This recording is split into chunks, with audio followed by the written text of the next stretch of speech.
in a desperate escape during a frigid apocalypse. Some are driving heavy trucks, crashing through everything. Others are driving sports cars, flirting with beautiful women. But I chose a Wuling Hongguang Mini, because my Hongguang Mini is a bit different. Like when stuck in traffic, I can send a pickup flying with a push on the gas, and then speed away at 400 yards, leaving sports cars in the dust. Everyone laughs at me, calling me a fool who will run out of energy halfway. However, they don't know that my Mini is actually an apocalypse base vehicle. Not only can it change its form at will, it also possesses eternal power. At that moment, a reprimanding voice pulled me back from my rebirth joy. What are you daydreaming about? Are you regretting coming to this blind date because I'm pregnant? Looking at the woman before me, I was filled with rage. It was this blind date in my past life that led to a torrential downpour and flooding. Fortunately, I reacted quickly, helping this pregnant woman seize the last chance to leave the city and join the official team heading south. She even met the biological father of her child, a short, chubby black man, during the journey. A snowstorm scattered the group, and I found a sheltered cave. Out of kindness, I let the two of them take shelter inside. But unexpectedly, they turned against me and teamed up to ambush me. I was talking to you, but without a response,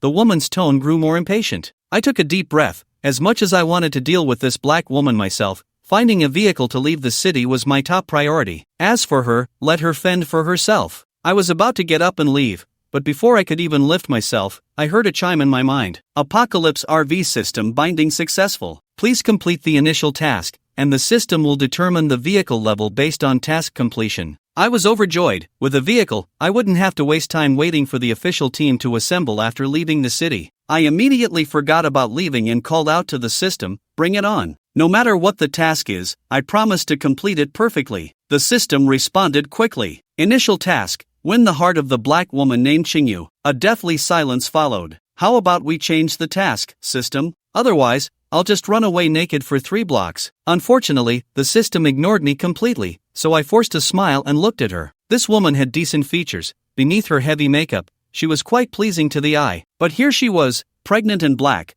How could she be considered normal? Changing one's fate isn't easy. I apologized, saying, "You're just too beautiful, you've left me dumbfounded." I wiped my hands dismissively. I thought about shedding my facade and tossing it in the trash. For the sake of survival in the RV, I could let go of my pride. I suppressed my anger and forced a sincere smile. She seemed to have some discernment. The black woman let out a hum and smirked slightly. The intermediary told me about your situation. No house, no car, just a handsome face. She glanced sideways at my abs and licked her lips, clearly appreciating my physique. But then she changed her tone, patting her belly. If it weren't for my baby about to be born and needing a father, would I even consider dating you? I forced a smile, my lips trembling slightly. The audacity of seeking a decent man to take on your responsibilities was astonishing. If it weren't for the system task, I would have loved to smash my coffee cup in her face. I held myself together and said, "You're right. To go on a blind date with someone as beautiful as you is a blessing from my past life." Her attitude was quite proper, and the blind date finally smiled openly, but I still needed to clarify a few things. This is my first marriage, and I haven't had any children, so the bride price must be 388,000, not a penny less. Never had children, I thought, looking at her round belly. I had never seen someone so shameless. I kept reassuring myself it was all for the task. I think that's too little. Given your circumstances, I'm willing to offer 688,000, as long as you agree to marry me. You won't need to return a dime, all the gifts are yours. The blind date was taken aback, realizing she had underestimated herself, feeling slightly regretful. "Alright, since you're so sincere, let's do it your way." She thought for a moment and seemed a bit worried. "What about my child after we get married?" "I will treat the child well, just like I would my own. The child can take your surname, I'll take the child's surname. I'm completely shameless now, so I'll just answer directly to wrap this up quickly. After we marry, you handle the finances, I'll do whatever you say. I won't interfere with your freedom, you can play until whenever you want. I'll take care of the child and do the housework. Don't worry, you'll be in charge of this home." The blind date's mouth fell open, searching for words, realizing all her lines had been stolen, leaving her speechless. "Okay," she said, her face slightly flushed under my intense gaze. She lowered her head. "I'll go home and discuss this with my parents," and without waiting for my response, she started to get up to leave. I quickly offered, "Let me see you off." "No need, my male best friend is waiting outside for me. We haven't confirmed our relationship yet, it wouldn't be good for him to see." The mention of her male best friend stirred something in me, and I stopped pushing. I awkwardly replied, "Okay, let's stay in touch." Seeing the blind date getting up to leave, I quickly asked the system, did I complete the task? Where do I pick up the vehicle? But the system's response struck me like a lightning bolt. Warning, task is about to fail. Meanwhile, the blind date hadn't even left the cafe when she took out her phone and started messaging in her friend group. Family, who understands? I encountered a Phoenix man on this blind date, who is after my beauty and trying to take advantage of me while I'm pregnant. Women, you have to protect yourselves out here. I suddenly felt my scalp tingle. Indeed, blind dates are for the men who struggle the most to pursue women, to deal with the hardest ones to win over. I was losing face, and I still hadn't managed to impress her. Wait a minute. I immediately became a blur. Just as the black woman's hand touched the cafe door, I grabbed it with my broad palm. Before she could react, I pushed her against the wall in a classic wall slam pose. What do you want? Feeling my heavy, anxious breathing, the black woman's eyes flickered, her heart racing. Feel this, I said, not releasing her hand but pressing it against my chest. In those few seconds when you turned away, this place felt empty. We just met, and it may be presumptuous, but I have to say, I've definitely fallen for you. I lowered my head, our faces drawing closer, close enough to feel each other's breath. What are you doing? Even if I'm beautiful, this is too much. The black woman struggled a bit but didn't use much force. Instead, she pressed against my chest, saying, there are so many people here, don't do that. I didn't care. I lifted her chin to make her look into my eyes, thinking that if I let her leave like this, I would never let it go this far. With such intense gazes in close proximity, the black woman felt lightheaded, her thoughts muddled, and she struggled to speak. Give me a chance to prove myself. In my eyes, there's no oddity of a pregnant woman. She is my hope, my system, like an off-road vehicle for survival against future disasters. I took out my phone and, in front of the black woman, transferred 200,000, marking it as a gift. This is my sincerity in pursuing you. It doesn't count as part of the bride price. But that's too much. The black woman looked embarrassed, yet her hands moved quickly to accept it. Let's go house hunting tomorrow. Seeing her unable to suppress her smile, I felt reassured and decided to up the ante. What some intermediaries don't know is that I just won 8 million in the lottery. I'll buy you a house here, fully paid, in just your name. Why? The black woman trembled slightly, her hand resting on her belly, her gaze flickering. My mind raced, and I suddenly understood it was a crucial moment. This black woman had a unique way of thinking but retained her last bit of reason. She knew about the child's existence and that men often have their spies. They need reasons that can break down their inner defenses. I leaned in slightly, bringing my lips close to her ear, and each word I spoke felt like a gentle sword piercing her ear, striking her soul. I really like children, but if I were to be upset, the arrival of this baby would be the most beautiful redemption in my life. A violent tremor shook the black woman's body,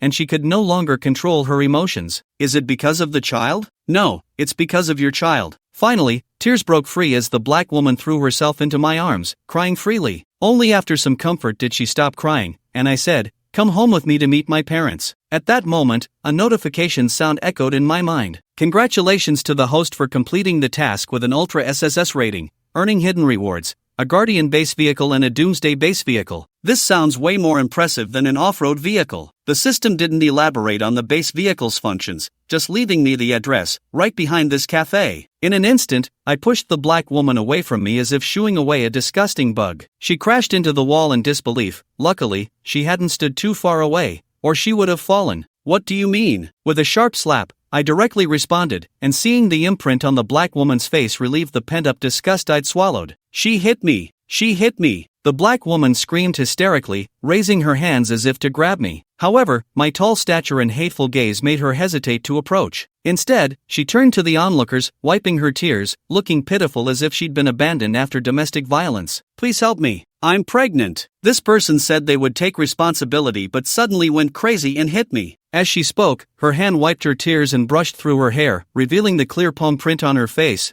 The red mark made her small face look even more pitiful, making any man who looked at her feel soft. A few disgruntled spectators stood up with discontented murmurs. Truly, she's the kind to cling to black men. I sneered and clapped, thinking she's pregnant with a black child, out here matchmaking, and starting with a bride price of 380,000. I scanned the cafe and asked, are you interested? There was no one standing in the cafe, just countless eyes on the black woman, mixed with whispers of disgrace. Her already red face turned an even deeper shade, resembling that of a liver. Ignoring the commotion, I walked out the door, and just outside the cafe, my gaze was drawn to the steel giant across the street. No need for the system to explain. This was definitely his Doomsday base, and a crowd had gathered around the vehicle. Is this the prototype of Optimus Prime from the movies? It's so damn cool. Look, the cabin even has windows. and the storage space is several times bigger than my rental. It must be an RV. Wow, the wealthy sure know how to play. The reinforced steel plates on top must be bulletproof. Wait, just 2 steps out, the black woman chased after me, running right in front of me with her arms outstretched to block my way. How do you know about this child? You also said you'd give me $688,000 in bride price,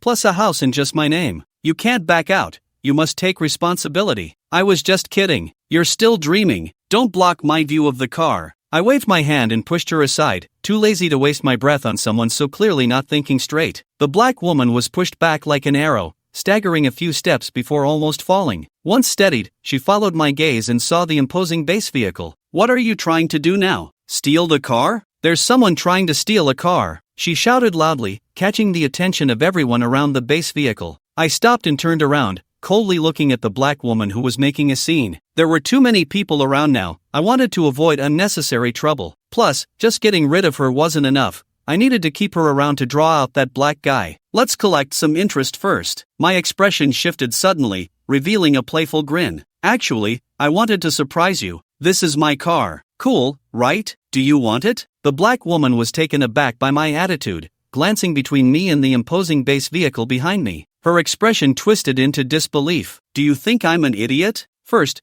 you tricked me into buying a house, and now you're trying to trick me into taking a car. I'm not lying this time, I said with an innocent smile. Come here, I'll take you to the car. Ha ha ha. The black woman laughed in anger, tears welling up. And now you say this car is yours? You broke loser. Do you even know how much this car costs? You couldn't even afford a tire if you sold everything. How dare you say it's yours? She shouted at me with a fierce expression. Do you think I'll still believe you? Seeing everyone looking over, she turned to them, saying, this person is a fraud and a scoundrel, constantly trying to take advantage of this pregnant woman. It's disgusting. Just then, a dog walked by and lifted its leg to urinate. She pointed at it, saying, if you can't pee, here's some inspiration for you. Really? Don't regret it later. Get lost. The black woman's chest heaved with anger, shaking all over. If that car is yours, I'll drink this puddle of urine today. Before she could finish, I walked up to the driver's side of the base vehicle, and with a hiss, the door slowly opened, revealing a staircase that extended perfectly to my feet.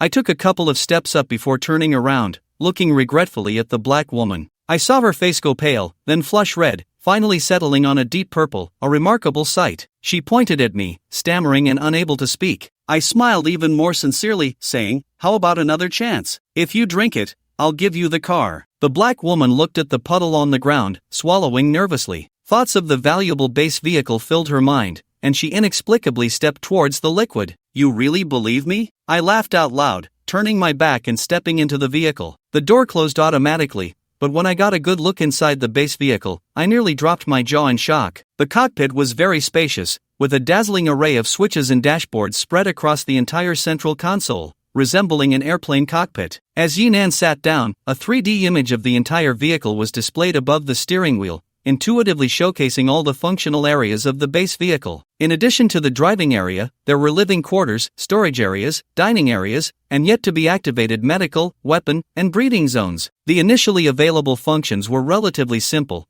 and according to the system's prompts, further upgrades would be needed to unlock everything. However, for Yinan, there were already many surprises, such as the food generation function in the dining area. According to the introduction, this function could provide enough meals and drinks for 5 people daily. Yinan could directly specify the dishes, and the dining area would generate food like a printer, perfectly replicating the taste, flavor, and nutritional content of the specified dishes. Just thinking about this function made Yinan's mouth water. In the apocalypse, when fleeing, what is the most important thing? Besides safety, it must be food. A light rain had begun to fall from the sky. At this time, there was hardly any time left to stock up. Being able to buy some rice, flour, and oil would be considered good. Now with the food generation function, in the days to come, wouldn't he be able to enjoy delicacies every day? Just thinking about it filled him with anticipation. After all, Yinan had previously been just one of the countless cattle and horses, unable to afford such luxuries. He started the vehicle, cautiously tapping the accelerator,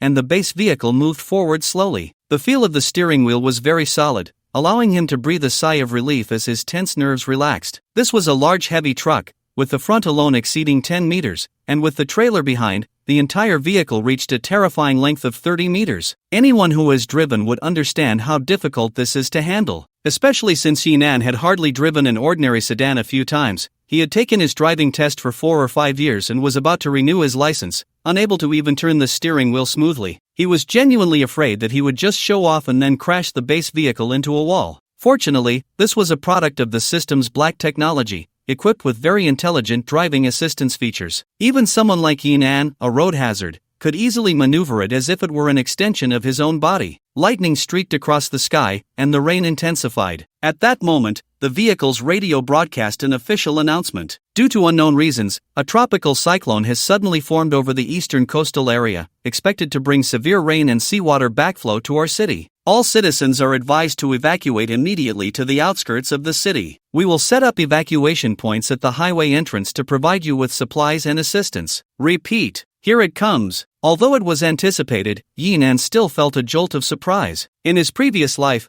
they had fled so far only to be caught by the wind and snow. This disaster would definitely not be simple. So the best choice was still to follow the official evacuation team. Even if time was short, at least there was some early warning capability. However, driving such a massive vehicle would undoubtedly cause a lot of unnecessary trouble. With a thought, the base vehicle's transformation function appeared on the central console. The base vehicle could change its shape as needed, and after the transformation, various areas would be folded into the system space. The vehicle's power and defense would be retained, but some functions would be unavailable due to shape limitations, and personnel inside the vehicle could not enter the system space. Simply put, the larger the vehicle, the fewer people it could carry. All his concerns vanished. Almost without thinking, Yinan selected a new shape, the infamous Wuling Hongguang Mini EV, known for its spicy fish head. With the support of the base vehicle, Yinan was no longer in a hurry to leave the city. He estimated the time before the tide would come and drove towards his rental house. There wasn't much of value in the rental house, but the only remaining family photo was inside. As the only trace left by his parents, Yinan was reluctant to give up on ensuring his own safety. As time passed, the rain became increasingly torrential. The raindrops hit the road, splashing up water mist over half a meter high. The reverse tide had not yet arrived, but various low-lying areas had already begun to accumulate puddles of varying sizes. The flow of cars leaving the city slowed visibly in such conditions. After transforming, the assisted driving function was still usable. Yinan simply activated the follow function, allowing the Mini-EV to automatically follow the car in front at a slow pace. Taking advantage of this gap, he carefully examined the specifics of the base vehicle. He discovered that the base vehicle utilized controllable nuclear fusion technology, providing an almost limitless energy source. Yet, such a powerful post-apocalyptic base vehicle could only be described as a rough shell. Several important functional areas had not yet been activated, and the functions that were operational were all in their basic state. For instance, the food production function, which Yinan valued most, could provide meals for 5 people daily, but that was not the limit of the base vehicle. It was merely the limit of its current level. Upgrading this function would allow for more meal portions. Yinan was particularly eager to upgrade the transformation function. Currently at level 1, it could fully simulate a specified model. However, this simulation was very rigid and could not modify or upgrade local functions. In other words, the vehicle Yinan was currently driving was just a mini-EV with enhanced power and rigidity. According to his memories from his past life, after the heavy rain, the reverse tide would come, and once they left the city, there would be hail, snowfall, and a drop in temperature. In such extreme and harsh conditions, even without range anxiety, the Mini-EV was not a good choice. Just the tires and insulation were clearly inadequate. Thinking about possibly freezing and shivering inside the Mini-EV, Yinan couldn't wait to ask about the upgrade method. Level 2 transformation function would have the ability to modify the vehicle, and at that time, the comfort of the Mini-EV would see a fundamental improvement. The system's response was quick. Upgrading function requires a lottery draw. Emotional value required for the draw, 100 points. Current emotional value, 200 points. Emotional value? So this is the kind of system you are. No wonder the initial task was so bizarre. With an SSS rating, the black-hearted woman must have had her IQ explode at that time. The remaining 200 emotional points were also provided by her under Yinan's cold sarcasm. It seemed that the difficulty of upgrading should not be high. Yinan couldn't help but breathe a sigh of relief. Without hesitation, he chose to draw all. Emotional value minus 200. Super Energy Jelly Beans X2. Super Energy Jelly Beans, each providing all the energy and vitamins a soldier needs for a day, are the best emergency food. Although it seemed impressive, it still felt somewhat perfunctory. Yinan's mouth twitched slightly, beginning to regret his earlier optimism. Fortunately, acquiring emotional value was not difficult. For example, right now, Traffic jam. During peak road rage times, it was incredibly easy to provoke drivers' emotions. What do drivers hate the most? Naturally, those who cut in line and those who don't let them cut in. Wasn't that just perfect? With its compact size, powerful engine, strong assisted driving, and a sturdy body that was not afraid of collisions, the vehicle Yinan was driving, the chopped pepperfish head, was practically a human weapon designed for cutting in. Damn! Is there anyone who drives like you? What the hell just rushed past? Damn it! I want to run you over. As Yinan set aside morality and went all out, the chopped pepper fish head transformed into a black fish darting through the flow of cars, squeeze through gaps, or push through without a gap. Although, with the help of assisted driving, he didn't hit any vehicles the entire way, he still managed to infuriate all the drivers along the route, who cursed loudly. Wherever he went, the sound of furious horns erupted, signaling anger. Some even disregarded the wind and rain, grabbing sticks and wanting to get out of the car to confront Yinan. However, the traffic was congested yet still moving slowly, and in such a situation, Yinan would not stop at all. By the time they got out of the car, the Mini-Ev had already vanished, leaving only a fleeting taillight. Emotional value +3. Emotional value +5. Emotional value +10. The amounts were generally small, but they added up to a considerable sum. Yinan was overjoyed. Indeed, happiness does not disappear, it only shifts. But before he could enjoy it for long, the Mini-Ev suddenly slammed to a stop, slamming him against the steering wheel. Looking up, he realized that the car in front had suddenly swerved, trapping him in the median. It was a modified off-road pickup truck,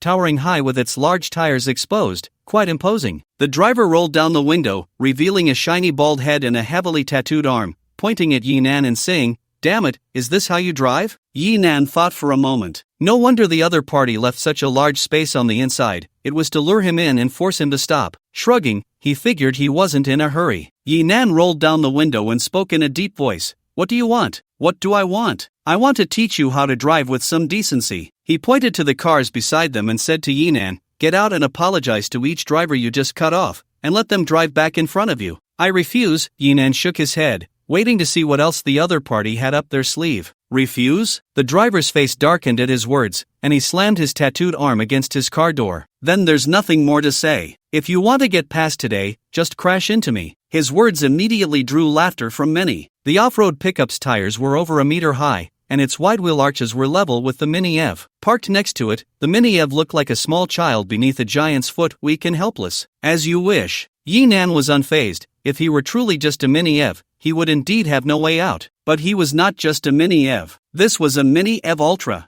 Yinan's words drew even more laughter. People around were exclaiming about his overconfidence. Wow, does he really want to crash? Is this young man out of his mind? If he really crashes, the pickup might shake a bit, but the Mini's bumper will probably fall off. The pickup's owner was also unconcerned. He even wanted to open the door and come down to mock him properly. Unexpectedly, just as the door was pushed open a crack, the Mini-Ev shot forward like a black cannonball. Bang! Amidst the astonished gazes of the crowd, the car door was flung back, hitting the driver's bald head. Squeal! The harsh sound of tires screeching filled the air. The wide body of the pickup truck spun 45 degrees on the spot. Yinan, not one to make threats, simply drove forward. The earlier chaos had cleared a long stretch of road ahead, making it easier for him to advance. But the bald driver was not about to let it go so easily. In his eyes, the Mini-Ev's red taillights became the red cloth waved by a bullfighter. His eyes were bloodshot, and reason was completely overtaken by rage. With the gas pedal pressed to the floor, the massive body of the pickup began to tremble, its roar even drowning out the sound of the rain. The wide wheels spun rapidly, kicking up a torrent of rainwater, splashing to the sides like waves. The pickup truck transformed into an enraged bull,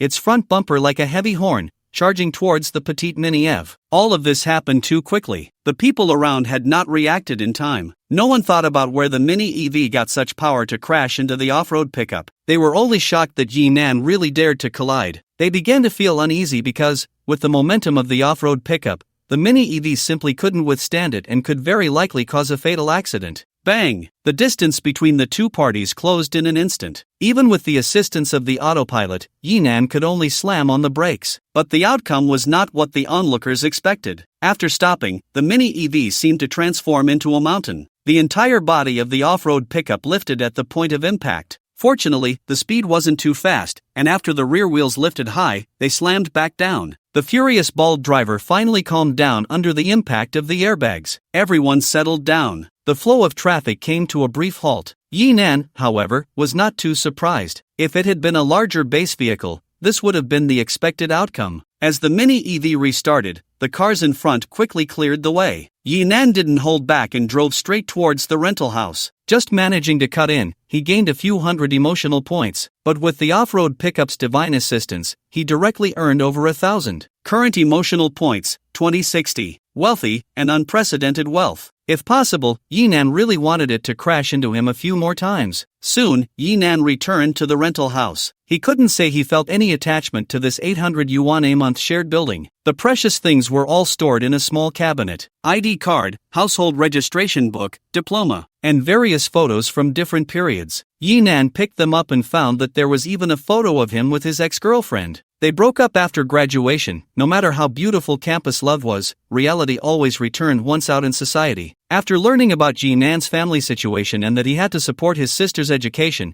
she decisively proposed a breakup. Years passed in the blink of an eye, and Yi Nan didn't expect he still kept this photo. Smiling, he tossed the photo back into the cabinet, grabbed a few pieces of clothing for himself, and thus completed his farewell to the past. As he went downstairs, he heard the sound of smashing coming from the nearby small supermarket. Usually, the security in the urban village was quite good, but it was ultimately a mixed place. After the official notice was issued, the entire city's police force was mobilized to maintain evacuation order. It was inevitable that some would realize that calling the police at this time would yield no assistance. Thus, behaviors like looting and vandalism began to surface. Inside the supermarket was a scruffy man dragging a burlap bag, stuffing instant noodles and ham into it. Yi Nan often visited this supermarket, so he was somewhat familiar with the owner. Glancing inside, he saw that the owner was not there, only his daughter, just over 10 years old, curled up behind the glass counter, trying to minimize her presence. Yi Nan then remembered. Today happened to be the day the owner went out of town to restock. In his previous life, he received the notice to come back for his daughter too late. The staff wouldn't let him into the city, only saying they would arrange a search and rescue. So this poor father could only pace back and forth at the evacuation point like an ant on a hot pan. But until the tide turned, he never saw his daughter's figure. He became despondent and, during the evacuation, encountered a snowstorm. Finally, unable to hold on mentally, he got into a car accident, which caused the evacuation team to scatter. In his thoughts, the scruffy man in the supermarket had already filled his bag with food. He dragged the burlap bag towards the counter, his gaze fixed on the tobacco behind the glass cabinet. It was then he noticed the little girl hiding behind. The girl was a bit flustered but did not scream. Instead, he nimbly pulled open the glass cabinet containing the cigarettes and said in a tone that feigned calmness, You can take whatever you want." The scruffy man didn't take anything directly. Instead, he grinned, revealing a mouthful of yellow teeth. He turned to glance at the half-open warehouse door behind him and reached out his hand toward the girl. Hee, be a good girl and let uncle feel comfortable first. Ah, the girl finally couldn't hold back her scream. Yi Nan could no longer bear to watch. He took a few steps forward and rushed into the supermarket. The scruffy man only heard the sound of wind before being knocked down by a tremendous force. Yi Nan landed a solid hit and then grabbed the ashtray from the counter, throwing it at the man's head. The man protected his head, avoiding a bloody outcome, but still cried out in pain. Not daring to linger any longer, he ran out of the store, forgetting the bag of supplies. "Uncle, can you help me contact my dad?" The little girl stepped out from behind the counter. She often helped out at the store and naturally recognized Yi Nan. At that moment, she seemed to have found a lifeline, timidly standing in front of him. Tears hung at the corners of her eyes, and her gaze still held a lingering fear. Yi Nan sighed and reached out to gently rub her head in comfort. He crouched down and then spoke to her. He should be outside the city and can't get in. Take 2 thick clothes and go outside to find the police for help. Hurry and get out of the city. This disaster would claim many lives, and Yi Nan couldn't be a savior. The order in the city hadn't collapsed yet. As long as she found the police for help, the little girl should be able to change her fate from her past life. Afraid of softening his heart, Yi Nan didn't dare to linger any longer and turned to leave. Just as he stepped out of the supermarket, he saw a familiar figure walking out from the nearby corridor. It was actually Yi Nan's ex-girlfriend. After several years, she had become more feminine. Her makeup was exquisite, and her fitted long dress accentuated her curvy figure. She wore a shiny gold necklace and carried a designer baby bag, exuding an air of a wealthy lady. She noticed Yi Nan and smiled, waving at him. Seeing this, Yi Nan could only respond, "Long time no see, what are you doing here?" "Ha!" The ex-girlfriend revealed a slightly awkward smile, paused for a moment, and then replied, "I came here with my fiancé to collect rent." As soon as she finished speaking, a scruffy-looking man walked out behind her, wrapping his arm around her waist and looking at Yinan. Do you know each other? Yeah, we were classmates before. The man sized up Yinan, a hint of disdain flashing in his eyes, but he spoke quite politely. Where are you working these days? Need a ride? It's tough to get out of the city without a car in this weather. No need, I have a car. Yinan politely declined the offer, pointing behind the two of them to indicate they should look. When they turned around, the Wuling Hongguang mini EV that had been parked beside the corridor was already gone. Instead, a sleek black Porsche 911 was parked there. Upon seeing the car, the ex-girlfriend's expression changed slightly. She glanced at the Cadillac parked next to her fiancé, and a barely perceptible disappointment flickered in her eyes. Looks like you've been doing well lately. After saying that, she wrapped her arm around the man beside her, wearing a look of happiness. We're getting married soon. How about you? After all these years, you're not still single, are you? Before Yinan could think of how to respond, a cute voice came from behind. Daddy, I've packed everything. We can go now. The supermarket owner's daughter approached, carrying a bulging bag, and handed him a bag filled with food. The ex-girlfriend laughed heartily at the sight. She reached out and gently pinched the little girl's adorable face, saying, "Little sister, we just graduated from school 4 years ago. How did ye suddenly have such a big daughter?" The girl showed no signs of being unsettled by the revelation. Pouting her little lips, she earnestly said, "Auntie, have you ever thought that before you met, Daddy already had a daughter?" This left the ex-girlfriend momentarily stunned. Without giving her time to react, the girl took Yinan's hand and headed towards the Porsche. "Daddy, let's go quickly, the rain is getting heavier." The affectionate scene truly resembled that of a loving father and daughter. Once in the car, Yinan couldn't help but laugh at the ex-girlfriend's expression, as if struck by lightning. Just as the girl's words finished, the system's notification sound chimed in. Emotional value plus 300. Seeing the balance rise to 2,390 points, he couldn't resist pinching the girl's little face. "You're quite the clever one." The girl wasn't annoyed. Instead, she looked at him with hopeful eyes and asked, "Uncle, please, can you take me out of the city to find my dad?" Given the situation, Yinan couldn't bear to refuse. He took out his phone and handed it to her. "I still don't know your name. Call your dad to let him know you're safe and tell him you're with Uncle Yinan." "Thank you, Uncle. My name is Lin Xiaoling." The girl took the phone and quickly dialed her dad's number. While she was on the call, Yinan shifted his focus back to the system. The rain was torrential, the sky dark as night, with flashes of lightning illuminating the horizon. The Porsche 911 was indeed stylish,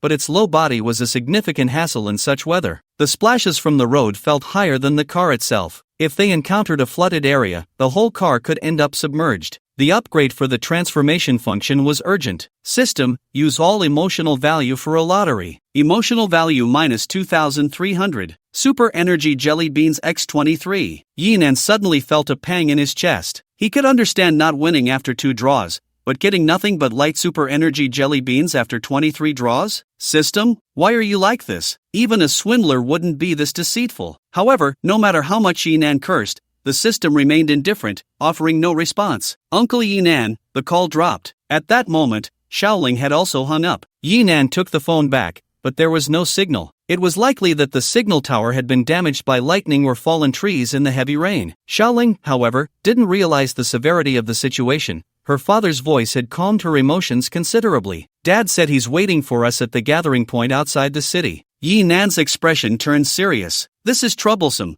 Without a signal, we can't use the navigation." He wasn't familiar with the roads out of the city. With the rain pouring down, the road conditions would surely be more complicated. Without navigation, Yinan truly lacked the confidence to drive out of the city. Hearing this, Xiaoling perked up, puffing out her newly developed chest slightly. "I know the way out. I've gone in with Dad before, so I know how to get there." Her confident little expression eased Yinan's mood considerably. Thinking of his remaining 90 emotional points, he felt a spark of determination. Clearing his throat, he spoke to Xiaoling. "Great! Now, call for Dad." "Ha, Uncle, isn't that a bit inappropriate?" Xiaoling took a small step back, clearly displeased. Yinan, however, put on his signature goldfish smile. "If you don't call me, I'll knock your head." Seeing Yinan slightly raise his fist, Xiaoling quickly covered her head in fear. Reluctantly, she said, "Dad, don't hit." Emotional value plus 10. The guilt of teasing a child made Yinan's face feel slightly warm. He quickly used the food function to generate a Haagen-Dazs ice cream,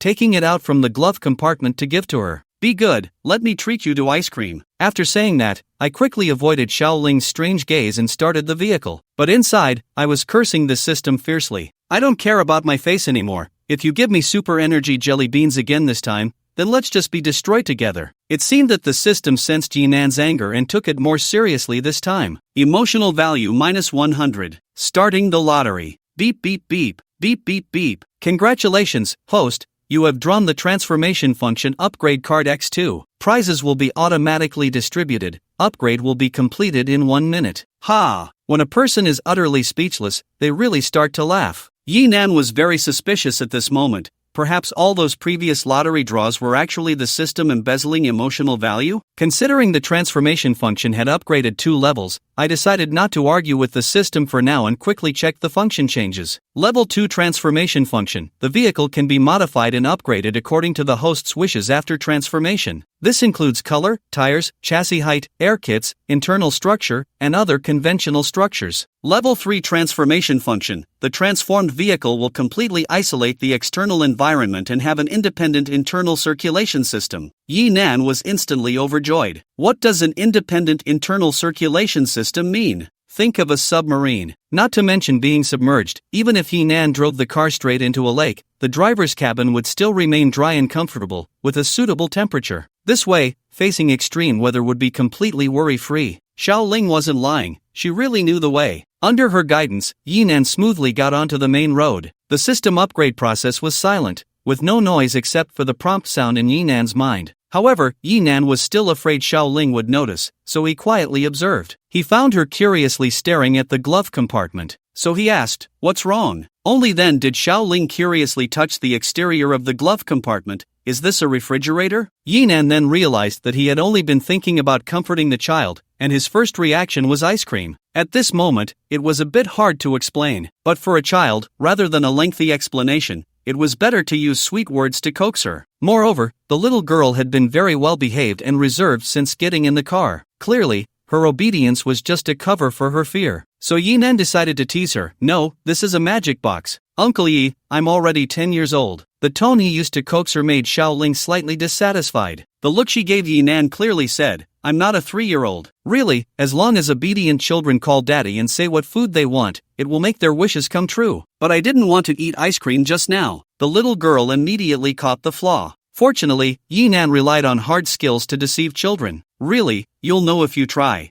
Such a confident tone made Xiaoling feel uncertain. She hesitated and opened the glove compartment, which was empty. After closing the compartment door, she hesitantly called out, "Dad? Dad!" Then she quickly pulled it open again, only to see that it was still empty. Immediately, she bared her little tiger teeth at Yinan, showing her anger at being tricked. "Where's the food you promised?" Yinan was not flustered at all. "First of all, you didn't call your dad sincerely. Then, you didn't say what food you wanted." "No, I can't be fooled in the same place twice." Xiaoling firmly resisted. "If you don't believe me, look, I want cola." After Yinan said that, he took a bottle of cola out from inside. In the shocked gaze of Xiaoling, he took a big sip. The little girl was full of disbelief, even stretching her head into the glove compartment to look around, but she couldn't find any hidden compartments. She had to ask Yinan again, "How did you do that? And you didn't call daddy just now. Didn't you just call?" Yinan let out a loud belch, feeling extremely refreshed. The little girl was momentarily speechless. She stared at the glove compartment in silence for a long time, the shock to her worldview lingering and refusing to settle. Finally, as a hunger pang arose in her stomach, she couldn't help but whisper, "Daddy, I want a strawberry cake." The glove compartment opened in response, revealing a delicate little strawberry cake right before her eyes. Xiaoling's jaw nearly dropped in astonishment. It wasn't until her tongue touched the cream, feeling the cool sweetness, that all her fear dissipated, replaced by the innocence that belonged to her age. At that moment, she truly believed in magic. The rain was heavy, and visibility on the road was decreasing. Fortunately, with the help of assisted driving, Yinan's speed increased once he got onto the main road. Due to the speed difference, he inevitably overtook several cars. In such situations, it was unavoidable to trigger the nerves of some road rage sufferers. Not long after, a domestic SUV that Yinan had passed caught up with him. The driver, undeterred by the heavy rain, rolled down the window and began to curse at Yinan. "Oh, driving a Porsche is so impressive, huh? Going this fast in such heavy rain. Are you in a hurry to reincarnate?" Seeing that Yinan ignored him completely, the driver tried to cut in front of him. However, his driving skills were clearly lacking, and he nearly sent himself into the green belt while switching lanes. Yinan merely smiled at this. He had no time to deal with such people, collecting emotional points wasn't urgent. However, it wasn't long before he encountered a traffic jam. Up ahead, a man in a hat was directing traffic, urging vehicles to slow down and merge into the fast lane. The low body of the Porsche completely blocked his view of the cars ahead. To see the situation clearly, Yinan had to reduce his speed and create some distance. Unexpectedly, that little SUV took the opportunity to overtake him. The noisy driver didn't forget to roll down the window and mock Yinan. Ha ha ha, so what if it's a Porsche? Get ready to get soaked when you get out. Yinan didn't understand what the other party meant. But soon, the man in the hat came over and knocked on his window. Sir, please pull your car over to the side and stop. We will arrange a carpool for you to leave the city. Why? Can't I just drive out myself? Yinan was puzzled. The man in the hat seemed to have anticipated this and began to explain. The water accumulation on the road ahead is severe. Your car is too low, and forcing your way through could get you stuck halfway, blocking traffic. Upon hearing this, Yinan leaned out to take a look. He then saw that the vehicles passing ahead had their wheels partially submerged in water. The water accumulation was estimated to be over 30 centimeters. No wonder they wanted to slow down the traffic. Slow through the water, fast through the sand. If you go too fast, 30 centimeters of water is enough to create waves over a meter high. This depth was manageable for most sedans with caution, but for a low sports car, it could be deadly. Oh dear. Driving so fast just to wait for a car here. The SUV driver in front seized the opportunity to mock. He slapped the water splashing off his vehicle. What good is a sports car? It's the off-road vehicles that are reliable. Sir, please proceed quickly and do not block traffic. The man in the hat was also annoyed by him and waved him away. The driver dared not argue, quickly apologizing to the man before driving ahead. My car is modified, this level of water is no problem at all. Yinan tried to explain. Unfortunately, the man in the hat didn't believe him at all. I'm sorry, sir, but if you get stuck in the water, it will be very difficult for subsequent vehicles to pass. The other party's words remained polite, but his gestures firmly pointed to the roadside. Yinan understood that further explanations were pointless at this moment, so he switched lanes according to the man's gesture. As soon as the car body passed Uncle Hat, Yinan suddenly accelerated. With the traffic concentrated in the left lane, the right lane was just clear. Under Yinan's control, the Porsche 911 surged forward like a black sword, charging straight into the waterlogged section ahead. The roar of the engine drew the attention of everyone around. Quick! Stop him! Damn, at this speed, the splash could drown it completely. Hope it doesn't get stuck in the middle of the road,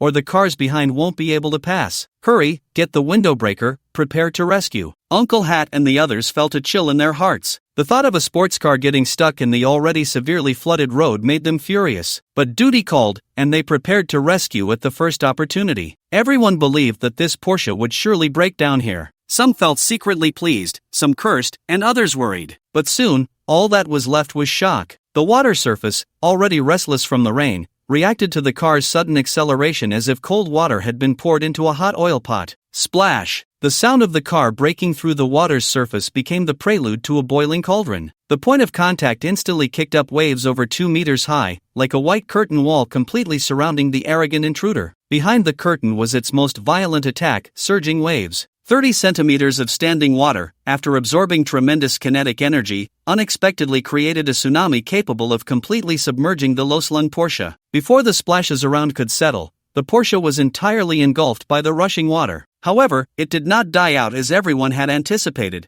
becoming a barrier for others to pass. On the contrary, the water did not significantly slow the Porsche down. It seemed to transform into a charging shark, swiftly navigating through the entire flooded section. How is this possible? Is there an all-electric version of the Porsche 911? Damn, is this how awesome supercars are? Uncle Hat's walkie-talkie hadn't even been turned off. Countless gasps of astonishment echoed from within. Besides these amazed onlookers, there was one person who felt an exceptionally deep connection to Yinan's successful passage through the flooded section, the loud off-road vehicle driver. When the Porsche surged through the water, he had just entered the area, occupying a perfect viewing position. The window he had opened to mock Yinan became the best channel to experience the splashes. As the Porsche rushed past him, the waves mixed with sewage and road debris flowed unimpeded into the driver's cabin. This foul-mouthed driver was thoroughly drenched, turning him into a drowned rat, while his mouth, agape in surprise, was filled with nature's bounty. Inside the car, Xiaoling felt more than just shock, she was filled with fear. It wasn't until the Porsche burst out of the flooded section and the water on the windshield receded,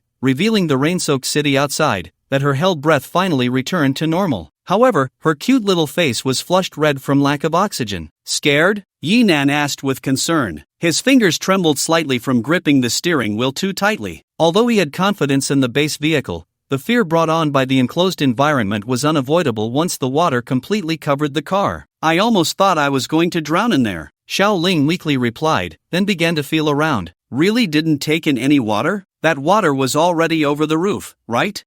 Don't worry, it won't take in water. Yinan laughed, reaching out to ruffle her soft hair a couple of times. Just follow the directions well, we should be leaving the city soon. Yes, just go straight along this road. Little Ling was quite unhappy with Yinan messing up her hair. She twisted her head and pouted. She took her role as navigator very seriously. She pointed to a tall building through the rain curtain. After passing that mall, it will take about another 10 minutes to get out of the city. You remember it so well? Yinan was a bit surprised. It seemed she had often accompanied her father to the city for supplies.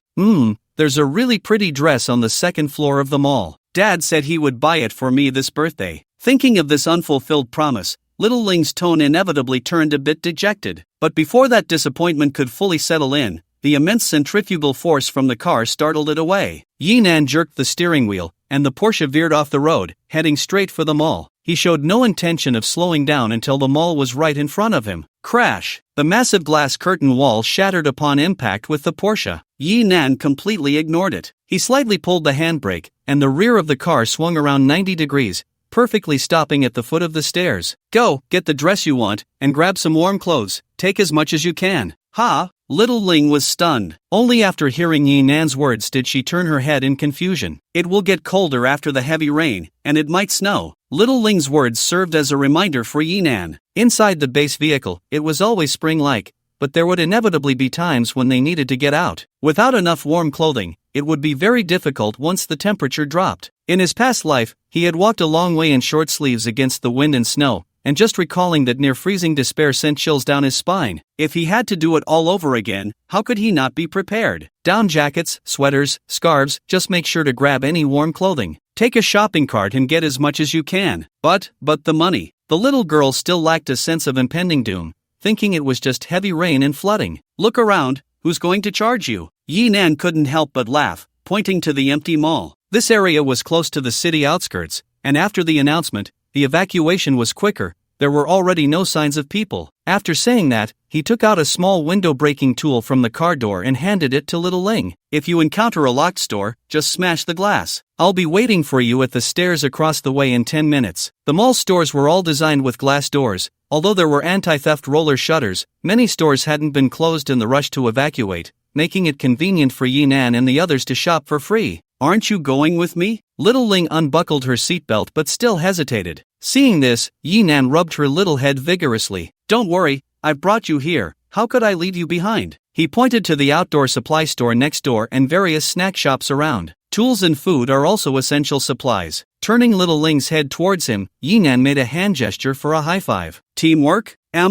Teamwork. Once she felt reassured, Little Ling nodded firmly and responded with a high five. After she got out of the car, Yinan started the vehicle and crashed into the outdoor supply store next door. Perhaps because it was on the first floor, the store had pulled down the roller shutter, and it wouldn't have been easy to open without crashing the car. Once inside, looking at the wall full of outdoor gear, the thrill of shopping for free surged in Yinan's heart. Jackets, fleece tops, quick-dry pants, outdoor down jackets, hiking boots, trekking shoes, climbing poles, headlamps, outdoor multifunctional watches, tents, sleeping bags, backpacks, simple cooking gear, filters, folding shovels, tactical knives, tactical flashlights, all sorts of dazzling outdoor supplies that would make any man stop and stare. Yinan had visited this shopping mall several times, and each time he would stand at the entrance of this outdoor equipment store for a long while. However, the prices that often reached 4 or 5 digits made him hesitate. He didn't even dare to get closer, fearing that if a salesperson approached, it would expose his embarrassing financial situation. Inappropriately metaphorical, what was displayed inside was like the little dress of regret in Yinan's heart. Fortunately, after his rebirth, with the base vehicle, all these regrets could be erased. After crashing through the rolling shutter door, Yinan opened the front trunk of the Porsche,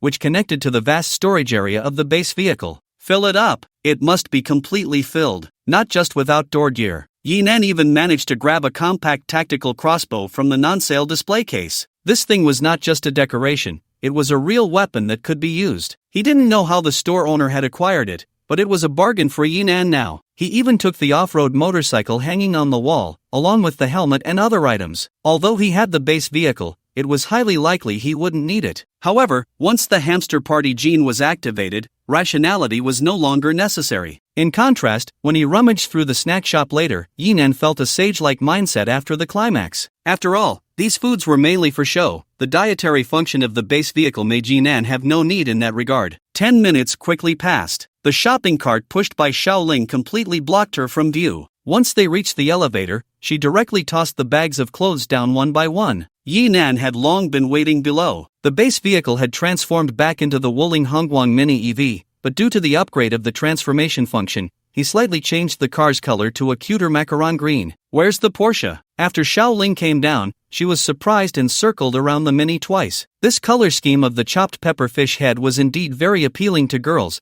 as she touched and admired it. Clearly, in the little girl's mind, this thing was much prettier than the dark Porsche. I changed it. The road conditions ahead will become increasingly complicated, and that car's ground clearance is too low, not practical. Yinan opened the Mini's trunk door, and in front of Xiaoling, it was inconvenient to put things into the storage area. Fortunately, the back seat could be completely flattened, and clothes, being highly compressible, could all fit in. Although the Porsche was cool, at the location of the water accumulation, Uncle Hat's words reminded Yinan. Although he was well aware of the base vehicle's strong performance, if it looked too outrageous, it would inevitably attract others' attention. The Mini EV, although it appeared small and helpless, with Wuling's deeply rooted status in the market, at least no one would doubt this little thing's off-road capability. Moreover, Yinan had made slight modifications, changing the tires to wider, more grippy ones. This could serve as a bit of a cover for the outrageous performance it was about to display. So, that magic box? Xiaoling didn't think too much. In a child's eyes, a car was just a car, with little sense of value. The Porsche for her was only remembered for the magic box that could produce food. It's been changed too. If you don't believe it, try it. Yinan readily agreed, opened the passenger door, and pushed her inside. Due to carrying a child, when transforming, Yinan subconsciously chose a more feminine interior. This delighted Xiaoling. Once in the car, she couldn't help but touch and explore everywhere, her eyes shining much brighter than when she was in the Porsche. The original design of the Mini EV didn't have a glove compartment, but it wasn't a big deal. Yinan transformed the position of the passenger airbag into an open storage space. He even added a ring of ambient lights inside,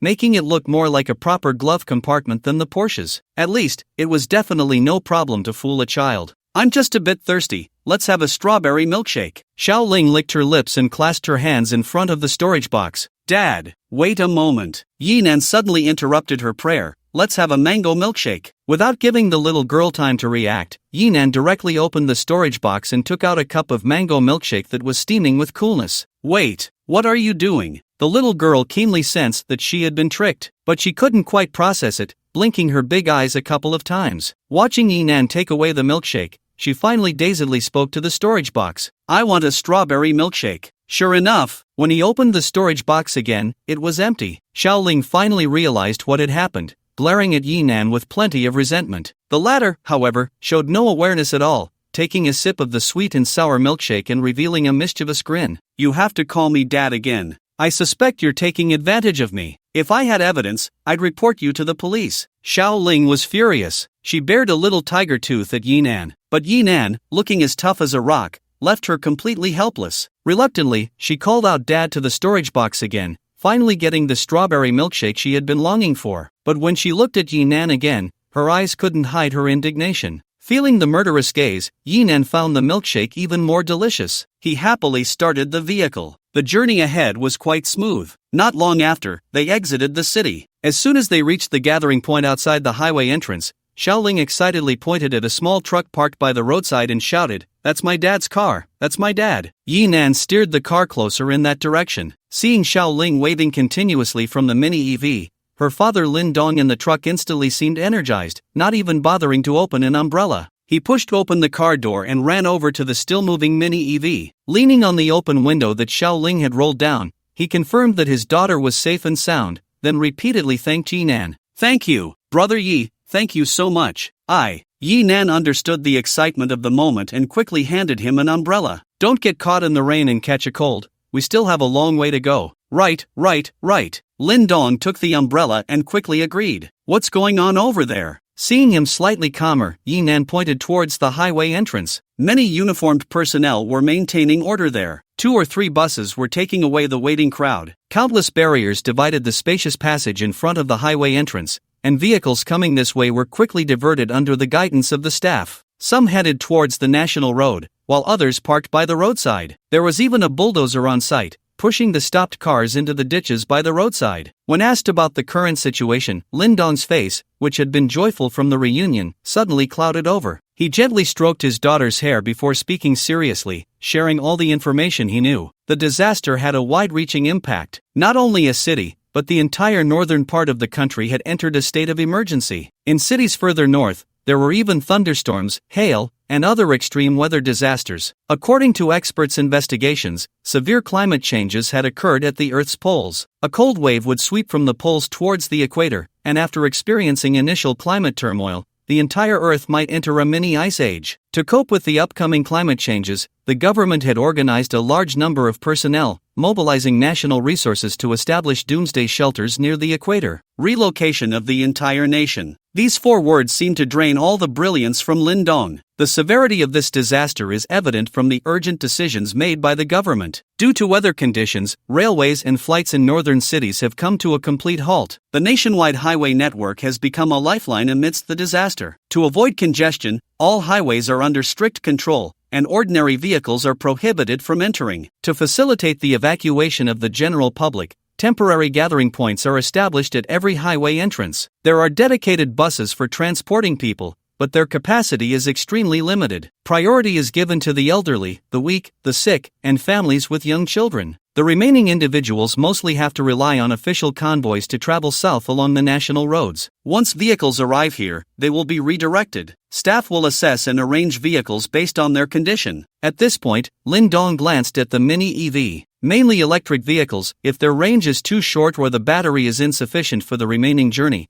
we will advise them to abandon their vehicles to prevent breakdowns along the way. If the condition is good, they will be asked to carry other passengers and follow the convoy. Clearly, the mini EV, which is only suitable for urban commuting, definitely falls into the category of vehicles to be advised to abandon. Thinking about being able to repay Yinan's kindness, Lin Dong felt quite happy. My truck only has 2 seats, but it's very spacious and comfortable. Xiaoling is petite, so the 3 of us will fit just fine, and we can look out for each other on the road.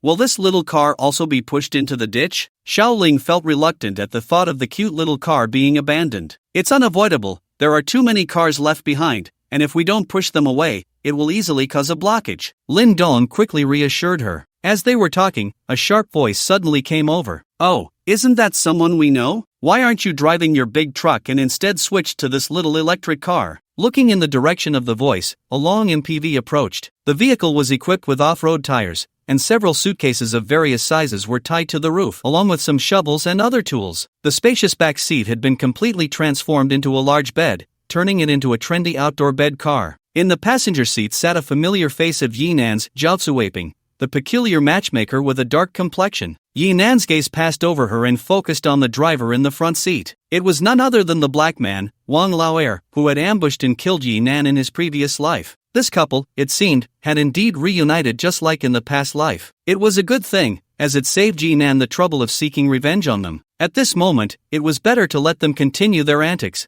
Dying without experiencing the pain of the apocalypse would be too easy for them. Ignoring Zhao Cuiping's provocation, Yinan turned to the trunk and took out 2 bags of clothes, a bag of food, and Xiaoling's belongings and snacks she had brought from home. Go on, go to the truck with your dad. What about you? Xiaoling asked reluctantly. I'll keep driving. If I run out of battery, I'll come over to you. Yinan didn't explain much. He couldn't exactly tell them that his Mini had infinite energy. Then, should I wait until it runs out of battery before I come over? The little girl cautiously glanced at her dad and then at Yinan. Although she felt a bit guilty, the Mini was both attractive and comfortable, plus it had a magic box that could produce food. Children may be young, but they aren't foolish. This made Lin Dong feel a bit awkward, and he spoke up to persuade her. Be good, listen. Go to your dad's side. We can follow Uncle Yi and look out for each other on the way. Saying this, he took the items from Yinan's hands. For convenience in carrying goods, his small 2-seater truck's cargo area was not covered. With the continuous heavy rain, to avoid getting things wet, he could only put everything in the driver's cabin. After discovering that Yi Nan was carrying so many things, Lin Dong was quite in favor of his proposal. Since Lin Dong had spoken, Xiao Ling had no choice but to obediently help carry the items and followed her father onto the truck. They then drove the vehicle to the gathering point. Sure enough, a staff member came up to stop Yi Nan. "Hello, your vehicle can't go to the next city. Please pull over to the side and wait for us to arrange another vehicle for you. We're together." Yi Nan pointed to the small truck following behind,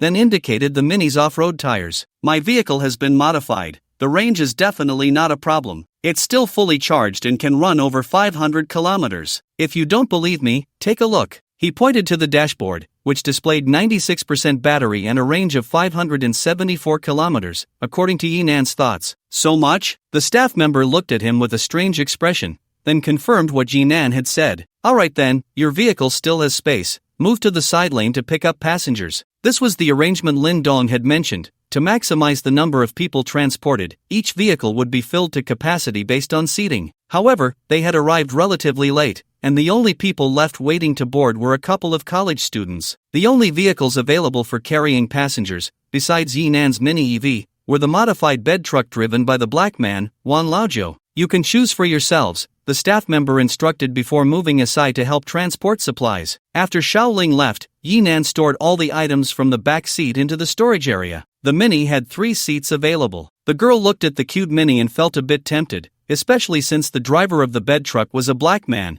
which made her feel somewhat scared. So she tugged at her boyfriend's arm and whispered, "Let's take that Mini. I'm a bit afraid of that black man." "Are you silly? At a time like this, judging by appearance? Do you know what range anxiety is?" The boy comforted her with a wry smile. "It's going to get really cold in the back. How much range does the Mini even have? There won't be enough power to run the heater. Not to mention catching a cold. If we run out of power halfway, it would be really disastrous." The boy wasn't being entirely serious. However, compared to the car and driver his girlfriend was concerned about, Zhao Cuiping caught his attention even more. It had to be said that after putting on makeup, Zhao Cuiping's looks were indeed impressive. Coupled with her alluring charm, she was quite a force to be reckoned with for a young boy. Seeing his girlfriend still hesitating, the boy continued, "Look, the woman in the passenger seat must be his wife, right? She's obviously pregnant. They have a family to take care of. How could they be bad people? Don't overthink it." Sure enough, his words touched his girlfriend. The terms pregnant woman and couple easily dissolved her wariness. Moreover, no matter how one looked at it, that bed truck was indeed much more reliable and comfortable than the Mini EV. So the two exchanged a slight nod with Yi Nan and boarded Wang Laojiu's bed truck. Just as the staff member had left,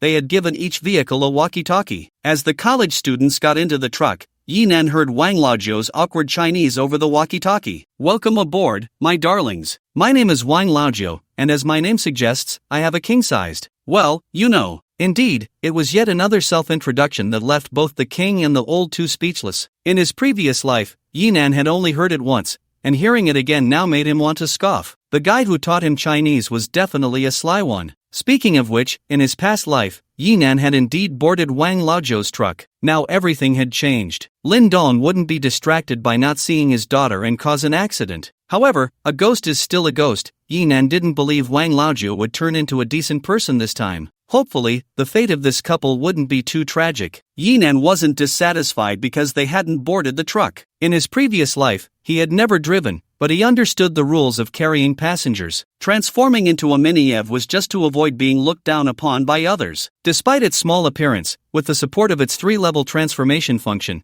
the comfort inside was no less than that of a large RV. However, if there were others in the car, it would ultimately be hard to explain. They were already the last group of people. As soon as they arrived at the assembly point, the voice of the team leader came through the intercom. "We are departing now. All vehicles turn on their fog lights. Maintain a reasonable distance while trying to keep a speed of 60 km per hour. Follow the trajectory of the vehicle in front. Do not overtake. Do not change lanes. We expect to arrive at the rest point in 2 hours." As his words fell, the convoy began to move forward in order. Yi Nan followed behind Lin Dong's small truck. Compared to following others, a father carrying his daughter was more reassuring. Due to the delay caused by carrying passengers, Wang Laojiu's bed truck was at the back. At this moment, they had just set off, and each vehicle had received emergency supplies issued by the authorities. Aside from occasionally making some cheeky remarks, he did not engage in any excessive behavior. This made the college student couple in the car feel relieved. They even felt fortunate about their choice because of the comfortable environment inside the bed truck. Heading south out of the city, the rain was not as heavy as before. However, the entire sky remained dark and oppressive, making visibility poor.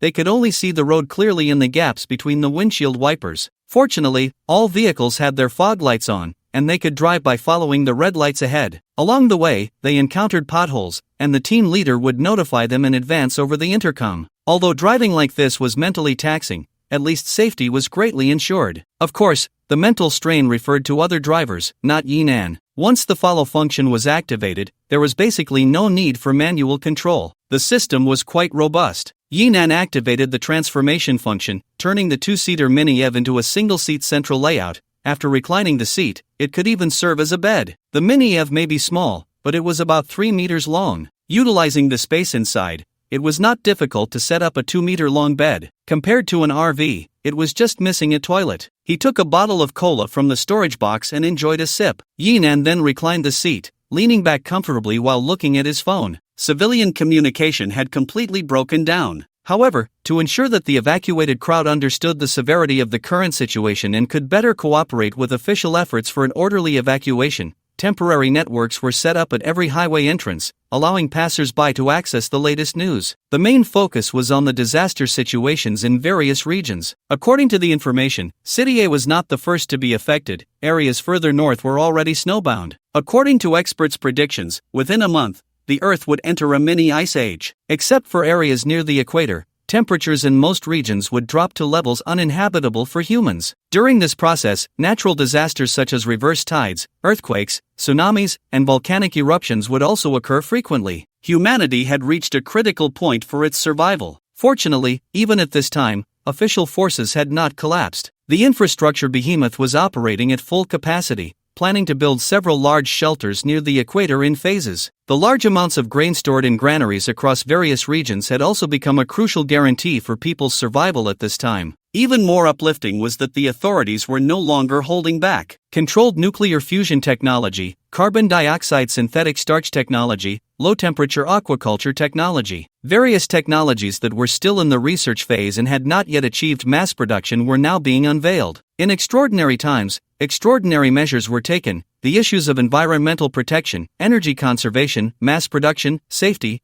and even theft prevention that originally needed consideration no longer existed. These technologies have directly entered the application stage, beginning to shine and radiate. With such a powerful official backing, the despair that had not yet arisen from the horrors of the apocalypse quickly dissipated under the fiery glow. Even Yinan, who had the system's support, felt a sense of pride for being a citizen of the Dragon Country. At the same time, he was very fortunate. If in this cruel apocalypse, only he and his family could survive under the protection of the base vehicle, it would be too lonely, too pitiful. To become the last human on Earth is hardly something to be happy about. Has it been 2 hours? Are we there yet? Help, I can barely hold my pee anymore. Driving in heavy rain is really exhausting. I feel like my eyes are about to close. The complaints coming from the walkie-talkie interrupted Yinan's thoughts. He glanced at the time. 2 hours of travel had passed just like that. He stretched and yawned. Is driving tiring? Well, after playing on his phone for 2 hours, it indeed felt tiring. Maybe he should watch a movie later. Installing a display screen on the roof of the Mini, lying down would turn it into a private cinema, simply delightful. However, before he could think about how to set up the display, the convoy began to slow down. They had reached the rest stop. The so-called rest stop was actually a multi-story parking lot. Everyone followed the lead vehicle and stopped in the spacious area on the first floor. 3 middle-aged men in uniforms, looking quite authoritative, were seated in the lead vehicle. They counted the cars and, after confirming that no one was missing, let out a sigh of relief. But the next words caused the crowd to stir. Rest for 15 minutes, put on the snow chains, and we'll continue once the hail starts falling. Why is there suddenly hail? The weather forecast only said it would cool down, right? If hail is coming, why not leave quickly? Having just resolved their personal issues, the gathered drivers panicked. They all rushed toward the leader, eager to get to the bottom of it. The snow chains brought down from the vehicle were tossed onto the ground, clattering as they hit the pavement. These people thought they had escaped disaster, only to realize that the disaster was right behind them. They couldn't help but feel flustered. Calm down. Everyone, calm down. 2 leaders quickly spread their arms to block the crowd, giving the captain who had just spoken some space. The captain took the opportunity to pull out the loudspeaker from behind him. Once the crowd's emotions settled slightly, he continued. The cold air moving south is much faster than expected. In at most 20 minutes, the cold wave will catch up with us. At that time, the heavy rain will turn into hail and begin to snow. With the forecast of disaster, the captain's tone gradually became serious, even carrying a warning. If we suddenly encounter hail while driving at high speed,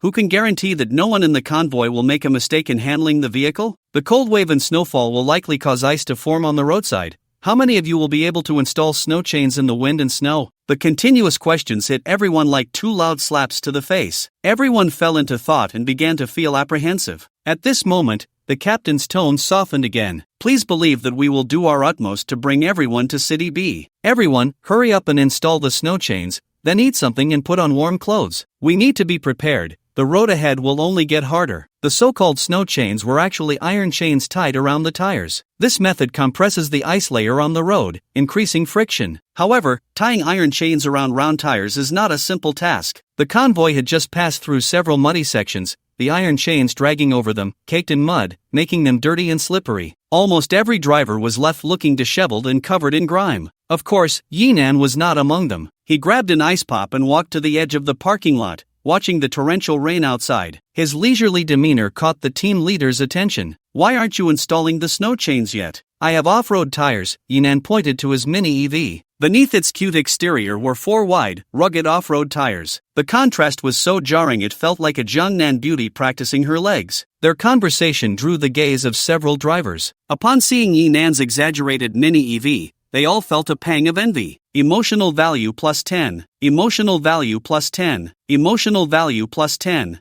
Yinan chuckled inwardly. The team leader also felt a bit awkward. He cleared his throat and continued to ask, "This is an electric car, right? Is the range sufficient?" Yinan pretended to check, then made an okay gesture. There's still a range of 900 kilometers left. At this, the surrounding drivers couldn't hold back any longer and started to scoff. 900? So a full charge gives you 1,000 kilometers? You're just bragging. With modifications like that, the money could buy several minis. It must be exaggerated. Once it cools down, it'll drop to 90. Yinan was completely unfazed, waving his hand dismissively. I modified it with sodium batteries. It works normally at minus 50 degrees. This left the drivers silent. Only the system continued to chime in. Emotional value plus 20. Emotional value plus 20. Emotional value plus 20. Just as Yinan was feeling pleased, he heard Wang Laoer's voice. F***K, man. Are you a stupid pig? Hurry up. Turning to look, he saw the black guy leaning against the railing, holding jiaozuaping. 2 college students who were hitching a ride were struggling to install the snow chains around the truck. The boy had no experience and was sprawled under the vehicle, still unable to get the chains on properly, leaving himself covered in mud, which was quite uncomfortable to watch. Wang Laoer was munching on the bread distributed by the officials, cursing from the sidelines, showing no intention of helping. He felt the gazes of others on him but was not the least bit afraid. He shrugged. What? In such a critical moment, I let him hitch a ride for free, saving his life. Shouldn't he work to repay me? The crowd exchanged glances. No one was willing to step up. After all, there was some logic to his words. In the end, they could only shake their heads and continue with their tasks. Damn, this black guy really isn't worth much. Lin Dong was quick on his feet and had already installed the snow chains, moving closer to Yinan. Yinan pursed his lips. This was none of his business. Seeing the others take out their bread, he had another idea. Want to eat something warm? Ha! What warm thing? Lin Dong didn't quite catch on. Then he saw Yinan lean into the car and pull out 3 lunchboxes. The aroma immediately revealed the contents inside: fragrant pig trotter rice. Here, you and Xiaoling each get one. Ah, isn't that too much? Lin Dong looked at the 2 lunchboxes stuffed into his arms. He wanted to refuse, but every time he opened his mouth, the smell of the pig trotter rice surged into his mind. Xiaoling had brought quite a bit of food, and the officials had also distributed 3 days' worth of supplies to everyone. But those dry chips, bread, and instant noodles couldn't compare to the steaming pig trotter rice. Gritting his teeth, he finally made up his mind. He pushed 1 portion back to Yinan. 1 portion is enough, Xiaoling can't finish, and I'll eat her leftovers. Don't be silly, so many people are watching. Yinan shot a sideways glance at the surroundings. The drivers who had been eating bread and chatting had all lost their appetite for the bread in their hands. The gaze directed at Yinan was filled with a chilling green light. Yinan felt as if he had fallen into a pack of wolves. However, the effect was undeniably impressive. Emotional value plus 50. Emotional value plus 50. Emotional value plus 50. He was enjoying it. That black guy, Wang Lauer, indeed came over just as Yi Nan had anticipated. Hey, bro, can I get a portion too? A portion for you? Yi Nan scoffed twice. He waved at Lin Dong, urging him to quickly bring the lunchbox to the car and eat it hot with Xiaoling. He then shot a cryptic glance and headed straight back to the car. Wang Lauer was not annoyed. He casually leaned against Yi Nan's half-open car window, grinning, just about to continue talking. But Yi Nan opened the lunchbox. The snow-white rice was topped with several slices of pig trotter meat, all marbled with fat and lean, a vibrant red color. Just looking at it, one could tell it was perfectly cooked. The aroma wafting from the lunchbox had already made the drivers lose interest in the bread they held. Once opened, the fragrant steam rose like wisps of smoke. Wang Lauer felt as if his head had been lifted. He swallowed hard several times before he could catch his breath. Yet, despite just finishing his bread, his stomach growled as if it had been starved for ages. Yi Nan scooped a spoonful. The rice was covered with pig trotter, topped with a slice of green vegetable. One bite in, and his satisfaction was evident. Wang Lauer couldn't hold back his saliva any longer, and it dripped out. He anxiously tapped on the car window. Let me have a bite, come on. Why? Just because you're black? Yi Nan sneered, shaking the spoon over the pig trotter rice. I'll pay you. Wang Lauer didn't think twice. Seeing Yi Nan's look of disbelief, he finally realized. He scratched his head, his gaze drifting to Jiaozi waiting by the truck. He pressed his face against Minnie's window, grinning mischievously. Tonight, I'll have my girl come to your car, do whatever you want. Afraid Yi Nan would refuse, he quickly boasted. Don't think she's just a pregnant woman. I've trained her well, all sorts of tricks. I guarantee you'll be over the moon. Yi Nan remained silent, his gaze growing slightly colder. Initially, he just wanted to discuss this old black man, as a way to collect some interest before killing him. But now, it felt a bit disgusting to himself. With a thought, the hand crossbow he found in the outdoor supply store appeared beside Yi Nan's seat. But with so many people around, would killing him cause too much of a stir? Yi Nan's hesitation was mistaken by Wang Lauer's disdain, so he lowered his voice a bit more. How about that female college student? She's not your girl. Yi Nan's eyes gradually turned icy. Wang Lauer, however, didn't notice, gesturing at his neck. Find a chance on the road to toss the guy out. If she's not my girl, whose girl could she be? Aren't you afraid she'll find a chance to kill you? Hey, women are like that. At first, they all say no, no. But once they get used to my big treasure, they can't live without me. Speaking of such flirtations, Wang Lauer became excited, showing off. You see Jiaozi Weiping? I got her drunk and took her. At first, she cried and made a fuss, acting like she was dying, but within 2 days, she was obedient. Now she's so well behaved. I have plenty of lunchboxes. Yi Nan didn't want to talk about women anymore, speaking coldly. I wouldn't even give you scraps for a dog. He took another bite of the pig trotter rice, turning his head in satisfaction, looking as if he was inviting someone into a trap. If you want it, you can try to take it yourself, directly killing someone. Not to mention how the team leader would react. Even the other drivers would probably ostracize Yi Nan. But if the other party breaks in to rob, it's self-defense. In this time, the other party is still a black man. Yi Nan believes that at most, people would think he is too ruthless, thus harboring some fear. Unfortunately, the killing intent in Yi Nan's eyes is too strong. Wang Lauer licked his lips, hesitated for a moment, and then smiled as he stepped back. Whoa whoa whoa. Your gaze is a bit scary. If you're not interested, then forget it. He took 2 steps back, nudged his hips, and gave Yi Nan a knowing look. Whenever you need me, just find me. My earlier proposal is still valid. It's a bit of a pity, but it's not very surprising. After all, it's only the beginning of the apocalypse. They had escaped the city just 2 hours ago. When they left the highway exit, everyone had received 3 days' worth of food and water. At this moment, supplies are very abundant. The steaming pig trotter rice is certainly enviable,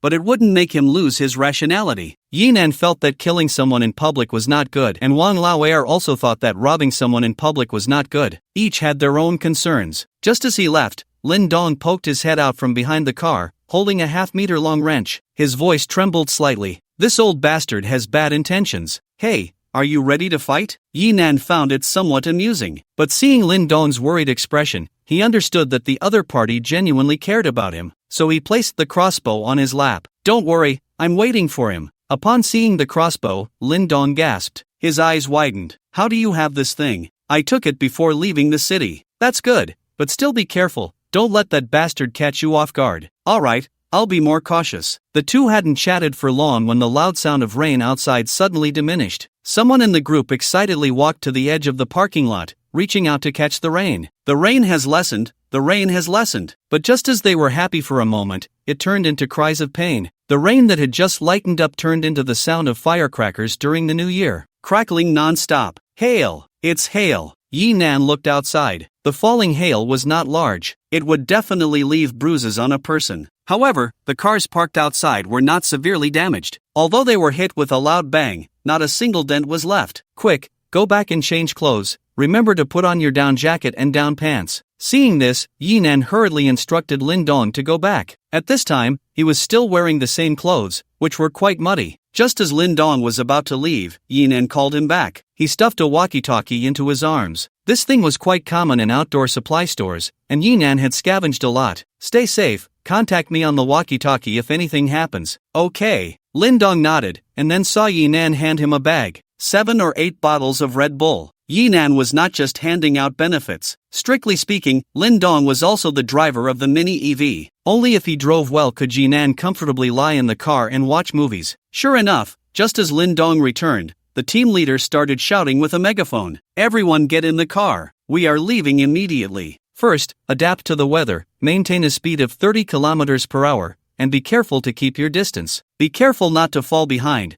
Communicate immediately on the walkie-talkie if there are any issues. Everyone get ready. The next gathering point will take 3 hours to reach. Handle any personal matters in the car. The leader's speed was very slow. They were almost driving at a walking pace into the hail. Damn, are we really going to travel in this weather? It feels like countless people are hammering on my car non-stop. Hammering the car? I feel like that sound is hitting my head. Just as they entered the hail, complaints from the drivers echoed through the walkie-talkie. The hail wasn't large, but the continuous impacts were quite frightening. Inside the cramped car, listening to the sound of hail falling outside felt like being stuffed into a drum and then constantly hammered, gently, evenly striking the entire drum surface. Just the noise alone was enough to drive someone mad. Not to mention, what if the glass couldn't withstand it and shattered? Driving in such conditions was a double torment, both physically and mentally. Quiet. The team leader, seeing the situation, had to speak up to calm everyone down. If we can't reach the gathering point before dark, the roads are likely to be blocked by heavy snow,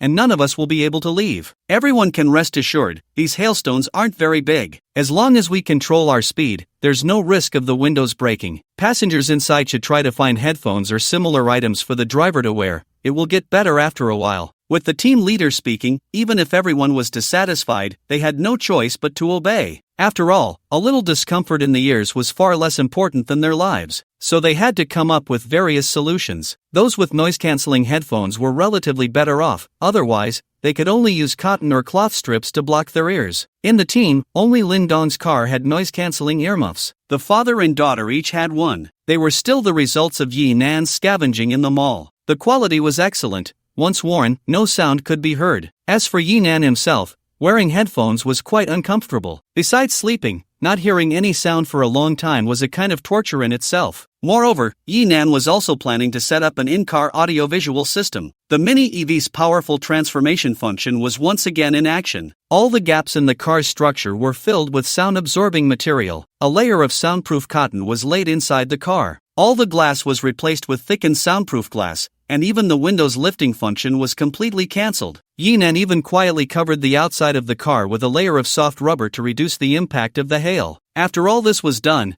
the sound of the hail had almost diminished to the level of light rain. Finally, the large display on the roof had to be installed. With an adjustable bracket, the angle could be controlled to ensure the perfect viewing perspective. Hiding in such a car, listening to the softened sound of rain, playing some disaster or horror movies, the atmosphere and sense of security were both maximized. At this point, the convoy also began to speed up. The team leader was very experienced, gradually increasing the speed to allow the drivers to adapt. Even so, every time the speed increased, the convoy still swayed and twisted. The hail that had fallen to the ground didn't melt quickly. Once the vehicles drove over it, the friction would drop rapidly. This change in friction was different for all 4 wheels. Even with anti-skid chains, the drivers still felt as if they were driving on ice. Moreover, it was intermittent driving on ice. The significant change in friction made even seasoned drivers feel nervous. Their hands gripped the steering wheel tightly, fearing that if they weren't careful, the whole car would start to drift. Besides that, the uneven distribution of ice on the road and the tire's anti-skid chains posed a huge test for the vehicle's suspension system. Even the passengers in the car felt as if they were riding an old-fashioned green train, rattling and shaking non-stop. Before long, someone couldn't hold it in and started to vomit. It would have been better if there were bags or something on the car. Otherwise, that smell in the cramped space was like a deadly biochemical weapon. Fortunately, the temperature hadn't dropped too severely yet. Everyone could still open the windows for some fresh air, otherwise, there might have been casualties. Help!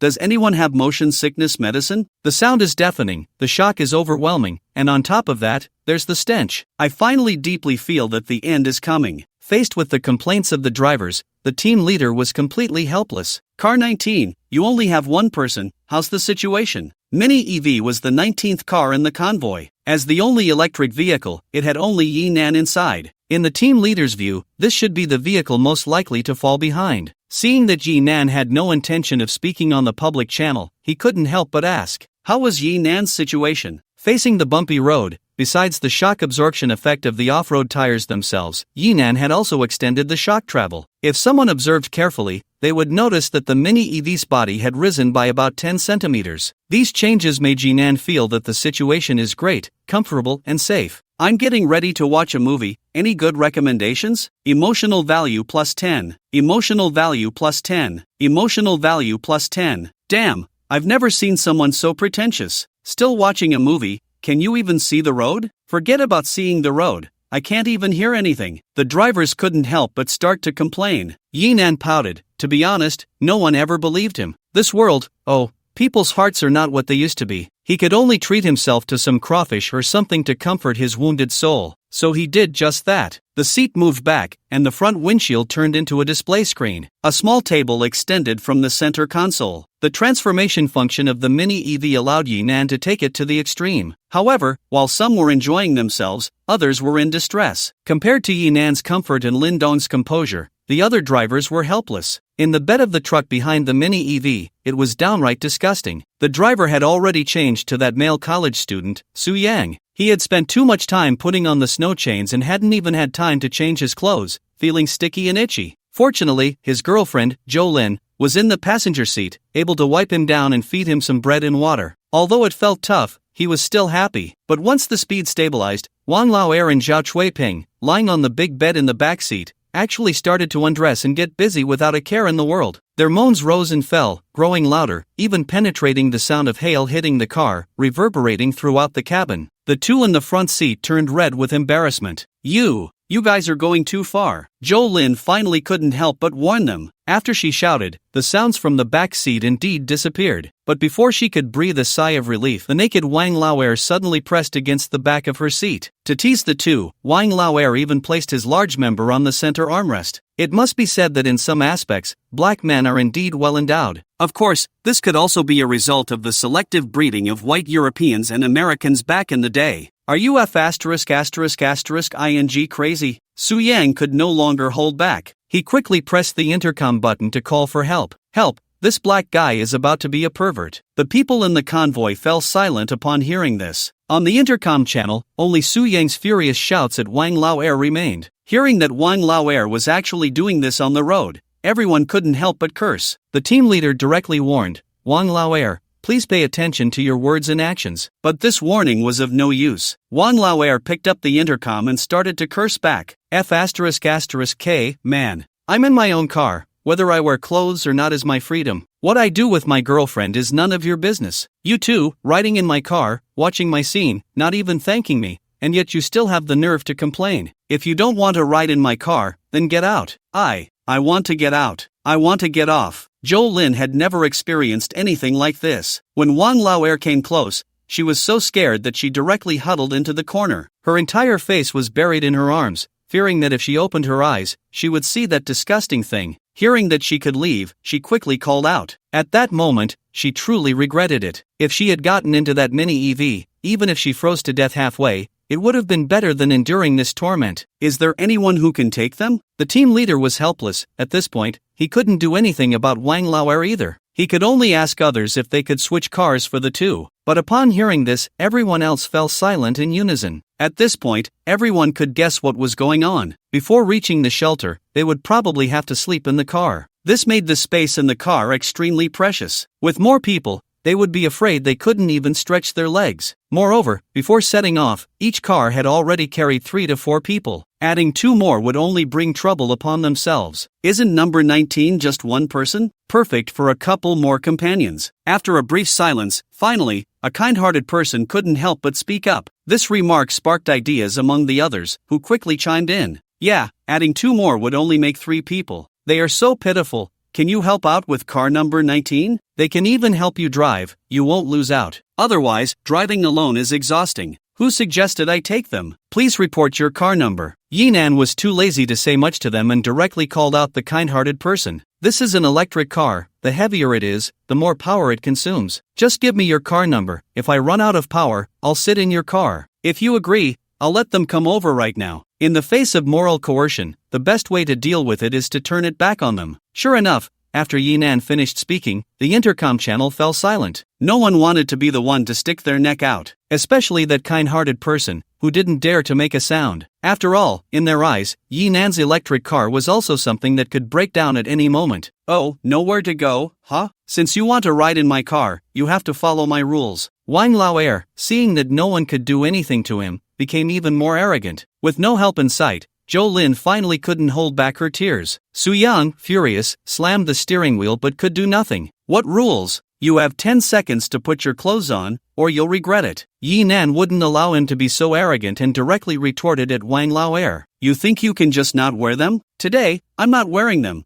What can you do about it? Are you sure you won't wear them? Yes, if you can make me wear clothes, I'll call you grandpa from now on. That's not happening. Raising a black grandson would make me the laughingstock. Let's stick with master. Raising a Kunlun slave would be fine. F***K. Do you believe I'll kill you? Ha, bring it on. Yinan sneered. As soon as he finished speaking, a strong wind rushed up from behind the convoy. All the vehicles felt as if they had been forcefully hit from behind. Some drivers lost control, and their cars began to sway left and right. What was worse, as the cold wind wrapped around them, the temperature around them suddenly dropped. The rear window, which had been clear, was instantly shrouded in white mist. This white mist seemed to grow like a climbing vine, spreading from the rear window to the back seat and the front row. The speed of its spread was astonishing. Wherever it passed, both drivers and passengers couldn't help but shiver. Cold, bone-chilling cold. Clearly, there was no wind, yet everyone could still feel it distinctly. The chill brushed against their necks and, through the gaps in their clothes, seeped into their bodies, stealing away their warmth. Just moments ago, Wang Laoer, who had been shouting, found his exposed body parts shrinking back in the cold. With a strong stinging sensation, he was driven back into the warm bed behind him. But the originally warm bed, even with Zhao Cuiping's body heat, could hardly fend off the cold. They could only tremble as they stretched out their hands to put on various clothes. The situation of the others was similar. Even though the team leader had reminded everyone to keep warm, the ferocity and terror of the cold wave were beyond their imagination. Most people only added a thin outer coat. When the cold wind invaded, they hurriedly rummaged through their clothes and stuffed themselves inside. The vehicle's heating system was turned up to the maximum, but that meager warmth disappeared without a trace as soon as it left the vents. Only by pressing their hands against it could they feel a bit of warmth. In the entire convoy,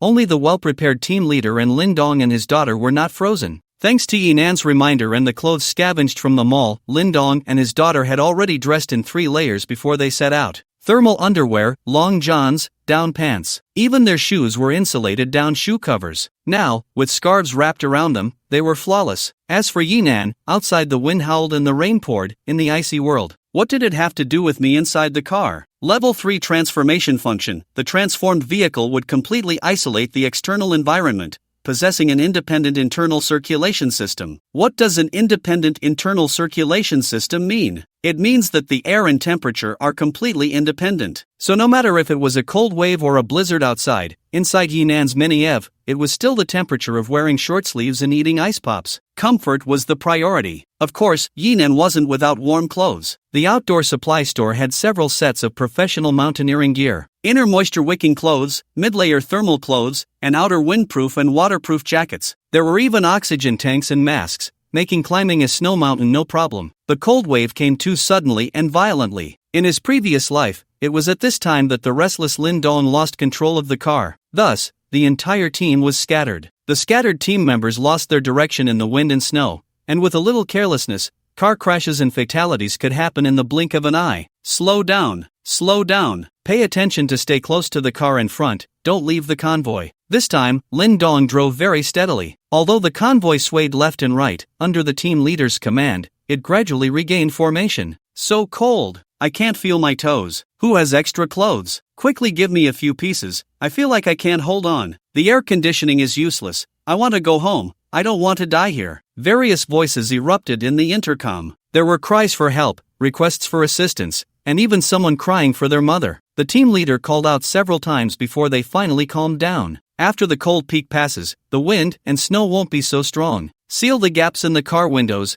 don't let the cold wind blow inside, and the temperature will rise a little. Everyone look out for each other. If we can't reach the gathering point before dark, the heavy snow may block the roads, and it will be even more dangerous then. Once the external temperature stopped dropping, the relatively enclosed environment inside the car would also warm up slightly. After all, with sufficient fuel and the heating function fully on, it provided some comfort. Once they calmed down, everyone tied all the fabric they could find around themselves and ate some high-calorie foods like chocolate. Although it was uncomfortable, it was not to the point of freezing to death on the way. Seeing that everyone's emotions had stabilized, Yinan finally spoke up. He hadn't forgotten the arrogant tone of Kunlun knew just now. How is it, Wang Laoer, still flaunting your superiority? Don't get too complacent. Wang Laoer's voice trembled a bit, but compared to others, it was still quite strong. This is a bed car. I have a bed, blankets, and a woman in my car. You, huh? It must be really cold in that little broken car of yours. Poor little electric car, heating consumes way more power than cooling. So, what do you say? Want to get in my car? Just give me a kiss, isn't that kind of nice of me? This did remind Yinan. Although Wang Laoer and the others didn't have much warm clothing, at least they had a camper van, which was definitely much better stocked than others. Not to mention, just that one blanket was indeed something to be envied at a time like this. But could that really make them jump in front of Yinan? Yinan glanced at the dashboard. It is indeed a bit cold. This made Wang Laoer burst into laughter. But the laughter didn't last long before it abruptly stopped, because Yinan had driven the car next to the camper. Through the car window, it was clear to see Yinan in the Mini, wearing a short-sleeve shirt, holding a finished ice cream stick, and giving him the middle finger.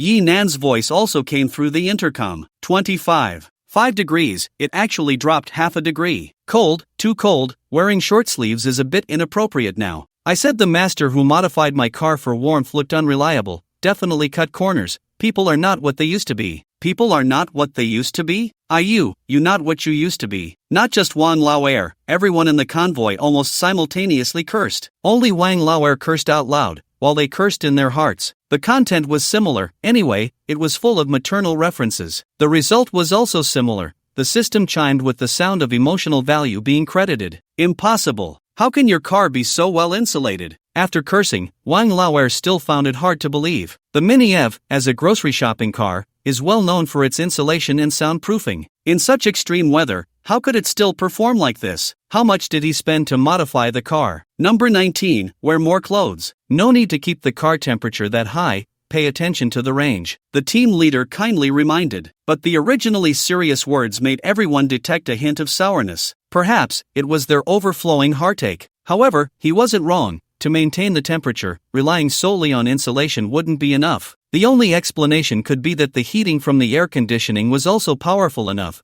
which would inevitably lead to more energy consumption. Of course, this is for ordinary cars. It's fine, we still have over 800 kilometers of range. Yinan casually lied. I installed a wind power generation system in my car. With such strong wind outside, the power generation efficiency is really high. No way. Do rich people really love to play like this? Exactly, just putting a Mini-Ev shell on it. and the configuration is almost on par with a camper. And a wind power generation system. Bro really knows how to play. Wang Lauer fell completely silent, but the others in the team were still envious. Ahem, alright, let's continue to ask about whether my Kunlun slave is wearing clothes or not. Yinan wouldn't let him off, continuing to steer the topic back to him. Wang Lauer was so annoyed, he let out a sour huff. Don't be so smug, even though it can't compare to your car, mine isn't bad either. I have a microwave and a kettle in my car. In this weather, wrapped in a blanket, holding a cup of steaming hot tea, sipping it, warming the stomach, so comfortable. You don't have that, right? No matter how much you modify it,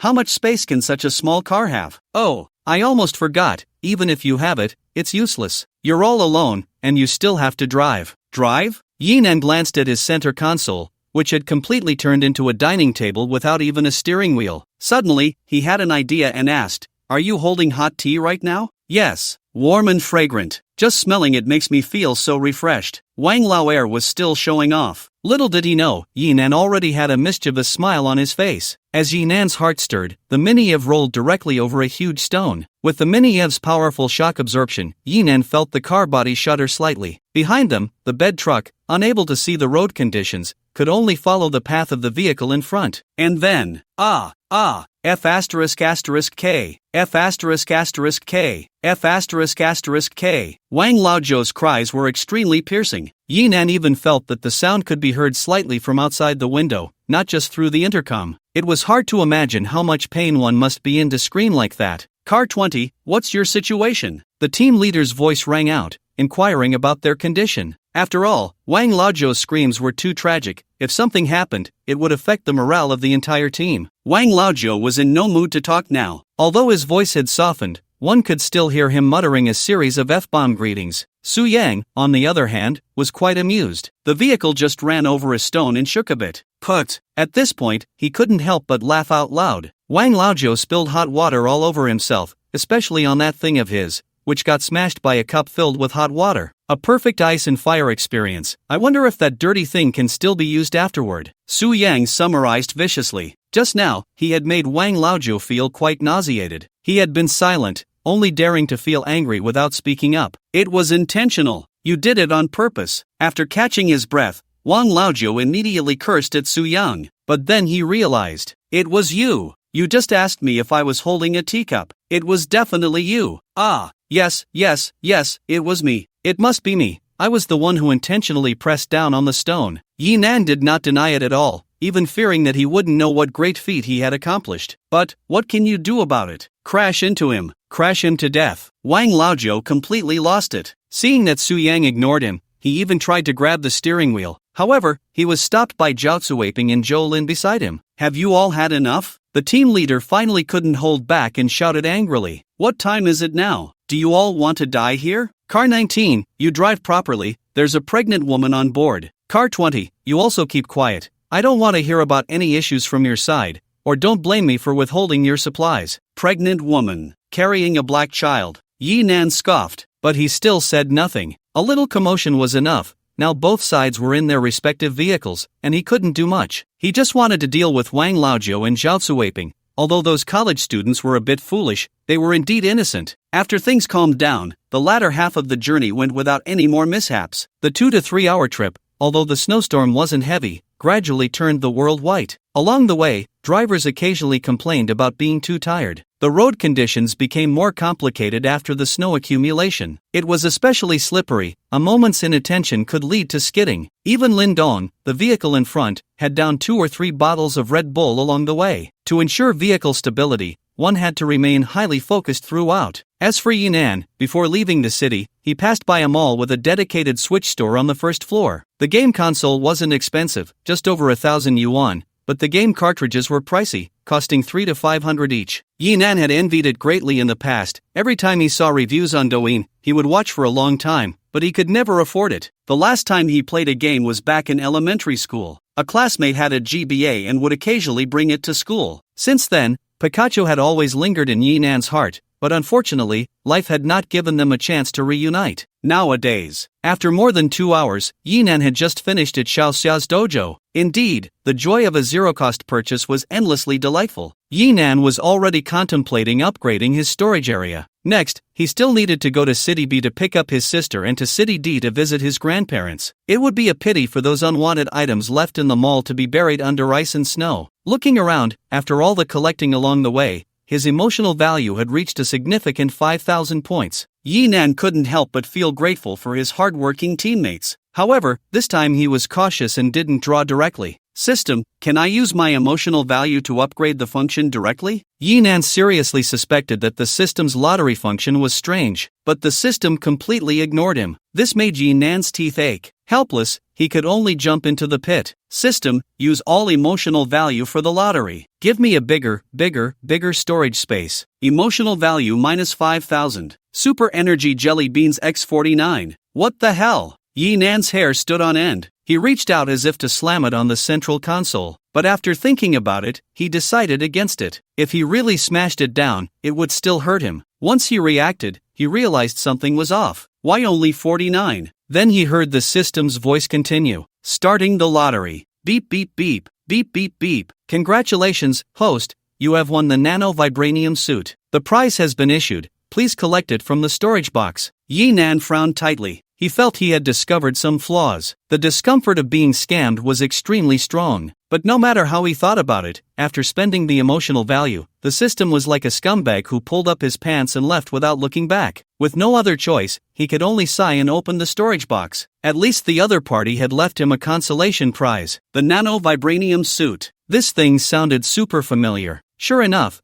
when he opened the storage box, there was a necklace inside. The second-generation suit of Black Panther, the nano-vibranium suit? Yinan gasped. System, I misjudged you. With such a good item, the zero-cost purchase was indeed not urgent. Eagerly, he took out the necklace and put it around his neck. Yinan took a deep breath, his hand pressing on the silver-white wolf tooth pendant in front of him. With a thought, countless tiny blue lights extended from the necklace to envelop his entire body. Wherever they passed, a black suit with ancient patterns appeared on Yinan's body. Looking at the panther mask reflected on the screen, Yinan was extremely certain that this was Black Panther's second-generation suit. According to the movie's setting, this suit possessed incredibly powerful functions such as enhanced strength and speed, invisibility, energy absorption, and release. Wearing this thing, Yinan felt invincible. In the movie, Black Panther wore it to withstand automatic rifle fire, grenades, and even direct attacks from other superheroes. It was equivalent to Yinan having an all-around bulletproof vest. Moreover, it could absorb impact energy, so even if he was hit by a car or bungee jumping, it would keep him safe. It could even store kinetic energy and then release shockwaves to repel enemies. More importantly, in the movie, Black Panther fought in the snow-capped mountains wearing this suit. This kind of high-tech product had basic properties for cold resistance and warmth. After retracting the hood, Yinan could completely wear it as thermal underwear underneath. Anyway, this suit was extremely comfortable, even more so than pajamas. This way, when he got out of the car, Yinan wouldn't need to wear bulky cold-resistant clothing. Thus, when they arrived at the assembly point, among the crowd getting out of the car, Yinan became an extremely eye-catching presence. After all, the general outfit of the team was a mix-and-match style, with layers of clothing,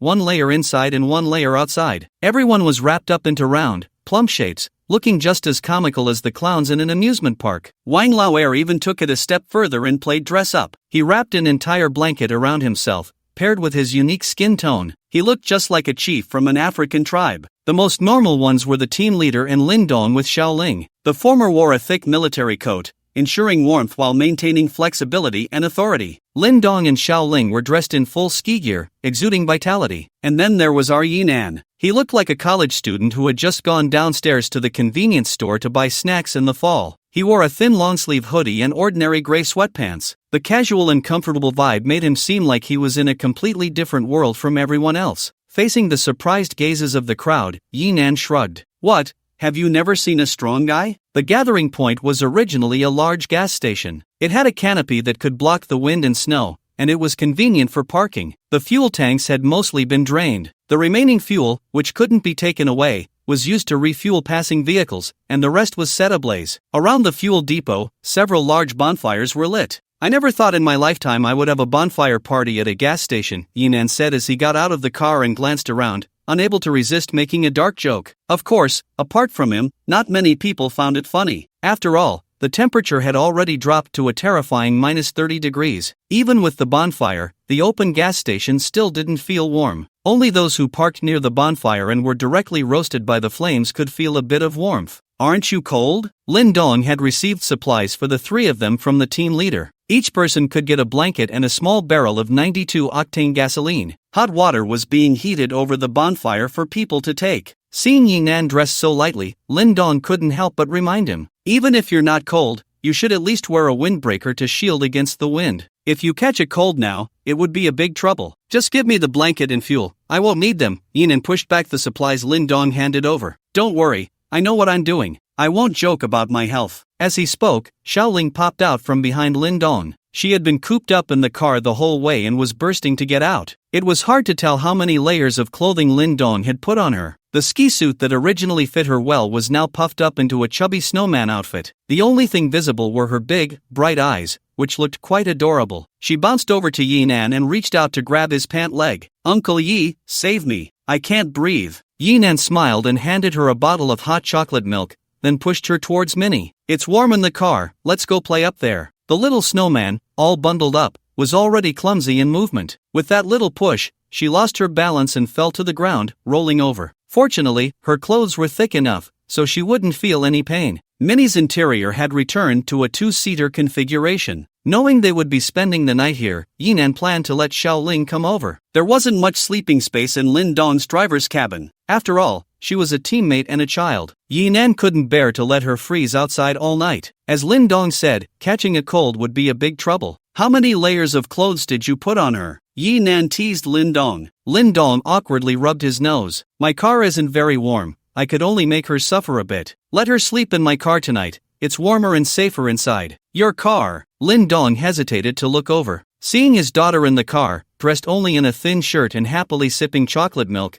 he couldn't bring himself to voice his refusal. Won't running the heater all night drain the battery? Relax, do you see that little hole on the luggage rack? Yinan continued to explain. Inside is a wind turbine. With this weather, I have unlimited energy. Such high efficiency. Yeah, this is all black technology. Cost me a lot of money. Lin Dong was skeptical, but seeing Yinan's confident demeanor, he didn't say anything more. He nodded. We really owe it to you on this trip. Compared to their harmony, the people in the car behind were much more agitated. After Su Yang got out of the car, he charged straight at the black man, Wang Laoer. He reached out and grabbed him by the collar. But just as he was about to unleash a torrent of curses, he received a solid punch to the abdomen from Wang Laoer. The pain made him curl up on the ground, turning into a big shrimp. What? Seeing the crowd around them looking over, Wang Laoer spread his arms and shouted, Didn't you see he threw the first punch? This is called self-defense, you understand? Seeing no one dared to step in, he turned his gaze towards Yinan, not hiding the hatred in his eyes. He even raised his hand to mimic a throat-cutting gesture, a clear provocation. Yinan just smiled. He genuinely hoped this fool would come at him with a knife. A sneak attack would be fine too. As long as he made a move, Yinan would definitely show him what real self-defense looked like. The nanovibranium battlesuit was far too underutilized just for keeping warm. Yinan truly wished Wang Laoer would suddenly pull out an AK and start shooting at him. Then Yinan would turn around with a wicked smile. My turn, right? He would slap him into a pulp. Unfortunately, Wang Laoer didn't have an AK. He didn't even have much courage. Seeing Lin Dong pick up a stick and stand behind Yinan, he left without daring to make a sound. That black guy isn't up to any good. You need to be careful. After scaring Wang Laoer away, Lin Dong still felt a bit worried. But Wang Laoer didn't come back. Instead, that couple of college students approached. Sorry. Su Yang slightly bowed to Yinan. Can we get in your car? That black guy is really something. Sorry. Yinan shrugged and nodded towards the mini EV. I'm full here, you might want to ask someone else. The truth was, Xiaoling wasn't coming over, and the mini EV couldn't fit 3 people anyway. Their question was mainly out of habit. After all, they could have gotten into Yinan's car. Even if it was just Zhou Lin getting in, it wouldn't have been such a hassle. Thank you, sorry for the trouble. Su Yang forced a smile. Realizing he had misjudged the situation, he didn't press further. Instead, it was Zhou Lin who spoke up. Mr. Yi, please be careful tonight. When we were leaving just now, I heard Wang Laoer say he was going to deal with you. I eavesdropped a bit, and it seems like he was planning to let the air out of your tires or drip glue into your windshield wipers. Disgusting stuff. Okay, I'll be careful. Thanks. Yi Nan nodded, acknowledging the warning. He didn't need them to remind him. He already knew Wang Laoer would come looking for trouble. However, he was genuinely disappointed by the underhanded tactics. He had thought the other party would want to use a club or a sack. Instead, it was just petty tricks. Well, it seemed like he could still play along. After all, throughout this journey, Yi Nan had noticed that the other members of the group were under a lot of psychological pressure. Far from home, facing such terrifying natural disasters, the future was uncertain, and life and death were unpredictable. But for the most part, everyone still maintained the baseline of civilized society. If Yi Nan were to kill someone easily, undoubtedly, it was tearing a hole in the already fragile psychological defenses of these people. At that time, humanity, having abandoned its bottom line, would do anything to survive, or even to live better. What they might do then was still unknown. Yi Nan did not want to be the one to break that bottom line. As it was now, everyone maintained politeness. He could enjoy himself and also gain emotional value, which was quite good. Of course, the death penalty could be postponed. The living punishment, however, he would have to endure properly. Thinking of Wang Laoer, who was about to come and seek his own demise, Yi Nan's fingertips moved slightly, and sharp silver claws sprang forth. There was a small supermarket inside the gas station. The authorities had renovated it. All the windows were sealed tight, and a bonfire was lit at the entrance. Compared to the biting cold outside, it was a very comfortable indoor place. Due to the lack of tents, sleeping bags, and other supplies, it was not suitable for sleeping. In such weather, sleeping directly on the floor would cause the body to lose heat at an alarming rate. However, it was an excellent choice to serve as a dining hall. This day had been exhausting. Besides Yi Nan and his group, the others had not had a single bite of warm food. They were all gnawing on dry bread. In better circumstances, they could only find some frozen, rock-hard chocolate. Originally, there was a kettle on Wang Laoer's bed truck, but when he was showing off, he made Yi Nan play a trick on him. The hard-earned hot water ended up splashed all over his brother. It hurt so badly. He couldn't control his emotions, kicking his limbs wildly, and ended up kicking the kettle twice. It broke. So this meal was the first warm meal for these people on their escape journey. Since supplies were plentiful, there was definitely enough food. Unlimited white rice, soft, fragrant pork stew, and warm vegetables. It was enough to bring tears to one's eyes. However, not everyone chose to eat in the dining hall. After all, the space was limited, and there were no proper dining tables. It was not uncommon for people to return to their vehicles after receiving supplies. So, Wang Laoer and Yi Nan's absence did not raise any suspicions among the crowd. After returning, Wang Laoer only casually picked at his food. His anticipation for revenge against Yi Nan suppressed his desire for food. After all, compared to others, the supplies in the bed truck were indeed more abundant. In the cold wind, Wang Laoer, fully equipped, walked out of the vehicle. He had scouted the route during the day. Yi Nan's mini EV was parked in the opposite direction of the parking lot,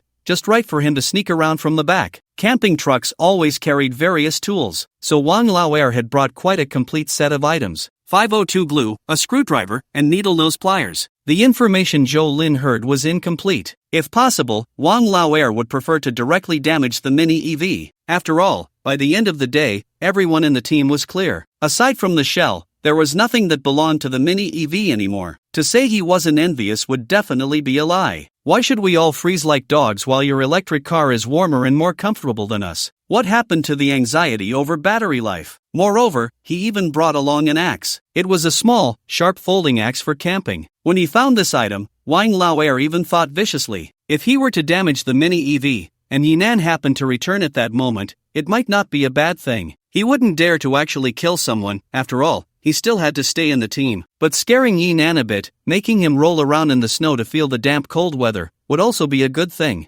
After all, besides the mini EV, Yi Nan's strange clothes were also quite enviable. No one would believe the excuse of being well-equipped. It was minus 30 degrees. No matter how well-equipped you were, that was not a temperature that warm-blooded animals could withstand. Therefore, the black bodysuit that Yi Nan wore inside naturally became the object of suspicion among the crowd. They certainly couldn't guess that it was the Black Panther's vibranium nano armor. That truth was too sci-fi. But there were indeed wealthy people who could modify a mini EV into such a ghastly appearance. Having a set of clothing with warmth effects beyond ordinary imagination seemed acceptable as well. However, Wang Laoer would never have thought that from the moment he got out of the car, Yi Nan had already been following closely behind him. The pure black design of the Black Panther suit, in this snowy and windy night, was almost equivalent to having an invisibility function. To get from the camper van to the parking spot of the mini EV, one had to pass behind the gas station's restroom. After the cold set in, the faucet in the restroom had completely frozen and was unusable. Naturally, it was impossible to flush away any waste. So, to prevent the inside from getting clogged, after using the restroom, everyone would throw the frozen clumps of waste outside. Yes, it was exactly the path that Wang Lao had to take. Of course, these things that had completely frozen into ice blocks didn't smell, but their shapes were all bizarre. Coupled with the poor visibility under the snowstorm, after just a few steps, Wang Lao felt his foot slip. He fell forward. As he flew through the air, Wang Lao felt time slow down significantly. He clearly saw the spot where he was about to land. A clump of waste, shaped extremely standard, stood right there. The waste spiraled from the bottom to the top, leaving a pointed tip.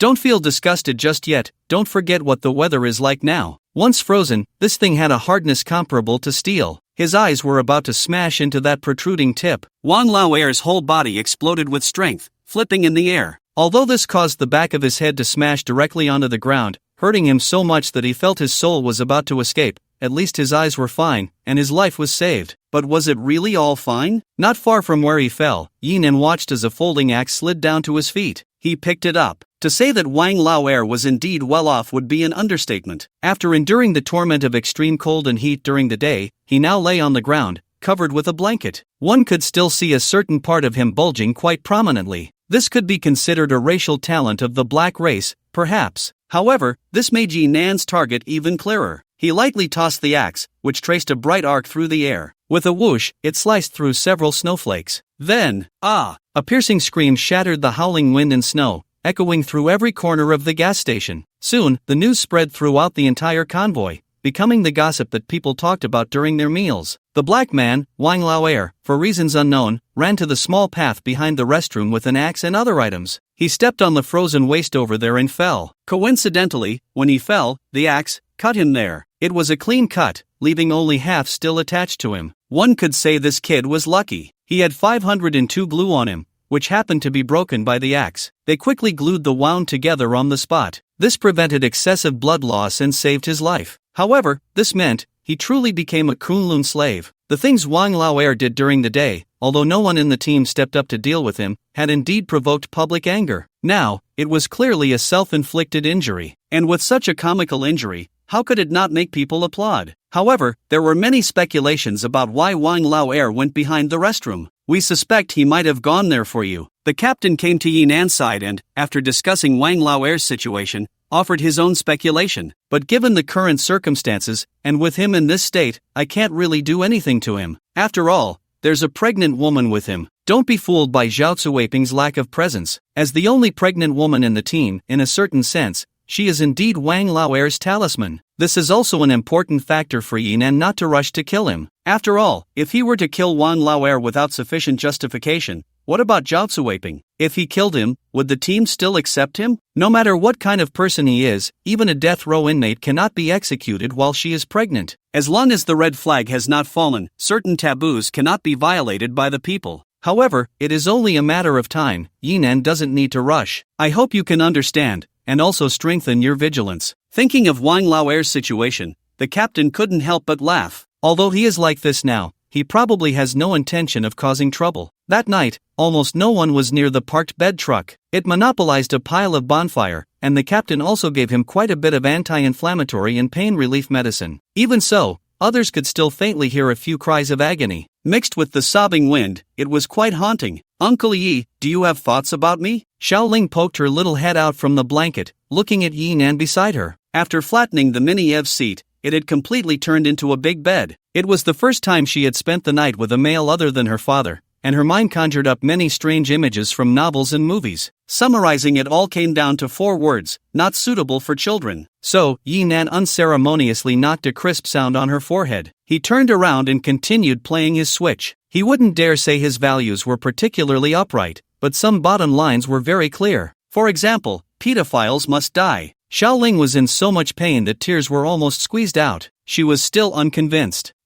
A beautiful and lovely girl like me, any man would have thoughts about, right? Yinan turned around and raised his hand. The little girl was so scared that she quickly shrank her head back into the blanket. Yinan couldn't help but laugh in anger. I don't like flat chests, especially poor chests. Xiaoling was stunned. After realizing the meaning of the 2 flat words, her face turned dark red. "Humph, then why are you so nice to me? Heh, do you believe I can kick you out?" Yinan said with a smile, but thinking about it, he realized he might have been a bit too nice to her. On one hand, there was certainly an instinct to respect the elderly and love the young, but upon closer thought, it should be because you resemble my younger sister. "You have a younger sister?" "Yes, just like you, quirky, full of tricks, and especially cute." "I'll take that as a compliment." Xiaoling pouted, holding back her laughter. "So where is she now?" "In City B, she's studying there. Tomorrow, I can pick her up." Between cities A and B, there are continuous mountains. These mountains effectively block the advance of the cold wave. According to official reports, the situation in City B is much better than in City A. Although there is a noticeable drop in temperature, there are no extreme weather conditions like hail or heavy snow. Relatively speaking, the evacuation there will also be later. "Ah, so tomorrow night I won't be able to sleep over at Uncle Yinan's place?" Xiaoling hugged her blanket, feeling deeply reluctant. Although the warm clothing was sufficient, the small truck was indeed not comfortable. "I need to have my dad find a way to change the car, otherwise, there's nowhere to sleep." "No need to change the car," Yinan reminded her. "Once we get to City B tomorrow, you can take the express bus directly to the shelter." Lin Dong, taking Xiaoling along, belonged to a family that was bringing a child. The officials clearly stated that such families are given priority to board. After all, in this situation, every child is the future of humanity. Moreover, compared to adults, they find it even harder to cope with terrifying environments. It was too late to leave City A, and they missed the express bus. Arriving in City B, this was no longer a problem. "So, are we going to part ways?" Xiaoling became anxious. "Yes, I'll look for you once we reach the shelter," Yinan casually assured her, noticing the little girl's reluctance. "But, alright, go to sleep." Yinan knew she was reluctant, but he ended the topic. After all, he was well aware of the situation with the small truck. A day or two was manageable, but if it dragged on, Lin Dong would probably struggle, let alone this child. However, Yinan hesitated about letting them board the bus. It wasn't that he didn't trust Lin Dong, but they weren't family after all. Once they picked up their grandparents, they would still have to live in the shelter. Explaining the situation with the base vehicle was too complicated. The fewer people who knew these secrets, the better. However, Xiaoling's situation also served as a reminder to Yinan. Since Lin Dong could take Xiaoling on the express bus, what about jiaozuaping with Wang Lauer? After all, her belly was already so big. As a pregnant woman, she definitely belonged to a priority care group. If they managed to get on the express bus, how would he deal with Wang Lauer? Thinking of this, Yinan felt a surge of determination. Tomorrow on the road would be the last opportunity to take action. While he pondered, the system conveniently appeared. Ding! Task issued. Create an accidental death incident. Task reward, convoy privileges. Convoy privileges? Yinan was puzzled, but despite several inquiries, the system did not provide an explanation. He could only wait to see after completing the task. The next day, the wind and snow blew all night. At 9 in the morning, the sky was still dim. The vehicles had parked at a gas station last night, so they weren't heavily covered by the snow. After everyone had a hearty meal and replenished their hot water, the team set off again. Xiaoling woke up feeling a bit down and quietly returned to the small truck. Yinan watched the little girl's lonely figure and felt somewhat helpless. However, he didn't stop her. Lin Dong was also quite stressed driving. Having a little cotton-padded jacket beside him to help with water and food made the journey much more bearable. Yinan had given them plenty of warm packs, and with sufficient clothing, they wouldn't have to endure hunger and cold. Under the captain's arrangement, the college couple boarded 2 different vehicles. Although they couldn't be together, at least they wouldn't have to endure Wang Lauer's bizarre harassment. Due to serious injuries, Wang Lauer's vehicle could only be driven by jiaozuaping. However, this woman clearly had little driving experience, and her driving was quite erratic, provoking Wang Lauer's angry curses. Watching the RV behind them driving dangerously, Yinan had an idea. Today's journey mainly consisted of winding mountain roads. The roads were narrow, uneven, and full of curves. Moreover, with the ongoing wind and snow, many spots were icy. Even with anti-skid chains installed, driving on them still felt particularly unsafe. Even Lin Dong, an experienced driver, didn't dare to relax for a moment. So, wouldn't it be quite reasonable for this pair of dog men and women to have a traffic accident here? Yinan didn't rush to take action. The front was mainly uphill, and with the team leader controlling the speed ahead, the overall speed was low. Even if they lost control and crashed into a tree, it would only result in a few bumps. However, before he could act, jiaozuaping crashed first. After several consecutive curves, Perhaps the distance had become too great. The woman didn't see the vehicle in front and panicked. She suddenly accelerated, and by the time she reached behind Yinan, it was too late to brake, and the front of her car collided with the Mini. Don't be fooled by the Mini's small size, it was essentially a formidable vehicle. So Yinan only felt a slight jolt, and then the car slid a considerable distance. With the help of the assisted driving, it was just a perfect drift, and no collisions occurred. But Zhao Cuiping's bed car was in bad shape. The front of the car was slightly dented, with a gash where it had deformed, and cold wind was rushing in. The two inside were also a bit dazed from the impact. Zhao Cuiping in the driver's seat was somewhat better off, as she had to be buckled in. Wang Laojiu, lying in the bed, was wailing incessantly. It goes without saying how painful it was to hit his head against the door panel.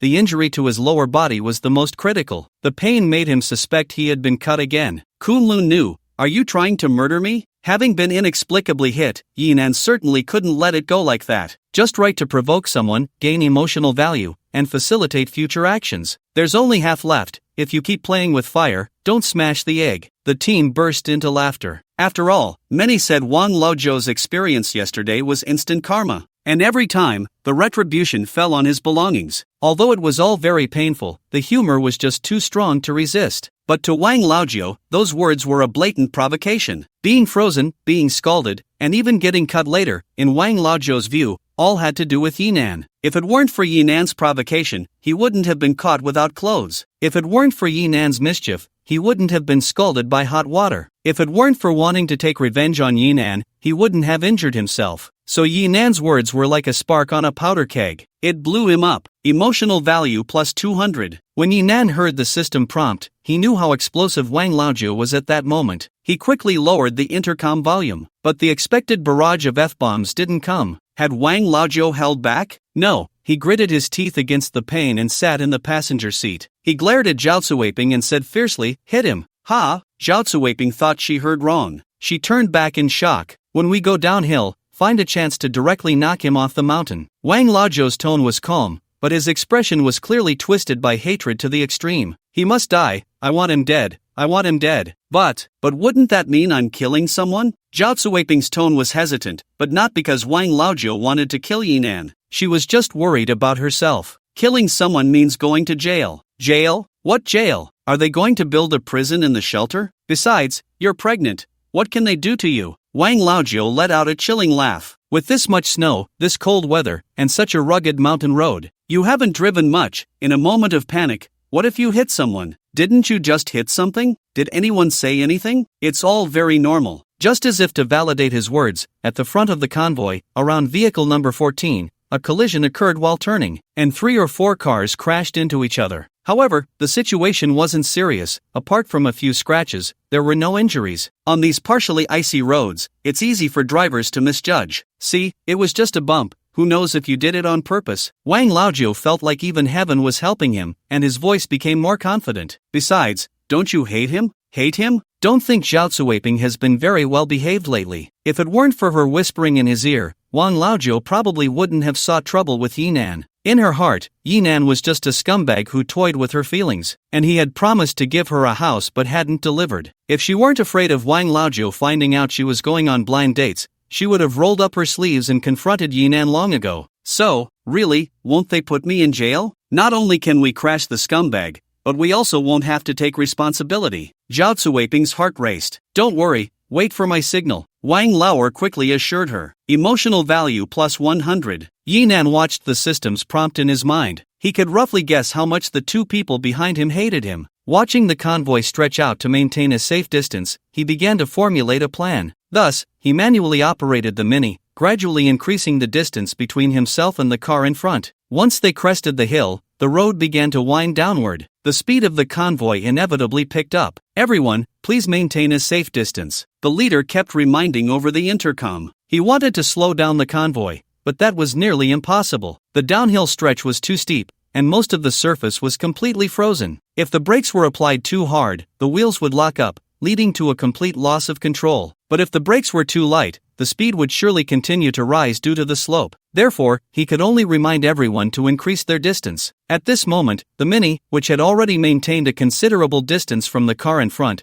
suddenly swayed like a drunken strongman on the icy surface. It even drifted around the corner. he's out of control. Wang Lauer behind couldn't let such a good opportunity slip by. Quick, accelerate, push him off. Under his urging, Zhao Cuiping's expression turned fierce. She slammed the accelerator, quickly closing the distance between them. The roar of the massive engine echoed through the valley, even shaking off a lot of snow from the treetops. This commotion immediately caught the attention of others in the team. The leader questioned over the intercom, who was accelerating. "Didn't I tell you to control your speed?" But at this moment, Zhao Cuiping couldn't care less about being exposed. After a brief acceleration, the bed truck finally caught up to the Mini-Ev just before entering the hairpin turn. But would Yinan let her crash? Just as the Mini was about to enter the curve, a small hole suddenly opened underneath it. Slick gasoline poured out from inside. When the bed truck rolled over the gasoline, Zhao Cuiping in the driver's seat suddenly felt the steering wheel lighten. A wave of immense fear surged in her heart. In her expectations, they would crash into the Mini like billiard balls, sending it completely out of control down the cliff,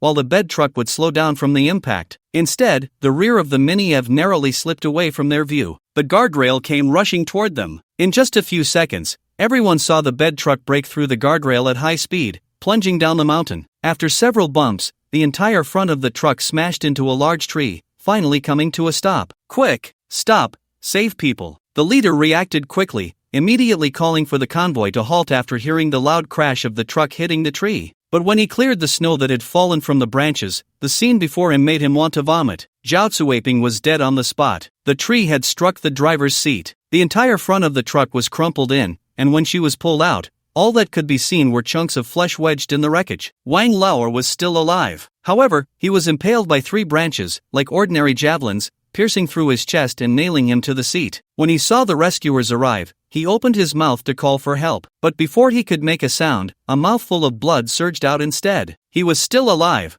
but there was no saving him. He could only lie there in the freezing cold, letting the blood flow out, ultimately dying from blood loss or hypothermia. "Did they accelerate to crash into you?" The leader approached Yinan, asking as a routine. After all, the roar of the bed truck's engine was too obvious at that time, and combined with their speed as they went over the cliff, it was clear that it wasn't just a simple operational error. "I'm not sure, my vehicle was a bit out of control at that time, and I was focused on maintaining balance." Yinan honestly pulled out the excuse he had prepared long ago. The other party didn't pay much attention, patted Yinan on the shoulder, and left. If you think about it, Yinan was the real victim. Since the person was already dead, for him, it was clearly simplest to classify the incident as a vehicle losing control during migration and plunging off a cliff. The people in the convoy felt a bit emotional. Once someone was gone, they were just gone. But this kind of death carried a hint of self-inflicted misfortune, which instead did not evoke much fear. However, during the subsequent journey, the entire convoy's speed noticeably slowed down. No one wanted to become the next Wan Lao heir. Fortunately, the official news was correct. Most of the cold wave was blocked by the mountains. By the time they climbed over the peak and descended, there was no longer any wind or snow to hinder them. When the convoy reached the B-City Expressway entrance,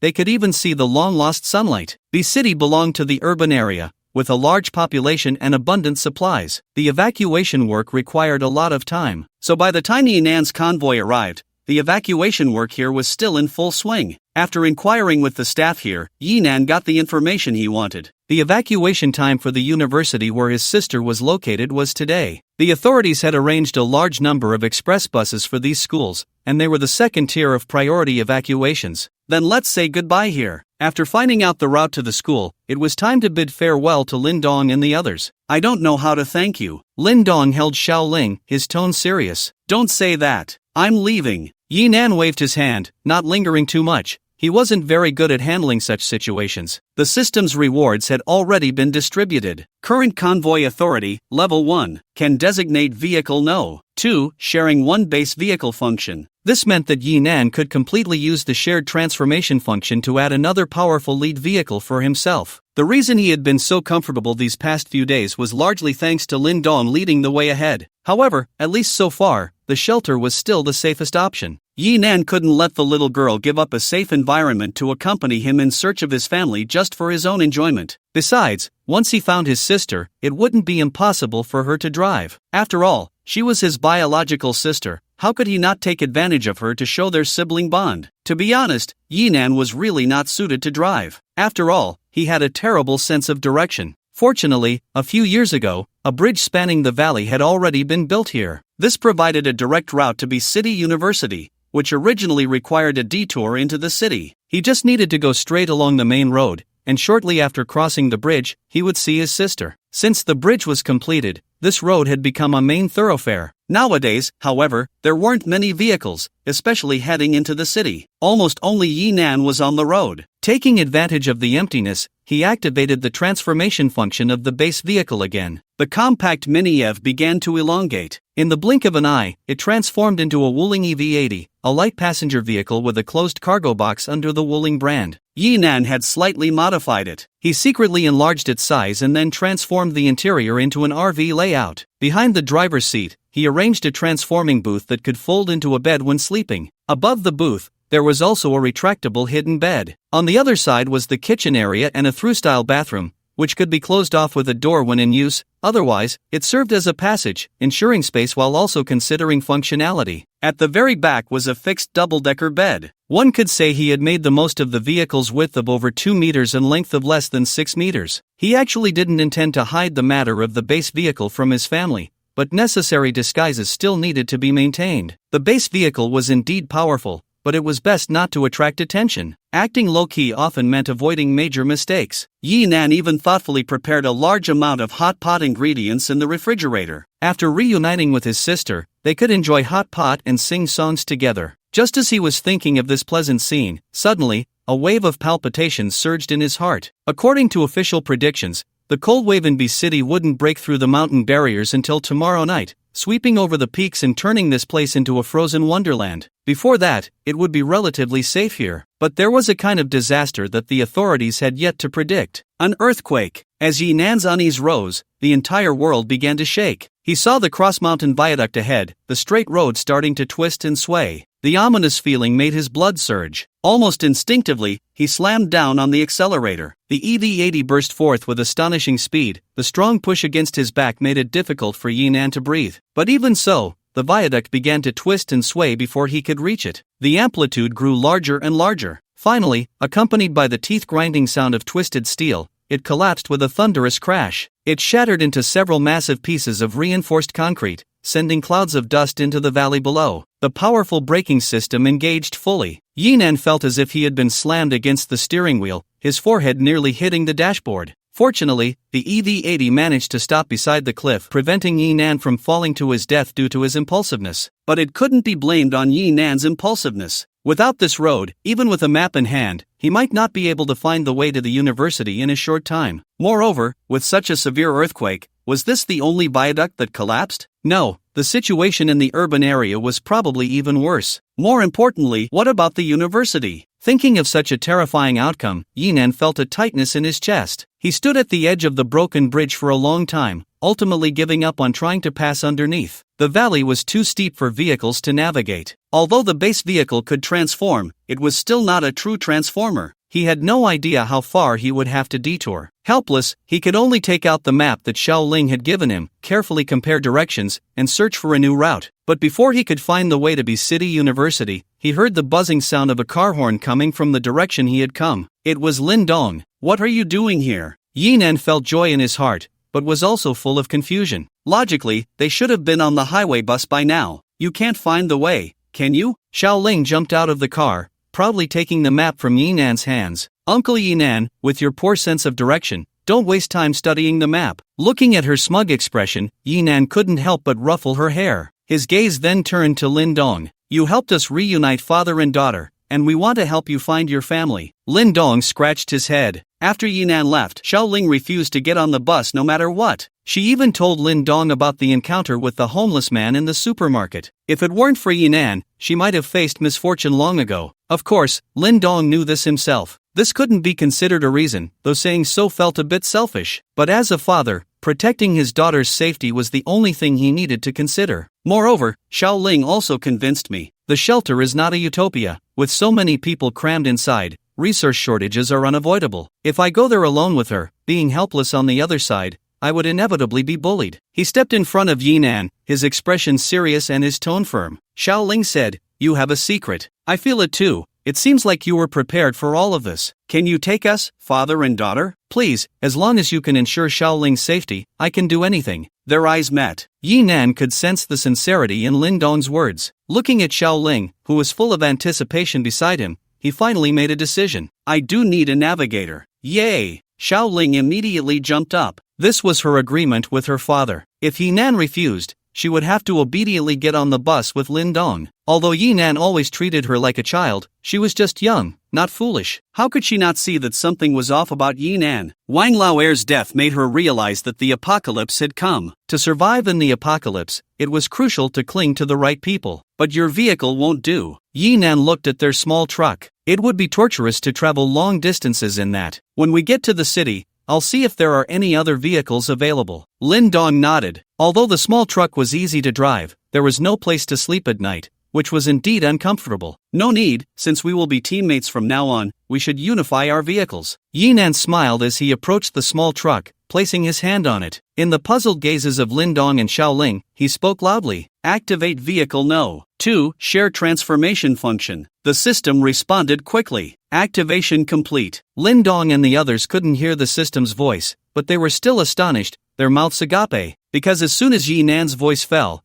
the small truck began to change rapidly. It transformed like the Autobots in the movie Transformers. Various small parts rotated back and forth, and the entire vehicle started to disassemble and reshape. In the midst of the clattering sounds of parts moving, the somewhat worn-out small truck transformed into a sci-fi-styled Tesla electric pickup. Touching the cyberpunk-styled stainless steel body, Lin Dong swallowed hard. You aren't an alien, are you? What nonsense are you talking? Yi Nan laughed, patting the vehicle. It made a solid sound, giving a very durable feeling. Vehicle no. 2 couldn't share the defensive capabilities of the base vehicle. This so-called bulletproof cyber pickup was truly the chosen one of the Doomsday war machines. Isn't the logo wrong? Xiaoling stood in front of the vehicle, looking at the Wuling logo on the front. Even she, a girl who didn't understand cars, noticed the flaw. Oh, I said, the vehicle team is unified. Yi Nan nodded, quite pleased with his own sense of humor. Don't ask, just know it's the Wuling team. Seeing that the little girl had many more questions, Yi Nan quickly interrupted. Alright, let's hurry up and set off. Take me to Beast City University. We can ask questions on the way. Did Xiaoling and Lin Dong have questions? Absolutely, too many to count. But both knew it wasn't the time for chatting. They quickly got into the vehicle, leading the way for Yi Nan. However, Xiaoling was still just a child. After getting in the car, she couldn't help but marvel at the brand new environment. The pickup also had a level 3 transformation function,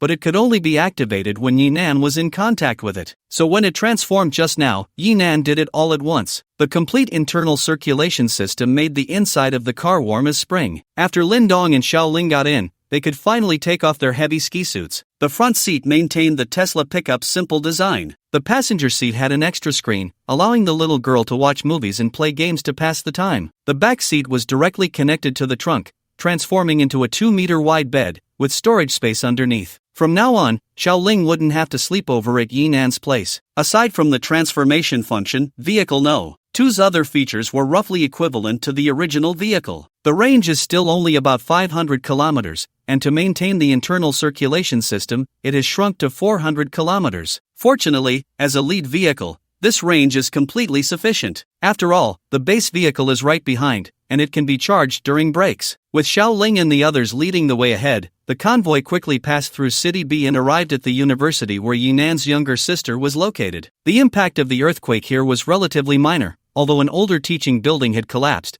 the overall damage was not severe. There was also an official evacuation point arranged here. By the time Yi Nan arrived, more than a dozen high-speed buses were already parked at the school gate, waiting for students to line up to board. Many parents of students had also rushed over. The school had planned a parking lot for them to park their vehicles. Yi Nan instructed Lin Dong and the others to wait outside while he entered the school. Soon, he spotted his sister Yi Bei in the line waiting to board. Brother! As soon as they met, Yi Bei threw herself into Yi Nan's arms. I almost thought you wouldn't make it. The authorities had long issued a notice that the school must be completely evacuated before tonight. The recent earthquake had sounded the alarm for everyone. The school absolutely did not allow them to linger here. But once on the bus, reuniting with family in this apocalyptic world was no simple matter. Yi Nan gently comforted his sister. With family reunited, his emotions were also stirred. Now, only the final step remained. Let's go find Grandma and Grandpa. Wait, Yi-Bei suddenly ran back into the line. She pulled out a rather well-endowed young beauty. Brother, let me introduce you. This is my sister-in-law, Xinqing. Suddenly being pulled from the line, Xinqing's mind just registered what was happening when she heard Yi-Bei call her sister-in-law. Instantly, she was embarrassed. She quickly pulled Yi-Bei back, pressing her entire head against her chest in a moment of panic. Ugh! Being smothered by the softness, Yi-Bei indeed couldn't say a word, only weakly struggling in her embrace. Xinqiang then shyly reintroduced herself to Yinan. Hello, Yinan Gij. I'm Xinqing, Yi-Bei's roommate. Hello. Watching his sister and Xinqiang playfully tussle in front of him, Yinan felt a bit at a loss.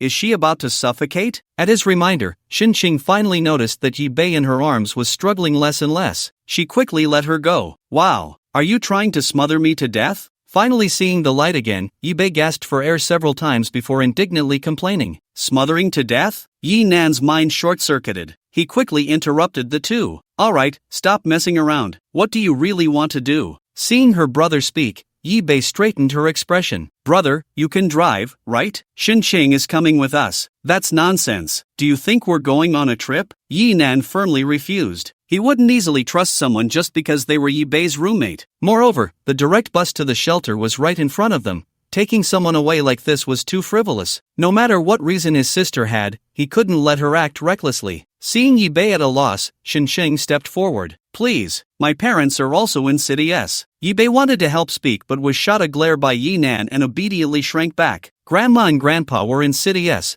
which was definitely information Yi-Bei had revealed. To avoid further trouble from Yi-Bei, Yinan had no choice but to patiently explain. Taking the national highway takes longer, and the weather is bad, making accidents easy to occur. Taking the bus to the shelter is the safest choice. Your parents will definitely also enter the shelter. The authorities will make arrangements. You really don't need to take risks. Brother, take a look at the latest news first. Yi-Bei finally found an opportunity and quickly shoved her phone into Yinan's arms. Inside was the official notification regarding the planning of shelters and the southern migration routes. Due to the cold wave moving south faster than predicted, the authorities had increased the number of temporary shelters and were gradually relocating people. More importantly, it indicated the evacuation routes for major cities. According to these routes, the shelter they would eventually enter would be different from the one affiliated with City S. Therefore, families separated by this would have to wait for the disaster to subside before any arrangements could be made. No wonder Xinqiang wanted to go with Yi-Bei. This rearrangement was indeed quite unsettling. The authorities had already stated that this disaster would plunge the Earth into an ice age. To be called an ice age meant it would last at least 20 to 30 years. How different was that from a permanent farewell? But that wasn't the reason Yinan let her get in the car. Yi-Bei knew her brother too well. Before Yinan could refuse, she immediately turned her back to him and whispered, Brother, remember I said I would find you a girlfriend? The school beauty, outstanding in both character and academics, gentle and considerate. She slightly raised her hand, fingers curled. I found her exactly to your liking, 1 in a million, and if you miss this chance, there won't be another. Yinan's face darkened immediately. Ever since his ex-girlfriend broke up with him, Yi-Bei had been trying to solve his lifelong problem. He thought it was just talk, but did this girl mean it? Stealing a glance at the nervous Xinqing behind him. Truly a good sister, her taste was indeed spot on. Taking a deep breath, Yinan quickly withdrew his gaze. Stop messing around, this isn't something to joke about. At a time like this, thinking with the lower half was ridiculous. Please, brother. Yi-Bei still refused to give up. Xinqing has been really good to me. She has taken care of me at school for the past 2 years. Do you remember last summer? I worked in the city and stayed at her house. Her parents were really nice to me. Just help me out. Summer work. Yinan fell silent. He certainly remembered how happy Yi-Bei was when she returned. Especially that one sentence she said at the time. Yinan probably would never forget it in his life. Brother, I finally know what it feels like to be loved by parents. It turned out that she had stayed at Xinqiang's house. He sighed deeply. Yinan could no longer find the words to refuse. Alright, but you must follow my arrangements on the way. Hooray! Seeing Yinan finally relent, Yi-Bei immediately cheered, pulling Xinqing's hand and bouncing up and down. Xinqiang also breathed a sigh of relief, casting a grateful glance at Yinan. The two had already packed their things. After deciding, they were ready to leave. But before they could walk out of the school gate, they were stopped by a convoy of off-road vehicles. The uniform matte black paint job was striking. In the middle were 2 heavily modified luxury RVs, with off-road vehicles providing escort in the front and back. Their sharp muscular lines made them the center of attention as soon as they arrived. The convoy stopped in front of Yinan and the others. A flamboyantly dressed young man in a pink suit stepped out of the RV. Xinsheng, I heard you're going to City S. I'm heading that way too. Morongxian, Xinsheng has already decided to take our car. Yibei quickly stepped in front of Xinsheng. Xinsheng immediately spoke up as well. Yes, I've already found a ride. Thank you for your kindness. However, Morongxian seemed to ignore their refusals and walk straight towards them. This is a convoy specially arranged by my dad to pick me up. It will definitely give you a perfect journey. In just a few steps, he reached Yinan's front. Seeing that Yinan had no intention of moving aside, he waved his hand behind him. Let this gentleman move aside. Two bodyguards who had followed immediately stepped forward. Stop, Morongxian, make them stop quickly. Xinsheng did not expect Morongxian to suddenly order an attack, and she hurriedly ran forward, wanting to stop them. But the two bodyguards were quicker, one on the left and one on the right, their hands pressing directly on Yinan's shoulders. Both were muscular men over 6 feet tall, dressed in black sunglasses and black suits, exuding an intimidating aura. In contrast, Yinan was a head shorter, and his previously robust figure now looked slender. For an ordinary person, such a huge difference in size would represent an absolute crushing advantage in strength. The best choice would undoubtedly be to obediently step aside. Seeing that Yinan did not move, the two bodyguards thought he was scared silly. They applied a bit of force, preparing to lift Yinan and throw him to the side of the road. But soon, their expressions changed. Yinan was an ordinary person, but the Black Panther battlesuit was not ordinary thermal underwear. With the power of the battlesuit, no matter how hard the two bodyguards tried, he remained completely still. As sweat began to bead on the bodyguards' faces, Yinan finally smiled. It's my turn, right? Without giving the bodyguards time to react, Yinan pushed with both hands. The two bodyguards flew backward faster than they had come, crashing heavily to the ground. The onlookers around gasped in astonishment. Who is this person? He just pushed someone and they flew out. How much strength does he have? Strength? This must be internal power.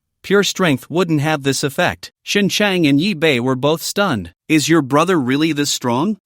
This. Yibei swallowed hard, forcing himself to remain calm. I told you he has 8-pack abs. Don't be fooled by his not-so-bulky appearance. That's just how clothes make him look. How is this possible? Morongxian was also dumbfounded. In his expectations, Yinan should have been easily tossed aside, allowing him to swagger up to Xinsheng without any obstacles, elegantly and undeniably inviting her to get in the car. But why was the other party not following the script? Yinan wouldn't explain anything to him. He took 2 steps to Morongxian's side. You want me to move, right? He slapped him, causing Morongxian's hairstyle to go askew. He covered his face and shouted angrily, You dare hit me? You want me to hit you, huh? Yinan slapped him again, this time reddening his face. He hit Morongxian back repeatedly. Do you know who I am? Who are you, huh? Another slap sent Morongxian nearly crashing to the ground. Stumbling backward, he cried for help. Are you all blind? Get him. Calling for help, huh? With one last slap, Yinan truly exerted his strength. Morongxian was sent rolling like a gourd. His pink suit was splattered with mud as he rolled to the side of the RV. Yinan's attack was too sudden. With 4 consecutive slaps, not only was Morongxian dazed,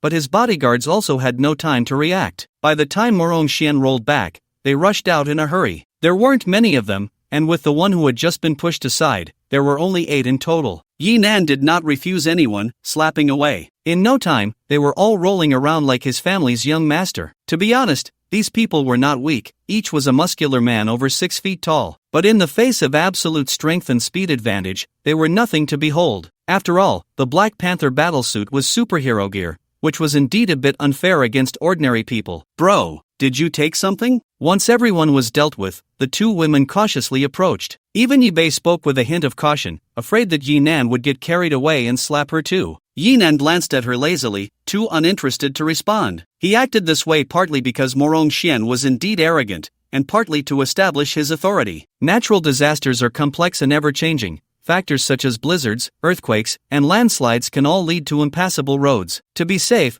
they still had to follow the official convoy. This meant that this exaggeratedly styled off-road vehicle convoy would accompany them for the next few days. That kid Morongxian was practically wearing the words rich and show-off on his face. In such circumstances, being able to gather a convoy for protection was enough to demonstrate the power and status of the other party's family. If they didn't want to be endlessly harassed by the other side in the days to come, the simplest method was to fight. To hit hard. To hit until the other side felt pain in their face every time they wanted to cause trouble. This way, they could definitely enjoy some peace and quiet. At least, for now. The speed at which the other party drove away was quite satisfying to Yinan. The other parents watching the scene were all in shock. They had seen someone who could fight, but never someone who could fight like this. One person taking down 8 strong men was something you might see in a martial arts movie. But one person chasing after 8 strong men to slap them. How should one put it? It was quite humorous. However, despite the laughter, the looks directed at Yinan were filled with awe. The world had changed. It was no longer the era where a few slaps could lead to a police report and a money scam. Although official power was still strong, it could only uphold certain bottom lines. After all, establishing shelters and evacuating personnel were the current top priorities. After walking out of the school gate with the 2 girls,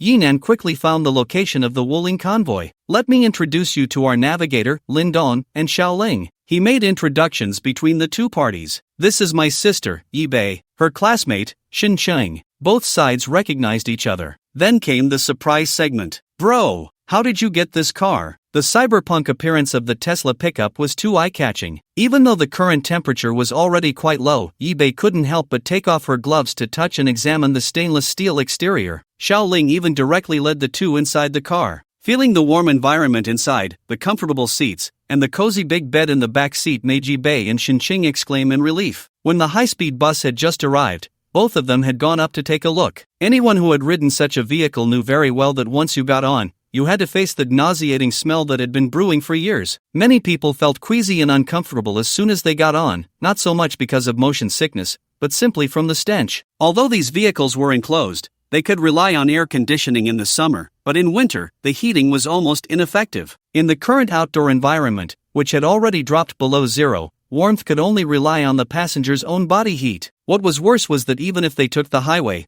reaching the southern shelter would still take at least 40 to 50 hours. Although the highway, once closed, avoided a lot of congestion, it couldn't escape natural disasters like snow accumulation and landslides. Even though some people cleared the roads in time, it was inevitable that travel times would be extended. During these 3 or 4 days, everyone could only sit in the car. Not to mention being unable to sleep, they would probably end up with sore backsides. Thinking about how she almost had to take the high-speed bus and separate from her family while enduring that terrible environment, Yibei couldn't help but sigh. Thank goodness my brother arrived in time. It feels like I've escaped a disaster. That's true, Xincheng nodded in agreement like a chick pecking at rice. Seeing her cute appearance, Yibei couldn't help but lean forward. Confirming that Yinan and Lindong were loading their luggage into the back of the car, she mischievously spoke up. So, when are you going to be my sister-in-law? I think this bed is really nice. Get lost. Xincheng rolled her eyes and jumped out of the car. Although she had joked before that if her brother was really as handsome and strong as Yibei said, then being his sister-in-law wouldn't be a loss. When it came to Yinan, Xinqing couldn't help but feel shy. Yinan was even more handsome and capable than she had described. Those playful words had turned into a young girl's infatuation. How could it not make her blush? Bro, don't you think the strength gap in your convoy is a bit too much? After getting out of the Tesla pickup, Yibei looked at the Wuling logo on the front of the rear car, feeling somewhat speechless. The difference in style between these 2 vehicles was just too stark. You noticed the strength gap just from that? Yinan was a bit surprised. The second vehicle only had a transformation function, which was already quite impressive. But compared to the base vehicle, it was indeed a significant disparity. Who wouldn't notice? Yibei walked between the 2 cars, pointing at the Tesla pickup. Million level. Then she pointed at the Wuling EV80. Common people's level. Oh, you mean this? Yinan smirked. It's all Wuling. No, bro, don't underestimate my knowledge of cars. You call this Wuling? Ha, how could this possibly be Wuling? Yibei's tone was getting higher. She couldn't help but be surprised because, as she spoke, Xiaoling cooperatively activated the pickup's turning function, presenting the glaring Wuling logo directly to Yibei. One person's disbelief couldn't compare to the collective disbelief,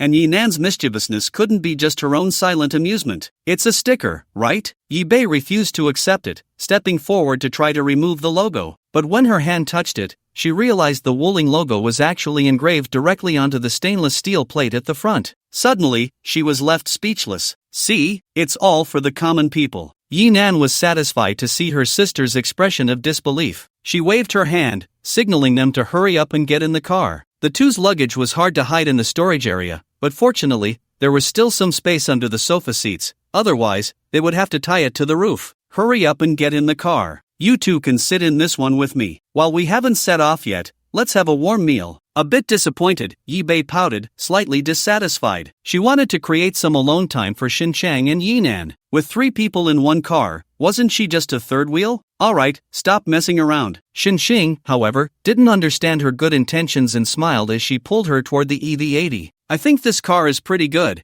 It must be spacious inside. Yi-Bei initially wanted to try harder, but when she saw the interior of the EV80, she couldn't bring herself to say anything. From the outside, who could guess this was a camper van? The Tesla pickup was great, but in terms of comfort for long journeys, how could it compare to a camper van? Just the bathroom situation alone was a complete win. This was a trip that could easily last 5 or 6 days. Who could hold it for that long? And the outdoor temperature was all below zero. Wearing clothes to go outside for a bit was manageable as long as one bundled up enough. But what about when nature called? It was said that on long-distance buses, everyone was given plastic bags, and after using the bathroom, they had to carry them out to throw away, or else they risked clogging the bus's waste tank. Thinking of that terrifying scene, the cleanliness-loving Yi-Bei couldn't help but shiver. More importantly, there was the issue of food on the camper van. In this freezing weather, having even a kettle inside the car would be considered a miracle. Not to mention having a microwave, especially since the EV80 had more than just a microwave. When Yinan mentioned having a warm meal, what Yi-Bei and Xinqiang could think of was instant noodles. But when they actually got on the car, what they saw was a steaming hot pot broth in the middle of the booth. We are going to eat hot pot? Isn't this a bit inappropriate? Yi-Bei and Xinqiang both swallowed hard. Since the announcement of the migration plan yesterday,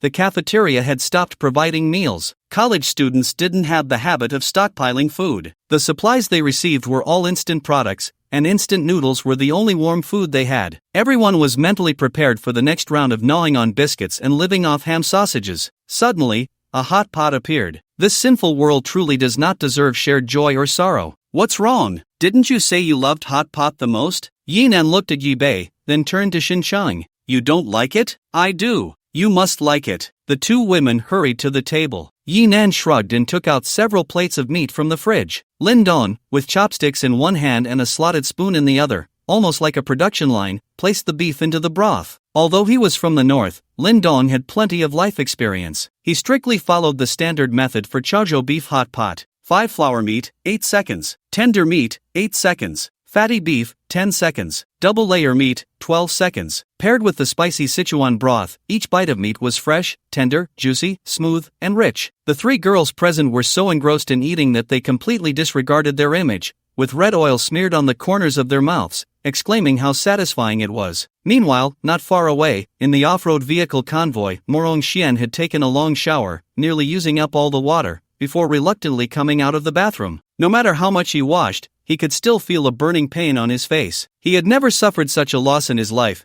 He thought the world was in chaos, and it was his time to act recklessly. But before he could even start bullying others and enjoy the pleasures of an ancient landlord, he was beaten down like a drowned dog. Ignoring the subordinates waiting outside, he directly sat down in the RV's booth. After taking a big gulp of cold red wine, he felt a bit more comfortable. But as soon as he took a bite of the steak on the table, his anger flared up again. He flipped the entire plate over. Isn't this a 5A grade steak? What the hell did you cook it like this for? Young master, the situation was urgent, and we couldn't find a suitable chef. His subordinate quickly apologized. Oh, if you can't be chefs, what can you be? Bodyguards? Morongxian mocked them a couple of times, but seeing that his subordinates were silent, he found it uninteresting. What about that person? Have you figured out his background? Yinan, Yi-Bei's brother. The specific situation is unclear, but from what we've gathered, Yi-Bei's family is quite ordinary and poor, so there shouldn't be any big shots. He drives a Wuling Hongguan EV80. The license plate suggests he came from City A. Wuling what? Morongxian's face darkened. Had he been beaten by a country bumpkin? EV80, an electric light passenger vehicle under Wuling, fitted with snow tires,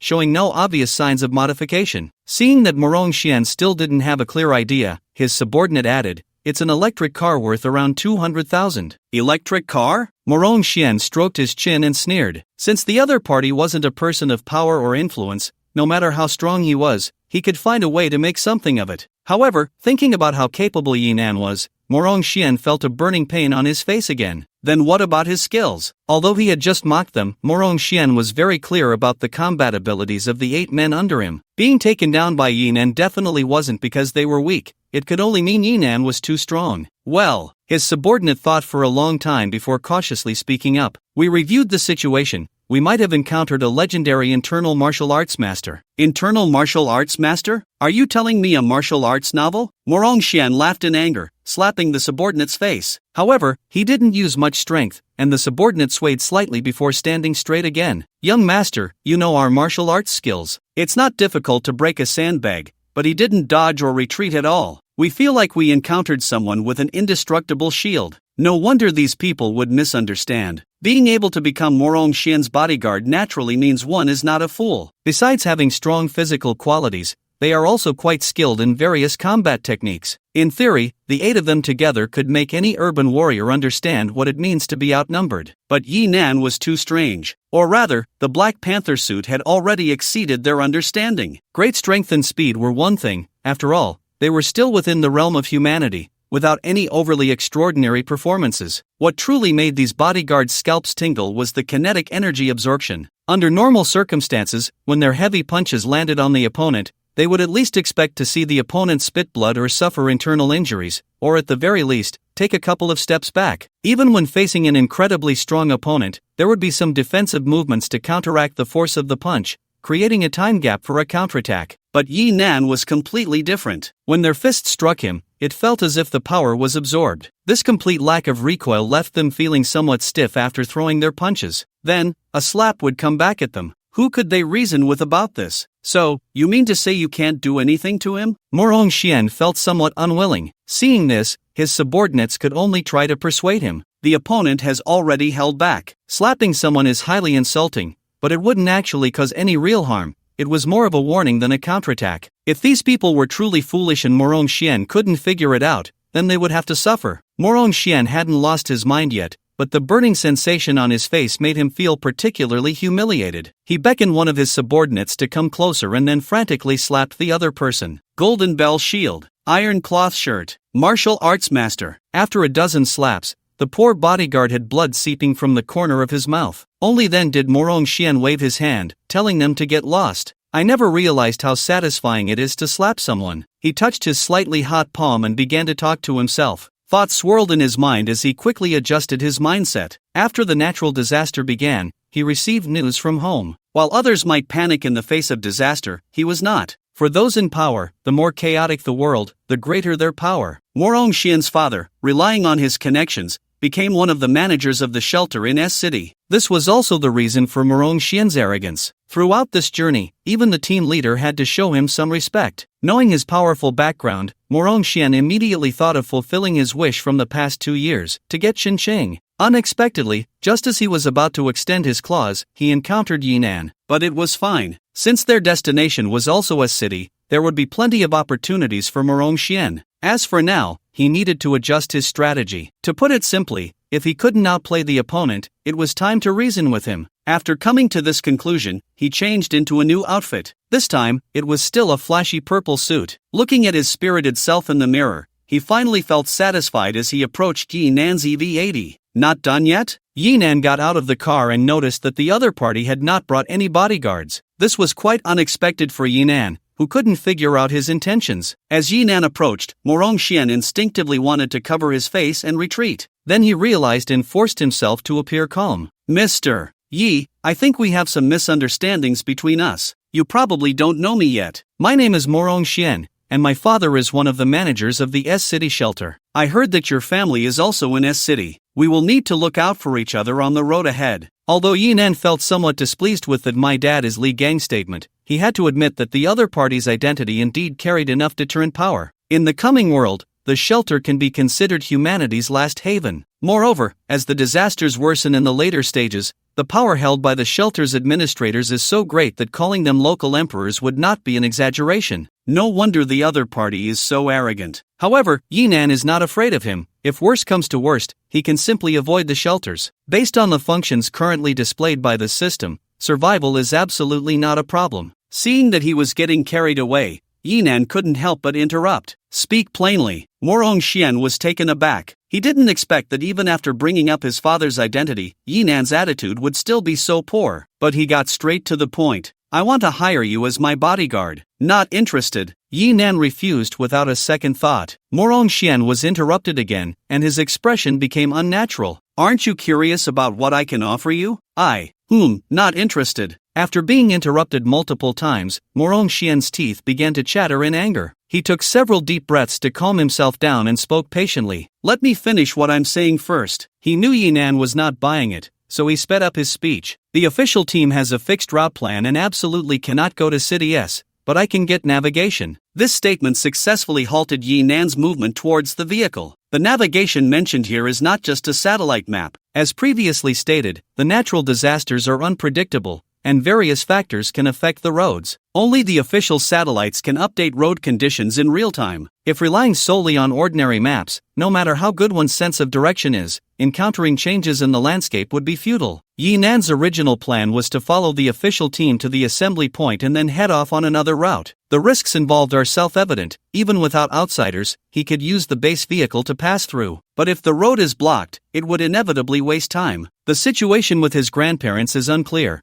and finding them sooner would definitely be better. Seeing that Yi Nan had stopped, Morong Xian also breathed a sigh of relief, feeling that he finally had some initiative, and his tone became somewhat arrogant. He glanced at the unremarkable Wuling EV80, pride welling up in his eyes. Moreover, with your vehicle, you won't be able to get there at all. I have more detailed weather forecasts. Once the cold wave from the north crosses this mountain range, it will move south at an extremely fast speed. You also came from City A, so you know how terrifying the weather there is better than I do. And this is an electric vehicle. There won't be any charging stations along the way. Plus, the low temperatures affect the battery. Have you thought about what you would do if the vehicle breaks down in that icy wilderness? How you would survive with your sister? He pointed towards his convoy. These vehicles have been modified to handle various extreme climates. As long as you agree to be my bodyguard, I can give you the No. 2 RV. Moreover, once we reach the shelter in City S, I can arrange the best living conditions for your family. Of course, there were some things he didn't say out loud. Once Yi Nan became his person, how to deal with Xin Chang would definitely have to follow his arrangements. Even once they reached the shelter, how Yi Nan would handle things would all depend on him. The more Morong Xian spoke, the more confident he became.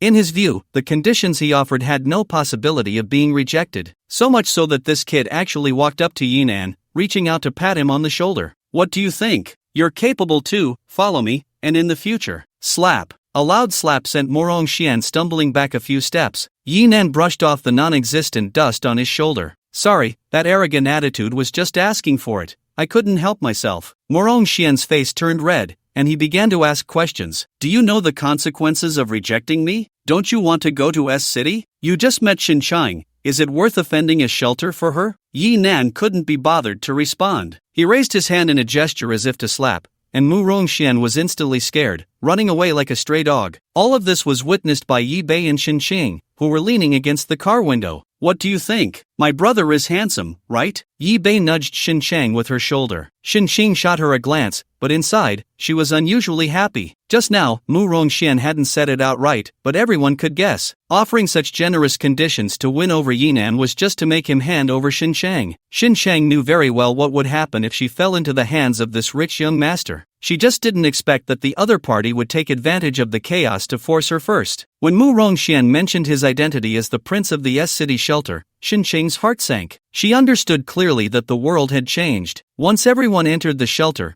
beautiful words like freedom and equality would no longer exist. When food and clothing are sufficient, one knows etiquette. In an era of scarcity, freedom and democracy are nothing but a joke. Although Yi Bei always joked about herself, today was her first meeting with Yi Nan, to offend the shelter's administrator for her own sake. Xin Qing couldn't even dare to think about it. Yet Yi Nan did just that. He didn't even bother to say a word, leaving no room for negotiation. This response was simply too cool. Thinking of this, Xin Qing's face turned a bit red. Does your brother really like my type? Yi Bei covered her face, letting out a sigh of disappointment. Have a little confidence in yourself. This treasure is definitely top-notch. Before Xin Chang could figure out what treasure she was referring to, Yi Bei had already reached out with her hand. It was too big. Yi Bei's small hand couldn't hold it at all. Suddenly attacked on the chest, Xin Chang gasped in shock. But as the two started to wrestle, Yi Nan got into the car. Seeing the two girls tangled together, their clothes disheveled and spring light spilling out, especially where Yi Bei's hands were gripping. Yinan's forehead was filled with dark lines. Since childhood, he had doted on this sister in every way. One could even say he had fulfilled the role of a father to the extreme. It wouldn't be an exaggeration to say he was both a father and a mother. Thus, looking at the scene before him, Yinan's heart was filled with mixed feelings. It should be known that Yi Bei was very beautiful. So, as her brother, Yinan had put in a lot of effort to drive away the blonde-haired boys around her. Back in high school, to prevent those delinquents from bothering Yi Bei, he had fought in many group brawls, one person against a group of them. He had considered countless times how to keep an eye on his sister when she brought a boyfriend home. However, he had never thought about what to do if his sister brought a girlfriend home. Ahem, I didn't see anything. After thinking for a moment, Yinan turned and left. He secretly made a decision to treat it as if he had gained another sister. I am an open-minded brother. No, brother, let me explain. Yi Bei quickly sensed the strangeness in Yinan's gaze and hurriedly let go of Xinqiang. However, after explaining for a long time,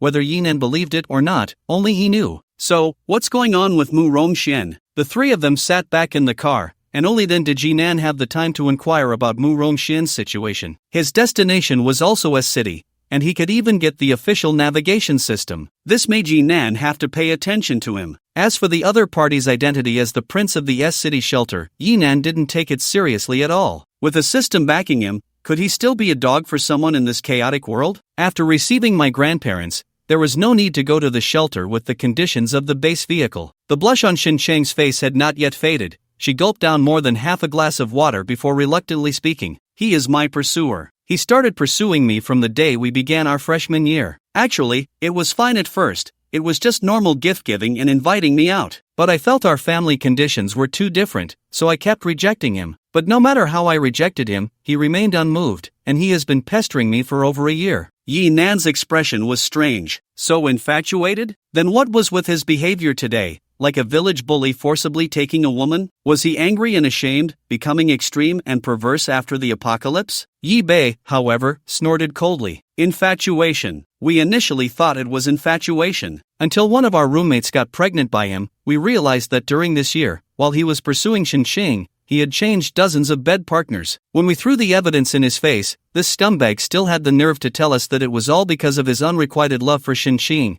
so he could only use them to fill his emptiness. It was all prearranged transactions. Only Xinqiang was his true love that he couldn't let go of. Ugh! After saying this, Yi Bei felt disgusted. Yinan was also speechless, feeling a shocking sense of having their worldview refreshed. Thinking about it, the few slaps he had given were indeed too light. No wonder they felt inexplicably disgusted with each other every time they met. It must have been a rejection stemming from their worldviews. Xinqiang felt the most helpless. Mu Rongxian could never have loved her. He probably just couldn't accept the rejection. So after the order collapsed, he couldn't wait to use force. She was grateful that Yinan had appeared early. Otherwise, with the other party's power, even if she got on the bus, she might not be able to leave. Thinking about the other party's power made Xinqiang's head ache. I'm sorry for getting you into trouble because of me. Since you got in the car, we're teammates now. Saying such things as being too distant, Yinan waved his hand, comforting Xinqiang. And he can't do anything to us. Hearing Yinan say they were teammates, Xinqiang felt secretly delighted. She was really afraid Yinan would see her as a burden. Thinking about the situation of the team, she couldn't help but worry. Should we change vehicles? I know the location of the car city in B City.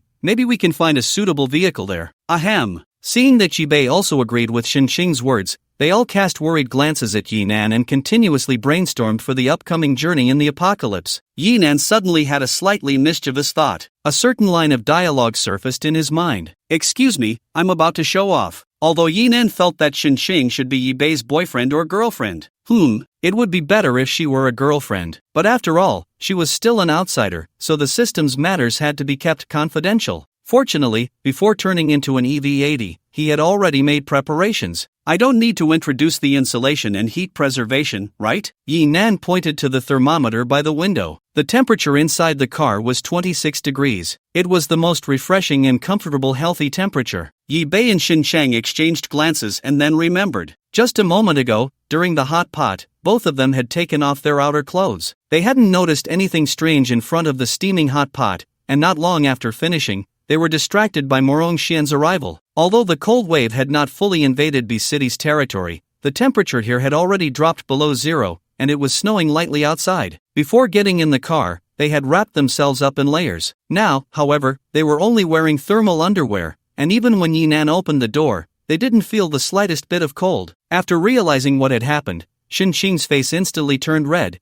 and she shyly put her outer clothing back on. She had been so overwhelmed earlier that she hadn't felt it while wearing more clothes, but now, with only her thermal underwear left, the mountains on her chest were too eye-catching. Yinan politely turned his back. However, his mind was filled with the image of Xinqing's hands clasped in front of her chest. Indeed, she was definitely a girlfriend. Isn't it a waste of electricity to turn on the heater like this? Yi Bei voiced his concern. Xinqing, now dressed, agreed. Yeah, we could wear more clothes, so we wouldn't need to turn the heater up too high. The electric heater must consume a lot of power. Yinan was already prepared for this, patting the roof of the car. Inside here is a mini wind turbine. With weather like this outside, the electricity generated is even enough to charge the pickup. He had used this trick before. After all, it was rare to see the sun in this weather, so calling it a solar panel was not quite reasonable. Theoretically, wind turbines could indeed be installed on vehicles. However, to achieve sufficient charging efficiency, they usually couldn't be small or light. Therefore, almost no one used such modification plans. But it didn't matter, no matter how many drawbacks there were, that was the modification factory's concern. Yinan said he had it, so he had it. He could even take it apart for inspection if needed. To reassure the two women, Yinan pretended to show them the remaining power on the dashboard. When they saw that there were still 130 degrees of electricity left and that the charging efficiency was even higher than the power consumption, the two women finally felt relieved. This car is too powerful. Xinqiang looked up at the roof, her expression silly, as if her gaze could penetrate the interior materials and directly see the wind turbine above. And you can't hear a bit of noise. This was also one of the reasons cars didn't use wind turbines. The most common wind turbines were those large white fans found in wind farms, which were very common in coastal cities. Even from a distance, they seemed quite romantic. But these things usually had to be built far from residential areas, because those slowly rotating blades could reach terrifying speeds of over 300 kilometers per hour at the tips. That was comparable to high-speed trains. Therefore, when they operated, they also produced huge noise, which was a problem that almost all wind turbines couldn't avoid. Satisfied with the astonishment of his two little fans, Yinan stomped his foot. Extended shock travel, specialized snow off-road tires. Plus, with the pickup supporting each other, our off-road capability won't be worse than their RVs. No, we should be much stronger. After all, their heavy-duty RVs are too heavy, making them more prone to getting stuck. That just leaves the issue of food and water. Yi Bei patted her slightly bulging belly. That hot pot they just had was truly satisfying. Eating hot pot in this weather was simply blissful. However, thinking about the need to control food consumption next made her a bit sad. She could never have imagined that this car would have such an incredible dining feature, providing enough for 5 people, including breakfast, lunch, dinner, afternoon tea, and late-night snacks. And when it came to eating, only Lindong and Yinan could finish the rations. The remaining 2 girls and 1 child wouldn't just be safe from hunger, they might even end up stuffed. Of course, Yinan had to cover this up. Fortunately, when he looted the supermarket, he had also gathered a lot of food. So he opened the cabinet in the dining area, revealing a scene packed full inside. Eating like we did today, we could go for a month without finishing the food in here. Hooray! Yi Bei was the happiest. Now that food, clothing, shelter, and transportation were all guaranteed, this apocalypse felt incredibly secure. Brother, you're amazing. How did you get this car? Also, when did you become so amazing? Yi Bei stretched out her small fist and pretended to gesture in front of her. Those bodyguards, one by one, they're just too strong, too strong. This should be the only question that Yinan couldn't explain. But it didn't matter, he didn't need to clarify everything in detail. Yinan smiled faintly, revealing a mysterious expression. It's a secret. Emotional value plus 100. Emotional value plus 100. Sure enough,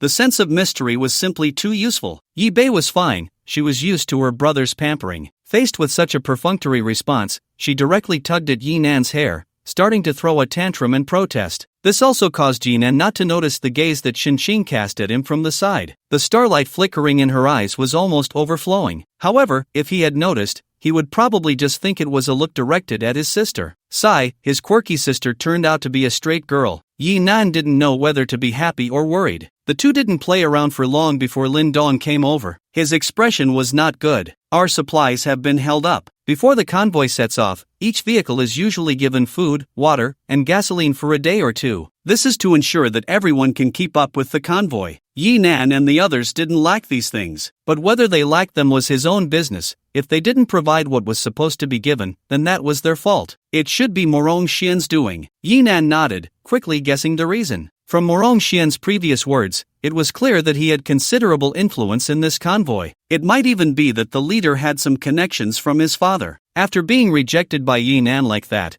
the other party would definitely take some action. Let Xiaoling come over here. Yi Nan thought for a moment and waved to the little girl in the pickup truck. I'll go drive the pickup with you. Ever since he mistakenly thought Shin Chang was his sister's girlfriend, Yi Nan felt a bit like a third wheel, especially during that scene just now when they got into the car. To be honest, it was quite steamy, but that was his sister, and his sister's girlfriend. Yi Nan felt it was better to avoid the situation.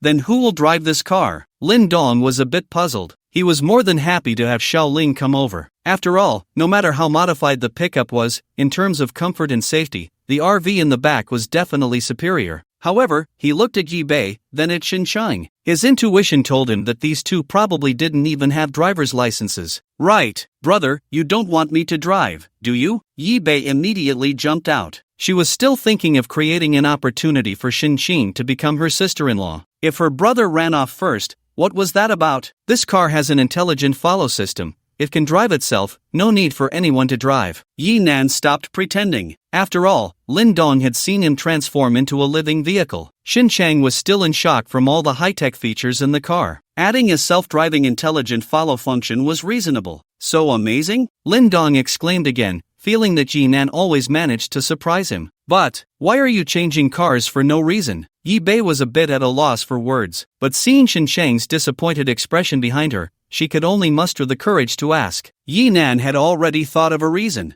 I'm switching with Uncle Lin. It will be easier and safer on the road. The journey ahead would likely take a while. The pickup didn't have assisted driving features, and driving in the wind and snow was difficult. Having someone switch off driving was actually safer. This reason was quite justifiable, and even Yi Bei couldn't say anything more. However, Xiaoling walked up to Yi Nan. Her eyes sparkled with wisdom. Is it really just for safety, not to avoid something? For some reason, being stared at like that made him uneasy. Suddenly, a scene of Yi Bei hugging Shin Cheng appeared in Yi Nan's mind. He quickly cleared his throat to ease the awkwardness. There are ice cream, chocolate, and small cakes in the car. Sister Yi Bei, let's get in the car quickly. It's freezing outside. The little girl, ultimately tempted, immediately switched sides. Seeing that they had all gotten into the car, Yi Nan finally breathed a sigh of relief. Actually, this was better. Separating the genders would definitely make life more convenient. Not long after Yi Nan got into the car, the sound of departure came through the intercom. We are now departing. Please remember your vehicle numbers,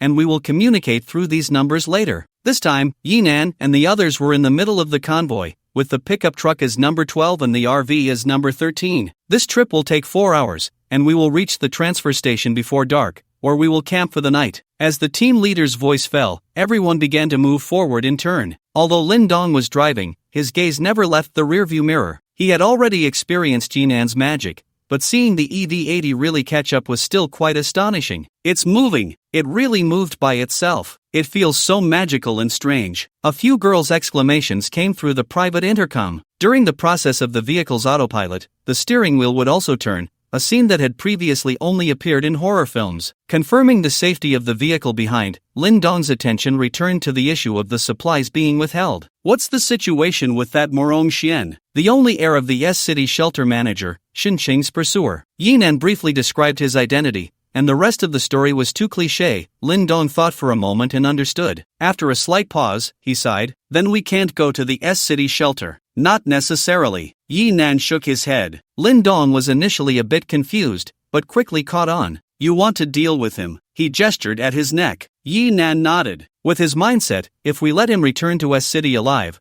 we might as well forget about entering the shelter. But it's fine, there are plenty of opportunities on the road. The key is to first get hold of his navigation system. Lin Dong pondered for a moment before speaking again. Wang Lar and the others' deaths weren't accidents, right? Yi Nan smiled slightly. Indeed not, but as long as no one finds evidence, it can only be considered an accident. Lin Dong nodded. Don't let Xiaoling know. Don't worry, I know my limits. After a moment of silence, Lin Dong sighed deeply. He had seen the state of Wang Lar's death. He was not a sympathetic person, but for someone living in a peaceful era to suddenly face such choices was somewhat distressing. Of course, it was just distressing. Lin Dong was very clear that he and Yi Nan could only advance and retreat together. No matter the reason, since they had already offended the other party, they should not expect mercy. Only the dead could be trusted not to retaliate against him. Not long after their conversation, Yi Nan was just about to continue playing games when the system prompt sounded in his mind. Task issued, obtain 10,000 emotional points. Task reward, activate the armed area. Instantly, Yi Nan's expression turned somewhat grim. It wasn't that the task was particularly difficult. So far, the system had never issued an impossible task. After these 2 days of accumulation, especially with the large amount of emotional points provided before Wang Lair's death, along with the continuous support from Morong Xian and his bodyguards, Yi Nan already had over 8,000 emotional points. The problem lay in the reward. He had figured out the system's routine. Although this thing was unreliable, it always provided rewards at the most opportune times. So, in the system's judgment, would he need the convoy's armament on the road ahead? He took out his phone. Originally, the team's communication relied solely on walkie-talkies. But no matter how many times they were warned, there were always those who couldn't stand the loneliness of the journey and started babbling inside. This was not conducive to the leader's work arrangements, so the officials urgently developed an app that enabled local area network communication. Through the signal from the lead vehicle, short-range communication could be established, allowing the group to interact and relieve stress. Yi Nan tried to operate it. The interface was very clean, capable of sending messages, voice, and images/videos. It had a feel reminiscent of the early WeChat. There were quite a few messages in the group, with many people exchanging information, mainly inquiring about the situation back home. He had just picked it up when he was mentioned. It was Morong Xian. Do you know what you guys have rejected? Below was a photo he had taken, showing the supplies sent by the officials. Clearly worried that Yi Nan and the others didn't know who had withheld their supplies. I hope your supplies are enough to last until S City. Of course, don't worry, I won't eat these. I'll eat this, 5A grade beefsteak. Another photo followed, featuring steak and red wine, with atmospheric candles beside it. It was taken in a super influencer style, but Morong Xian was quite satisfied. After sending it, he forked a piece of the cut steak into his mouth, but as soon as he bit down, his expression changed. It was tough. Furious, he quickly spat it onto the face of the subordinate beside him. Emotional value plus 50. Yi Nan looked at the system's prompt, somewhat confused. You flaunt a picture, and then get angry yourself? But before he could reply, Yi Bei couldn't hold back at all. Then do you know what you can't have? Yi Bei replied in a tone similar to Morong Xian's and sent a photo as well. It was a picture taken during their hot pot meal. Beef, tofu skin, vegetables, and a steaming pot of red oil. Bang! The phone was slammed heavily on the table. Morong Xian was breathing heavily in anger. After all, he knew what his steak looked like. Yi Bei's photo was of hot pot. How could hot pot not be delicious? He widened his eyes and looked at the subordinate beside him. Didn't I tell you to cut off their supplies? Why are they still eating hot pot? Young master, there were no hot pot ingredients in the supplies.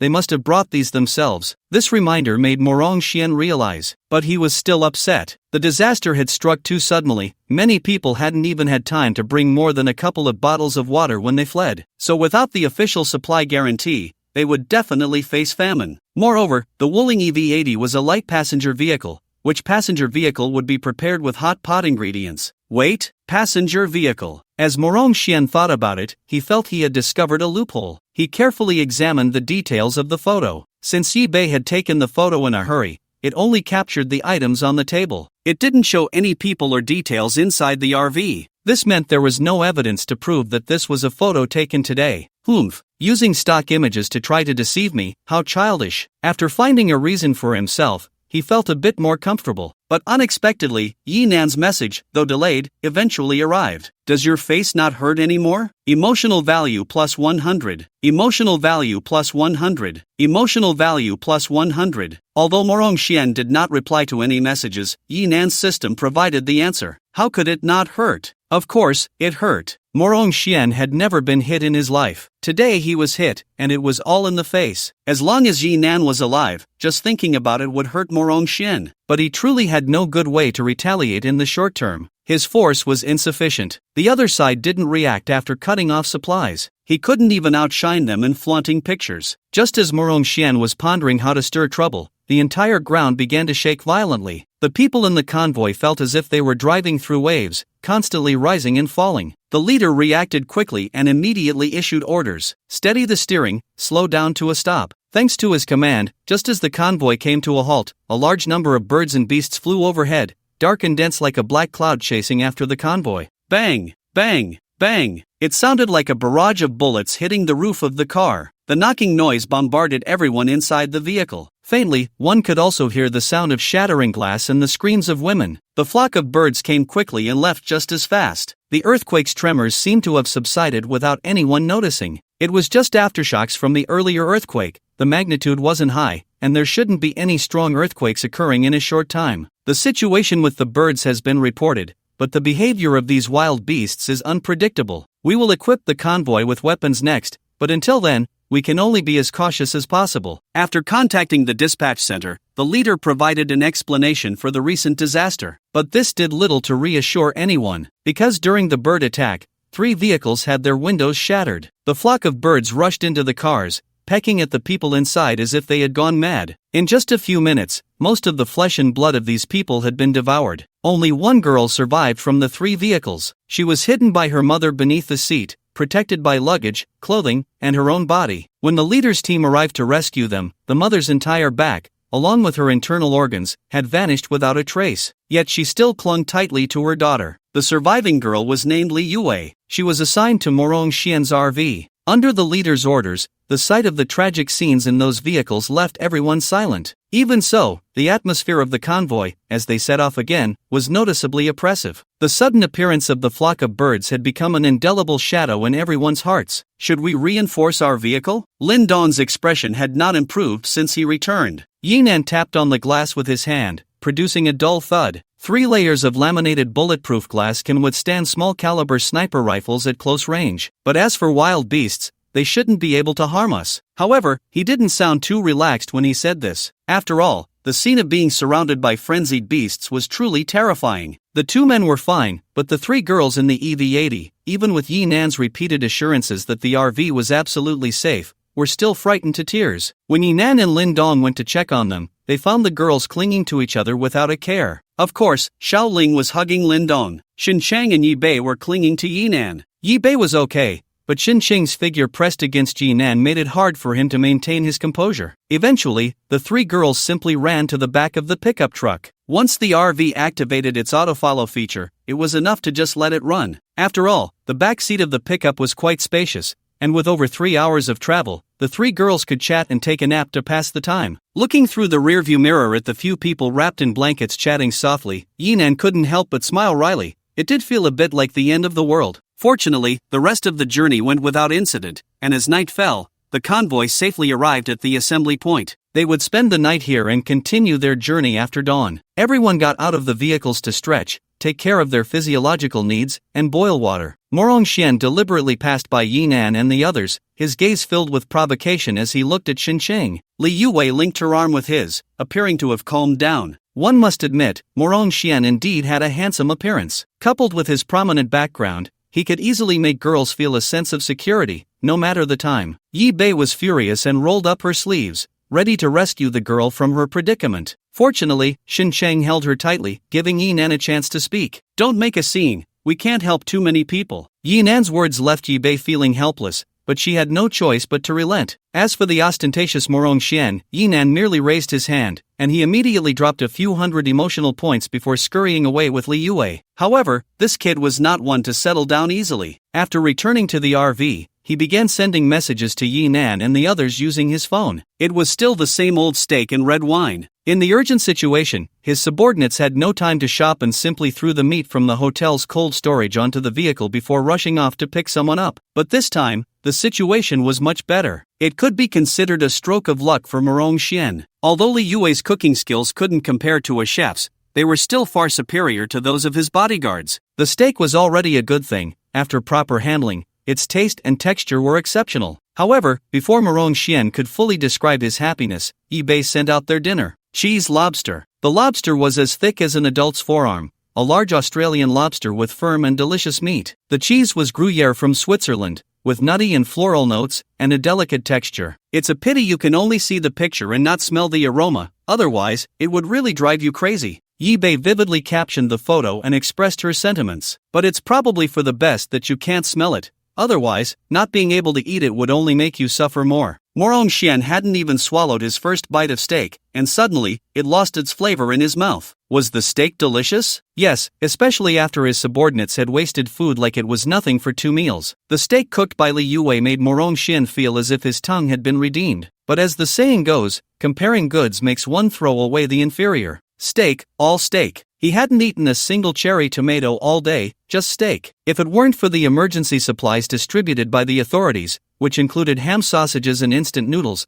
Morong Xian would have probably starved by now. But no matter how delicious something is, eating it all day long, and then thinking about having to eat it for several more days, would make even the most exquisite delicacy lose its appeal. Especially since, he originally wanted to show off with these things, only to find that the others were eating even better. Impossible. I don't believe that broken Wuling van has lobsters on it. Morong Xian couldn't be bothered to eat anymore and quickly sent a message. Indeed, Wuling and lobsters were not even in the same league. Even saying that lobsters could be carried in a Wuling was incorrect. The EV-80 was a passenger vehicle, not a cargo truck. What were the odds that they had lobsters and cheese on board? These must be stock photos. You don't have any supplies and are just starving while dreaming. Is that interesting? Faced with Morong Xian's questioning, Yi-Bei couldn't be bothered to argue. She directly opened the car door and held out a plate of fragrant cheese lobster for Morong Xian to see from a distance. To be honest, he couldn't see it clearly, but he did catch a glimpse of the classic large tail of the lobster. At that moment, even though the wind outside was blowing fiercely, Morong Xian still felt as if he could smell the aroma of the cheese lobster from over 10 meters away. Saliva involuntarily dripped down. Nonsense. Xinsheng pulled Yi-Bei back. Do you understand the principle of not revealing wealth? She rubbed Yi-Bei's head in various ways. Be careful, he might be desperate and pull some tricks. Can't we just enjoy our meal? Yi-Bei was unconvinced. Humph,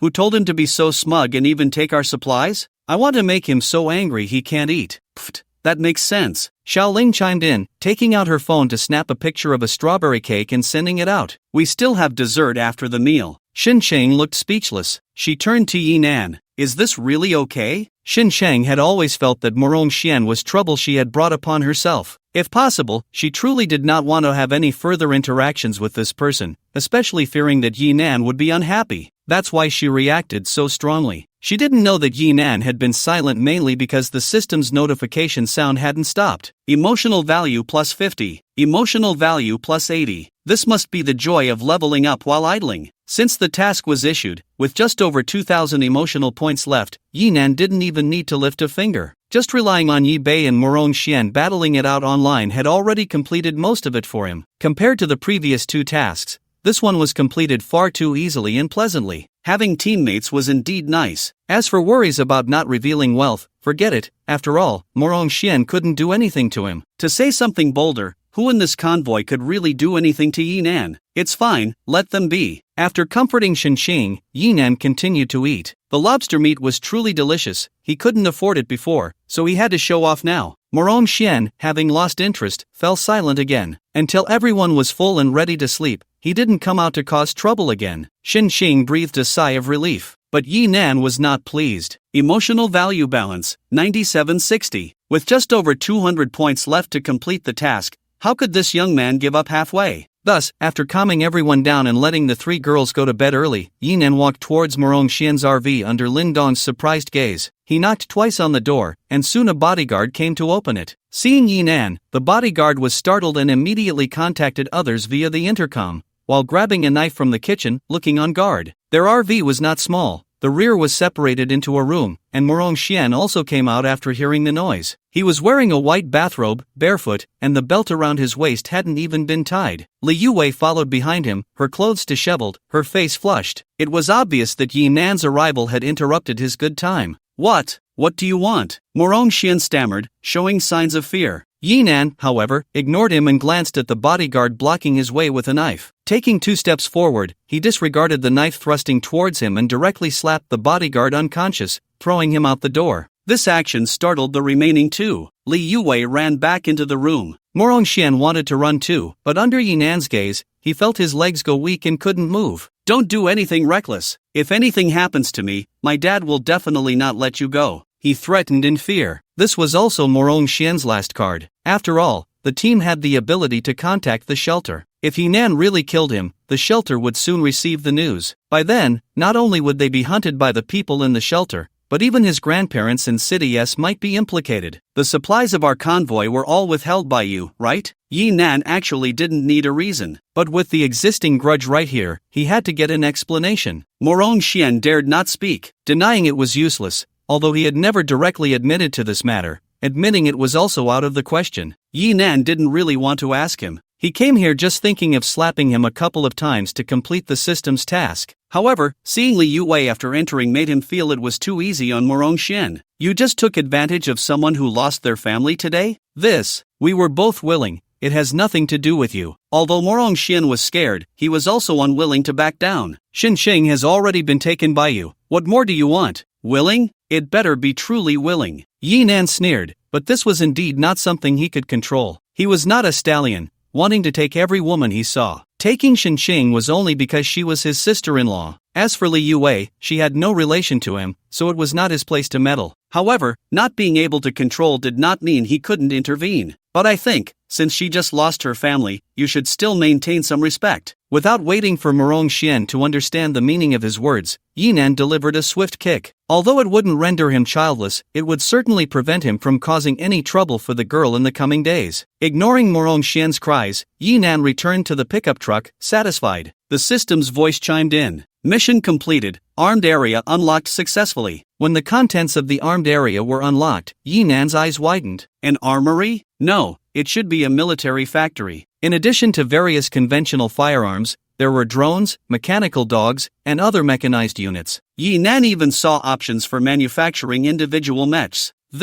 Wasn't this a man's paradise? Without a second thought, Yi Nan made the manufacturing selection. Then, insufficient materials. Upon closer inspection, not only weapon manufacturing but even ammunition manufacturing required Yi Nan to provide the corresponding materials. Moreover, the requirements were quite detailed. Gold, silver, copper, iron, aluminum, wood, saltpeter, cotton, sand, plastic. In short, the base vehicle was only responsible for manufacturing, but the materials needed for production still had to be collected by Yi Nan himself. The system kindly equipped the armed area with a storage function. As long as Yi Nan drove the base vehicle near the materials, it could automatically collect them. The material requirements were not high. As long as they contained the corresponding elements, the base vehicle could decompose them. However, how should he put it? Yi Nan was very unhappy. I already have a system, and you're still telling me about the conservation of mass, that I can't create something from nothing? A protest was necessary, a strong protest. But no matter how he protested, he still couldn't manufacture a single weapon. Yi Nan could only drool over the individual mechs. In fact, if one were to count, the Black Panther battlesuit he wore also belonged to the category of individual mechs,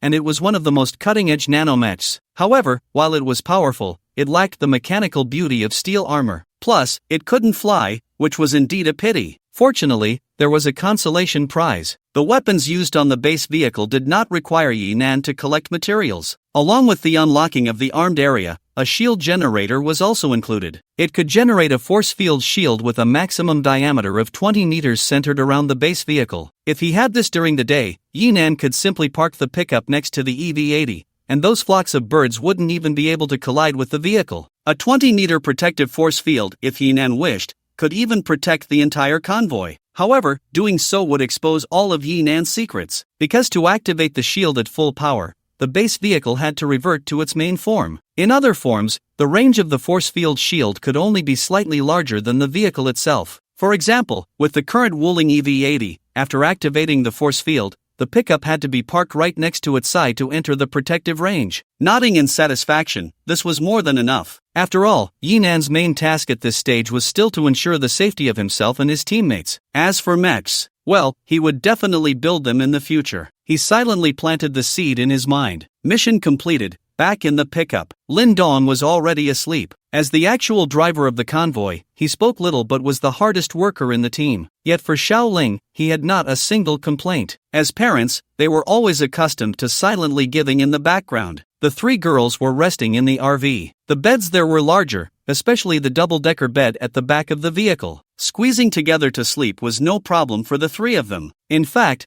that was exactly how they slept. No matter how safe and comfortable the base vehicle was, for them, this was still the first night spent outside in an apocalyptic environment. A little squeeze was nothing compared to the sense of security they gained, which was incredibly comforting. Yi Nan took a look around. There was nothing unusual, so he went back to sleep, but he did not sleep soundly. In his dreams, he returned to City B. He looked at the sprawling mountains, their peaks covered in wind and snow, suddenly engulfed in thick fog. A massive snow cover slid down from the mountaintop like a tsunami, accompanied by a deafening roar that made his ears tingle. Yi Nan wanted to escape, but a multitude of birds and beasts surrounded him. All those birds had blood-red vertical pupils, circling around him, their bodies forming a black-red tornado. Yi Nan was trapped in the eye of the storm, unable to escape. Whoosh! Yi Nan suddenly woke up with a start. The noise was so loud that it even startled Lin Dong beside him. What's wrong? Yi Nan looked around warily. It was quiet and dark. Aside from the howling wind and snow swirling outside, there was nothing unusual in the entire convoy. He shook his head and smiled wryly. Just had a nightmare. Lin Dong handed him a bottle of water. Too much has happened these past few days. The reverse tide, hail, snow disaster, Wang Laojiu, Zhao Cuiping, and those teammates in the convoy whose names he didn't even know. These past few days had completely overturned everyone's previous life trajectories. And when you think about it, it had only been within these 2 days. Yi Nan took the water and drank half a bottle in one go. Yeah, maybe I'm just too tense. After saying that, he glanced out the car window. There was no sign of anything unusual, so he prepared to lie down again. But just as he got comfortable and closed his eyes, a faint wolf howl reached his ears. Almost reflexively, Yi Nan called for the system in his mind, activating the base vehicle's force field shield. At the same time, he quickly turned and jumped into the driver's seat. Bang! Before Yi Nan could even start the pickup, a huge impact sound came from the side of the truck. The vehicle shook slightly. Looking towards the source of the sound, a massive gray wolf was swaying its dazed head beside the car. Behind it, countless blood-red vertical pupils were rapidly approaching. A large pack of wolves burst out from the side of the mountain forest. Like a gray hurricane, they rushed towards the parked convoy with incredible speed. Bang! Crash! The sound of the vehicle being hit. The sharp sound of shattering glass. The originally quiet night suddenly erupted into chaotic noise. These people, deep in their dreams, were suddenly pulled into a terrifying battlefield. Help! Help! Ah! Don't come over! Don't come over! Fear! Screams! Wails! When the wolf pack broke through the car windows, the people inside became like fish in a can. They struggled desperately under the wolves' bites, but unarmed, they were utterly powerless against the wolves' sharp teeth. Roars, cries. Everyone's reactions were different, yet they all attracted more wolves to attack. Yi Nan reacted quickly. The electric vehicle's powerful instantaneous output kicked up dust from the ground. 4 or 5 wolves charged into the smoke but hit nothing. The pickup, originally parked in front of the Wuling EV-80,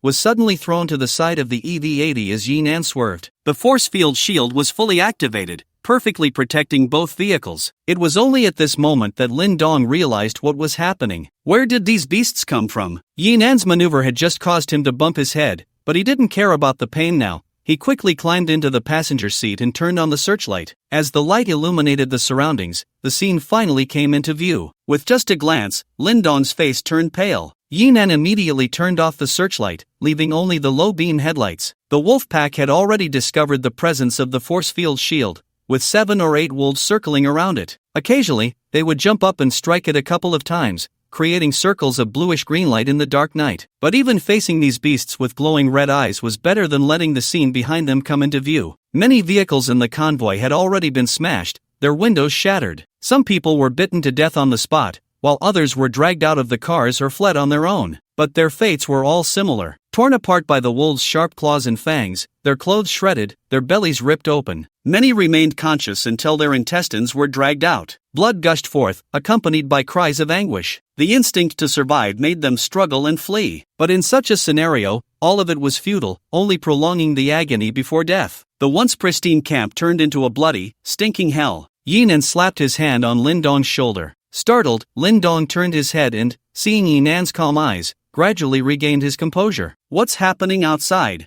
Why do I hear wolves howling? Why are so many people crying? The three girls who had been awakened by the commotion asked in rapid succession over the intercom. Yinan reacted quickly. The force field shield had been deployed just in time, and no wolf could strike the EV-80. After seeing the horrific scene outside, he activated the transformation ability of the base vehicle, sealing all the windows, not wanting the girls inside to witness the outside chaos. Don't worry, we will be fine. Yi Nan's voice was grave, yet the steadiness in his tone reassured everyone in the team. You all stay in the car, don't come out. What can we do? Lin Dong's eyes were bloodshot. The impact of the scene illuminated by the searchlight was immense for him. Let's see, this wolf pack is acting strangely. Yi Nan's voice carried a chilling tone. It wasn't that he was cold-hearted and unwilling to save those outside. It was just that the wolf pack was behaving oddly. He clearly saw one wolf violently ramming its head against the car window, shattering the glass. When did wolves start using their heads like battering rams? Even ordinary car windows have enough hardness.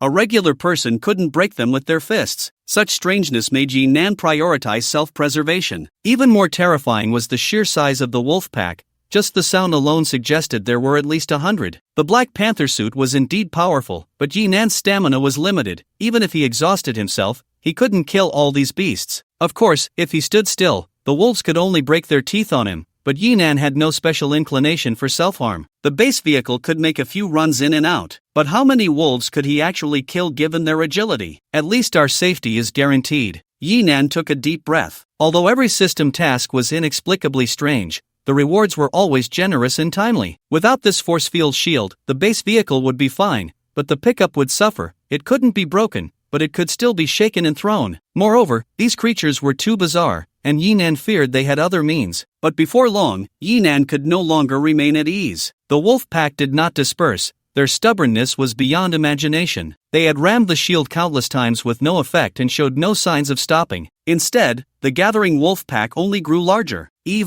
Damn, are they rotating? Yi Nan exclaimed in surprise after a careful inspection. These gray wolves had actually divided into several groups, taking turns to strike the force field shield. He searched again and finally noticed an inconspicuous giant wolf among the pack. Aside from its larger size, it was no different from other gray wolves. Yi Nan was able to detect its presence only because he happened to notice the wolf pack rotating in response to its howl. That was one thing. What was even more alarming was that the system in his mind had also issued a prompt at that moment. Energy remaining 99.9%. Yi Nan was instantly shocked. It was only then that he realized the base vehicle did not have infinite energy. Previously, there had been no high-power energy-consuming functions, and its energy acquisition efficiency was very high, which made it seem endless. However, the force field shield was a significant energy consumer. It would have been fine if it were just maintaining the shield, but since it was a pure energy shield, it would instantly activate when resisting physical impacts, increasing power output. This output had a minimum threshold. In other words, using a sniper rifle on it was the same as throwing a stone at it. As long as the threshold was not exceeded, the energy consumed was the same. At that moment, the repeated impacts from dozens of wolves nearly kept the entire shield in an activated state,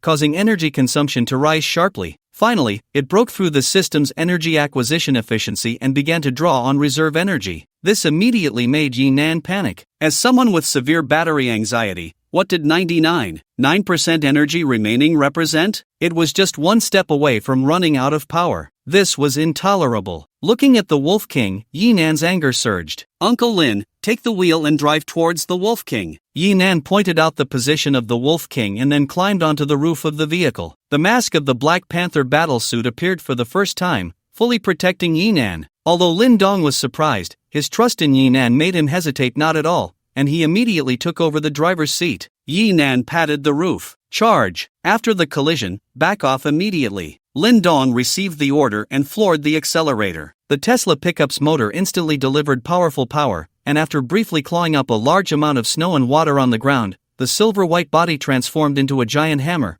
crashing into the surrounding wolf pack. Howl! Several gray wolves in front had no time to dodge and were directly smashed, their bones breaking. They howled in agony as they flew out. The Wolf King was positioned further back and reacted quickly, leaping away with a few jumps. Upon landing, it immediately let out an angry roar, trying to have the wolves on either side surround the pickup. Lin Dong was already prepared and would not give it that opportunity. Noticing the Wolf King had jumped away, and the pickup's momentum had not diminished, he switched the vehicle into reverse. Before the wolf pack could react, he successfully backed into the range of the force field shield. Only the pursuing wolves crashed into the shield, causing circles of blue-green light to flicker. The Wolf King certainly did not want to let him go, but at that moment, it had no time to spare. After the pickup charged into the wolf pack, Yinan took the opportunity to jump towards the Wolf King's position. The claws on his battlesuit swung through the night sky, creating arcs of bright silver light. The Wolf King dodged desperately but was still caught by Yinan, losing one ear. For streaks of blood ran from its severed ear root down to its chin, half of its face skin torn away,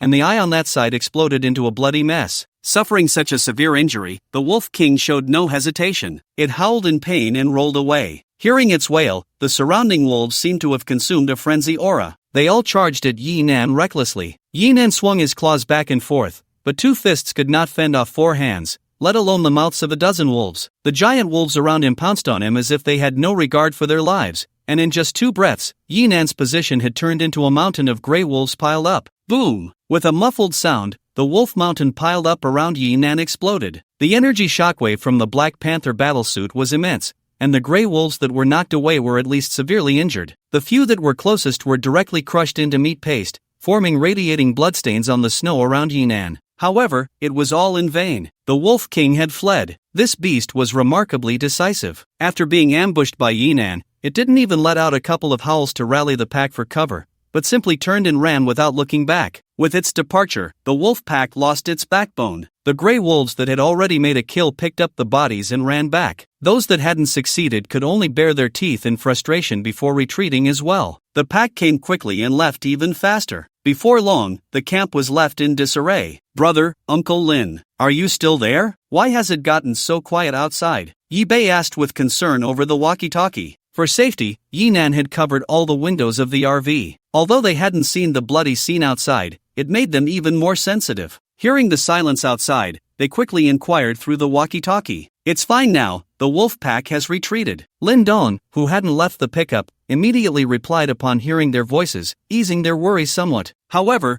Winman's intuition is indeed sharp. "What about my brother? Did he get out of the car?" "Don't worry, he's fine." Lin Dong forced a smile and quickly changed the subject. "Just rest well. Why can't we go out if everything is fine?" Xiao Ling's voice chimed in. The little girl was quite suspicious. "It's too bloody outside. I'm afraid you'll wet your pants after seeing it." Just as Yinan returned, he took the walkie-talkie and teased her. Xiao Ling couldn't stand the humiliation and immediately retorted, "How is that possible? The one who just got scared and wet their pants was..." But before she could finish, her mouth was quickly covered. From the commotion, it was clear the 3 women had rolled into a heap again. Yinan exchanged an awkward glance with Lin Dong, both feeling a bit embarrassed, and then they tacitly chose to forget about it. Just as Yinan was about to get into the car, he heard the system's prompt. Black Panther suit upgrade complete. Although the Wolf King had run away, it hadn't left empty-handed. Yinan discovered a piece of ice blue crystal on the ground. According to his memory, this should have fallen from the Wolf King's mouth when it was ambushed. As soon as he picked up the crystal, it reacted with his Black Panther suit. It melted like water, being completely absorbed by the suit. Yinan was startled at first, but the system promptly provided the upgrade notification for the Black Panther suit, which reassured him. Yinan silently inquired about the upgrade function of the suit in his mind. His pupils involuntarily contracted slightly. The action of getting into the car stopped. "I'll step away for a bit. You keep an eye on things here. Call me if anything happens." He took a walkie-talkie from the car and waved to Lin Dong. Then he ran to a corner where no one was around. This upgrade of the suit was practically useless. It only added a few more claws. The suit already had claws at the tips of the fingers, short and very sharp. After the upgrade, Yinan could extend 3 long claws from between his fingers. Yes, just like Wolverine's long claws. What a completely unnecessary upgrade, Yinan silently complained. But his arms opened honestly. With a metallic hum accompanying the sound of blades being drawn, 3 half-meter-long claws shot out from each hand. Wow, so cool. After Yinan had been gone for a little while, the team leader walked over to the Wuling vehicle team. "Hello, I need to tally the casualties." Lin Dong glanced at the list in the other's hand,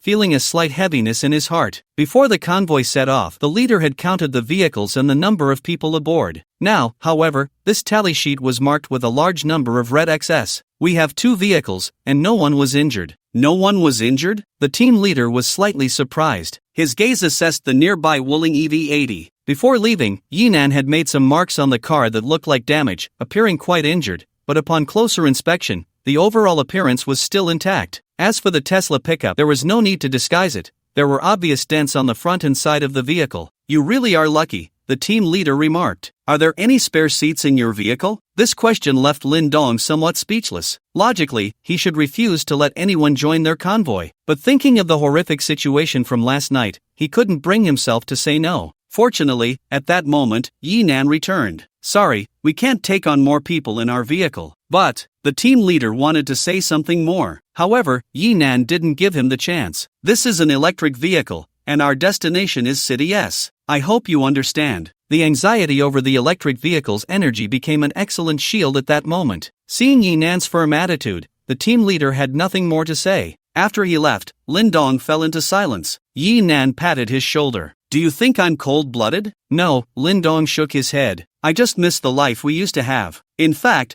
the vehicle issue wasn't particularly dire. Most of the cars had only suffered damage to their side windows. The lead vehicle carried simple repair tools, so sealing the doors to prevent drafts and leaks wasn't too much of a problem. Moreover, with so many people dead, there were actually quite a few empty vehicles left. The real life-threatening issue was, our satellite signal receiver was damaged, and we can no longer navigate the upcoming route or contact the dispatch center. After resolving the transportation issue for the surviving members, the team leader didn't immediately order the convoy to depart. Instead, he announced this grim news over the radio. It should be noted that the roads were now mostly covered by snow and wind. The journey to the next assembly point would take at least another 2.5 days. Given such a long distance, no one could guarantee that there wouldn't be roadblocks preventing passage. Even worse, no one knew what lay beneath the snow. It could be a muddy pit that immobilized the vehicles, or it could be a collapsing abyss. Without the real-time alerts from the dispatch center, everything would be highly unpredictable. But that wasn't all. The lead vehicle also had issues with its suspension system after last night's attack. "We need to switch to another vehicle to lead the way." The team leader didn't make his words very clear, but in truth, everyone understood what he meant. The vehicles in front could only be off-road vehicles or pickups with strong traversability. Therefore, the first choice would undoubtedly be Morong Xian's off-road vehicle team. Knowing that everyone was looking to him for help, Morong Xian didn't back down. However, this guy still hadn't forgotten to stir trouble. "It's fine for my people to lead the way, but there's also a pickup truck in the convoy. We can't just take advantage of that, right?" Despite the risk of another beast attack, the team leader chose to stay overnight here. After all, it was already dark, and after the fright from last night, they had been on the road for a whole day. Not to mention the other survivors in the convoy, even the team leader himself felt overwhelmed. After arranging for everyone to clean the inside of the rooms, blocking the passage with vehicles, and building a bonfire, the team leader called Yi Nan and Morong Xian aside. "We have run out of food." The team leader got straight to the point. Last night's wolf pack attack had not only resulted in casualties. The most critical issue was that food and water had been nearly destroyed. The canned goods and sausages had been taken by the wolves, and the remaining instant noodles had been bitten to pieces, mixed with the blood and flesh of the victims, leaving them with little to recover. According to the team leader's own estimates, "Everyone, please bear with it a little longer. Going hungry for a meal or two isn't a big deal. Once we reach the transfer station, we can replenish our food and water." Who would have thought it would be like this after arriving here? His voice was filled with exhaustion. "Tonight, the temperature will drop to below -40 degrees. If we don't have food to replenish our energy, some people might freeze to death in here. Does the dispatch center not know about the situation here?" Yi Nan pondered for a moment and realized something was off. As mentioned earlier, the navigation system includes communication functions with the dispatch center. After the attack here, the dispatch center should have promptly notified the convoy to change routes or wait for rescue. Sure enough, this issue made the captain's expression somewhat grim. He sighed deeply. Last night, when the wolf pack attacked the lead vehicle, the satellite antenna was also broken. I thought I could fix it on the way, but nothing worked. To avoid causing panic among everyone, I kept the news hidden. How could you not tell us such important news? Mu Rongxuan also realized, thinking back to the fact that there had been no guidance for today's journey, feeling a bit scared. No wonder it was already so late when they got here. The team leader forced a smile. "I'm familiar with this route.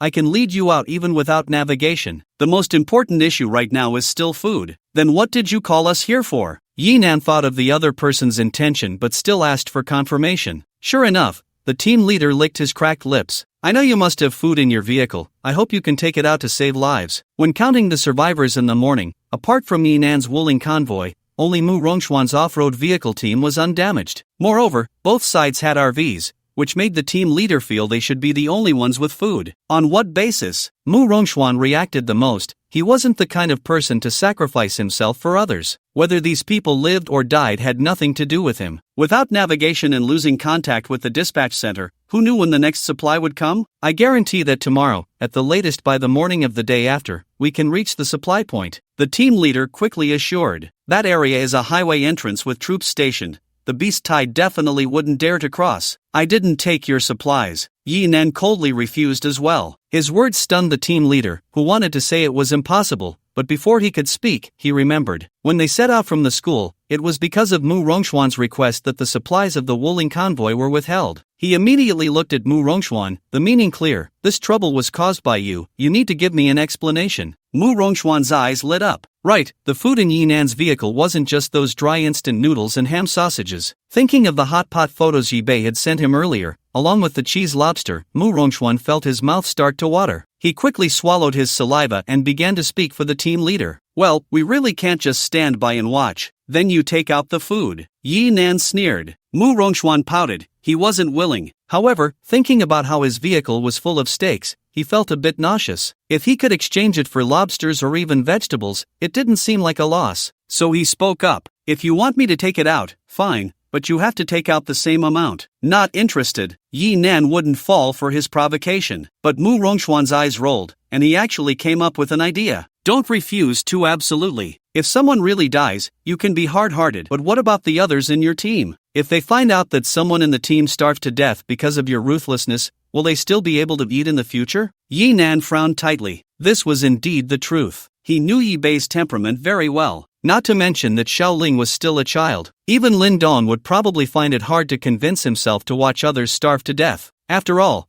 this was only the early days of the apocalypse, and it had only been a few days at most. This wasn't about being a saint. It was just that it was impossible to suddenly adapt to the selfishness and darkness of the apocalypse. However, to prevent these people from starving, it didn't necessarily mean they had to eat Yi Nan's food. He pretended to be weak and proposed a condition to Mu Rongxian. You're right, but we don't have much food either, so it won't solve the problem. If you really want me to bring out the food, then let's confiscate everything and distribute it equally. That would be fair. This sounds good. This sounds good. The team leader quickly raised both hands in agreement. Mu Rongxian hesitated a bit, but thinking about how he had been chewing on steak for days to the point of wanting to vomit, if he could take the opportunity to change the flavor, it didn't seem like a loss. He thought of those cheese lobsters. He steeled himself. Okay, but I want to check the food on the truck. The three reached an agreement and headed towards Mu Rongxian's off-road vehicle. His supplies were indeed abundant. There were plenty of instant noodles, ham sausages, luncheon meat, and canned goods distributed by the authorities, clearly exceeding their share. Perhaps the share for the Wuling team was right here. Upon arriving at Mu Rongxian's RV, Yi Nan's mouth twitched slightly, feeling a bit emotional about how capable the other party's subordinates were. There was enough space the size of a supermarket freezer, filled with steaks. There was nothing else but steak. That guy probably ran to the hotel's kitchen and emptied a freezer. No wonder Mu Rongxian had been tempted by Yi Bei these past few days. The food was so monotonous. Even a piece of broccoli for decoration or a cherry tomato to break the monotony would have been nice. Mu Rongxian watched the change in Yi Nan's expression and felt secretly pleased. He felt that this exchange was definitely a win. Although the final amount he would receive would surely be less,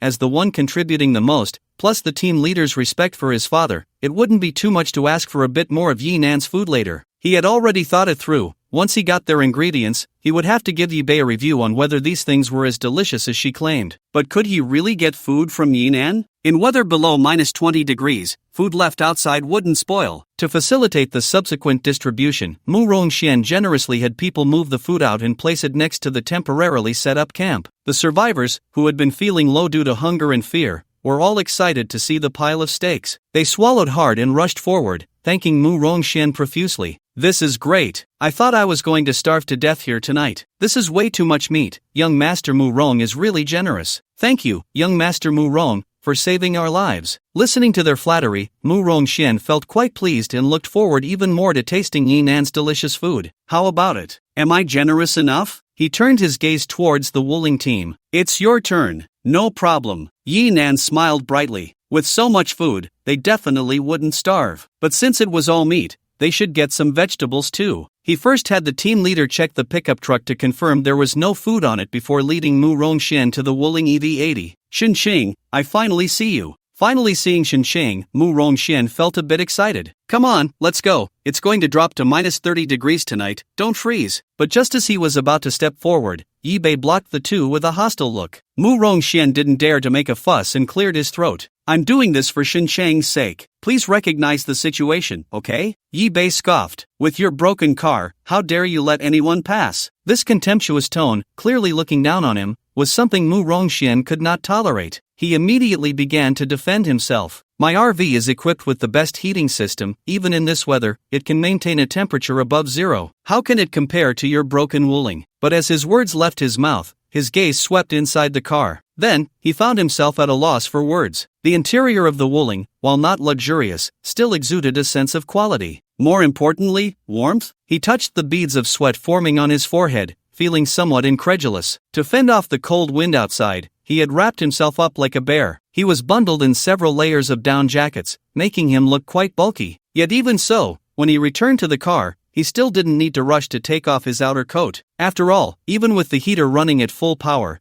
it could only bring the temperature up to about 5 or 6 degrees above zero. Especially when the car door was still open, the interior felt at most just warm. He turned his head. The EV80 store was still ajar. At that moment, he realized, Yi Bei, Shinsheng, and Xiaoling were all wearing light clothing. How can your car be so warm? That's not something you should be concerned about. Yinan followed behind him. As long as this kid dared to make a move, he would definitely take him down immediately. Interrupting Mu Rongxian's musings, Yinan opened the refrigerator, displaying its contents in front of him. Hurry up and grab some food. Right, food. It was only then that Mu Rongxian remembered the main purpose of this trip. He happily leaned toward the refrigerator. However, his face immediately turned green. Really green. Because inside the refrigerator, there were only a few pieces of broccoli. They were quite large, almost taking up half the refrigerator's space. How is this possible? Mu Rongxian found it hard to believe, or rather, hard to accept. He pushed aside the broccoli and found a bag inside, but it wasn't the lobster, lamb slices, or other delicacies he had hoped for. Instead, it contained cherry tomatoes. Impossible. He refused to believe it and turned to question Yinan. You can't possibly have only this. Of course, Yinan didn't mind his attitude at all. He turned around and opened 2 more cabinets. Even to prevent Mu Rongxian from accusing him of hoarding food, he opened up the remaining storage space. As a result, aside from what was in the refrigerator, there were only a few boxes of pasta. Mu Rongxian spun around in disbelief before he had to accept it. It was gone. There was really nothing left. Why do you have so much pasta? What about the ones you ate a couple of days ago? We finished them. Yinan suppressed a laugh and shrugged. Why pasta, along with broccoli and cherry tomatoes? Of course, because these were all side dishes for steak. They were all things Yinan had packed during a 0 yuan shopping spree at the mall. Since Mu Rongxian had contributed all the steak, he thought it would be nice to add some side dishes for a balanced meal, right? You're messing with me. Mu Rongxian was furious. He charged at Yinan, reaching out to grab his collar. But this action was no different from a moth flying into the flame. Before his hand could even touch Yinan, he was slapped out of the car. That slap also woke him up.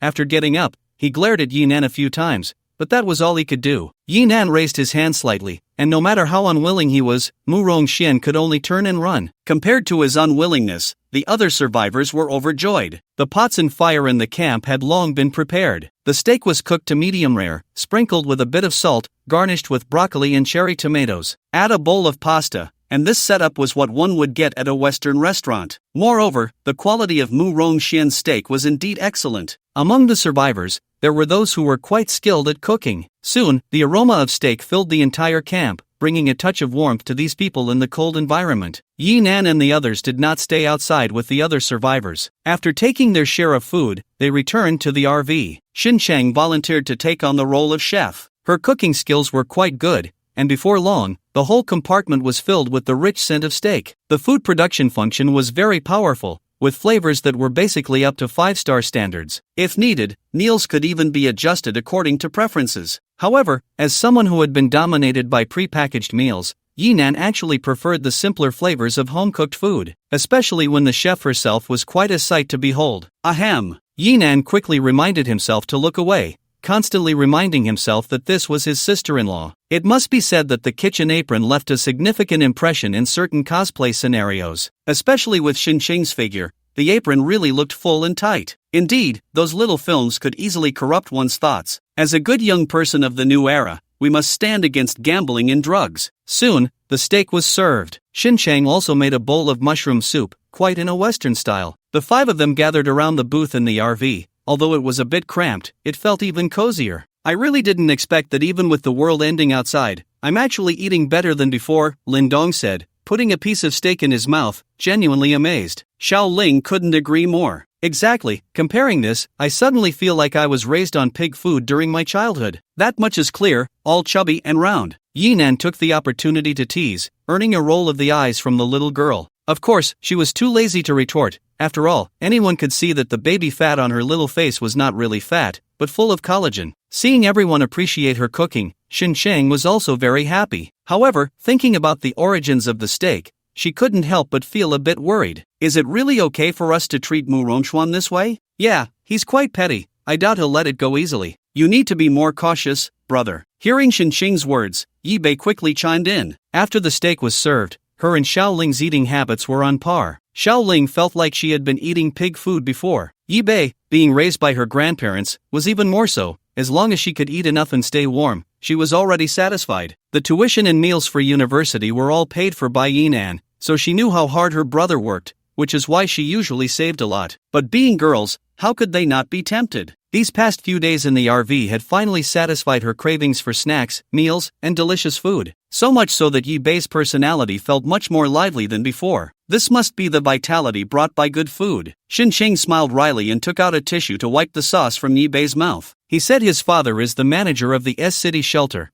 That shouldn't be a lie. So far, the main goal of the Wuling convoy was still the S-City shelter. They hadn't even arrived yet, and offending the manager's son was indeed not a wise move. However, that was for ordinary people. For Yinan, these were really not a problem. I couldn't help it. Seeing him like that made my hands itch. Mu Rongchuan actually had a bit of a charm. Every time Yinan saw him, he couldn't help but want to slap him twice. And besides, it's not necessarily just his father who calls the shots in the shelter. Such a large shelter was still an official organization. No matter how high-ranking the managers inside were, they shouldn't be at the level of local emperors. Moreover, considering the formidable capabilities of the base vehicle, Yinan truly wasn't afraid of being hunted by the military in this icy wilderness. After all, with the force field shield activated, if he couldn't fight back, he could always run. If the other side could only engage in minor tricks, then Yinan had even less to fear. Wearing the Black Panther battlesuit was in itself a powerful cheat. In such cold weather, I wonder how my grandparents are doing. Speaking of the shelter, both Yi Bei and Xincheng felt a bit worried. Yi Bei was concerned about his grandparents, while Xincheng worried about her parents. They should be fine.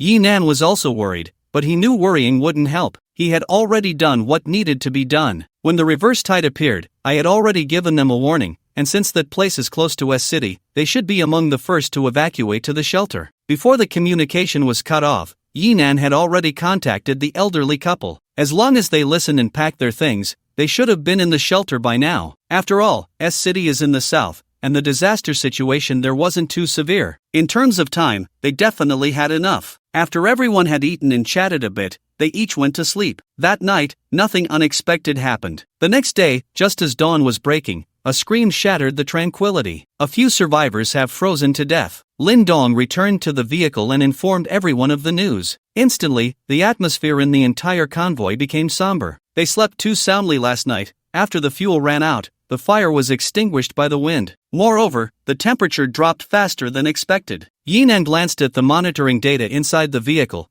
The outside temperature had already plummeted to minus 50 degrees. According to the official forecast, it should have been around minus 30 degrees. The number of people who froze to death wasn't many, just 2 or 3. More were showing signs of fever and cold. Fortunately, there was a first aid kit in the team leader's vehicle, and soon the medication was distributed. The temperature was too low. Once the vehicle stalled, restarting it became quite difficult. The team leader even directly took a torch and held it under the engine to warm the battery. It was dangerous, but also very effective. At least it allowed the vehicles to start smoothly. You all come out. I'll arrange for other vehicles for you. The team leader approached the Wuling convoy and said to Yinan and Lindong. This left the two a bit puzzled. Why change vehicles? Aren't you driving an electric vehicle? It's already minus 50 degrees. We have a long way to go today, and if we break down on the road, it will be impossible to change vehicles. The team leader was acting out of kindness. In fact, when he had just arrived, he felt very heavy-hearted, fearing that everyone in the Wuling convoy had frozen to death. At minus 50 degrees, this temperature had basically pronounced a death sentence for many electric vehicles, executing it immediately. Even if they were lucky enough to start, the range would drop to a pathetic level. However, when Yinan opened the car door, the warm air that rushed out made the team leader feel a bit dazed, especially since Yinan was still wearing that thin shirt. Don't worry, our range is still over 800 kilometers, definitely enough.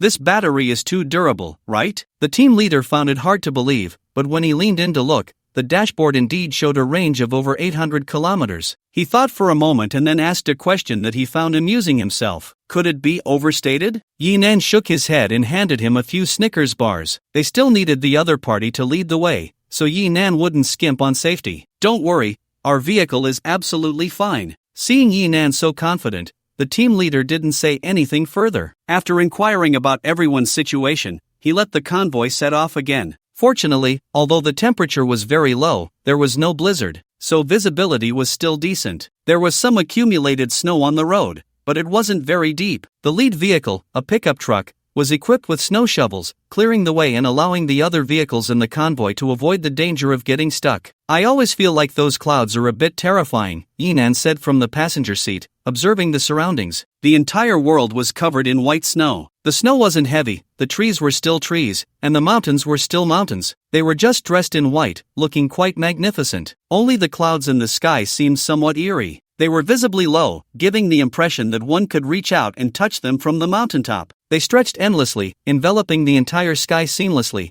creating an inexplicable sense of oppression. Lin Dong focused on driving, glancing at the sky a few times. Before he could respond, a worried voice came through the walkie-talkie from Xiaoling. The compass is malfunctioning. As the guide of the team, this girl spent most of her time each day studying routes with a compass and a map. Today was no exception. But today, the compass no longer pointed north and south, it was constantly jumping back and forth. Could it be that the magnetic field is chaotic nearby? Yinan frowned. Losing direction in the wild was a terrifying thing. I don't know, it's been like this since this morning. It was fine yesterday. Xiaoling's voice sounded a bit dejected. The sky was shrouded in clouds, the ground covered in snow, and now even the compass had failed. It was becoming increasingly difficult to discern their position apart from the terrain. But before they could figure it out, everyone suddenly heard the sound of a helicopter's rotor blades circling overhead. The sound of the rotor attracted everyone's attention in the convoy. They looked up to see a camouflaged military green-armed helicopter flying overhead. Is it a rescue? We're over here. Someone stuck their head out of the car, braving the cold wind and waving their arms, trying to attract the attention of the helicopter above. But before they could shout a few more times, they noticed something unusual. Black smoke was billowing from beneath the helicopter's rotor blades. As the smoke spread, its flight began to struggle. Before long, it could no longer maintain altitude and started spiraling down towards the snow-covered mountain beside the convoy. Slow down, pull over, and stop. The lead's voice immediately came through the walkie-talkie. Only then did everyone snap out of their surprise. They were currently positioned on the side of a mountain. The peak above was covered with a thick layer of snow, while the other side was a steep cliff. The lead had warned everyone not to make loud noises earlier to prevent an avalanche, as even the vibrations from their voices could trigger one. If such a large armed helicopter crashed down, the result would be disastrous. Boom! As the sound of a heavy object crashing onto the snow echoed through the valley, the once calm snow layer began to show fine cracks. Like shattered ice, the cracks spread rapidly, visible to the naked eye, and the massive snow layer began to roll down. It was as if a calm sea had stirred up waves. The snow layer surged like a giant wave, rushing down into the valley. Just as the convoy had come to a stop, they were engulfed by the incoming snow wave. Help! We can't see anything. Are we going to be buried alive here? The walkie-talkie crackled with the terrified cries for help. All the vehicles began to shake violently from the impact. Since they had just pulled the vehicles close together, they were able to avoid being swept away by colliding and supporting each other under the force of the snow wave. The snow wave came quickly and left just as fast. After a brief moment of chaos, the world returned to calm. Count off. The lead's voice rang out again. Everyone responded in turn. Vehicle 5, 7, 8. 3 vehicles fell silent, and the lead tried to call them over the walkie-talkie. They shouted several times, but there was still no response. Everyone turned to look at the cliff beside them. Apart from the white snow mist, there were no traces of any vehicles. How are you all doing? Although Yinan had great confidence in the base vehicle, he couldn't help but inquire about the situation of the rear vehicle. "We're all fine," came Shinshing's voice. She was the calmest among the three girls. After confirming their safety, she posed a question. "That helicopter just now, didn't it explode?" Yinan was a bit puzzled and picked up the binoculars to look in the direction where the helicopter had fallen. He could vaguely see the silhouette of the rotor blades. "Yes, why? Could there be a navigation device on it?" Shinsheng's words jolted Yinan into realization. His heart leaped with joy. However, someone in the convoy was surprisingly quicker than them. The rumbling roar of an engine came from the back of the line. In Morongxian's convoy, an off-road vehicle charged directly up the mountain. When Yinan looked over, Morongxian in the passenger seat happened to glance back provocatively. Their eyes met. Morongxian raised his hand and made a shooting gesture towards Yinan. "Are they going to grab the navigation equipment?" Lin Dong didn't react in time, but Xiao Ling was quicker. "Guns! That's a military helicopter. It definitely has guns on board." "Brother, we absolutely can't let Morongxian get a gun," Yibei shouted anxiously. From her understanding of Morongxian, the only reason he had been so quiet before was that he couldn't beat Yinan. If he got a gun, he would definitely not back down easily. Yinan wasn't afraid of the other side getting a gun, but he didn't explain. He just urged Lin Dong to hurry up and follow. "But we won't make it in time." Lin Dong quickly drove to catch up, but looking at the agile off-road vehicle in front, he couldn't help but frown. It was a Hummer H2, a military-grade off-road vehicle converted for civilian use. This rugged terrain was practically the other side's home turf. The driver of the vehicle was also skilled. The Hummer's powerful performance was fully utilized by him, turning it into a nimble beast, winding up the mountain with a feeling of speed. Although the Tesla pickup was also marketed as an off-road vehicle, it was still just a pickup truck, and its agility and off-road capability were definitely inferior to the Hummer. Especially now that they were lagging behind, catching up would be even more difficult. Of course, Yinan didn't care about that. He pointed in the direction where the helicopter had fallen. "It's fine, we'll take a shortcut, go straight." "Ha!" Lin Dong turned around in shock, seeing Yinan's serious expression, realizing he wasn't joking. Although he felt a bit anxious, Yinan's previous miraculous performance had already convinced him. He didn't ask further, turned the car around, and charged in the direction Yinan indicated. "Damn, is this guy an idiot?" Morongxian in the off-road vehicle was always paying attention to Yinan and their movements. Seeing the Tesla pickup charging up, he couldn't help but laugh out loud. Of course, the shortest distance between 2 points is a straight line, but you have to be able to get up there. Anyone who has climbed a mountain knows that going straight up is the most exhausting. Morongxian also loved cars, so he naturally understood off-road climbing. Some slopes may not look very steep, but the incline is too long, and the ground has too low friction due to sand and gravel. At first, you can rely on momentum to run up, but as inertia runs out, the vehicle will start to skid and lose control. With a little carelessness, it could even roll over and fall down, leading to a disastrous outcome. Why did they have to go back and forth? It was precisely because this slope was not only steep but also covered in snow, making it extremely slippery. The Hummer H2 was equipped with all-terrain tires, and driving on such a surface relied heavily on the driver's skill and boldness. If they charged down the slope like Yinan and the others, there was no need to think. They would definitely lose control halfway down. Car 18, don't act recklessly. You absolutely can't make it up," the team leader's voice shouted over the intercom. Seeing that Yinan didn't respond at all, he cursed a couple more times in anger. Then he began directing other vehicles to avoid the area. If the avalanche was far enough away, they could still hide in their cars, but a vehicle as large as this rolling down the mountain would definitely crush everything in its path. Everyone started to panic and dodge. Even Morongxian and the others adjusted their routes to avoid being hit by Yinan. In Morongxian's words, "Stay away from these lunatics, don't get dragged down with them." But just as everyone was on high alert, Yinan's Tesla pickup truck, as if on flat ground, truly raced straight up the mountain. When the pickup truck passed by the off-road vehicle, Morongxian rubbed his eyes. Did I just see its wheels multiply? What Morongxian said seemed ridiculous even to him. How could the wheels possibly multiply? But he didn't know that Yinan had a system. The slope was indeed steep, and the snow was very slippery. At first, Yinan wanted to keep a low profile, so he quietly changed the Tesla pickup's tires to snow tires. These tires, designed specifically for snowy conditions, provided him with considerable traction. But it wasn't enough, so Yinan simply let go and went all out. He directly changed the rear of the pickup to a 2x4 dual-row tire design. With this, combined with the front wheels having 10 large snow tires, it was a perfect example of achieving miracles through sheer force. Anyway, once the vehicle started moving, the snow mist it kicked up was enough to obscure everyone's view. Morongxian noticed something was off because he was close and had been watching Yinan closely. But so what if he noticed? Whether others believed it or not, he himself didn't believe it. With the support of 8 large tires, the snowy mountain slope was flattened under Yinan's vehicle. A massive snow mist was kicked up behind him as the Tesla pickup climbed the slope at an incredible speed. Once Morong Xian realized what was happening, he quickly urged his subordinates to catch up. At the top of the mountain, the thick layer of snow was like a giant quilt. It safely caught the falling armed helicopter, but the tremendous impact still caused the 2 pilots inside to briefly lose consciousness. The person in the passenger seat was even thrown out of the helicopter during the fall. He was very lucky not to have died, but when he groggily opened his eyes, what he saw was not the blue sky of survival, but a black bear paw. The enormous paw print blocked all his vision. With a howling wind pressure, it came crashing down towards his face.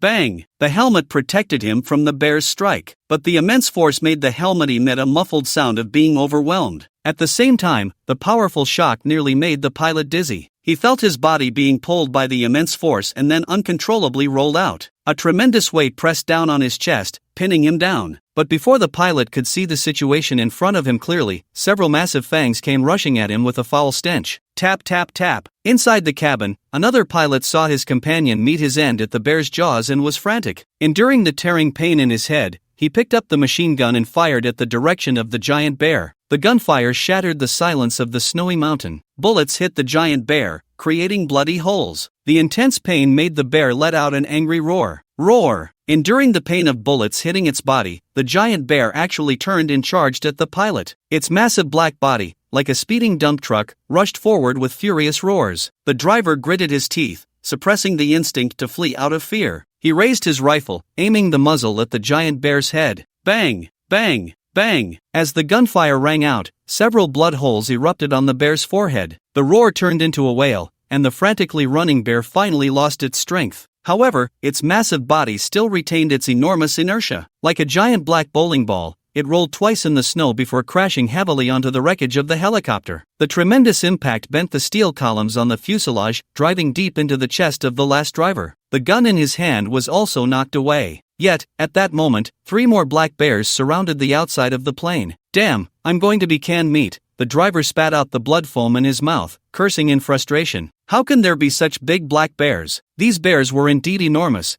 The one just shot was already taller than an adult when on all fours. Their massive bodies were like tanks, and their strength seemed to surpass that of ordinary animals. Otherwise, they wouldn't be able to charge through automatic rifle fire. It should be noted that the bullets in his gun were prepared rifle rounds, and hitting a person at close range could easily result in broken arms and legs. Feeling his body gradually growing cold, the driver helplessly closed his eyes, preparing to wait for death to arrive. Just then, the high-speed whirring of the motor approached rapidly. Bang! The sound of steel colliding with flesh followed. Then came the bear's wailing and the noise of the massive creature rolling on the ground. Maintain speed, don't stop, Yinan instructed Lin Dong before opening the car door and jumping out. The Tesla pickup had no weapons and could only rely on collisions to deal with these giant bears. Speed was crucial. If they stopped, they could easily be flipped over by these bears with a single swipe. As for Yinan, he swung his arms out, and 6 massive steel claws shot out to the sides. The chilling aura on them made the remaining 2 giant bears hesitate to advance recklessly. The beast's instincts were going wild with alarm in their brains. The giant bear, still somewhat unwilling, swung its massive paw, sending the helicopter blade that had fallen beside it whirling towards Yinan with a fierce wind. But just as it reached Yinan, it was severed by his steel claws. Roar! The giant bear let out a threatening roar, but it did not advance. Instead, it slowly retreated. Seeing this, Yinan also breathed a sigh of relief. These giant bears were too massive. If a real fight broke out, the Black Panther suit might hold up, but the plane behind him, especially the navigation equipment inside, would definitely be smashed to pieces. The giant bear that had been knocked away by the Tesla had already gotten back up. Just then, Morong Xian's off-road vehicle charged up. Faced with such a colossal creature, they had no impulse to slam the gas pedal and crash into it. As the bear turned its head, the off-road vehicle suddenly swerved, flipping over and sliding out. The bear shook its head, looking at the sliding vehicle with some reluctance. But called back by the other 2 bears, it slowly retreated, leaving together. Watching the bears head into the mountains, Yinan hurried to the front of the helicopter, using his claws to cut the iron column embedded in the driver's chest and pulled him out. Can you hold on? Yinan looked at the massive wound on his chest, feeling helpless. The driver shook his head. He knew he was beyond saving. Turning his head, he looked at another driver lying in the snow, but unfortunately, there was no movement. He was clearly dead. I'm sorry, I came too late, Yinan sighed. The driver managed to force a smile. Thank you. Taking a deep breath, Yinan quickly got to the point. Is there navigation equipment on the plane? Our navigation equipment is damaged. The driver nodded, pointing to a device on the driver's seat that resembled a mobile phone. Suddenly remembering something, he took 2 quick breaths, the action causing him to spit out a mouthful of blood, yet he gritted his teeth and spoke. There's a problem with the clouds, the satellite signal is blocked, communication is cut off, and the temperature is plummeting. The signal is cut off, communication is impossible, and the temperature is dropping. The helicopter pilot's last words were not long, but the information contained within was enormous. Yinan entered the helicopter and took out the navigation device from the cockpit. Sure enough, after starting it up, the screen displayed the words "no satellite signal." He turned his gaze to the sky. The thick clouds looked like a giant blanket, tightly covering the entire sky. This seemingly calm and harmless cloud cover, who would have thought it was the deadliest strike in the apocalypse? Faced with the reverse tide and the drop in temperature, the authorities could mobilize powerful organizational forces for rescue and resistance. But the premise of organization is communication. When every part of the country becomes an island, fear and suspicion will inevitably arise. Coupled with extreme weather conditions, people, unaware of the outside situation, will inevitably make the most selfish choices. Even to survive for a short time, they would begin to kill each other. Soon, the order and conscience of the peaceful era would be shattered. People would spontaneously enter the wasteland era. Those who survive would cling to various shelters, competing and killing for the resources needed to live. This is the true apocalypse. Gripping the navigation device tightly, Yinan began to calculate quickly in his mind. Without satellite navigation, what method should he use to reach City S the fastest? No matter how the world changes, for Yinan, the most important thing remains family reunion. When Xiaoling mentioned that the compass had failed, Yinan hadn't worried too much. But now, he couldn't feel at ease. Following this trend, it seemed that it wasn't just the current route that had failed. Without the compass, even if Xiaoling had a good sense of direction,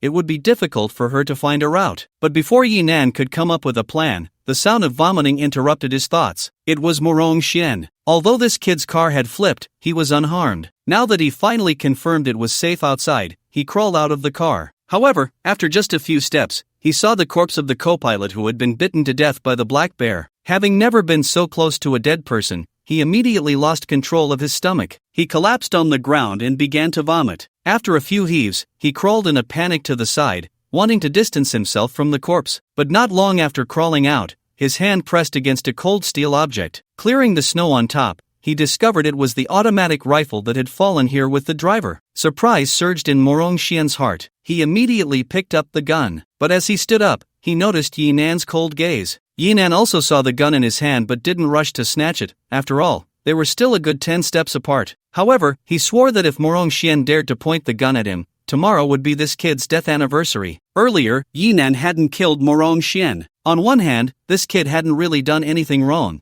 To put it bluntly, he was just a spoiled brat, a bit arrogant. A couple of lessons would suffice. Without touching on interests, Yinan wouldn't easily kill. On the other hand, he still needed to rely on him to obtain the navigation route to City S. Now, with the navigation useless, if he did something foolish, his death would be imminent. Would Morong Xian dare? To be honest, the moment he got the gun, his first reaction was indeed to aim it at Yinan. He had enough reason to hate Yinan. All the way here, he kept ruining his own good fortune. First it was Xinshang, then it was Li Yue. Now that he thought about it, he still felt a dull pain in his lower body. He even made a fool of himself, asking him to take out all the steaks and exchange them for a few pieces of broccoli. Damn broccoli! He hated broccoli. But perhaps after being beaten so much, Yinan's gaze was like a bucket of cold water poured over him. It calmed Morong Xian down. He surveyed the surroundings. A fallen armed helicopter, the gruesome state of the pilot, the huge corpse of a black bear. Thinking back on the experiences of these past few days, Morong Xian finally made a decision. Click! He threw the automatic rifle back to the ground. Let's cooperate. To Yinan's surprise,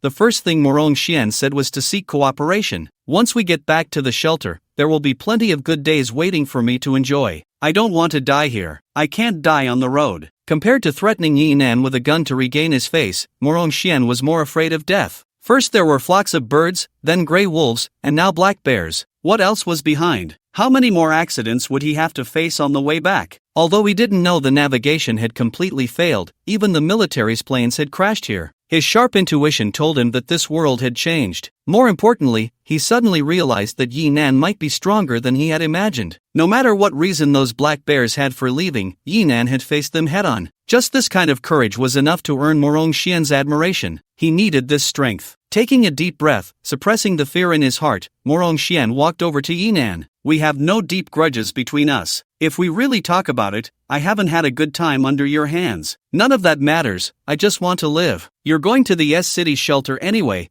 Protecting me along the way is no problem for you. Once we get there, whether it's accommodation or food, I will definitely make sure you get a satisfactory reward. What a little brat, so easily scared. But it's a good thing the other party could think it through. Yi Nan didn't want to create too much bloodshed. As for the so-called cooperation, Yi Nan smiled wryly. Not to mention whether he was interested, the premise was that they could successfully reach S-City. He tossed the navigation device into Morong Xian's arms. Yi Nan said irritably, first think about how to get to S-City. The clouds have blocked the satellite signal, and the navigation device is useless now. However, upon hearing this, Morong Xian did not panic. Instead, he showed surprise. I have a way. I'll lead the way, and you protect me. We both get what we need. No, what I just said still stands. Once we reach the shelter, you will be my honored guest. You know the way? This time it was Yi Nan who was surprised. Without the navigation device, even the compass was ineffective. Finding the correct route to S-City was not a simple task. It's not me, it's the team leader, the captain of the convoy. Morong Xian did not hide it. He is my dad's man, previously a tour guide in these two areas,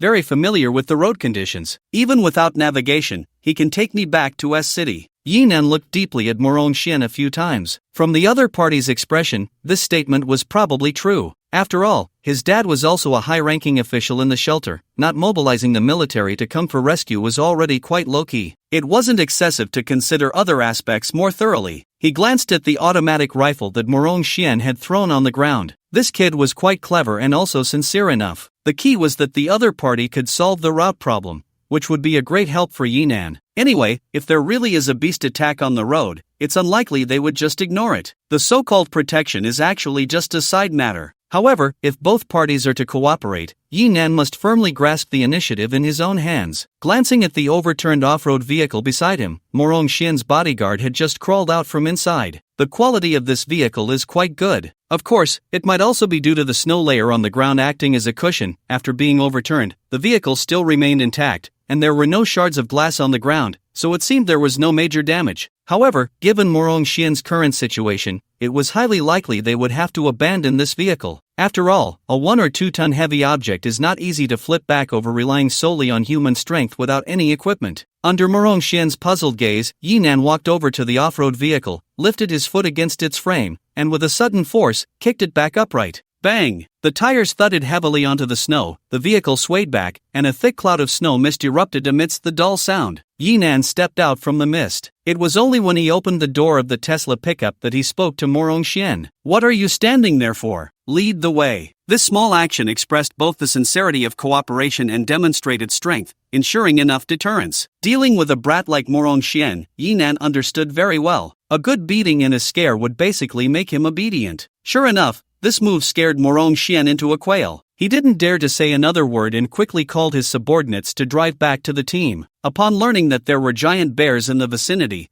the team didn't dare to delay and immediately set off again. Fortunately, there were no more unexpected incidents along the way. After several hours of arduous travel, they finally arrived at the assembly camp shortly after dark. This place was also a highway intersection. The authorities had set up tents here to provide supplies for the evacuating vehicles. However, by the time they arrived, there was already no one here. It was likely that they had received notice to evacuate early or had left on their own after discovering the communication was cut off. The good news was that there were still plenty of supplies left, and they had even left them a bus. That night, Yi Nan was invited to Morong Xian's RV. The team leader was also here. His name was Lu Jianmen. After Morong Xian introduced both sides, Lu Jianmen directly spread out a map and explained the route arrangements for the next few days to Yi Nan. I'm currently at this position. He pointed to a spot on the map, which was a highway intersection. Tomorrow, the remaining 2 team leaders will take the other people in the team to drive on the highway directly to the shelter in City F. We need to go to City S, which must take the national road. We can only access the highway over there after reaching this position, which leads directly to our destination. Sliding his finger across the map, Lu Jianmen pointed out a road located among the mountains. There was a benefit to the communication being cut off. The highway was actually no longer blocked. As long as they could get on the highway, the remaining route would be much clearer. Will there be any dangers along the way? Yinan looked at the map, roughly memorizing the route, and then asked about his concerns. I don't know. Lu Jianmen smiled bitterly. Originally, there shouldn't be any danger, but the beasts have been acting strangely these past few days. Implicitly, it meant that danger might be everywhere. Yinan took a careful look and understood why Morongxian was so eager to find him for cooperation. The upcoming sections of the road were almost entirely through the mountains and forests. If it were in the past, there would certainly be no problem, but what is most abundant in the mountains and forests? That would be all kinds of birds and beasts. With Morongxian's team configuration, dealing with slightly complicated road conditions would be manageable. If we encounter wolf packs a couple more times, that bulletproof RV might as well be a large tin can. Yinan nodded. Alright, if there are beast attacks next, you will follow my command. After Yinan finished speaking, Morongxian visibly relaxed. He took out 2 automatic rifles and several magazines from the cabinet behind him. Yinan hadn't taken these things when he left, letting Morongxian clean up the battlefield, so everything was still with him. How do you want to arrange these guns? Yinan picked one up, holding it and playing with it a bit. He couldn't help but think of the armed area in his base vehicle, which had much cooler equipment than this. By the way, will we pass by any warehouses for copper, iron, or other metals on this road? Yinan hadn't forgotten about his exoskeleton mech. Unfortunately, Lu Jianmen shook his head after studying the map. No, this area is mostly mountains and forests, and there are no mining areas. However, when we get to City S, there should be quite a few of these transfer warehouses. There were several mines and a steel factory over there. Yinan should be able to find some stock of what he wanted, but he didn't know if it would all be requisitioned. This answer wasn't too surprising. Yinan shrugged and put the gun back on the table. Do your subordinates have anyone who can shoot? Yes. Morongxian had quite a few capable people among his bodyguards. It was just that the situation had been urgent at the time, and they couldn't get their hands on any weapons. Yinan wasn't surprised. Then you can use these. Ha! Morongxian was a bit taken aback, but Yinan didn't waste any more words with him and chose to leave directly. Don't think Yinan was being reckless. The 2 automatic rifles weren't very useful. There were hardly any bullets left, and once they were used up, they would just be firewood. Moreover, no one on Yinan's side could use them. Yinan couldn't, Lindong couldn't, and the remaining 3 girls, surely you wouldn't let Xiaoling use one. If they were kept around, it might even lead to accidental injuries due to misfires. The guns were left for Morongxian. When they encountered beast attacks, his bodyguards could still form combat power. At least Yinan wouldn't have to divert his attention to protect him. As for whether Morongxian would turn the gun on Yinan, he could rest easy on that. With the Black Panther suit on, this caliber of rifle posed no threat to Yinan at all. As long as the others didn't get out of the car, those guns would be useless even if they ran out of bullets. Don't forget, not only the base vehicle but even the Tesla pickup was bulletproof. Is it really okay to hand the guns over to them? Lindong's car had been waiting outside, and seeing Yinan return empty-handed, he couldn't help but ask. Yinan nodded. This decision would indeed cause a lot of misunderstanding. After all, tools that are equal for all beings are often better kept in one's own hands. These things can only form combat power in the hands of those who know how to use them. For the journey ahead, try not to get out of the car. That way, they won't have the chance to threaten us. Good marksmen need a lot of bullets to practice, otherwise, they might be less effective than firewood. Currently, without such conditions, there was no need to occupy things and waste resources. Yi Bei and the others were also somewhat dissatisfied with cooperating with Morongxian. However, after Xiaoling carefully studied the map, everyone had to accept reality. Crossing the mountains from here is indeed the fastest route right now. Xiaoling leaned over the map, carefully examining the marked route. These 2 highways have different directions. If we don't want to go into the mountains, we can only take the national road to go around, which will make the journey very long. And she exhaled, placing the compass in front of everyone. The needle on it wobbled back and forth, as if it were wound up. The geomagnetism seems to be completely chaotic. Unless you are very familiar with these routes, it will be quite difficult to find your way. There are actually many ways to determine direction. However, the sun and stars are obscured by clouds,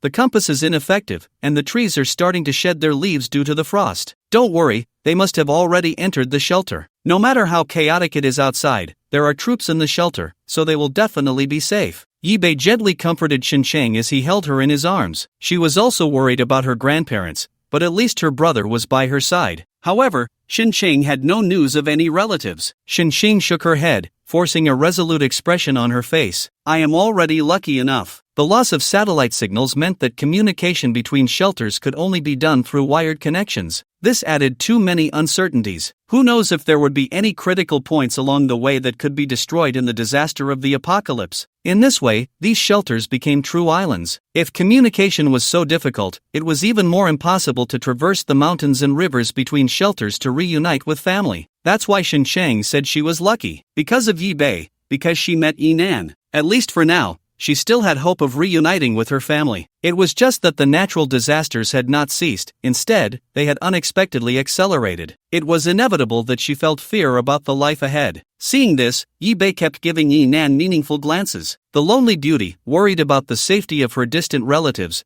was the perfect opportunity to provide a sense of security. However, Yinan didn't understand. Fortunately, he knew what to say at this moment. Don't worry, I will definitely get you all safely to the S-City shelter, find our family, and get through this terrible apocalypse together. This was not just Yinan's comfort to Xinqing, but also his goal after rebirth. No matter how this world changes, it will not hinder that goal. His words warmed the hearts of everyone present. Xiaoling also snuggled back into Lin Dong's arms. After all, she was just a child. The embrace of family provided her with far more warmth and security than the air conditioning of the RV. Gently patting his daughter's back, Lin Dong was more concerned about the safety of the group. Crossing the mountains directly, we will definitely encounter many wild beasts along the way. The recent strange beast tide had indeed made people feel uneasy. I wonder what's wrong with these beasts. It should be because of the apocalypse. Wild beasts are more sensitive to changes in nature than we are. Yinan actually had some doubts in his heart. There might be some strange things in this apocalypse. The fangs that could trigger the system's battlesuit, the black bear as big as a tank,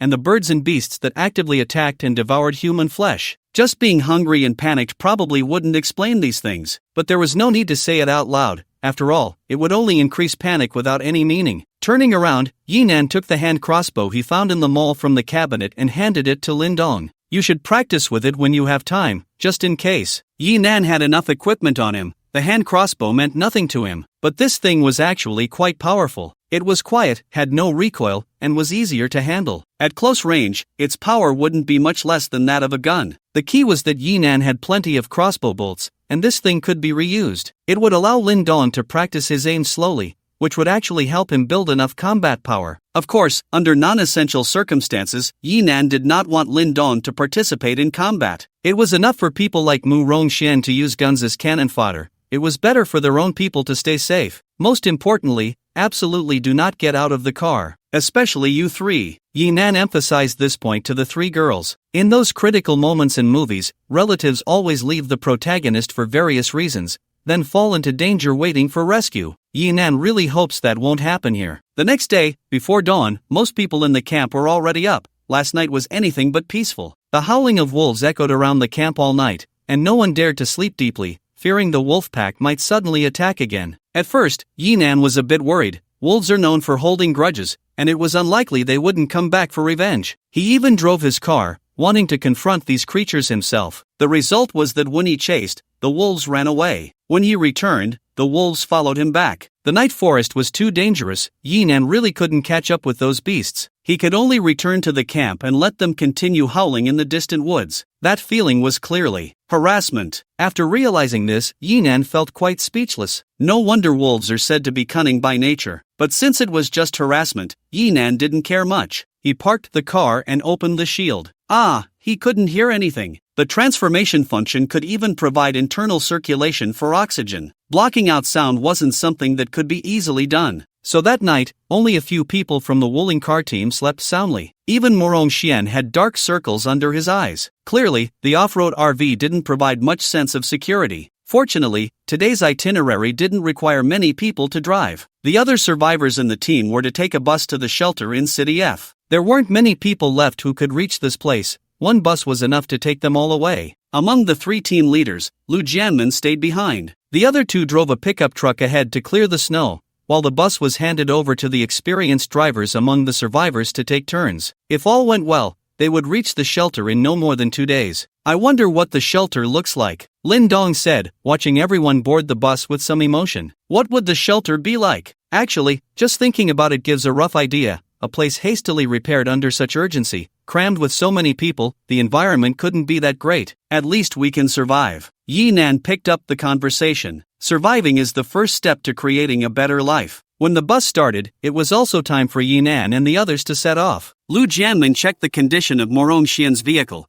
then came to Yi Nan and the others. He looked around the Wuling EV80 and said something that left everyone speechless. Why don't you guys change cars? Change cars? Yi Nan's expression was strange as he waited for the other to continue. He wanted to see what the other party was getting at. Lu Jianmin didn't find it strange. He certainly didn't expect Yi Nan to be so obedient, especially regarding such a big matter as changing cars. If Yi Nan had readily agreed, he would have found it odd. Last night, he had spent the night in Morong Xian's RV and had a pretty good understanding of their relationship. Today's situation was his suggestion to Morong Xian. After all, the mountain roads ahead were complicated, and it wasn't unusual for ordinary vehicles to get stuck or break down in the mountains. So, which vehicle in the team was most likely to break down? At least on the surface, the Wuling EV80 was definitely the weakest vehicle. Morong Xian's side didn't need to be mentioned. Off-road SUVs and RVs were all specially prepared for the complex road conditions ahead. Yi Nan's Tesla pickup looked somewhat capable too. Although it wasn't known for off-roading, the pickup's passability wasn't bad. But the Wuling EV80 mixed in with such a convoy felt a bit out of place. An electric vehicle, rear-wheel drive, low body. No matter how you looked at it, this light passenger vehicle had nothing to do with off-roading. To put it sarcastically, the tire size alone makes Morong Xian's off-road RV at least twice as big. So Lu Jianmin felt that his suggestion was very reasonable. It couldn't even be considered selfish, it was just perfectly timed. When Xin Cheng and the 3 girls, including Yi Bei, got on Morong Xian's vehicle,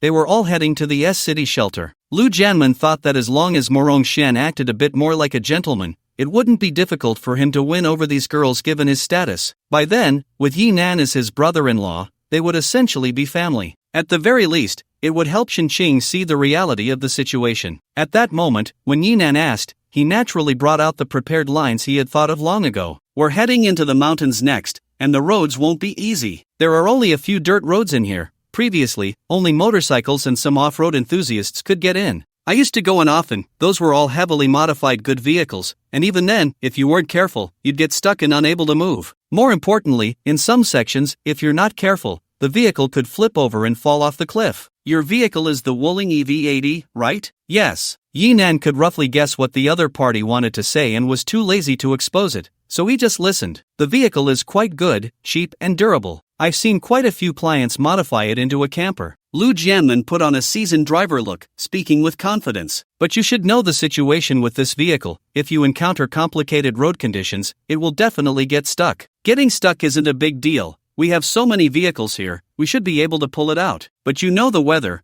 getting out to rescue isn't an easy task. He pointed to the sky. By this time, the temperature had already dropped to minus 30-something degrees. It looked like when they entered the mountains, it would definitely drop to a terrifying low of minus 40 or 50 degrees. Moreover, snowflakes had already started to fall from the sky. There was no way to contact the dispatch center now, and no one knew what the upcoming weather would be like. If they encountered strong winds and heavy snow, even the simplest outdoor tasks would turn into an exceptionally terrifying challenge. More importantly, if it flips over to the bottom of the mountain, it would be impossible to rescue. That makes sense. Yi Nan nodded with a smile. The other party's words were indeed persuasive enough. Under normal circumstances, there would be no flaws to pick apart. Seeing Yi Nan agree so readily, Lu Jianmin became even more enthusiastic, feeling that this matter was almost certain. He was well aware of Morong Xian's father's status in the shelter. If he could get this done, he would definitely have a say in front of Morong Xian in the future. This way, once they reached the shelter, life would naturally be good.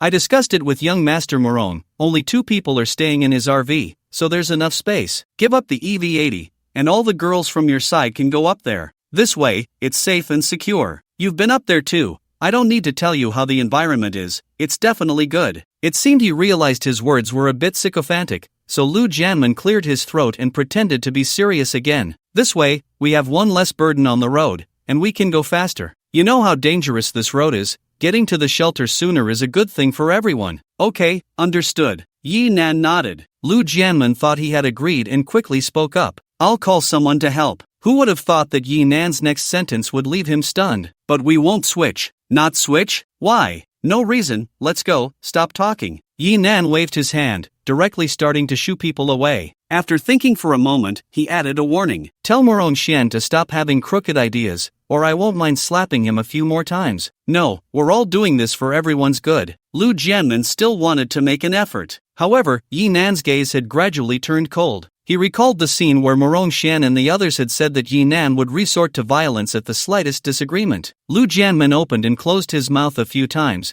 and could only return in frustration. How was it? I told you he wouldn't listen. Morong Xian saw Lu Jianmin come back on his own, and although he felt it was a pity, he wasn't too surprised. When Lu Jianmin left, he had actually felt a bit hopeful. This was a calculated move. Even if the other party didn't agree, there was no reason to be angry. At least on the surface, there was nothing to argue about. Lu Jianmin felt a bit embarrassed. He rubbed his face with his hand. After days of traveling, he had grown a bit of stubble. At that moment, he looked a bit like a military strategist. It's okay, I have a way to make him see reality. In Lu Jianmin's view, Yi Nan rejected him simply because he hadn't seen the reality yet. Once they truly entered the mountains, the Wuling EV-80 would definitely be unable to proceed, and at that time, no matter how unwilling he would have to do as Lu Jianmin said. With a plan in mind, he carefully checked the condition of each vehicle, confirming that they were all ready, and then Lu Jianmin went to the lead vehicle to announce their departure. According to the previously agreed order, Morong Xian's 2 off-road vehicles led the way, followed by his 2 off-road heavy trucks. Yi Nan's Wuling convoy followed behind. In fact, according to a reasonable arrangement,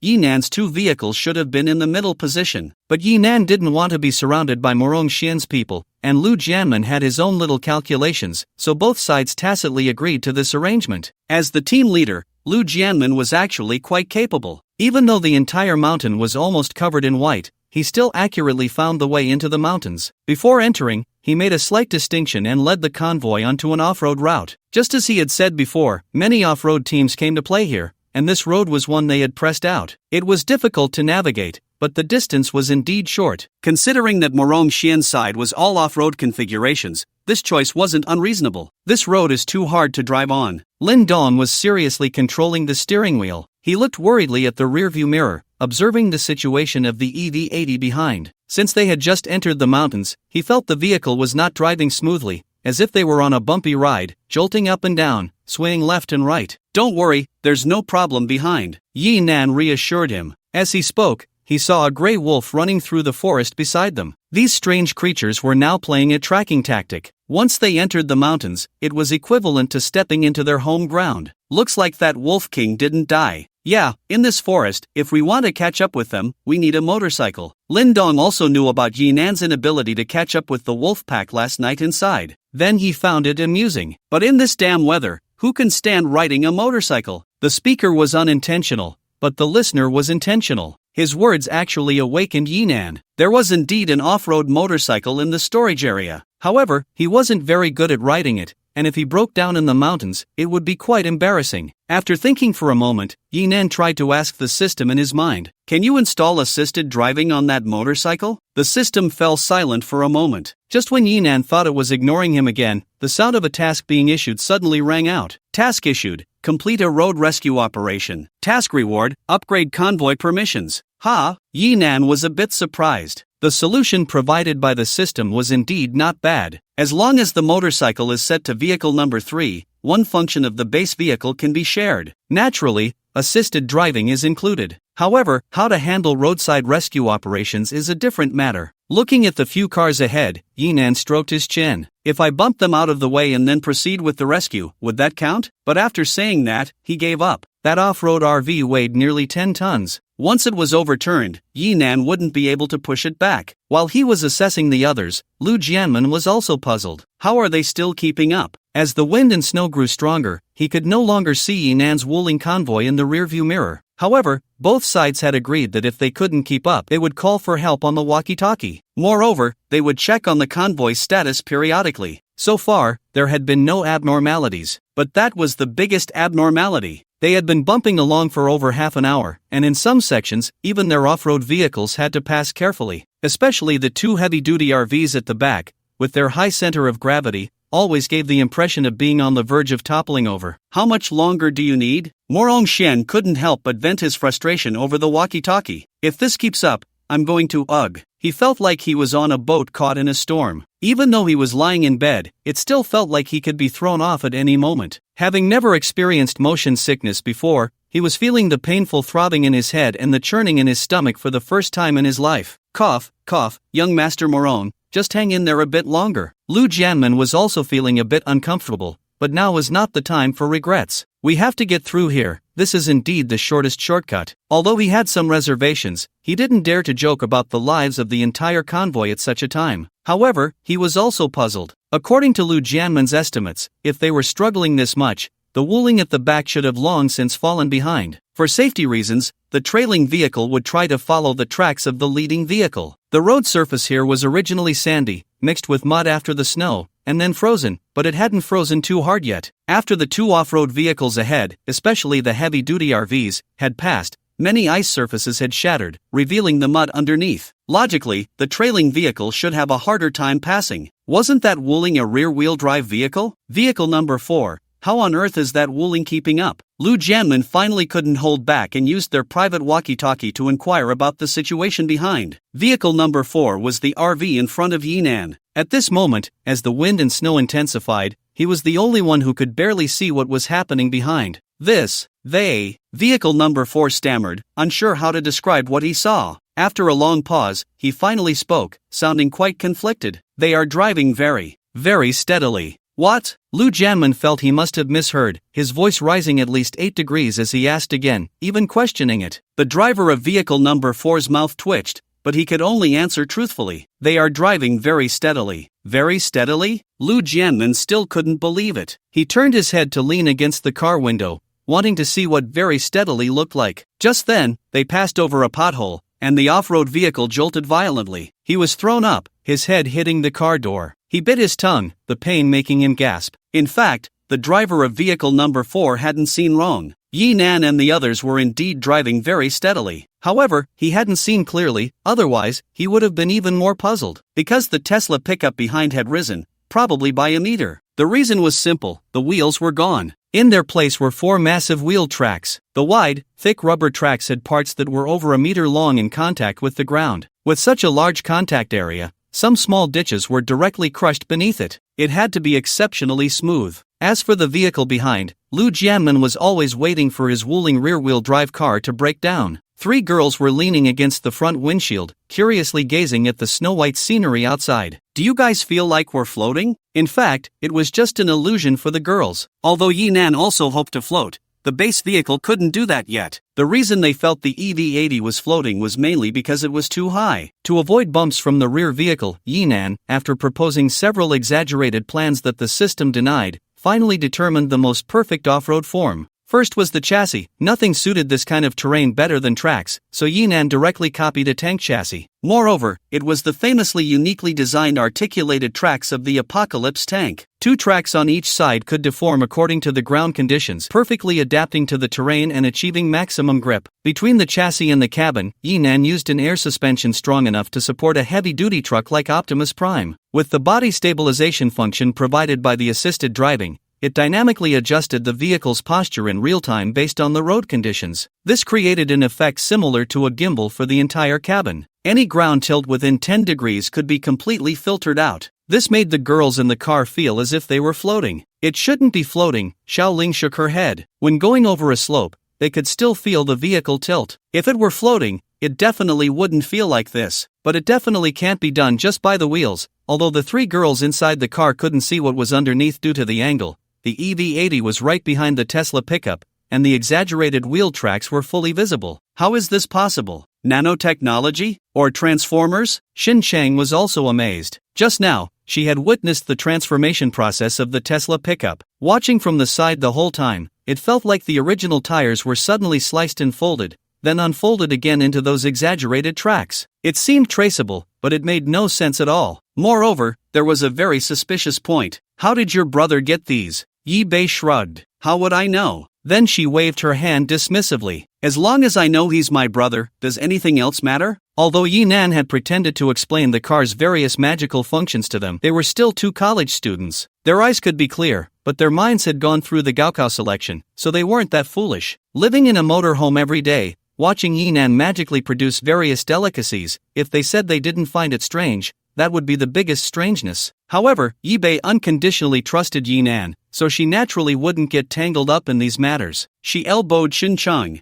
I told you, you won't lose out with my sister-in-law. Shinchang's face turned slightly red, but she felt a bit dejected. Why do I feel like your brother has no interest in me at all? He's friendly, but also very reserved. She certainly didn't know that Yinan thought she was her brother's girlfriend and had completely regarded her as a sister-in-law. Wasn't that being both friendly and keeping a distance? Please, you two, watch fewer soap operas. Xiaoling couldn't take it anymore and jumped down from the driver's seat. Annoyed, she turned off the TV screen's drama and switched to her favorite Little Witch cartoon. She began to lecture them in an old-fashioned manner. Can't you see what time it is? It's the end of the world, and you still have your heads full of lovesick nonsense. The words made both girls blush, but Xiaoling didn't care about that. Previously, she had been too afraid to use the food generation function for the sake of secrecy. Now that they had discovered something was off with the car, Xiaoling believed that Yinan wouldn't care much about keeping secrets anymore. So she skipped over to the refrigerator, silently picturing a strawberry cake in her mind. She opened the door. Xiaoling's face darkened. There was nothing inside the fridge. She rolled her eyes in frustration. Closing the fridge door again, she muttered, "Daddy, I want to eat strawberry cake." Meanwhile, Yinan, who was in the Tesla, also received a system notification. Ding! Emotion value plus 10. Although the system didn't specify the source,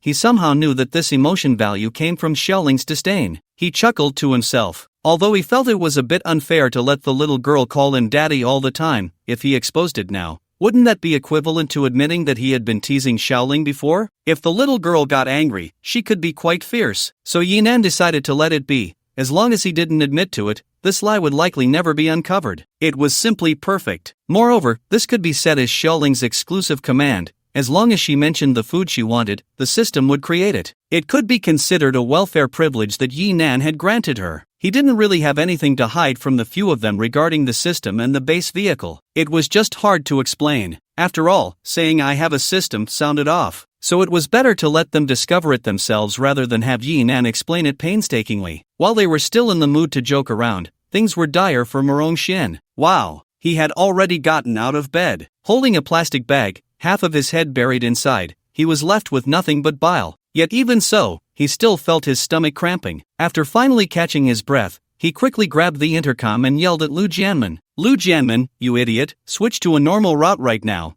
or I'm going to puke to death on this road." Being scolded like that, Lu Jianmen naturally felt terrible, but he didn't dare to refute Murong-Shin's words. He could only try to soothe him. "Young Master Murong, just hang in there. If we continue on this road, we'll reach a resting point in at most 2 hours. Endure your M." Hearing that it would take another 2 hours, Murong-Shin exploded. He shouted hoarsely into the intercom, "Now, immediately, switch the route for me." Ugh! The violent retching sound, even after being transmitted through the intercom, was still clear to Lu Jianmen. Feeling a bit unwell already, he couldn't help but feel a bit of acid reflux himself after hearing that. He quickly took a few deep breaths and then pulled out a map, carefully comparing it with the surrounding environment. After a while, he had completely confirmed the position of the convoy. He pointed to a fork in the road ahead. "There, turn in that direction." After making the arrangements, he didn't forget to report back to Murong-Shin. "Young Master Murong, I've adjusted the route. It will be much smoother soon, just hang in there a bit longer." After saying that, he sighed deeply towards the car window. While adjusting the route, due to the angle, he vaguely saw the Wuling EV-80 following behind the convoy. But no matter how he thought about it, he couldn't understand how they had managed to catch up. Before he could figure it out, a bodyguard's voice suddenly came through the intercom. "Report! This is Vehicle 4, we're stuck. This is Vehicle 4, we're stuck." Hearing the voice from the intercom, Lu Jianmen's heart sank. "Stop! Stop!" He quickly shouted into the convoy's channel. His movements were quick. He unbuckled his seatbelt,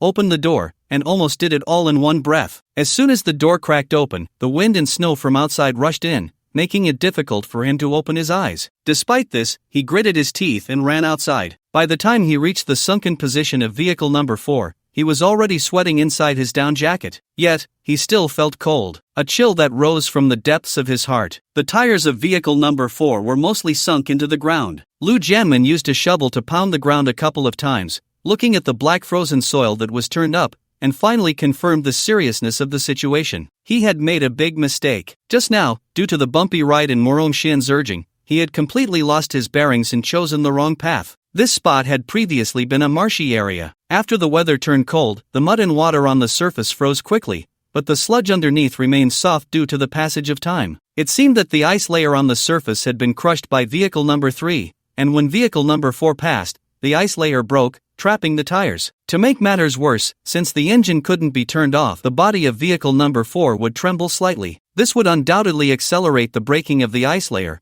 causing the entire vehicle to be completely swallowed by the sludge below. Vehicles 5 and 6, back off, don't get close. Knowing that time was running out, Lu Jianmin quickly picked up the walkie-talkie to give orders. Get a few people to dig out the wheels of vehicle number 4 and lay down the recovery boards. Vehicle number 3, lower the support arms and prepare to tow. As a seasoned crossing guide, he already had a plan for dealing with stuck vehicles. At this moment, he calmed down and began to organize things in an orderly manner. Morongshian's people reacted quickly, with several bodyguards working together. Following Lu Jianmin's instructions, they dug away the mud in front of the tires and then placed the recovery boards on top. The so-called recovery boards were actually long strips of high-hardness plastic, with rough stripes on the surface to increase friction. Laying them on the ground could effectively prevent the mud from being rolled away by the tires, increasing traction and assisting the vehicle in getting unstuck. There weren't many good leverage points around, so they could only rely on vehicle number 3 to pull it out. However, this was a 10-ton behemoth,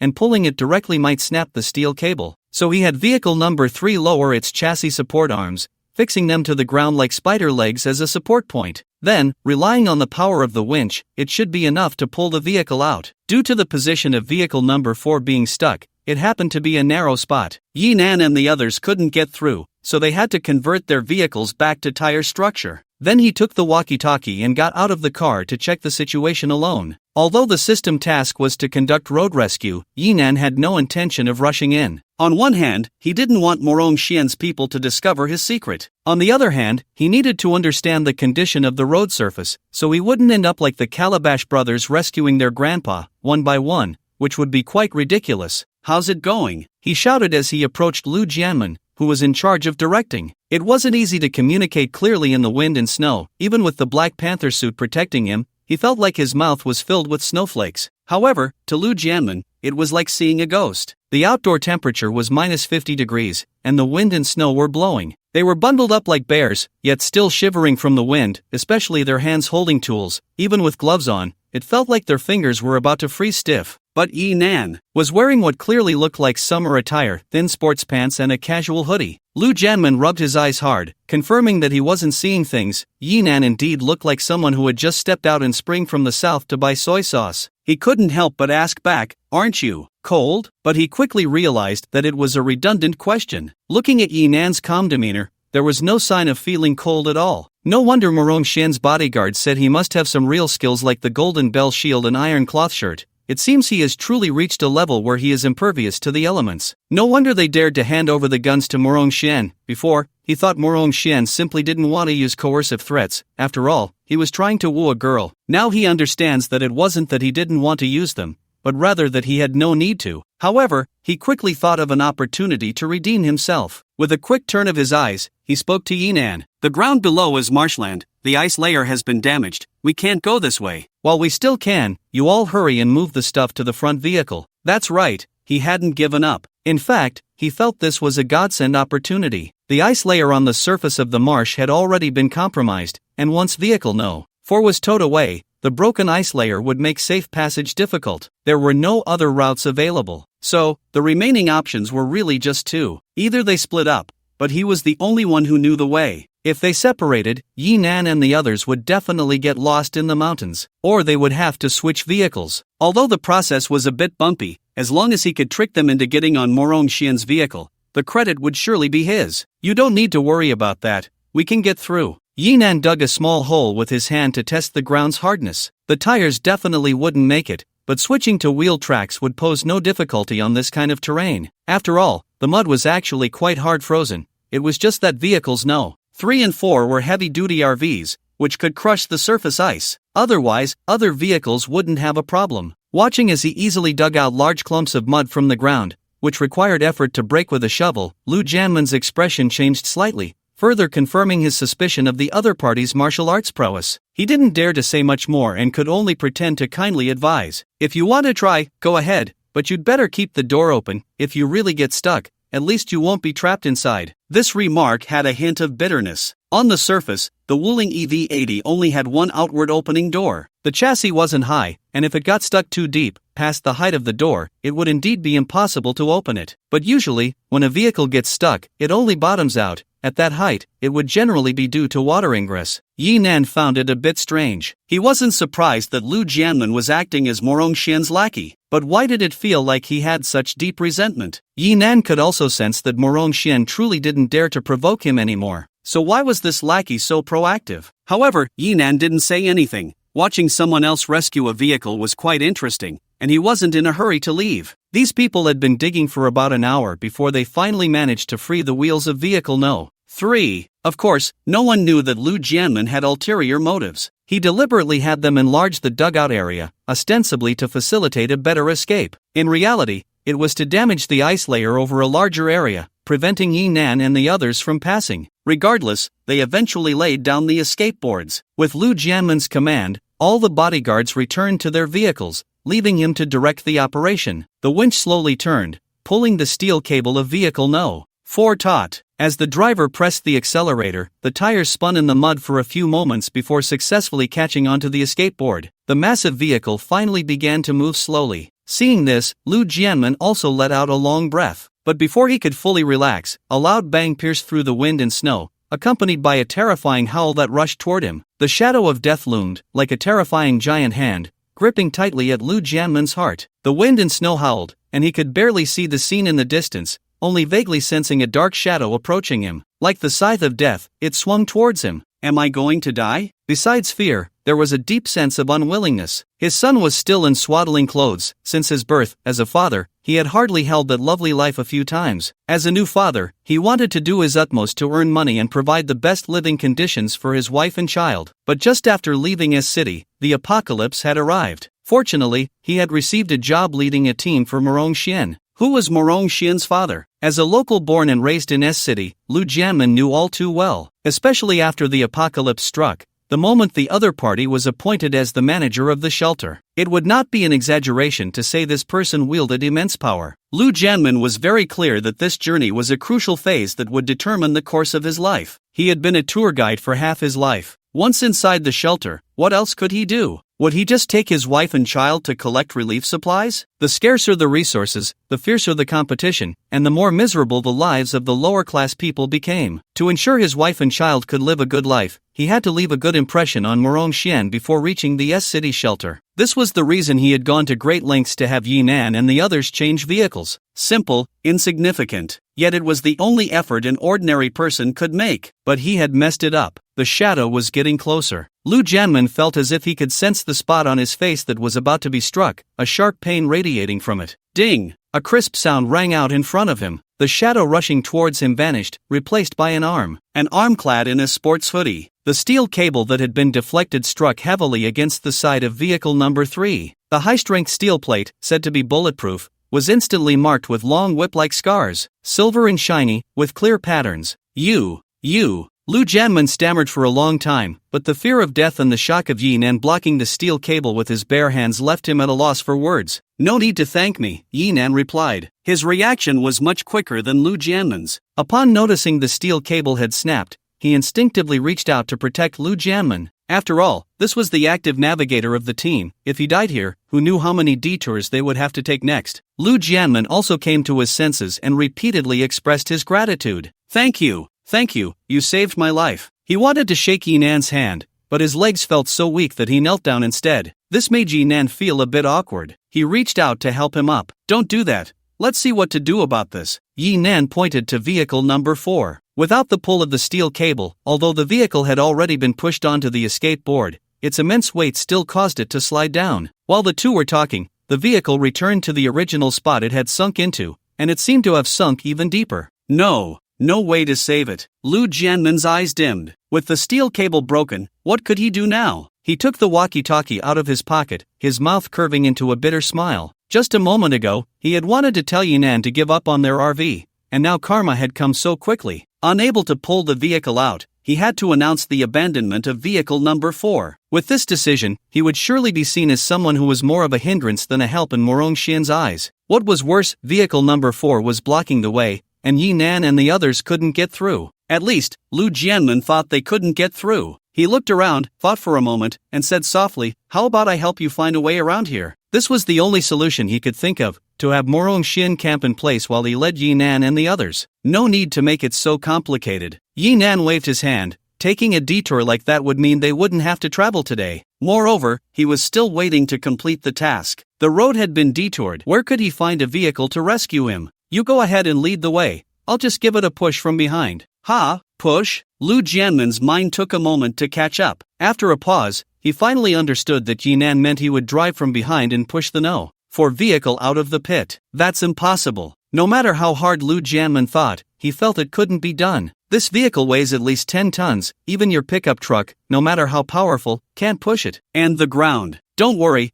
I'm not using the pickup to push." Yinan shrugged. The Tesla pickup really couldn't do it. Even if it could transform, the power boost had its limits. After all, the prototype was just a small truck. Neither the weight of the vehicle nor the power could accomplish such a task. "Then you?" Lu Jianmin thought for a long time, finally swallowed hard and asked in a somewhat worshipful tone, You can push it?" In his mind, it couldn't be that pickup, and it certainly wouldn't be the Wuling EV80. Connecting it to the scene where Yinan had just stopped a steel cable with his bare hands, Lu Jianmin finally completed the logical loop in his mind. That is, Yinan was a Superman. He could push a 10-ton heavy truck with his bare hands. Yinan was even more speechless now. He actually wished he could push it. It would be best if he could fly. He would even accept wearing red underwear on the outside. Use the RV. Use the RV? Lu Jianmin's voice rose 3 degrees. Then he said with a strange expression, "I'd still rather believe you can push it. And you might not be aware of the ground situation. Let me tell you, I can at least be considered an expert in this area. It's absolutely impossible." He spoke like a machine gun. After thinking for a moment, he looked at the nearby trees, contemplating how to remedy the situation. "I'll have them cut down these few trees. That way, your pickup might be able to get through." "Shut up, get lost. Have the driver of vehicle No. 4 cooperate with me." Yinan was fed up and directly shooed him away. When Lu Jianmin got into vehicle No. 4, he returned to the Wuling EV80. After greeting a few girls, he took the driver's seat and slowly pushed towards the rear of vehicle No. 4. The tires of vehicle No. 4 had already created a slope in front, mainly because of the weather. Even the escape boards quickly formed a layer of ice on the surface, resulting in insufficient tire friction, making it impossible to drive out. But just as Lu Jianmin and the others looked on in disbelief, when the smaller Wuling EV80 pushed against the 10-ton heavy truck, the truck actually began to move slowly. However, it hadn't moved for long before the sound of the ice layer breaking came from below. The ice surface formed by the marshland was not stable to begin with. Otherwise, it wouldn't have been cracked by the heavy truck RV. Although Yinan didn't let the base vehicle reveal its true form, to push such a heavy object, the weight of the EV80 had to be increased accordingly. With a combined weight of over 20 tons pressing down, the ice layer naturally couldn't withstand it. Fortunately, the marshland beneath wasn't entirely water but a mixture of mud and water, which had a relatively stronger load-bearing capacity. Otherwise, it would have completely shattered and swallowed everyone above. The sound of the ice layer breaking transmitted through the tires to the 2 vehicles above. Everyone inside felt a sudden panic, an ominous feeling rising. Fortunately, Yinan remained clear-headed. Without waiting for everyone to ask about the situation, he began to give orders. "Vehicle No. 4, don't hesitate, charge out. Uncle Lin, hurry up, the ground is about to crack." As he spoke, the engine of the base vehicle began to rev violently. A large amount of ice debris was rolled up by the tracks hidden under the EV80's chassis, turning into mist and spraying out behind the vehicle. The tremendous force brought about by this made the 2 RVs, which were already in motion, suddenly accelerate. The Tesla pickup that had given way did not hesitate either. It charged straight along the path of the 2 vehicles. The ice layer cracked, and by the time it arrived, the tires were splashing not white ice and snow, but brown-black mud. Lin Dong felt as if the ground had turned to jelly, soft and swaying. As he passed over it, it felt like a stone skipping across water, slightly bouncing. He almost hopped his way to the other side. "We made it out? We made it out." Lu Jianmin shouted excitedly from vehicle number 4. Just as he felt the ice layer beginning to shatter, his heart nearly leaped into his throat. But at that moment, his mind went blank, and he couldn't react at all. No, it wasn't that he had no reaction at all. He thought of a few things, like the ground collapsing, their vehicle overturning and getting trapped. These people couldn't even get out, they would die right here. So at this moment, he felt a sense of relief, as if he had survived a disaster. He excitedly hugged the driver of vehicle number 4 tightly until the other person pushed him away in disgust, and he realized his own loss of composure. He gripped the walkie-talkie tightly, as if it were Yinan's shoulder, which he was excitedly holding onto. How did you do it? This is a 10-ton heavy truck, it was almost sinking just now. Don't ask what you shouldn't. Yinan had no intention of explaining, this was something that couldn't be clarified anyway. Hurry up and set off, you've wasted too much time. The wind and snow seem to be getting worse. Ah, right, sorry, we'll set off right away. Lu Jianmin finally reacted, quickly getting out of vehicle number 4 and walking towards the lead vehicle. Once he got into the car, he finally calmed down and announced the next itinerary. Let's speed up a bit, we should be able to reach the middle valley before dark. It should be suitable for an overnight stay. This mountain range wasn't large, under normal circumstances, it would be enough to cross in a day. But now, the sky was completely covered with clouds, and the time with actual light had decreased significantly. Moreover, the road conditions were complicated, and to prepare for enough unexpected situations, they had already agreed beforehand that it was better to find a suitable place to spend the night than to rush in the dark. Upon hearing this, everyone actually breathed a sigh of relief. The terrifying road conditions ahead made them really not want to continue traveling. If possible, everyone hoped they could stop and lie down comfortably at this moment. Of course, this did not include Yinan and his group. The road section here wasn't too bumpy, and the Tesla pickup snow tires were sufficient to handle it, so Yinan was too lazy to make another trip. He just had Lin Dong find an open space on the road to overtake, then activated the autopilot to follow the other vehicle. When they left the swamp, the system's notification had already come through. Mission completed, Fleet Authority LV2 can designate vehicle number 3, sharing one base vehicle function. Yinan directly designated the off-road motorcycle stored in the warehouse area. He moved it to the back compartment of the EV80, so when the time was right, he could open the back door and pretend it had always been there. As for whether others would believe it, well, Yinan couldn't care less. It was still a bit more believable than picking up an off-road motorcycle on the road. According to the original plan,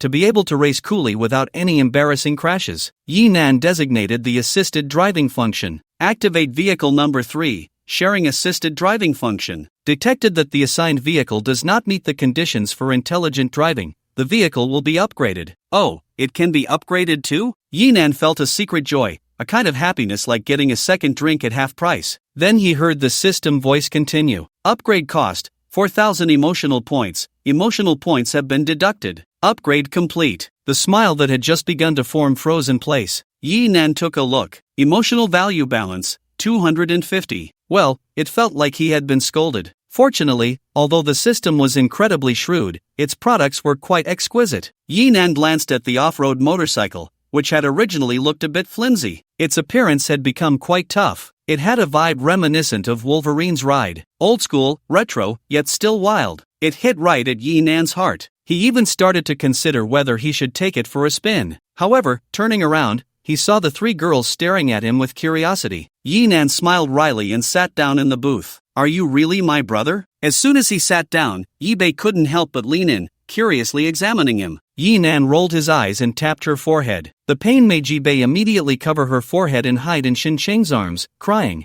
Yinan, however, showed no signs of sympathy. He smiled and asked, confirmed? Well, you jerk of a brother. Yibei was indeed very sure. She had been tapped like this every time she did something wrong since childhood. And this motorcycle? Xincheng smiled as she rubbed Yinan's forehead. Yinan was quite indifferent about the disguise of the base vehicle. After all, they weren't outsiders. Leaking secrets was minor, quality of life was major. However, Yinan couldn't explain the origins of the system himself. He could only shake his head. I don't really know how to explain it. In short, this is actually a base vehicle filled with black technology. You just need to know that as long as we're in this vehicle, we are absolutely safe. Xiao Ling nodded in agreement, continuing to dig into the strawberry cake in front of her. Be careful of cavities. Yinan was speechless and began to wonder if this little girl was eating too many snacks. After thinking for a moment, he took out a few exercise books from the cabinet under the booth. I think you all need to enrich your spiritual world. Just in time for you two to tutor her.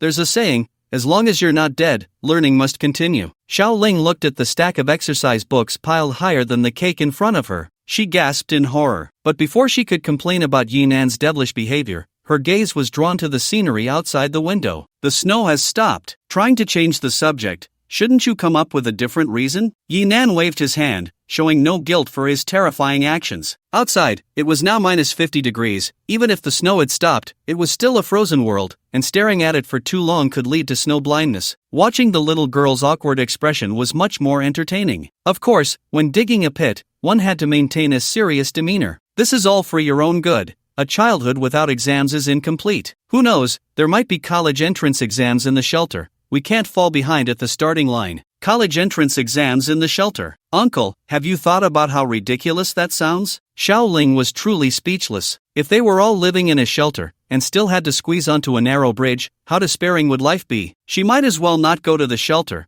There was food and drink outside. Wasn't that good enough? But she really wasn't trying to attract attention. Really, look, there's no snow here. To avoid Yinan's persistent questioning, Xiao Ling walked directly to the driver's seat. Originally, the EV-80 only had 2 windows for the driver and passenger seats. After Yinan's modifications, the passenger side had become a door, leaving only the window next to the driver's seat that could be opened. Xiao Ling opened the window. She reached out, and indeed, she didn't catch any snowflakes. In fact, she could even feel that it seemed not as cold outside as before. While they had been chatting, the convoy had already arrived at the valley location mentioned by Lu Jianmen. Yinan had no expectations for this place. To him, it was at most a shelter from the wind. However, he did not anticipate that as the convoy delved deeper, the surprises within would be even greater. Eventually, the convoy stopped at a cave. This was the first time Yinan had seen a scene other than white since the apocalypse began. There was no wind or snow in this cave. Even the stalactites at the top were dripping with water. How can the temperature be so high here? Lu Jianmen, as the team leader, was the first to get out and check the situation. But once he stepped down, he was shocked. The thermometer stuck to the car door showed a temperature of 12 degrees above zero. Tentatively removing his heavy outer coat, he felt the slightly cool air around him,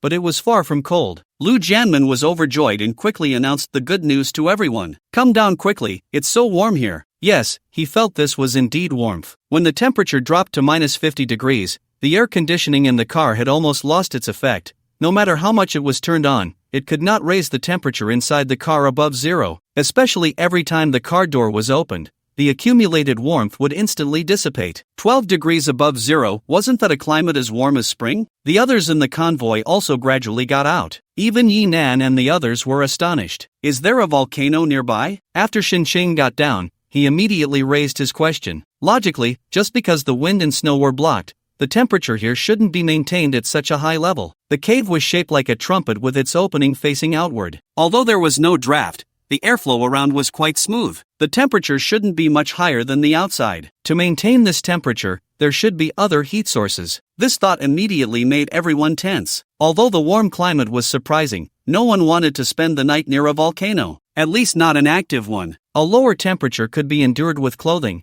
but falling into lava would mean no salvation. However, Lu Jianmen quickly dispelled everyone's concerns. No, I haven't heard of any volcanoes around here. He shrugged. If there were, I wouldn't dare to bring you here. The harsh cold of the apocalypse could only be considered a backdrop, but it didn't mean that it was the only disaster. The earthquake that City B experienced was not a random event. The entire Earth seemed to have been activated. Landslides and volcanic tsunamis were common occurrences. Before communication was completely cut off, they had already heard a lot of news about earthquakes and volcanoes from the official announcements. In such circumstances, no one would willingly walk towards a volcano. He checked carefully again and then informed Yinan of the situation. The nearby terrain hasn't changed, and there are no signs of fallen stalactites at the top, so there shouldn't have been an earthquake. After the previous events, Lu Jianmen truly admired Yinan. He couldn't explain why the temperature here was so high. He could only leave the decision to Yinan, letting him decide whether to stay or go. Something unusual must have a reason. Yinan was not the type to be reckless. Are there any suitable places to spend the night nearby? No, if we continue, we need to be prepared to move in the dark. But after dark, I will also find it hard to tell directions. Lu Jianmen was somewhat helpless. His method of determining direction was quite crude,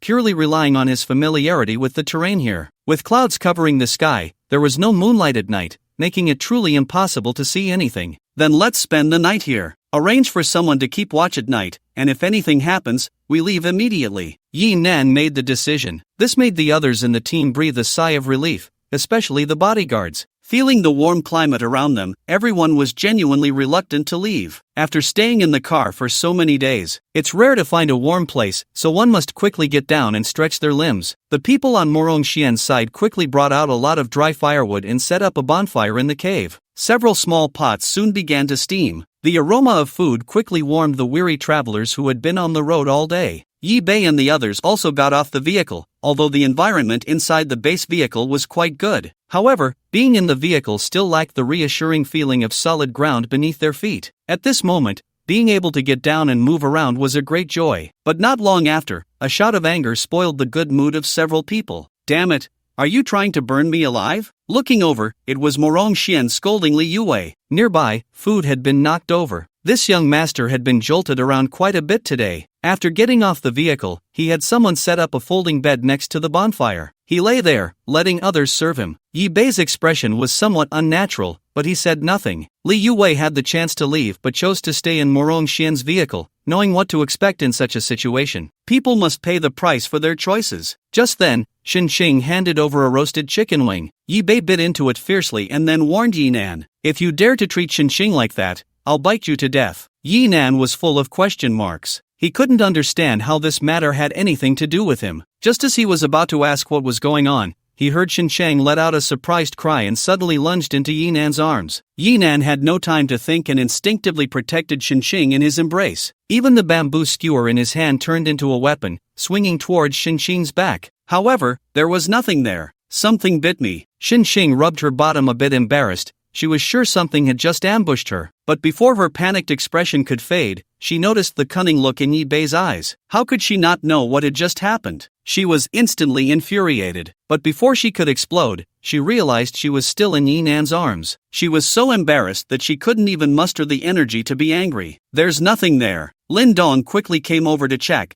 but he returned empty-handed as well. Just as he was about to say something, he was pulled away by Xiaoling. This little girl was nothing like her father. She had seen the exchange of glances between Yi Bei and Xinxing. Yi Nan noticed this unusual behavior right away. Looking at his sister's nonchalant demeanor, no matter how much she pretended, how could she fool her older brother's keen eyes? He directly knocked her on the head. "What time is it, and you're still playing around?" Yi Bei felt a deep sense of grievance. "Am I playing? I'm sacrificing myself for your lifelong happiness, brother." Of course, she couldn't say that out loud. "I just saw you all so tense, thought I'd help you relax." This wasn't wrong. Throughout this escape, aside from her, the one with a thick skin, who wasn't worried, even Yi Nan himself had been tense all along. There had been too many unexpected incidents on the way, making him unknowingly anxious. "You still dare to criticize me? Have you had enough of hugging?" Yi Bei knew both of them were too proud to back down. Seizing the opportunity, she turned the tables. Yi Nan finally realized he was still holding Xinxing. Seeing her face so red it looked like it could bleed,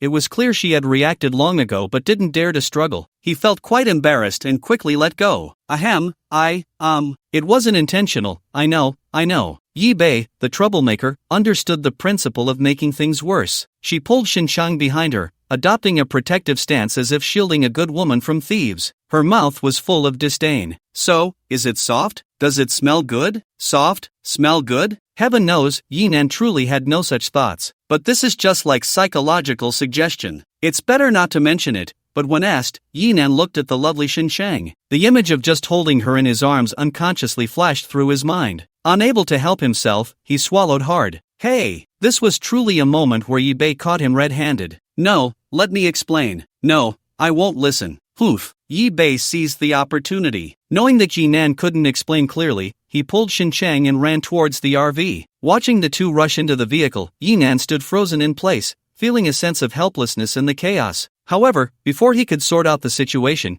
he heard Morongxian shouting from the other side. "Snake! There's a snake over there!" He was so frightened that he fell off the folding bed, his face pale as he looked into the depths of the cave. Under the flickering firelight, it seemed there was indeed a snake-like object moving inside. The bodyguards reacted quickly, immediately shielding Morongxian and sending people into the cave. As the torch got closer, the so-called snake finally revealed its true form. It was just a branch that someone had discarded here. It might have been brought by a wild animal or carelessly thrown away by previous campers. In short, it was a false alarm. Yinan smiled wryly at Lin Dong. It seems our nerves have indeed been a bit too tense. Lin Dong nodded. This was inevitable. In at most 2 days, once we reach the shelter, we should be able to relax a bit, right? Can we? Well, at least we can let go of our worries. Seeing that Xiaoling had also returned to the vehicle, Yinan and Lin Dong lost interest in roasting marshmallows. The two parked their vehicles close together, activated the shield, and then went to sleep. The night watch was left to Morong Xian's people. They had enough personnel to take turns. Yinan specifically instructed them to wake him if they heard wolf howls. With the support of Vehicle No. 3, he wouldn't get lost again. However, that night, it seemed the wolf pack had given up. They didn't hear any howling throughout the night. Time quietly passed until around 4 or 5 in the morning. The bodyguard on night watch yawned. Looking at the time,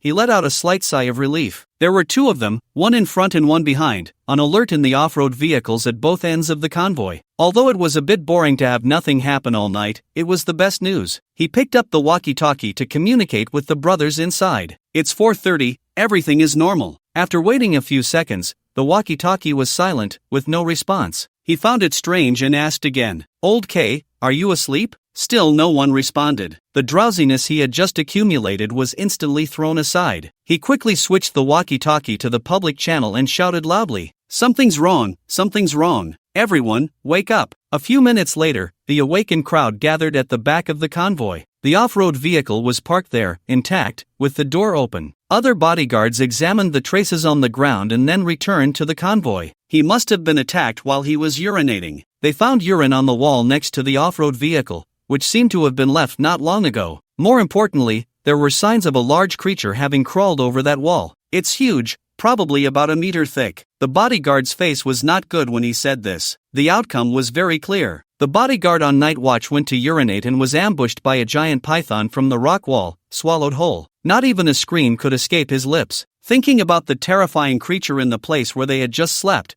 how could everyone not be alarmed? But right now, there was a very real question in front of everyone. Should we go save him? If it's a single bite, maybe. The person they were asking was Yinan. After what had happened earlier, they had also accepted Yinan's identity as the captain in terms of safety. After such a long time, just suffocating would be enough to die 8 times. Yinan knew that these people were brothers with the missing bodyguard. It might sound a bit cruel to say so, but whether it was to save someone or take revenge, he had no interest at all. "We need to leave now. We can't provide that giant python with food for the winter any longer." When he said this, Yinan felt a sense of relief. The temperature in this cave was too high. Such a good place, yet so calm, was the biggest anomaly. Now that the unknown danger was laid out in front of them, it was no longer frightening. Without giving anyone a chance to object, he walked directly to Lu Jianmen. "I'll scout ahead. Can you guide the way?" Lu Jianmen hesitated but knew it wasn't the time to refuse. "There's only one way out of here. If we go slowly, it should." "All right,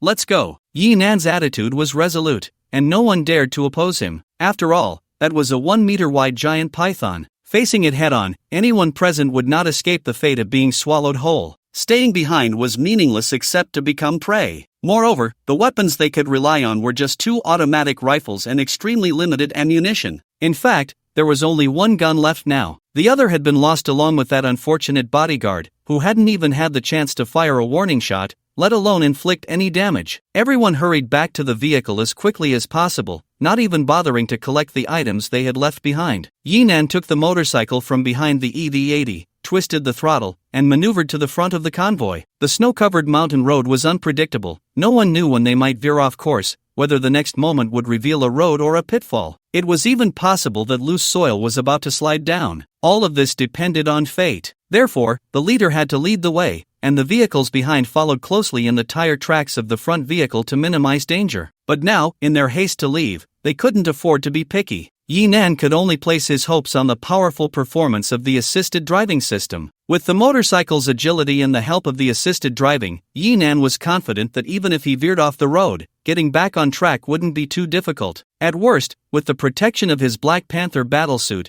he wouldn't die from a fall on the mountain. Is there really a 1-meter-wide giant python? On the off-road vehicle of Car No. 3, 2 bodyguards nervously followed the vehicle, their eyes darting around. Everyone knew about pythons. They were long and slender, The width was usually about 1/20th of their length, which meant that if they saw a trace that was 1 meter wide, it indicated that the giant python could be 20 meters long. What does 20 meters mean? 6 or 7 stories high? Just imagining what a python that tall would look like was enough to make the two shiver. Who cares if it's real or not? We just need to get out of here quickly. Right. Snakes are afraid of the cold. We should be safe outside. However, just as their vehicle had barely exited the cave, the bodyguard in the passenger seat suddenly spotted a shadow rushing towards the convoy. Without giving him time to react, their off-road vehicle jolted violently and was thrown into the air by a tremendous force. The several-ton off-road vehicle was tossed around like a child's toy. The python's tail tightly wrapped around it, and even with the roll cage reinforced, the vehicle was still creaking under the pressure. The door swung open, and the bodyguard in the passenger seat desperately clung to his seat, his feet scrambling to find a place to stabilize himself. But he soon realized that a carnivorous python would not allow its food to escape. The swing of the tail intensified once again. The powerful centrifugal force immediately rendered the bodyguard unable to hold onto the seat, leaving him to scream helplessly before plummeting from midair, straight down towards the waiting jaws of the snake below. The bodyguard in the driver's seat experienced the shock from this first-person perspective. In his panic, his stomach could no longer endure the violent shaking, and he vomited all the food he had eaten the night before. Fortunately, he was lucky enough to have instinctively fastened his seatbelt after getting in the car. Although it felt like his brain was being shaken to mush, at least he avoided the fate of his companion, who fell into the snake's mouth. However, after several shakes, he still did not get the food he desired. The giant python's patience was finally exhausted. The snake's tail suddenly tightened with force. In almost a breath, accompanied by the sickening sound of twisting steel, the off-road vehicle burst like a freshly squeezed orange, spewing a large amount of red and white liquid that dripped into the mouth of the giant python waiting below. The suddenly appearing python cut off the convoy. Yinan turned back just in time to see the bodyguard being crushed into a bloody pulp. Even more terrifying was that after devouring the two bodyguards from vehicle number 3, the python's head turned towards the valley. In front of it were 2 heavy trucks and the crowd from the Wuling convoy. Yinan's eyes widened in rage. The wolf claw in his hand shot out, piercing the ground at an angle. The immense resistance caused the motorcycle to immediately pivot around his arm as the center, sharply turning around, with the snow on the ground being whipped up by the rapidly spinning tires, creating a massive snow fog. As the mist swirled, Yinan drove the motorcycle that had turned around and charged out from within. The python seemed to sense Yinan's murderous intent. It turned its head and saw Yinan's motorcycle using its body as a springboard, charging up from below. Before the python could twist its body, Yinan had already transformed into a giant fist, smashing hard into its face. The tremendous force slammed the python against the rock wall of the valley. In an instant, debris flew, and the ground shook. The auxiliary driving function displayed its prowess. In midair, Yinan discovered that the motorcycle, which had been somewhat out of control, managed to stabilize its posture again thanks to the angular momentum generated by the change in tire speed. Using the reaction force from slamming the python, he leaped onto the opposite rock wall, briefly running along the edge before landing back on the ground. Yinan, sitting on top, felt as if his heart was about to leap out. It was even more intense than a roller coaster. Of course, this was not the time to show off. Seeing the python momentarily dazed, he quickly instructed everyone, "Run, hurry and get out of the valley." Of course, just running wouldn't help. With the python's size, it wouldn't move slowly. Moreover, it was still dark, and visibility was so low that even if the convoy got out of the valley, they wouldn't be able to speed up, and it might even be worse than in the valley, where at least the roads were clear. In this back and forth, the convoy really couldn't outrun the python. So, someone had to stay behind to block this thing. "Brother, what about you?" Yibei didn't hear Yinan say to follow him and immediately understood his brother's intention. In a state of panic, he cried out over the intercom. Yinan positioned the motorcycle in front of the python, his eyes fixed on the giant beast. From a distance, it seemed large, but when it was right in front of him, Yinan found it hard to see its entire form. All he could see was a snake head the size of a small sports car. The snake's tongue flicked in and out, resembling a bright red bath towel, and each time it flicked out, it brought with it a scorching, foul odor. Yinan spat, waved at the departing convoy, and spoke calmly, "Make me a cup of coffee. I'll be back with some snake meat." The giant python seemed to understand the disdain in Yinan's words. Its head opened wide, the triangular pupils narrowing into slits. Coiling up, its massive body resembled an endless steel cable, and as its scales shimmered, it coiled into a gigantic wall. In the middle of the enclosure, a massive serpent-headed figure rose up, its mouth wide open like a gaping flesh net. From its high vantage point, it stirred up a huge stench and lunged forward. Such a colossal creature charged at him. Even with the mask of the Black Panther suit, the foul odor still made Yi Nan's breath catch. His right hand, gripping the throttle, twisted it all the way down. The tires immediately spun rapidly, and with the rear of the vehicle swaying, a cloud of dust was kicked up. The giant mouth snapped down, filling itself with sand and dirt, but it tasted nothing like the expected flesh. Instead, it saw Yi Nan escape from beneath its eyes, even turning back to whistle. The giant python did not understand the meaning of the whistle, but it could sense it. This little snack was provoking it. Its anger became uncontrollable, completely ignoring the other vehicles that were gradually pulling away. In those terrifying vertical pupils, there was only Yi Nan, who was fleeing quickly. Seeing the giant python's hatred towards him reach its peak, Yi Nan secretly breathed a sigh of relief. With the size of this creature, if it insisted on attacking the convoy, Yi Nan would have no way to counter it. Although he felt that the base vehicle's defenses should be strong enough, recalling the scene of that vehicle being lifted into the air made him have no thoughts of letting it near the convoy. Moreover, after creating some distance, Yi Nan could also unleash his full potential, saving himself the trouble of explaining later. While he was pondering, Yi Nan suddenly felt a foul wind sweep over his head. Just as he managed to tilt the vehicle, a massive shadow struck the road ahead. The giant python had directly used its coiled body as a spring, leaping fiercely in front of Yi Nan. The enormous triangular serpent head smashed into the ground, causing the originally hard dirt road to explode in a spray of sand, and by the time the giant python lifted its head, a deep hole had formed where it had landed. The python's body rolled towards him. Yi Nan barely had time to react, but fortunately, the intelligent driving system was impressive. The motorcycle maneuvered like a stunt performer's shoes, precisely weaving and jumping through the gaps in the giant python's body. However, Yi Nan, sitting on top, felt a bit nauseous from the wild movements. Just as he left the shadow of the giant python, he burped violently. A sour stench surged up his throat, making him feel quite uncomfortable. After such a heavy impact, the giant python was also a bit dazed. When it got up again, it shook its head to refocus its vision. Then, in those vertical pupils, it saw Yi Nan, who should have been fleeing, had turned back. The motorcycle sped over the giant python's body, a flash of silver, and the intense pain made the python raise its head sharply. A long, narrow wound appeared where it had been crushed, with a trickle of blood seeping out. Steadying himself again, Yi Nan looked at his handiwork and sighed inwardly. This was bad. The claws of the wolverine were only 25 centimeters long. Not short, but because he was riding the motorcycle, Yi Nan couldn't bury it to the root. Thus, the injury he caused was probably equivalent to a human finger being cut by paper. It definitely hurt a bit, but aside from making the giant python angrier, it had no real effect. Sure enough, just as that thought crossed Yi Nan's mind, the python's tail transformed into a shadow, sweeping directly past his position. The assisted driving system sprang into action again. The motorcycle accelerated and flew out. However, Yi Nan on the motorcycle took a solid hit from the tail whip. Bang! A human-shaped pit appeared on the rock wall. Yi Nan took a deep breath of the murky air. When he was swept away by the giant tail, he felt like he was sitting in an F1 car, experiencing the ultimate thrill of a 0 to 100 km/h acceleration in 2.5 seconds. His insides felt like they were about to be forced out of his mouth. This was still after the Black Panther suit had absorbed most of the impact. If an ordinary person had taken such a tail whip, they would definitely have turned into a mist of blood on the spot. But even so, Yi Nan still felt his limbs go weak. Exhausted, he could only stagger out from the rock wall. But after just a few steps, a foul wind rushed down from above. This is bad. Yi Nan didn't even need to look up to know that it was the giant python's massive mouth lunging at him. He shook his head with a bitter smile. Then his vision was completely engulfed by a sea of crimson. Enough! We've already left the valley.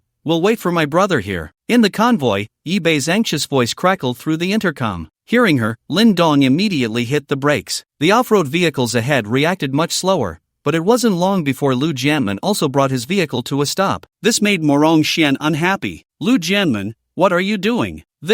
He might have a way to deal with that giant python. Lu Jianmen swallowed hard, finding an excuse for himself. He understood Morong Xian's point. Even leaving the valley now wouldn't give them any sense of security. With the python's size, it wouldn't take long for it to burst out of the valley. Even in this icy weather, the convoy's speed might not be much faster than the creature's. However, thinking back to how Yi Nan had saved his life and resolved such a huge problem for him, he was reluctant to abandon Yi Nan. Are you telling an April Fool's joke? Morong Xian was not buying it at all. You saw how big that python is. It would be considered a giant even in the Jurassic period. You guys might not have seen it clearly while you were in front, but that thing can lift an entire off-road vehicle and then squeeze the living people inside like wringing out a towel. What does Yi Nan have to fight that giant python with? Slapping it? But Lu Jianmen was actually wavering. he hadn't seen clearly how the python lifted the vehicle, but he had seen the part about squeezing juice, and he understood the terror of that giant python. Yet, facing the benefactor who had saved his life, and if it weren't for Yinan actively drawing the python's attention, the others in the convoy would surely not have survived either. Now, to abandon him felt very conflicted for Lu Jianmin, but the Wuling behind isn't moving. Thinking of Yinan's convoy, Lu Jianmin had an idea. He really couldn't convince himself that anyone could escape from that python's mouth. But he wasn't completely helpless. Yinan's sister was still alive. Unable to repay the life-saving grace,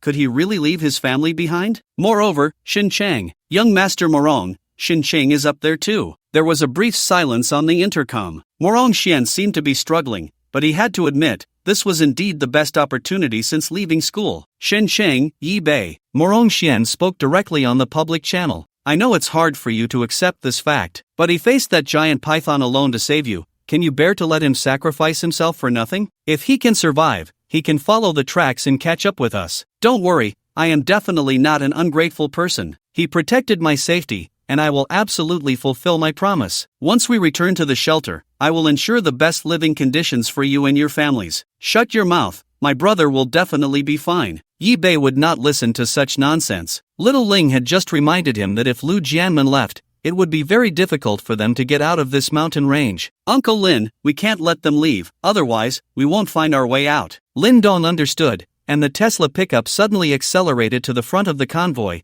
blocking the path of the off-road vehicles. Wait, you have to be reasonable. Morong Xian was also a bit stunned. He really hated Yi Bei. Although he was good-looking, he was stubborn and always went against him, and to make matters worse, he was Xin Chang's roommate. If it weren't for Yi Bei getting in the way, he wouldn't have to work so hard to win over Xin Chang. He was already anxious to leave, and now with this situation, Morong Xian was indeed getting impatient. Besides, if we're being unreasonable, don't you think we have the upper hand here? He let out a long whistle. Are they all dead or what? They're currently in deep sorrow and have lost a bit of their rationality. 2 people should go down and take over their vehicle. After thinking for a moment, he pretended to be a gentleman and spoke up. Be gentle, after all, they are girls, but don't take too long. I'm in a hurry. You dare. Yi Bei was genuinely a bit flustered. Although that giant python had eaten 3 people, Morong Xian still had 5 bodyguards on his side. Besides the 3 responsible for driving, 2 more could be freed up. On the Wuling vehicle team side, apart from Lin Dong who could still resist a bit, the other 3 girls were truly helpless. Of course, she was actually worrying for nothing. Once the base vehicle's door closed, Morong Xian could bring a chainsaw and still wouldn't be able to open the door from the outside. Just a friendly reminder. Did Morong Xian dare? He dared a lot. Back in school, he had already planned to forcibly take Xin Chang away in a car. He had been so well behaved on this journey purely because he was intimidated by Yinan. Now that Yinan was not around, he could finally be himself again, especially since we have guns on our side. The remaining gun was in the hands of the bodyguard captain, who was personally responsible for driving Morong Xian's car,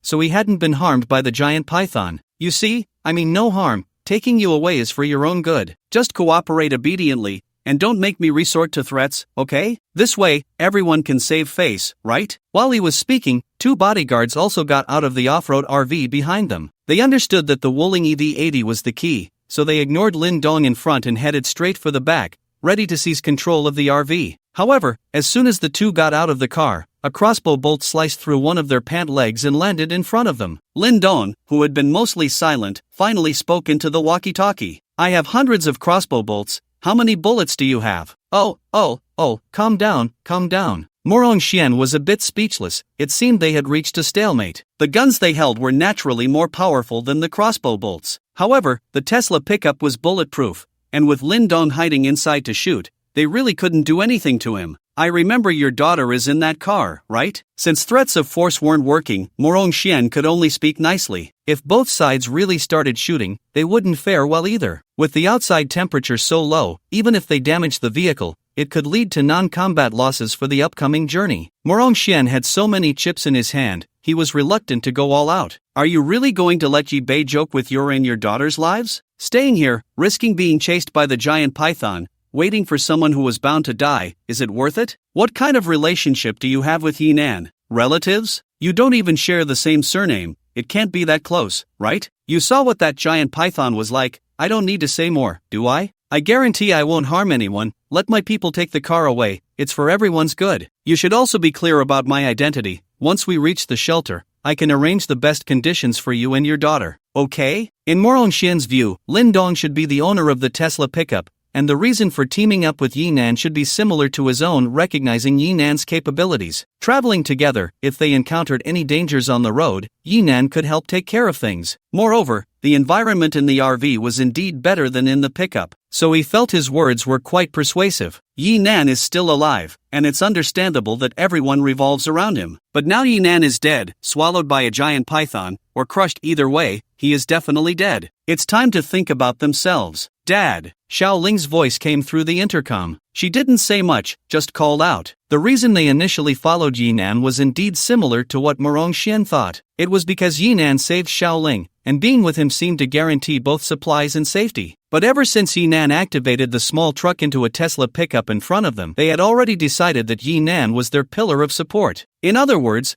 they were probably the ones who believed the most that Yinan was fine. Of course, Morong Xian didn't know this. He still thought Xiao Ling was moved. See, your daughter is advising you too. Who knew that Lin Dong's next words would slap him in the face? Is the coffee ready? Now Morong Xian was really furious. Was this the time to chat? The giant python could chase them out of the valley at any moment, and they were still talking about coffee? Damn it, giving face but not taking it. Lu Jianmen, do you still want your family to live a good life? Break through him. If you want to die, stay here. Don't hinder me from going back to the shelter to enjoy life. But Lu Jianmen hesitated. He couldn't understand why these people had so much confidence in Yinan. Previously, when Yinan said, "Make me a cup of coffee, I'll go get some snake meat," it was said on a public channel. Lu Jianmen naturally heard it. At that time, he thought Yinan was exceptionally carefree, quite the man of character. Now, hearing Lin Dong ask about the coffee, he actually felt a bit hopeful that Yinan would indeed come back with snake meat when the coffee was ready. The coffee is ready. The reply came from Xin Chang. Since getting into the RV, she had claimed the kitchen as her exclusive domain. Making coffee was certainly not something she would let others take over. Upon hearing this, Morong Xian was even more furious. He took a few steps forward, heading towards the driver's seat of the RV. He was ready to drive the car himself and crash through Lin Dong, who was blocking the way. Since these people were completely unreasonable, there was no need to waste words. Once he broke through, Lu Jianmen would naturally follow. However, just as he reached the driver's seat and hadn't had the chance to ask the bodyguard captain to move aside,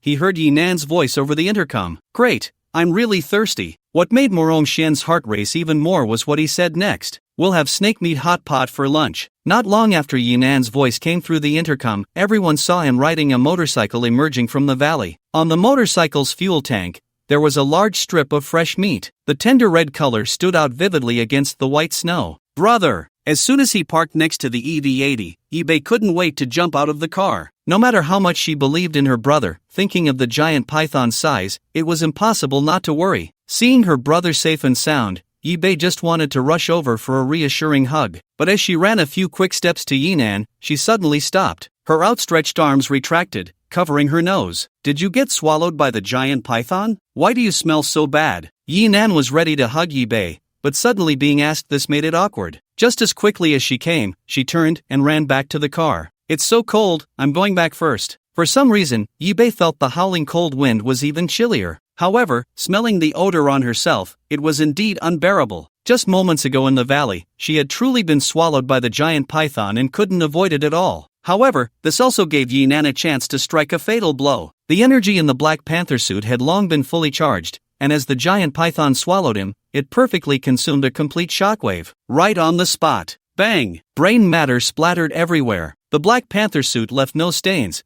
but Yinan was still wearing a hoodie on the outside. The originally gray hoodie was now almost completely dyed red, and the smell was naturally unbearable. Just as he was getting used to it, Yibei's reminder made Yinan feel it was necessary to take a shower. However, since the RV was filled with girls, it felt a bit strange to run up and wash. After thinking for a moment, Yinan directly greeted Lin Dong, asking him to come back and handle the snake meat. He then took some clothes and walked towards Morong Xian's RV. Brother Yi. Ah no, Hero Yi. You really killed that giant python, huh? When Morong Xian saw Yinan, he looked like a mouse seeing a cat. But he didn't dare to not open the door for Yinan. He could only smile and casually ask the question everyone wanted to know. Yinan glanced at the snake meat still hanging on the motorcycle. Otherwise, it was so hospitable, it even cut a piece of meat for me as a gift when I was leaving? No. Morong Xian realized he had asked the wrong question. I meant to ask, how did you kill it? It was so fast. Given the size of that giant python, even if it lay still, Morong Xian and the others probably wouldn't be able to cut such a piece of meat from it. They didn't have a knife that long, nor the strength to do so. Moreover, it wasn't a lifeless object. Morong Xian was in such a hurry to run because even a bulletproof off-road truck couldn't give him a sense of security. Oh, about that. It was indeed very fast. Not long after you all left,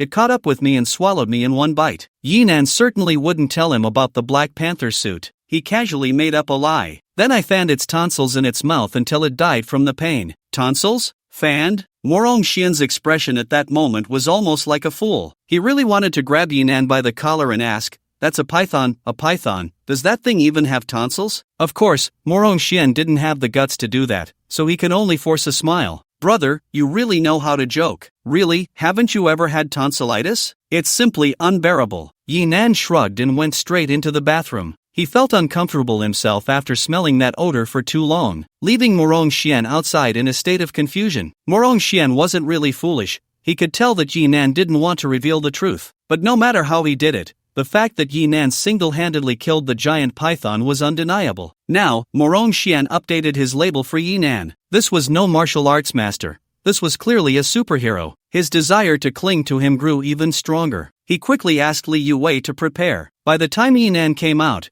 the RV was already set up with food and drinks, very hospitable. "When I came back, I saw your posture. Were you planning to run?" Yinan returned early, so he naturally didn't know that Morong Xian was preparing to drive over and crash into it. What he saw was the Tesla blocking the front of the convoy, clearly preventing anyone from leaving. Morong Xian had long prepared his excuses, steadily pouring wine for Yinan, his face not flushing and his heart not racing. "Brother, you know how scared I am of death. That giant python is so big. With such a short distance, how could I feel safe enough? I had to think about running far away." "I wasn't just thinking about running, I also tried hard to persuade your sister and the others, but they wouldn't listen." This was also the reason Morong Xian wasn't flustered. Although he was a jerk, he really hadn't done anything out of line. Yi Bei and the others were Yinan's people, and it was perfectly reasonable for them to stay and deal with the giant python together. But he wasn't. Wanting to run away was too normal, so saying it at this moment was quite calm. Throughout the confrontation, the most excessive action Morong Xian took was to send 2 bodyguards to take over the RV. But that was scared back by Lin Dong's crossbow arrow, wasn't it? Besides, it was all for everyone's safety, so it could be barely explained.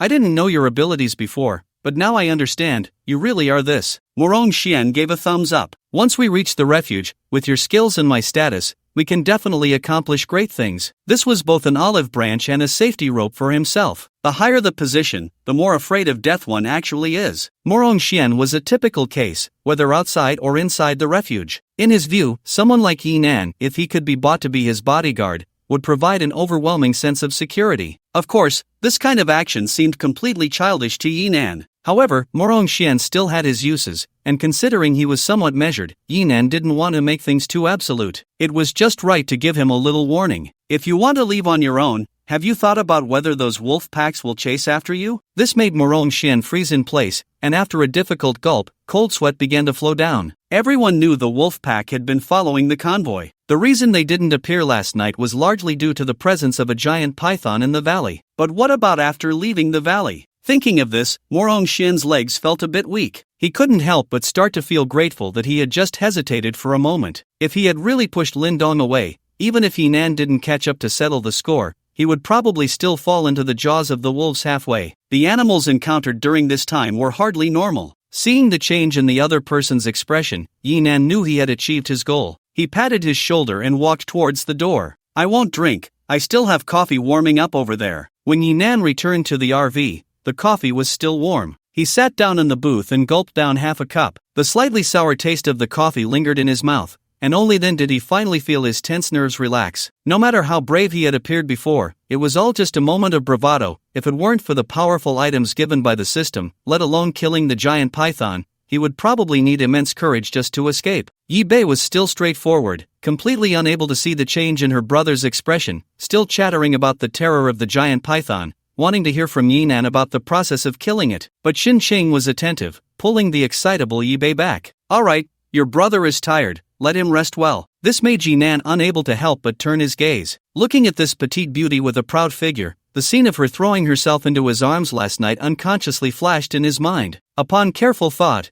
Xin Chang was indeed a very considerate girl. Their eyes met, and Xin Chang immediately blushed and turned to the stove behind her. She picked up the pot, put down the plate, and then set the pot back down, her flustered movements written all over her body. Just looking at her back, one could feel her panic. "What did you do, brother?" Yi Bei's questioning voice blocked Yi Nan's view. This girl was preparing to use the same trick again, to spit blood at him. However, this time Xin Chang didn't let her continue. Last night's incident was enough to make her blush. She couldn't let her speak carelessly. After all, Yi Nan only felt wronged, but she was truly flustered. She already thought Yi Nan was very handsome, and had seen him bravely fight against the beasts multiple times. Especially this time, Yi Nan heroically riding a motorcycle towards the giant python made the young woman, who was just beginning to have feelings, unable to withstand it. So Yi Bei's meddling felt to her like directly exposing her feelings to Yi Nan. With her already thin skin, how could she bear it? Quickly covering Yi Bei's mouth from behind, she pressed her entire head between her own breasts. Forcing a smile at Yi Bei, she said, "So, Yi Bei Gij, how do you want the snake meat prepared?"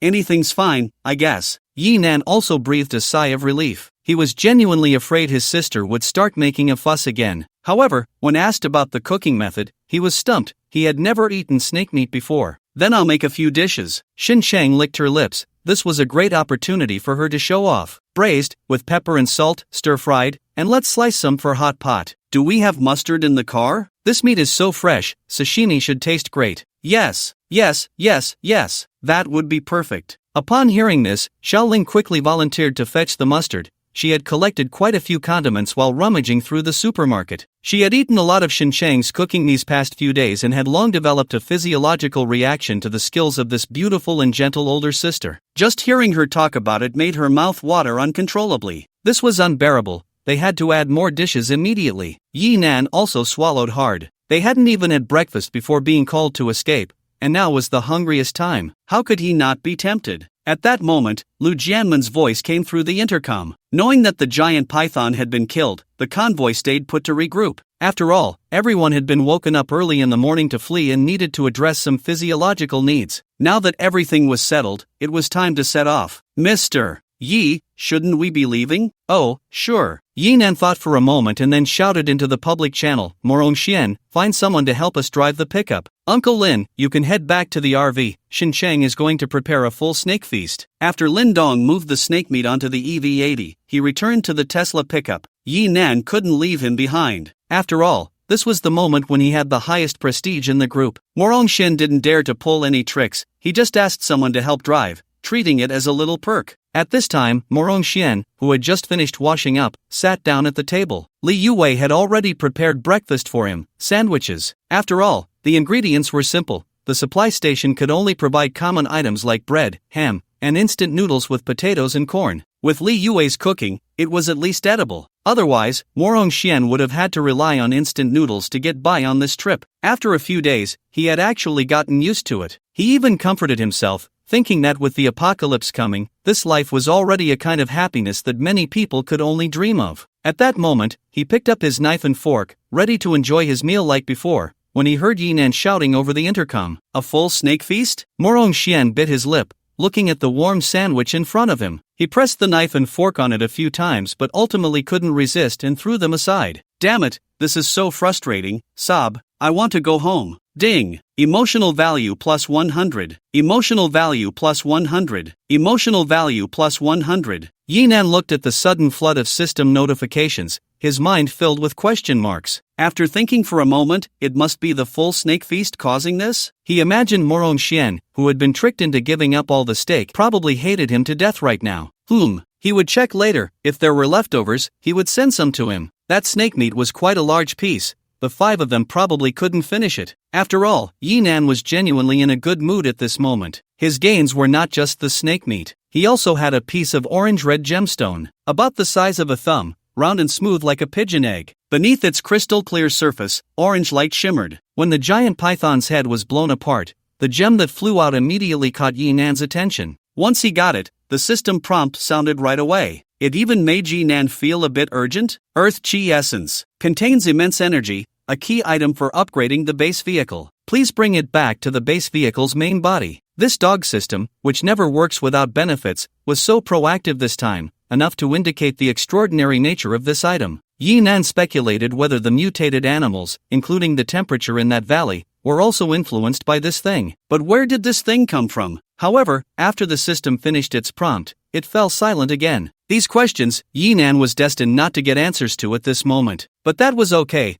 The important thing was that after he absorbed the Earth Chi essence into the base vehicle, the system voice sounded again. Detected a large amount of energy influx. Energy replenishment complete. Base vehicle permissions upgraded. All current functions upgraded. All current functions upgraded. These few short words brought Yi Nan immense shock. The base vehicle was strong, that was beyond doubt. But after such a long time of use, most of its functions were still in the undeveloped stage. Mainly, the upgrading method made Yi Nan feel it was too much of a hassle. So during the latter part of the journey, he hardly had any desire to collect emotional values. Let alone the lottery. The super energy jelly beans truly made Yi Nan feel nauseated. He didn't need to lead troops, so why bother with so much military food? But now, to be honest, Yi Nan's eyes began to shine. There was still a wolf king in this mountain, as well as 3 big bears. Wouldn't that be equivalent to Earth Chi Essence X4? Gritting his teeth, Yi Nan took a few deep breaths and forcibly suppressed the thought of turning back to hunt in the mountains. The mountain was right here, it wouldn't run away. The urgent matter was to first go to the shelter and reunite with his grandparents. Moreover, it was already impressive enough. Yi Nan focused his mind and checked the functions of the base vehicle one by one. First was the dining area. This part's upgrade was the simplest. The daily food supply quota was raised to 50 servings. This amount truly made it so that even if Yi Nan ate one serving, he couldn't finish it all. He didn't know what the food supply situation was like in the shelter, but it felt like he could open a restaurant there. At that time, the base vehicle would turn into a fast food truck,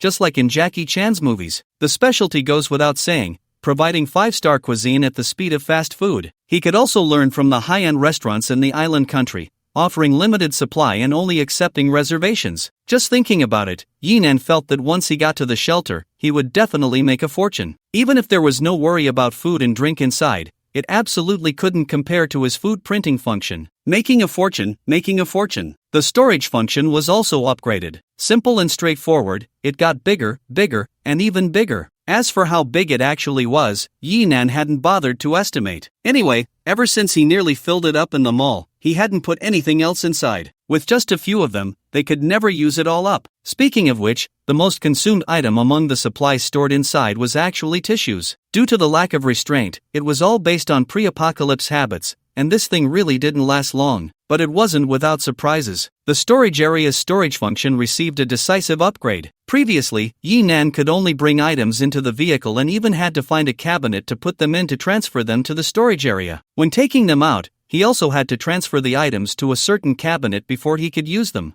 After the upgrade, the storage area almost became Yi Nan's spatial ability. As long as he was within 10 meters of the base vehicle, he could store items by touching them with his palm. Of course, retrieving them still had to be done from the vehicle. There are still some shortcomings in this regard, but it's enough. As long as Yi Nan is within the range of the base vehicle, he is the best thief in the world. Touch anything, and there's nothing, fight him, and the more you fight, the less clothing he has on. So, are you scared or not?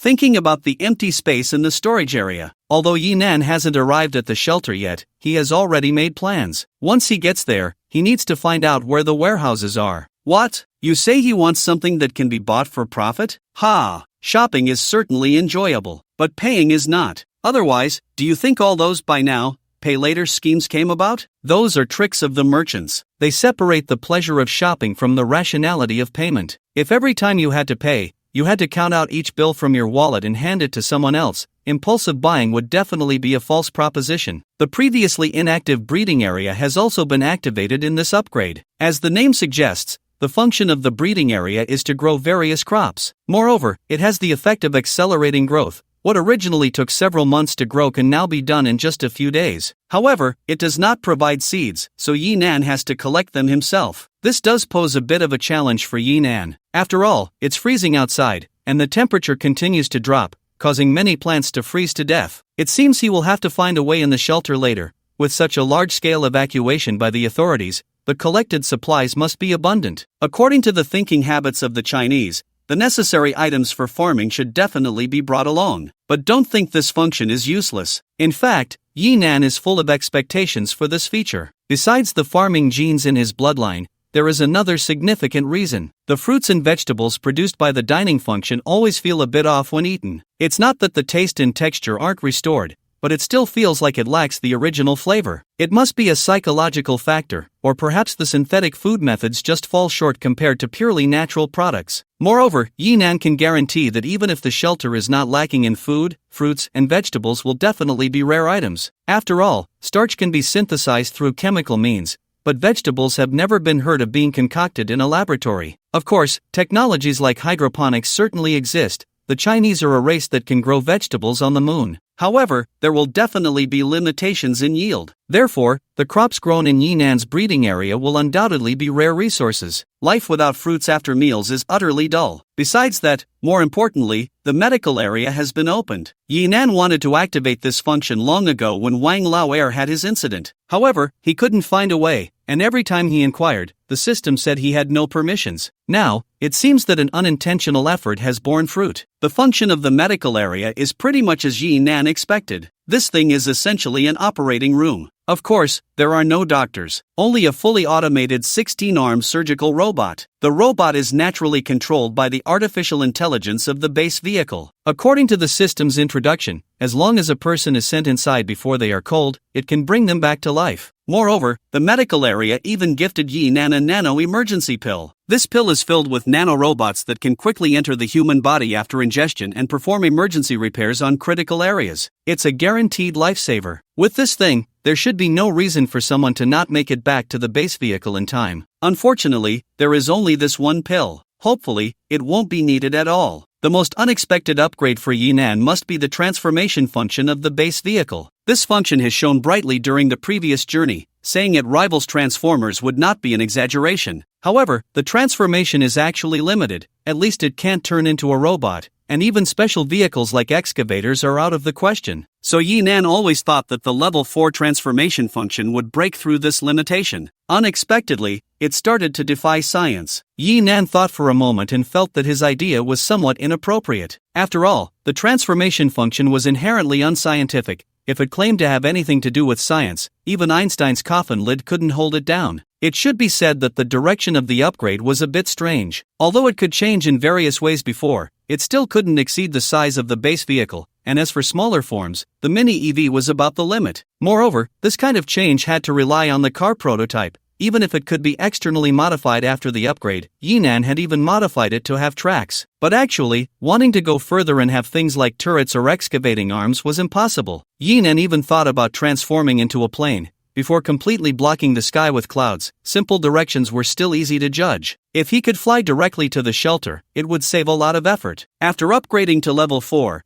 the transformation function finally broke through this limitation, but it didn't mean it could turn into a plane. Instead, it could turn into a backpack, a vehicle card. System, are you afraid I'll throw you outside after I enter the shelter? Yinan muttered in his heart. This upgrade seemed a bit lacking in substance, but thinking about it, the scene of the base vehicle turning into a card, then tossing it over the enemy's head, and with a bang, transforming back into its original form to smash down seemed quite exciting. Of course, Yinan quickly realized the madness of this idea. What if he broke the base vehicle? Or if it landed on some flowers and plants, that would be a big problem too. As for the backpack mode, it was mainly to help Yinan take things out from inside. Goodness, isn't this just a magic bag? Thinking of this, Yinan glanced at Jibei, who was diligently eating across the table. That's right, you are my Nobita.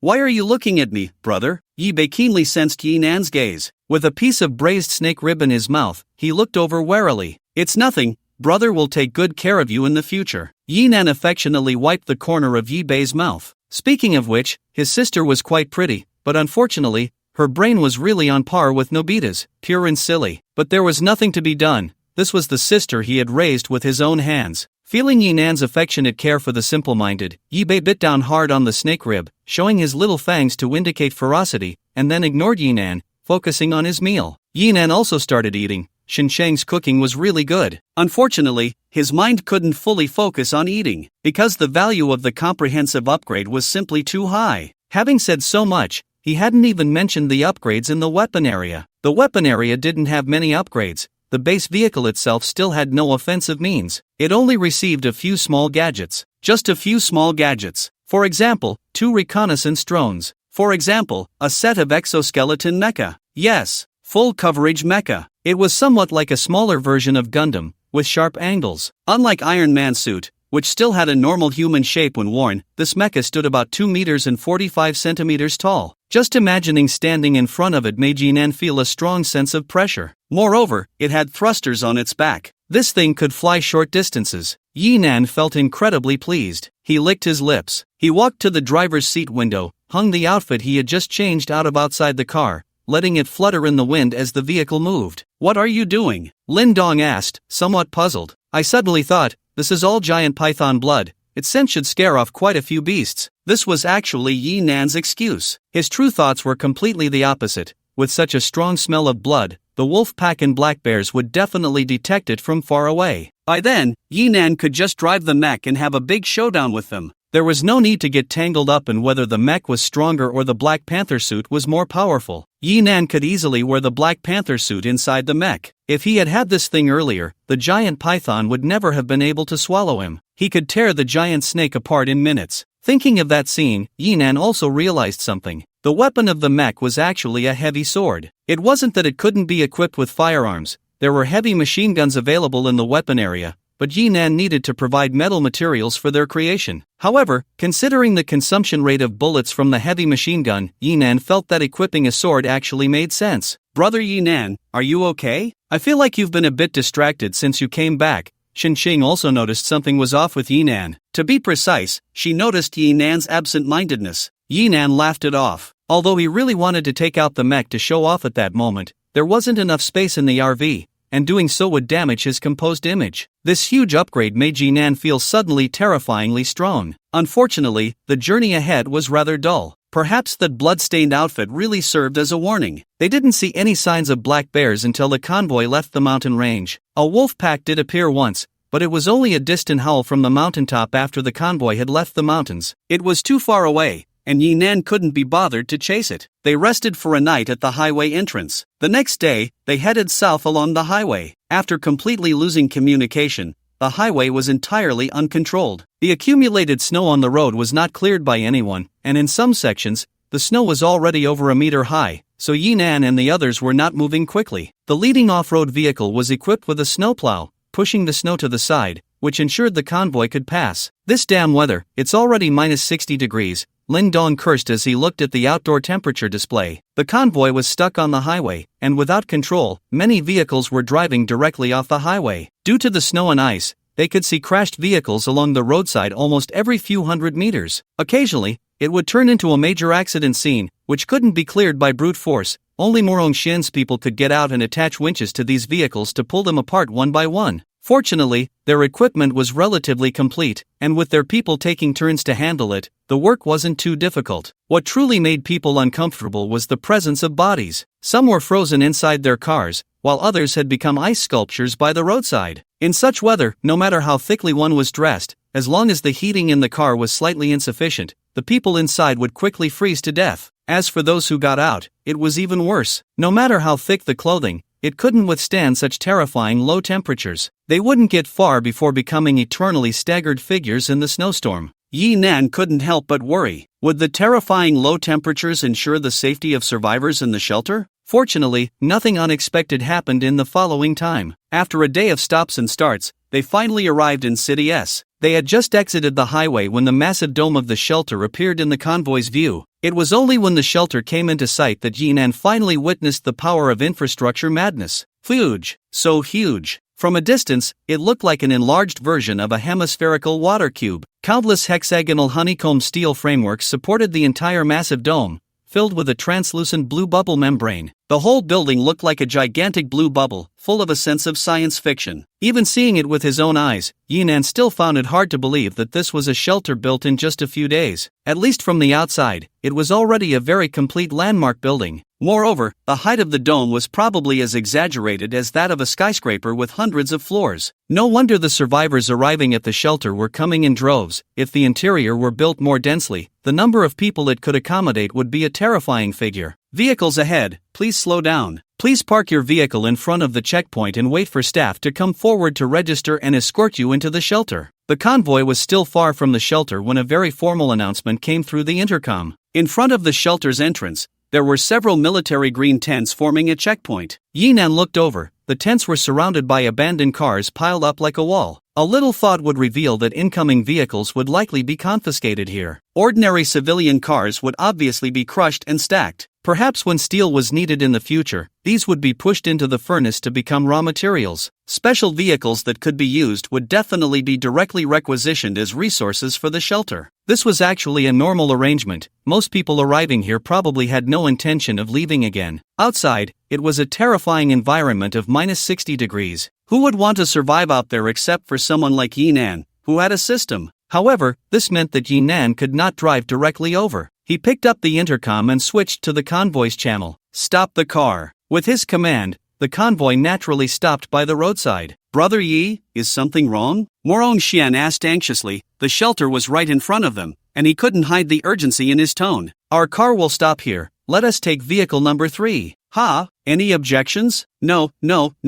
I'll have them clear it out right away. Morong Xian's 4 vehicles had been hit by a giant python in the valley, so 2 of the off-road RVs became vehicles number 2 and 3. The RV he was in was number 2, and number 3 was the one he had mentioned several times he would give to Yinan. Yinan had previously looked down on it, but now it was just right for a transition. After a few girls got into the off-road RV, Yinan drove the Tesla pickup and the EV80 to the car graveyard. When he came out again, he had a backpack on his back and a vehicle card hanging beside him. He looked no different from an ordinary survivor, even to the point where it seemed he had too few belongings. After all, that backpack didn't look like it held much. He was definitely traveling light. Upon reaching the checkpoint, the staff were visibly surprised to see the 2 RVs. However, after learning Morong Xian's identity, they did not act rashly. They immediately contacted the shelter inside. Soon, the checkpoint granted passage, and Morong Xian's off-road convoy could enter the shelter directly. The soldiers at the checkpoint even saluted Morong Xian and the others. Will it be a problem if we follow him in? Lin Don, driving the car, felt a bit hesitant seeing the soldiers' change in attitude. Yinan understood his concern. Although Morong Xian seemed very well behaved on the road, he had suffered quite a bit at Yinan's hands in the beginning. Now that they were on his turf, if he wanted to stir up trouble, it could be quite a hassle. But Yinan's grandparents and Xin Cheng's parents were most likely in the shelter. They had no other choice, they had to go. It's fine, I'm prepared. Yinan smiled, reassuring Lindong. At this moment, it was also a time when Yinan's strength was unprecedentedly swelling. After the base vehicle's comprehensive upgrade, he was just looking for a place to vent his power. Once they entered the shelter, if Morong Xian wasn't clear-headed, Yinan would be more than happy to put on his mech and give him a few slaps, making him recognize the facts on the other side with the King of Hell. As for the defensive forces within the shelter, Yinan believed that as long as he received the people, the base vehicle that transformed into a backpack would suddenly reveal its true form. Definitely capable of crushing a large number of enemies, and launching a surprise attack should not be a problem. After all, the vehicle had a force field shield. He didn't believe that in such a short time, the shelter could immediately bring out deadly heavy weapons to bombard them repeatedly. As for the machine gun firepower, that was fine. At most, it would just make Yinan feel a bit anxious about energy. As the vehicle slowly drove in, the scene inside the shelter finally appeared before everyone's eyes. To be honest, it was quite a contrast. From the outside, this shelter was filled with a high-tech atmosphere. But upon entering, what they saw was a huge construction site. Countless excavators, bulldozers, cranes, and construction workers bustling around like ants. The entire shelter was filled with the sounds of machines operating, clanging and clattering,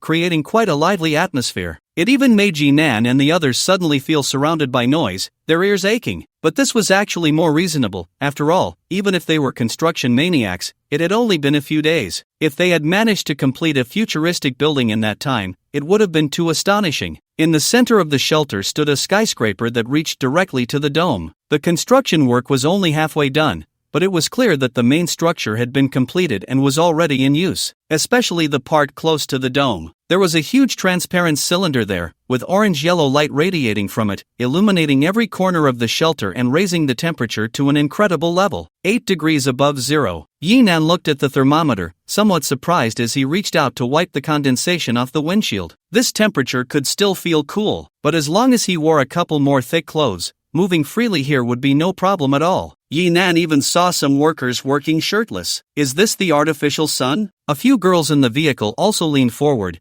gazing up at this great scientific miracle. If it weren't for this technological breakthrough, humanity would have had no chance of survival in the face of this sudden apocalypse. Only with this nearly infinite clean energy could the establishment of the shelter become a reality. Just as everyone was marveling at the wonders here, Morong Xian brought some exciting news. Brother Yi, Xinqing, I have news about your family. The civilians in the shelter are living in temporary housing on the outskirts. Based on the information about your family, they happen to be in the C5 area of the housing. The convoy must first report to the administrative building. These 2 heavy trucks need to be modified for the exploration team. I also need to go back there to see my dad before making further arrangements. The previous deal proposed by Morong Xian was that Yi Nan would ensure his safety in reaching the shelter, while he would use his power to arrange the best living conditions for Yi Nan and the others. Morong Xian's initiative at this moment seemed quite sincere. We will pass through the C5 area on the way. Do you want to meet up with your family first, or wait until the place is arranged before bringing them over? We'll get off at the C5 area. Yi Nan answered without hesitation. What good conditions or anything were nothing to Yi Nan. For him, reuniting with his family was the most important thing. Once he had his grandparents with him, his last soft spot would be protected. Anyway, with the base vehicle on hand, it didn't make much difference where they went. Not long after, the convoy stopped in front of the so-called C5 area. Morong Xian personally got out of the car to bid farewell to Yi Nan and the others. Brother Yi, don't worry. Although I can't say I'm particularly upright, at least I keep my word. Without your help in the valley, we would definitely have perished inside, so the conditions I mentioned before will definitely be fulfilled. After you find your family, gather for a bit. In at most 2 hours, I'll arrange for someone to come pick you up. With such a serious demeanor, to be honest, Yi Nan found it a bit hard to see through him.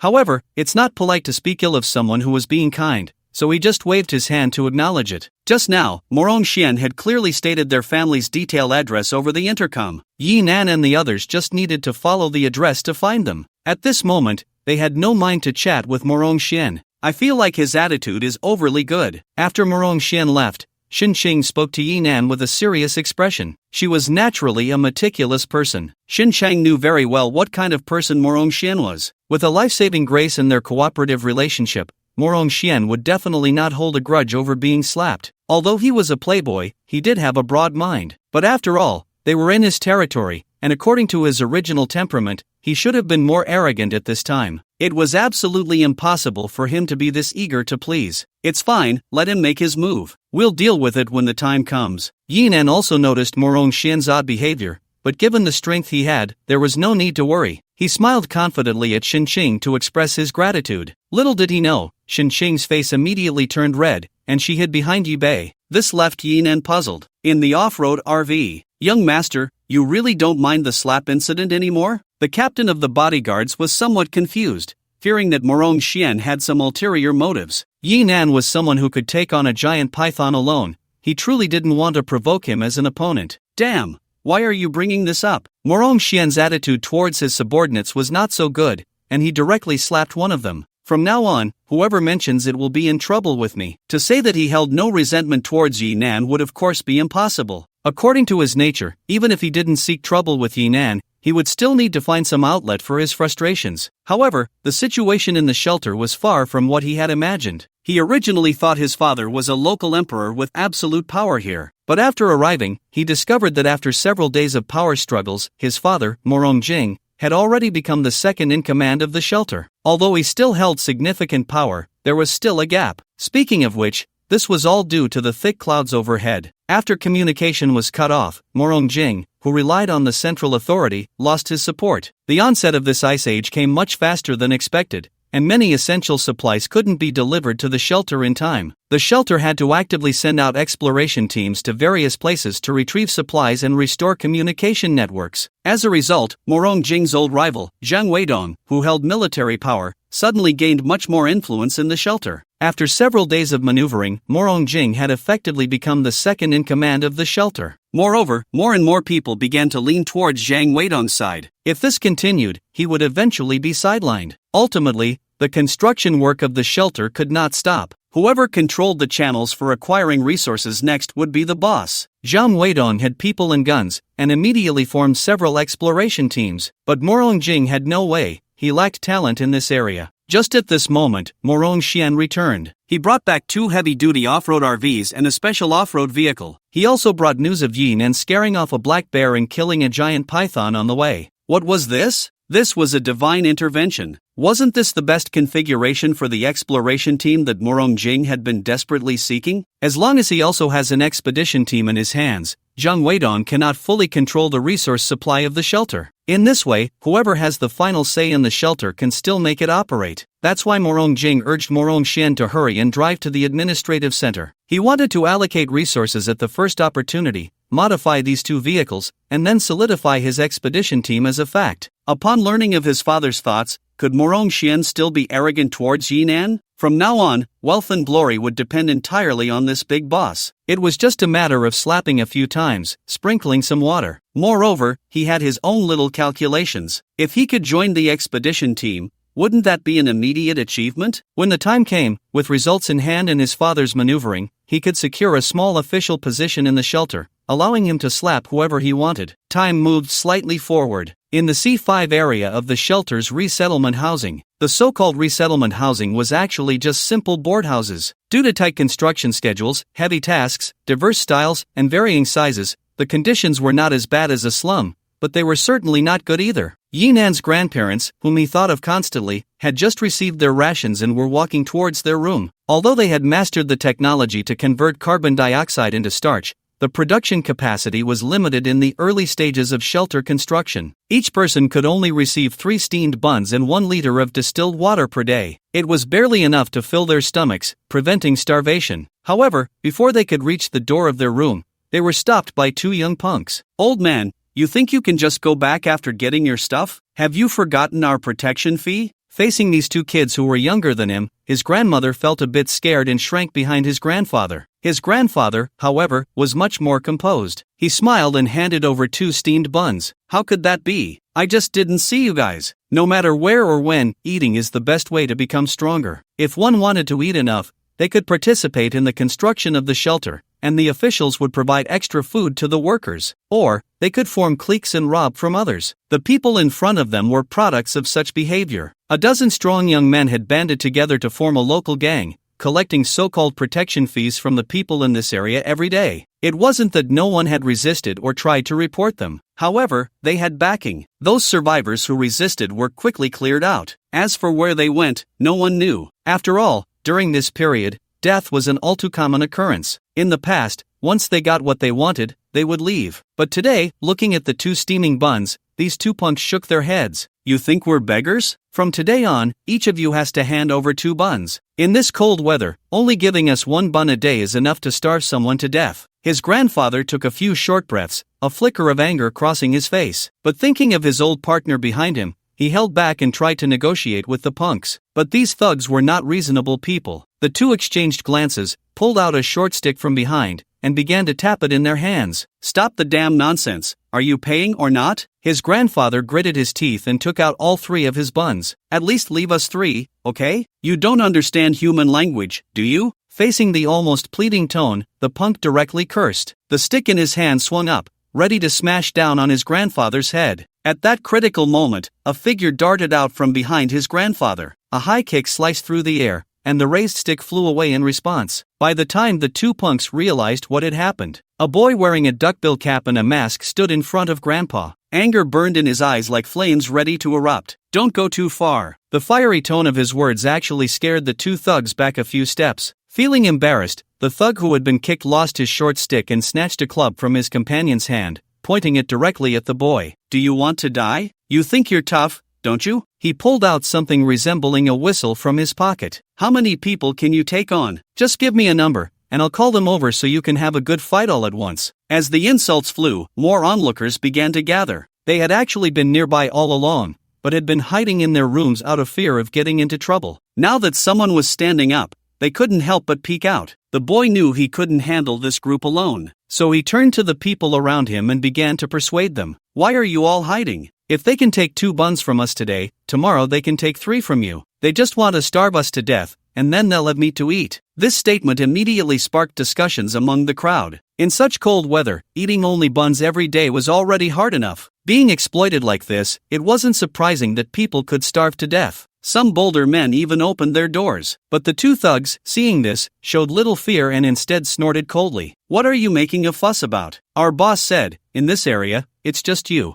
He waved the stick, circling it around Grandpa, Grandma, and the boy. From now on, you'll hand over 2 buns every day, and everyone else will stay the same. What, are you going to stand up for them? The thug's words were like a bucket of cold water poured over the crowd. The door that had just been opened quietly closed again. Although these people lived nearby, they had only been there for a few days and were not familiar with each other. Now that it didn't involve their own interests, of course, they chose to protect themselves first. Seeing this, the thug became even more pleased. Well, what to do? It seems no one is willing to help you. Why are you targeting us? Grandpa frowned tightly, trying to recall. He hadn't done anything to offend anyone in the past few days. Old man, don't think too much. It's mainly because of this kid. The thug shrugged, shifting the focus back to the boy in front of Grandpa. I heard you have a few packets of fruit seeds? Our boss said, as long as you hand over the seeds, you won't have to pay for food in the future. If you don't hand them over. He deliberately elongated his tone, smiling as he said, then we'll make it really hard for you. The boy was biting his lip so hard that he was about to draw blood. He did have a few packets of seeds, and they were extremely precious varieties. The shelter did have some reserve seeds,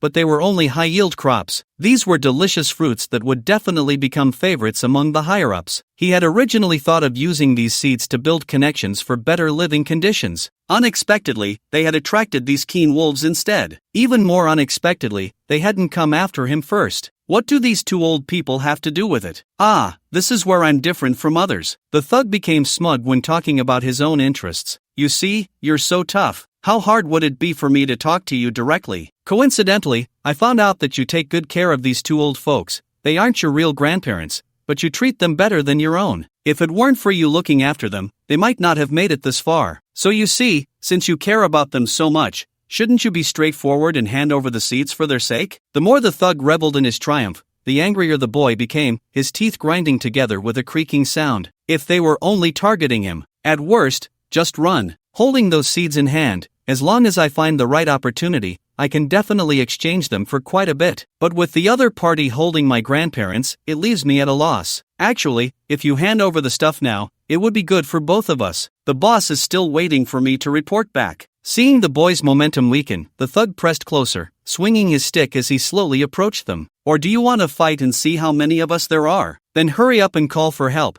I really want to see how many of you there are. The sudden voice drew everyone's attention. It wasn't the boy speaking, nor was it the grandparents. It was Yinan, striding out from around the corner, his face full of menace. The thug with the stick had just heard Yinan's voice when he felt a gust of wind rush toward his left cheek. A shadow flashed in his vision, followed by a sharp pain, and then he felt nothing at all. At that moment, he had been slammed to the ground, unconscious. Another thug picked up the stick that had been kicked away, but when he turned around, he saw that his companion had lost 2 or 3 teeth, bloodied and lying on the ground, particularly eye-catching. He couldn't help but lick his own teeth, confirming they were all still there. Then he was horrified to find Yinan looking at him, causing him to shudder involuntarily, and the stick he had just picked up fell from his hands, clattering on the ground. You, don't come over. Before Yinan could say anything, he was already trembling and backing away, his hands frantically digging into his pockets. But the more anxious he became, the more chaotic his movements were. After fumbling for a long time,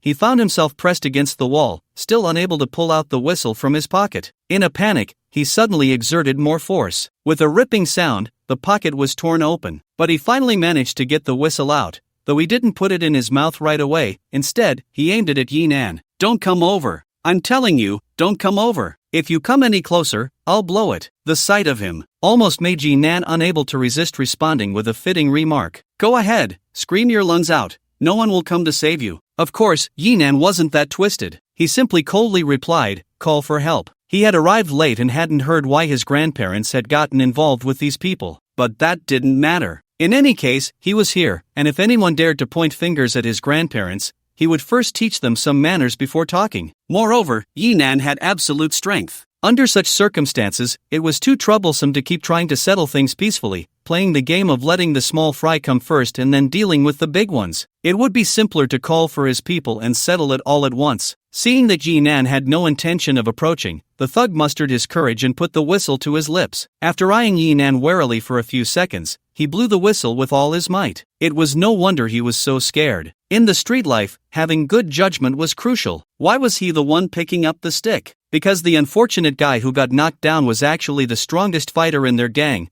who had previously taken on 5 opponents and turned the tables. But that kind of guy had just been slapped so hard that his teeth flew out. How strong must the attacker be? Soon, there were whistles responding from all around, and there were quite a few of them, indicating they weren't far away. This finally eased the thug's tension, but seeing Yi Nan and the others still staring at him, he felt a bit awkward. After thinking for a moment, he spoke half as a threat and half as a warning. You heard the sound. My people will be here soon. Don't blame me for not reminding you, it's still not too late to run now. After all, 2 fists are no match for 4 hands. Young man, don't be too confident. He was genuinely afraid that Yi Nan would suddenly make a move. No matter what the brothers chasing behind could do to Yi Nan, he certainly couldn't withstand a slap. The shelter hadn't even established a hospital yet. If a tooth was knocked out, it was gone for good, or it could leave a lingering ailment that would hurt every day. How deadly that would be. So, staying calm was the best choice. If Yi Nan wanted to run, that would be even better. He promised not to chase, at least not until the main force arrived. Yi Nan, of course, wouldn't run, but Grandpa and Grandma had finally reacted. Let's go. Hurry up. Right, let's hurry. Grandma tightly held onto Yi Bei, but at this moment,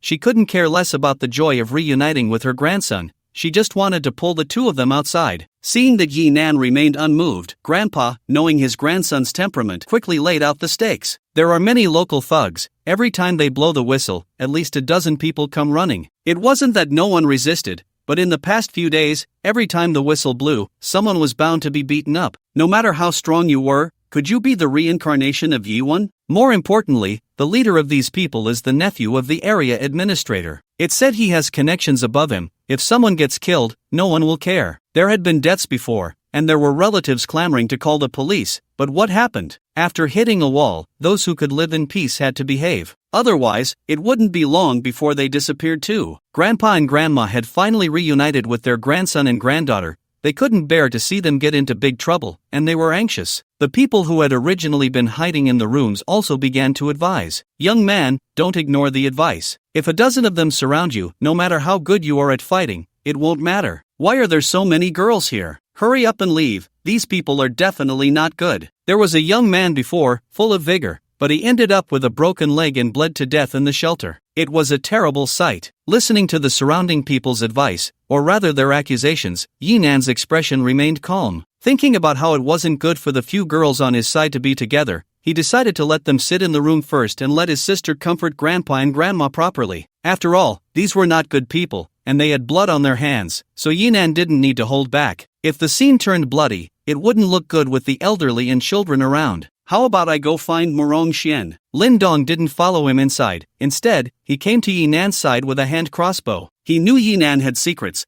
but involving the area administrator could lead to huge complications. After thinking for a moment, Morong Xian had always said that his father had immense power in the shelter. Surely he could handle even a district administrator of a shelter. No need, you go in. I can let loose then. As he spoke, Yi Nan's foot had already stepped onto the head of the unconscious thug. His expression remained calm, but he exerted a slight force. With a crisp crack, the thug's neck was twisted at a strange angle, and his body convulsed violently twice before going completely still. Yi Nan considered himself not a bloodthirsty person. The other party had threatened his grandparents, which was touching his reverse scale. But after all, it was just a verbal threat. A little injury would suffice for an apology. So Yi Nan only slapped the other party, with a bit of force. However, as the people around him listed the things they had done, the threats, robbery, sexual assault, murder, the style of this local thug gang was utterly without bottom line. Given their way of doing things, it was absolutely impossible to expect them to talk nicely without using heavy-handed measures. More importantly, Yi Nan couldn't stand it. If the shelter was such a world, then it was better not to stay here. However, since he was already here, he had to leave behind a legacy before leaving. Otherwise, would they think I was afraid and laugh at me? You.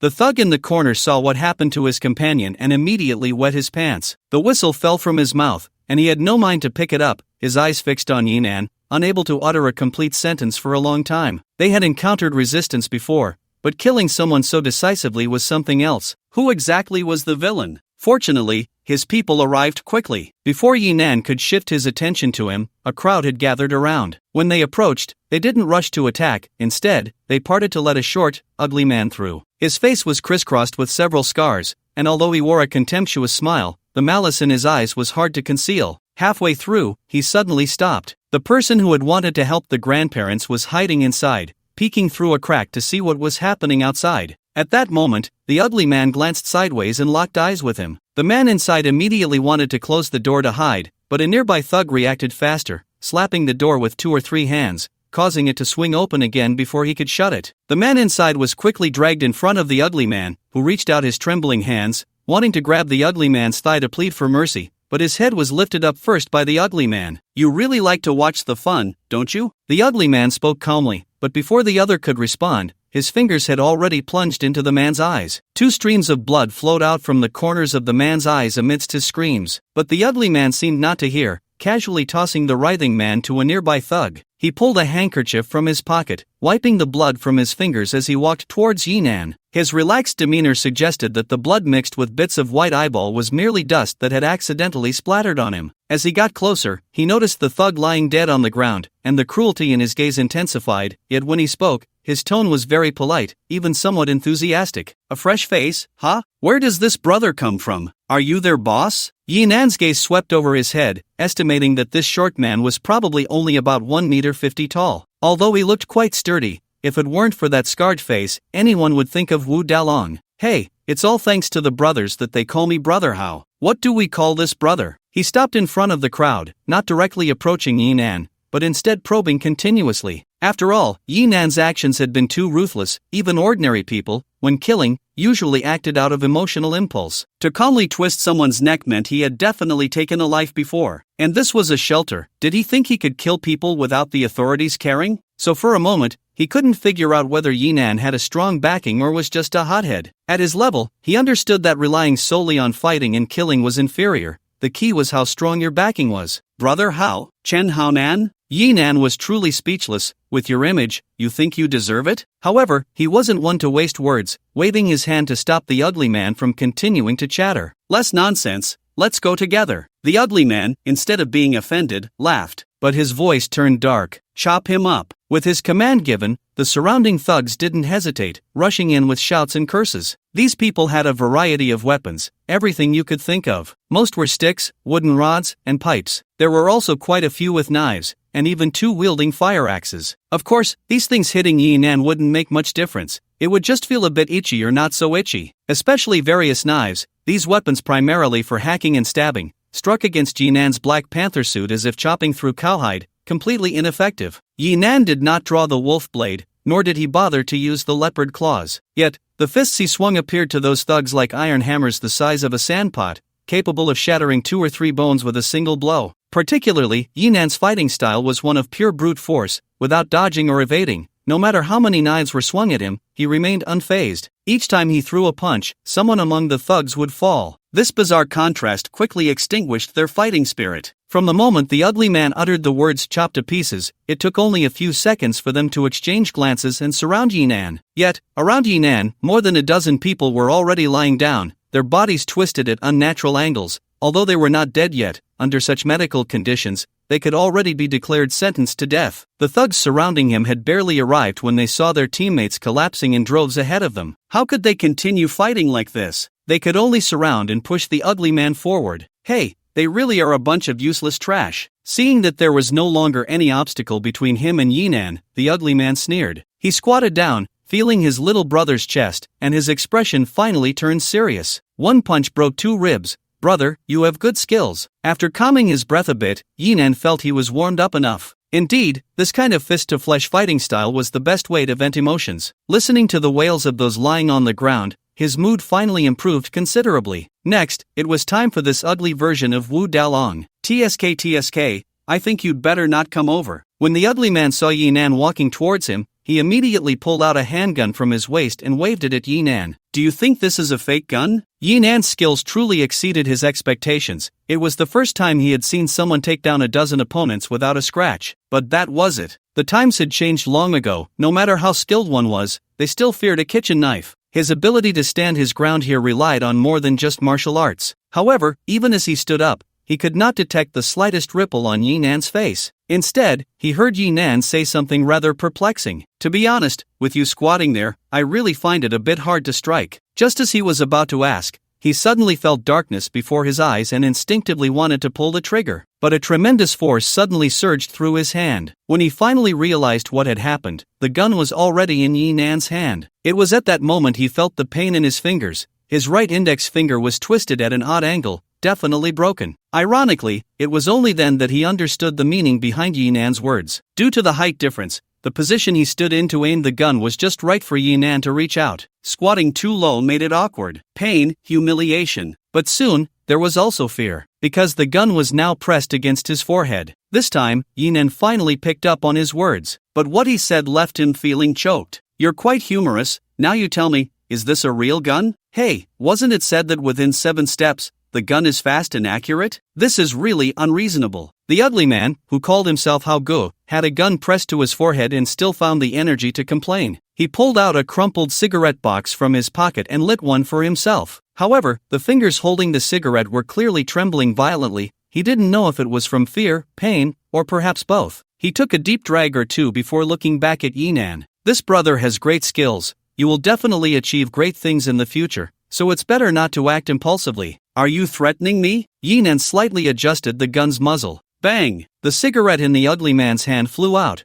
along with 2 of his fingers, which were directly shot off by the bullet. The intense pain finally caused this arrogant gang leader to lose his composure. Grabbing his injured hand, he writhed in agony on the ground. But when he looked at Yi Nan, his eyes became even more frenzied. "Do you know who my uncle is? If you have the guts, kill me. I'll wait for all of you down there to accompany me in death." "Shao Nan, don't be impulsive." The gunfire echoed into the room. Grandpa and Grandma could no longer sit still. As soon as they opened the door, they saw Yi Nan pointing a gun at the ugly man. They hurriedly rushed forward to grab Yi Nan's arm. "This is the nephew of the area administrator I was talking about. Kill him, and the security team will definitely not let us go." "Yeah, Shao Nan, we can't fight against them." Grandma also came up, holding on to Yi Nan's other hand. "There are so many of them. Is this all you're doing?" It was only then that she noticed the many bodies sprawled on the ground, shocked beyond belief. This was also the reason Yi Nan had refrained from using weapons earlier. Grandpa and Grandma had to come out,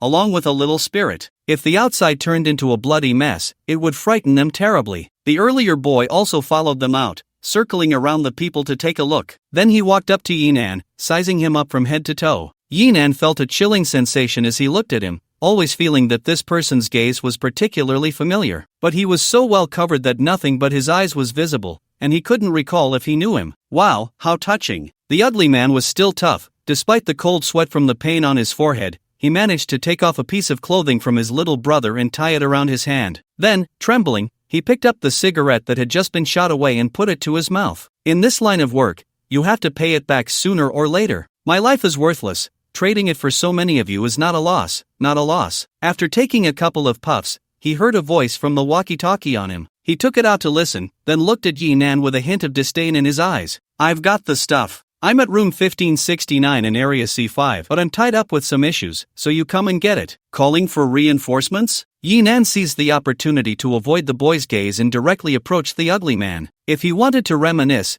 he had to deal with the guy in front of him first. The ugly man seemed to gain confidence, speaking with a mocking tone. "My uncle told me to take the fruit seeds from you guys, now I'm here to collect." "Bringing people?" "Yeah, definitely." Their conversation was light and casual, but it frightened the people around them, especially Grandma, who clung tightly to Yi Bei, unsure of what to say. The boy took out a small bag from his body and tossed it in front of the ugly man. "This is what you want, trade it for our safety." Before the ugly man could respond, Yi Nan picked up the seeds first. "These are seeds?" "Yeah, fruit seeds, grapes, watermelons, cantaloupes, almost all common fruits, and they're all top-quality varieties." "Wasn't this like someone sending a pillow when you wanted to sleep?" Yi Nan's newly opened planting area was in dire need of seeds. With this bag of seeds, wouldn't he soon have fruit freedom? Seeing Yi Nan staring blankly at the seeds, the ugly man licked his lips, blood continuously oozing from his fingers, making his lips turn pale. "Brother, the lives of these people, my life, aren't worth as much as this thing. I'm waiting here for my uncle to report back. You can still leave now." "You would be so kind as to let us go?" Yi Nan stuffed the seeds directly into the pocket of his backpack. This backpack was the main body of the base vehicle.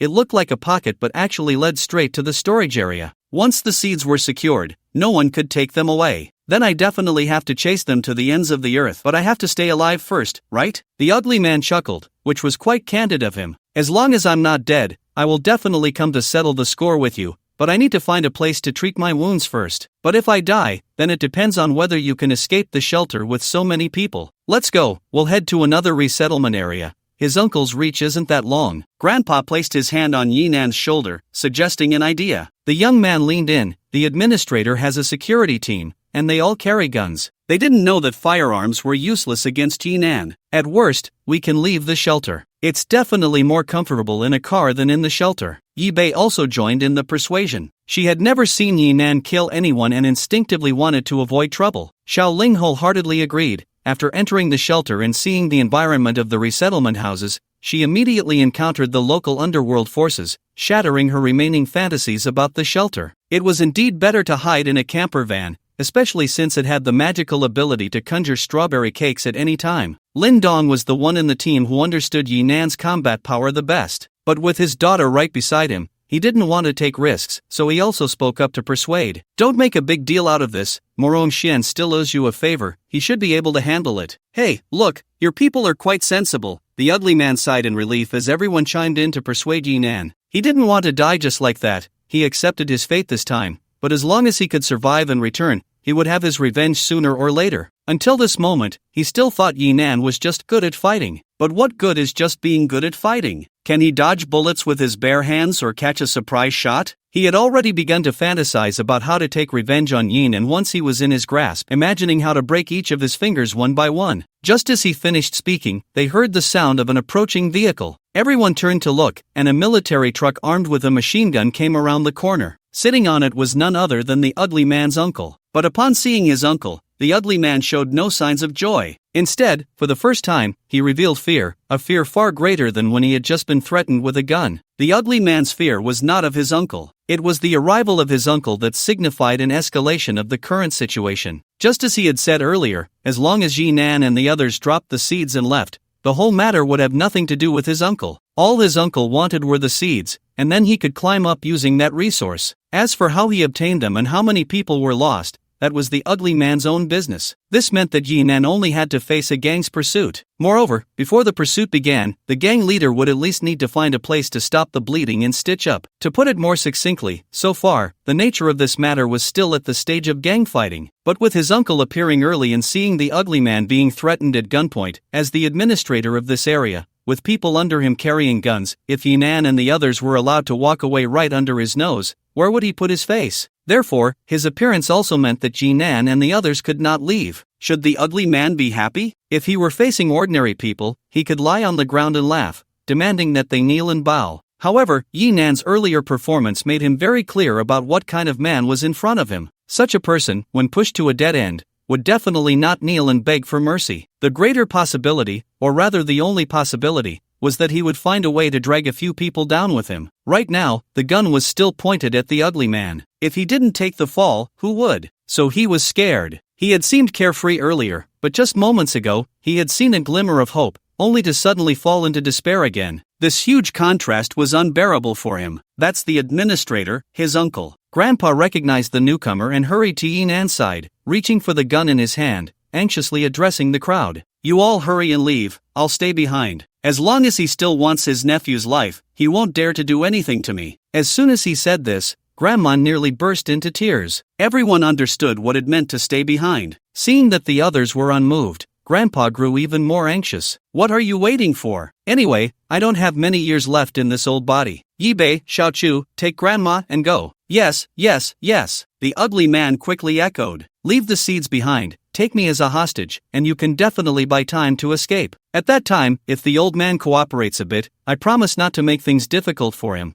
Just wait for you to come and rescue him, and everyone will be fine. Especially for him, his life would definitely be spared, and there would be an extra hostage. It was truly a glimmer of hope. Unfortunately, Yinan did not comply with his wishes. When he heard Grandpa call that boy Xiaochu, Yinan thought of the boy's identity, which made him pause, giving the ugly man a chance to say some nonsense. Now that he had reacted, the gun was back in Yinan's hands. Seeing this, the ugly man quickly begged for mercy. Brother, don't be impulsive. We have no great enmity. No great enmity? Indeed, there was none. Yinan had arrived just in time, and Grandpa and Grandma had not been hurt. In fact, after they had knocked down those two thugs, they should have left. Why did Jinan stay? Was it because he heard the accusations from those around him? Was it because he knew these people were bad? No, it was to protect. Even until now, Grandpa and Grandma were still protecting him. They urged him to leave, to negotiate with the other side, even wanting to stay behind. All of it was to protect Yi Nan and Yi Bei. Just like when they were young, encountering trouble and bullies countless times, Grandpa and Grandma would always shield them first. Even if it meant being bullied or taken advantage of, it didn't matter. Back then, Yi Nan had no way out, but now it was different. If he had a system, when facing difficulties, he would still have to lead his family in fleeing everywhere. What use was this damn system? What was the meaning of being reborn in this pathetic life? Why should the bullied run and hide just because the bully was stronger? Wasn't that just right? Now he was terrifyingly strong. Don't worry, Grandpa. Yi Nan tightly grasped Grandpa's hand, recalling the countless times Grandpa had told him that. With me here, you have nothing to fear. As soon as he said this, the ugly man immediately sensed something was off. He quickly tried to plead for mercy. No, there's no need. I still prefer the way you said you wanted to chop me into pieces before. Yi Nan directly blocked his words with the gun's muzzle. Under the terrified gaze of the ugly man, the gunshot rang out, and blood splattered. This self-proclaimed Hao Ge, the ugly version of Wu Dalong, finally collapsed in disbelief, his body going limp. After killing the ugly man, Yi Nan felt a lot more at ease. He handed the gun to Lin Dong and then walked straight past the crowd towards the approaching military vehicle. The military vehicle stopped in front of him. A middle-aged man with a big belly got out of the car. Just by his height, Yi Nan could guess the identity of the newcomer. My name is Qian Fei, and I am the administrator of this area. The man had a gloomy expression but still formally introduced himself. I know, that's your nephew. Yi Nan nodded, tilted his head, and glanced at the corpse of the ugly man on the ground. Turning back, he asked Qian Fei in return, do you know about his robbery, sexual assault, and murder? Qian Fei's eyes widened as he stared at the corpse of the ugly man, his face twitching slightly from the overwhelming emotions of grief and anger. He had heard the gunshot just moments ago, right in front of him. This man had killed his nephew and still dared to come and demand an explanation. The fury in Qian Fei's heart was almost bursting out of his eyes. Gritting his teeth, he managed to voice his accusation against Yi Nan. Armed, murder, committing violence in public, arrogant attitude, heinous nature. So you know, Yi Nan replied with a cold smile. The two were speaking past each other, but their meanings were crystal clear. You deserve to die. Is this your support? Qian Fei pointed at the gangsters sprawled on the ground. Very capable, wanting to be a hero, acting justly? He sneered. He was well aware of what his nephew's men were like. To deal with these people, one must be tough. Looking back at his side, he realized that since he had just happened to pass by, he hadn't called the security team. Do you think that because I have only a few people in my car, I can't do anything about you? He took a few steps back, positioning himself behind the car door. He greeted the person in the driver's seat. Captain Ma, I appreciate your help. Then he turned back to Yi Nan with a cold smile. Let me introduce you, this is Captain Ma Changyuan, captain of the 3rd Exploration Team. Having Captain Ma personally come to apprehend you is quite an honor. As he spoke, the driver's door opened, and the so-called Captain Ma stepped out. Yi Nan finally understood why the other party had such confidence after concluding that he was strong. Because Captain Ma was clearly wearing a set of exoskeleton armor. Unlike the full coverage armor Yi Nan had, Ma Changyuan's looked more like the exoskeleton from the movie The Wandering Earth. Most of his body was exposed, with armor only on vital areas, aside from the supporting limbs. Overall, it looked very lightweight, without any sense of bulkiness. This made Yi Nan somewhat doubt how powerful this thing could be. But soon, he saw Ma Changyuan kick aside a stone block that was blocking his path. The action was so casual, as if he were kicking an empty plastic bucket at home. Yet, this seemingly careless move sent the several dozen-pound stone block sliding a short distance before it rolled over, finally crashing into the wall of a temporary shelter, leaving a dent before coming to a stop. The original position of the stone block was now just a shallow furrow. Oh, interesting. Yi Nan's eyes lit up, and his anticipation for his own armor grew stronger. However, the people behind him looked as if they had lost their last hope. Brother! Yi Bei called out from behind, but she couldn't say anything more. Besides her worry, she had no idea what else to do. Their grandfather also looked dejected, his body swaying slightly, struggling to accept the outcome, mumbling to himself, "It's over, how could it be the exploration team, and their captain at that?" This remark drew the attention of others. Yi Bei and the others had just arrived at the shelter, and they had no idea what the so-called exploration team was. Sensing the confusion in everyone's eyes, their grandfather forced a bitter smile. To acquire resources that haven't yet been brought in from the outside, the shelter has formed several exploration teams, recruiting their strongest soldiers and equipping them with the most advanced weapons. These teams are small in number, but each one has the ability to navigate safely in extreme cold weather. In the extreme cold climate, large troop movements were very difficult. Elite teams were the best choice, flexible, lightweight, and highly mobile. With the cost-no-object provision of exoskeleton armor, these soldiers were practically humanoid tanks. If it weren't for the issues with endurance and some shortcomings, this small team alone would have been enough to establish contact with other shelters, especially the captain among them. Just yesterday, there was an incident where a herd of mutated bison charged at the shelter. Perhaps it was to demonstrate power and calm the people's hearts. The shelter did not directly open fire. Instead, they had the team don mechs and confront the bison head-on. Those mutated monsters stood nearly 3 meters tall at the shoulder, and their terrifying weight caused the ground to tremble slightly as they ran. Their massive horns resembled the ramming prows of warships. The abandoned vehicles outside the shelter posed little obstacle to them. Once they were rammed, they would inevitably be twisted and thrown far away. Yet, such beasts were stopped by these soldiers in mechs. Without using machine guns, they relied solely on the mech's overwhelming strength, combined with specially made large sabers, to slaughter these rampaging beasts. That night, the shelter generously distributed bowls of meat soup to everyone. So now, facing Captain Ma, who was approaching them, Grandpa and the others had completely lost hope, only able to huddle together helplessly, enjoying the last warmth of family. I am Ma Changyuan, captain of the 3rd Exploration Team. Due to your violent actions in public, with conclusive evidence, I am here to arrest you. Please cooperate with my actions and do not resist unnecessarily. As Ma Changyuan walked, he formally charged Yinan. Yinan merely scoffed. What if I don't cooperate? According to the temporary management regulations of the shelter, in order to prevent the continuation of criminal behavior that could lead to greater losses, I have the right to take all necessary measures and means to arrest you. Ma Changyuan was quite patient, slowly approaching Yinan. In his view, even without the exoskeleton, capturing such a young man would be a simple matter. With the exoskeleton's enhancement, it was like a game of cat and mouse. It was rare to have such an opportunity, so saying a few more words wouldn't hurt. Otherwise, if things were done too quickly and easily, Xianifei wouldn't feel indebted. Are you his accomplice? Yinan, however, didn't take his words to heart at all, smiling as he glanced at Xianifei standing by the military vehicle. It seems you haven't grasped the situation. Ma Changyuan, irritated by being ignored multiple times, stood in front of Yinan. You don't really not know what this suit on me is, do you? Looks like at least you're in cahoots. Yinan nodded, already having an idea in mind. He disdainfully glanced at Ma Changyuan's thin exoskeleton. It's just an exoskeleton, so shabby it looks like a disabled person's aid. Wait, you don't really have a disability, do you? This remark made Ma Changyuan laugh in anger. Is there really someone in the shelter who doesn't know the power of exoskeletons? After yesterday's live broadcast, he thought his equipment was already well known. He didn't expect there would still be someone clueless. No, you misunderstood. Yinan gently shook his head. Of course I know the power of exoskeleton mechs,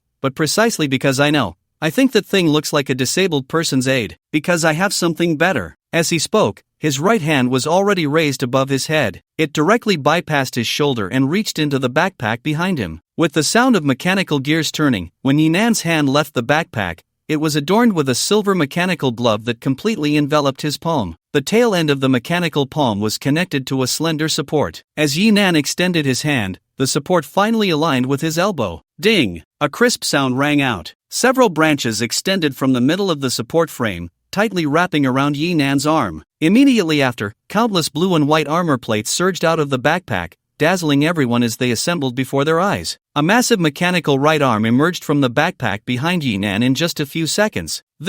How is this possible? Ma Changyuan was stunned by the scene before him. Why had he come out to meet Xianifei while still wearing the exoskeleton? It was because this thing was incredibly cumbersome to put on and take off. But what was he seeing? Was a mech something that could be hidden in a backpack? And wasn't this flashy unfolding a bit too ostentatious? Instead, Xianifei reacted faster, shouting from behind. What are you waiting for? Are you waiting for him to transform and charge up? While his mech hasn't fully deployed, hurry up and take action, kill him, and if anything goes wrong, I'll take the blame. At this moment, Ma Changyuan also came to his senses. The exoskeleton mech on his body suddenly released a wave of heat, and the immense kinetic energy erupted, ready to smash a punch into Yinan's forehead. Ma Changyuan's punch was fierce. With the power of the exoskeleton backing him, it even created a sonic boom. His fist, wrapped in the exoskeleton, was like an iron fist with brass knuckles. Facing an unknown mech that could threaten his safety, he didn't hold back, throwing a lethal punch. But the terrifying punch that shocked everyone around suddenly stopped midway. To be precise, it was caught. Yinan's full coverage mech had nothing to do with being lightweight. His fist was bigger than Ma Changyuan's head. In comparison, it felt like an adult pinching a child's tiny fist.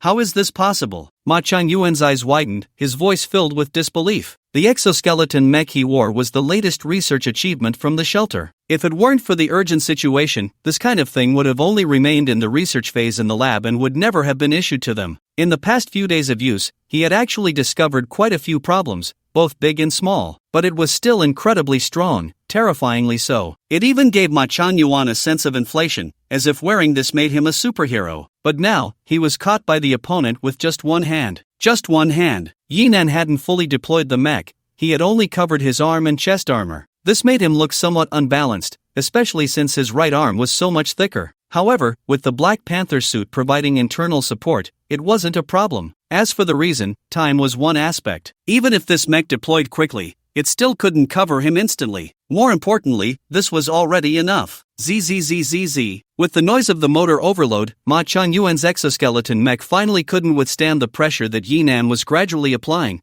and with a burnt smell, wisps of blue smoke began to rise. Without the protection of the exoskeleton, Ma Changyuan felt as if every bone in his palm was about to be crushed. Even though he gritted his teeth, he still couldn't suppress the cries of pain that escaped him. If it weren't for the support of the exoskeleton, he would have likely collapsed from the pain by now. How could Xiao Nan have such a thing? Grandpa was so shocked he could hardly close his mouth. No matter how unknowledgeable he was, he could clearly see that the thing Yinan pulled out from the backpack was much stronger, far too strong. When asked, Yi Bei was full of questions. How would she know her brother had a mech? Damn older brother, having such a good thing and not saying it earlier, made her worry for nothing. Was it the mech that helped Yinan kill the giant python in the valley? Xin Shang, holding Yi Bei's hand tightly, proposed her guess. She had also been scared when Ma Changyuan made his move just now. After finally letting go of the tension in his heart, Yi Bei's chest still heaved violently from the heavy breathing. He swallowed hard, secretly comforting himself that there was nothing to envy, nothing at all. But the more shocking sight was actually Qianifei across from him. Ma Changyuan, clad in exoskeleton armor, could be said to be the strongest individual combat force in the shelter. But what was the situation now? Who was this person? Why did such a thing exist? Qianifei's body trembled slightly, not just from fear, but also from excitement, an excitement that was hard to suppress due to greed. He and his nephew had previously been nothing more than thugs. After the apocalypse struck, he had relied on various connections to climb to his current position. However, managing relationships required money, a lot of money. This was also the reason he wouldn't spare even the buns from the survivors' hands. Extortion. These 4 short words could almost summarize all his means of capital accumulation. That was why he had set his sights on Xiaochu, because of those few packets of seeds. In peacetime, these might be rare due to their variety, but they weren't particularly precious. In the current situation, they were practically useless. Outside, the terrifying temperature was below -60 degrees, with the possibility of continuing to drop. Even inside the shelter, they barely maintained above zero temperatures. Survival was enough, but there were no conditions for growing fruit. However, he knew there was a specialized experimental environment for breeding within the shelter. As long as he got those few packets of seeds, he could collaborate with others to grow delicious fruits. At that time, this would be his strongest resource for political capital. But ultimately,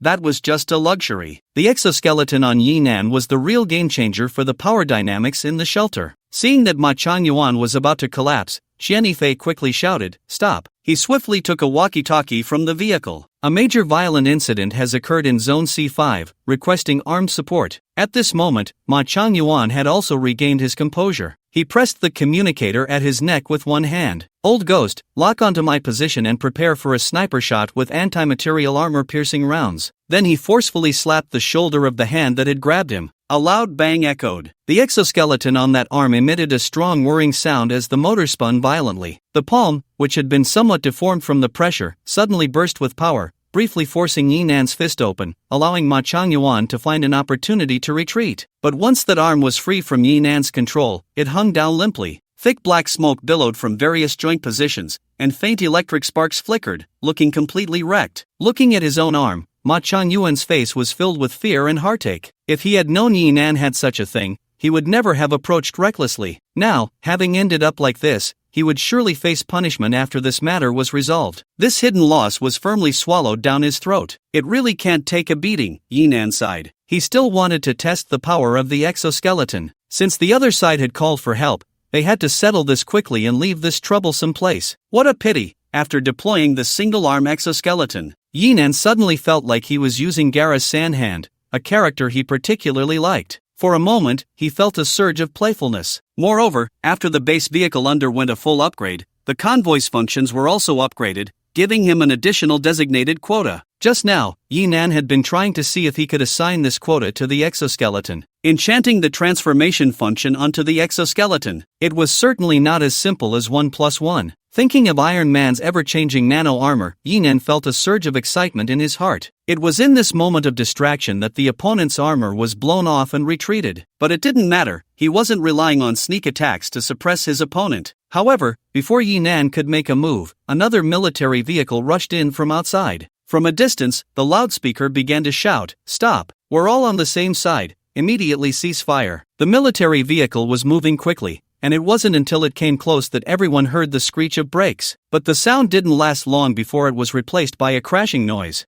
Bang! The vehicle had actually slammed solidly into the rear bumper of Qianifei and the others. The impact wasn't great, but it was tough on Qianifei and Ma Changyuan. The former had been leaning against the car door, while the latter had just stepped back, resting against the vehicle to catch his breath. After the noise, both of them ended up in a standard dog-eating shit position, with their mouths full of dirt. Ma Changyuan was worse off. He slid right to Yinan's feet. Lifting his head, he happened to see the slight smirk on Yinan's lips, along with the finger resting against his forehead. "What do you think? Is the sniper faster, or is my hand faster?" The cold touch of the mech on his head made Ma Changyuan shiver involuntarily. Fortunately, before he could ponder the question, people began to emerge from the crashing military vehicle. "Mr. Yinan, you truly have a sense of humor." The voice was pleasant, slightly playful. To his surprise, it was a beautiful woman in military uniform, standing tall and exuding a commanding presence. Her steps were firm and powerful, with a strong sense of rhythm, the sound of her boots striking the ground crisp and clear. Approaching Yinan, she casually glanced at Ma Changyuan on the ground and said playfully, "I bet your hand is faster. I hope to have the chance to verify that. Who are you?"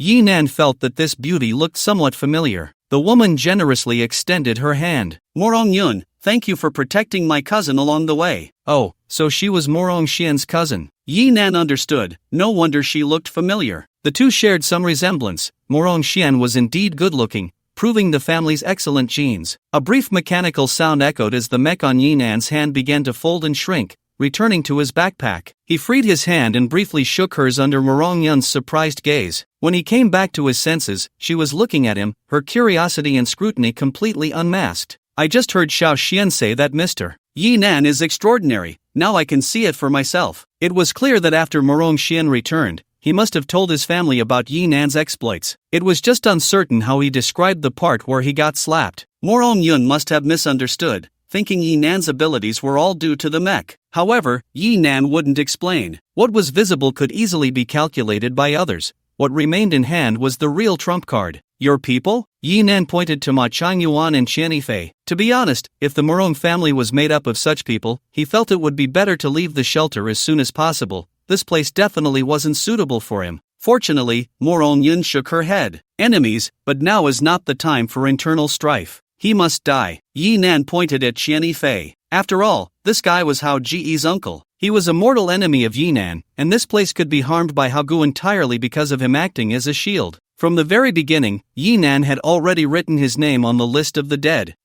Capture him. Morong Yun nodded and issued an order to the guards behind her. They immediately restrained Qianifei. "What are you doing? What do you want?" This old man still wanted to resist after being captured, but his small stature lacked any explosive power, and he was easily subdued, leaving only his mouth shouting nonsensically. "Morong Yun, on what grounds are you capturing me? I am Mr. Zhang's man." Ma Changyuan wanted to stop it, but after glancing between Yinan and Morong Xian, he didn't dare to do anything. The situation was stronger than the individual. The fact that Morong Yun could appear here indicated that he wouldn't have any backup. What difference does it make for Yinan to clash with a stone? Indulging in sheltering your nephew in your jurisdiction to organize criminal forces, committing multiple crimes of robbery, sexual assault, and murder. Morong Yun spoke, formally announcing his fate. "The temporary court will give you a satisfactory and fair verdict. Don't worry, you have the right to designate Mr. Zhang as a witness. What these people did was completely unmasked. The so-called trial was merely a formality. Ultimately, whether the evidence was sufficient depended on whether the people behind it exerted their influence. Qianifei was just a small fry. The Mr.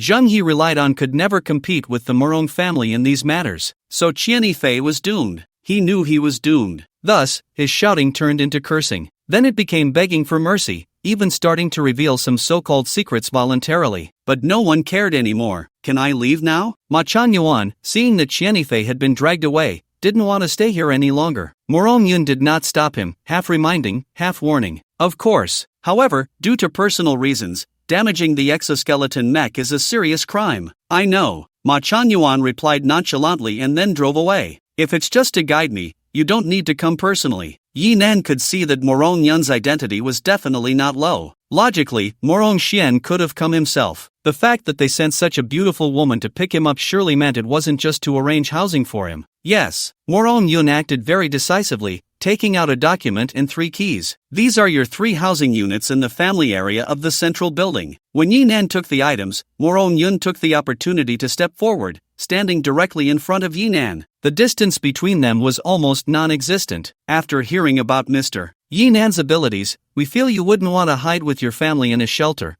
living off relief supplies. Coincidentally, we are preparing to form a brand new exploration team. Mr. Yi Nan, would you be interested in being the captain of this team? Yi Nan had to admit that Morong Yun's face was truly beautiful without any flaws. Up close, it seemed even more exquisite and delicate. Hey, hey, hey. At that moment, Yi Bei hurriedly squeezed between the two, looking at Morong Yun with a guarded expression. What are you whispering about? Let me hear too. Ahem, don't make a fuss. Yi Nan ruffled Yi Bei's hair but had no intention of pushing her away. Morong Yun was too good at using her advantages, it was better to keep some distance. I'll think about it. After a long journey, I just want to spend some quality time with my family. Since entering the shelter, he hadn't found the opportunity to talk properly with his grandparents. Of course, then I'll take you over. Morong Yun wasn't angry. There were several cars following behind the military vehicle, and they were well prepared. She reached out to the passenger seat of her military vehicle, inviting Yi Nan. This straightforward action made Yi Bei puff up her cheeks in anger. But before Yi Bei could stop her, Yi Nan waved his hand first. You all wait outside. We still have someone we haven't picked up. Yi Nan rejected Morong Yun's invitation. Xin Cheng was definitely the happiest person at the moment, excitedly hugging Yi Bei tightly. After arriving at the resettlement area, the thugs, ugly men, and administrators made Xin Cheng feel like this shelter was a den of monsters,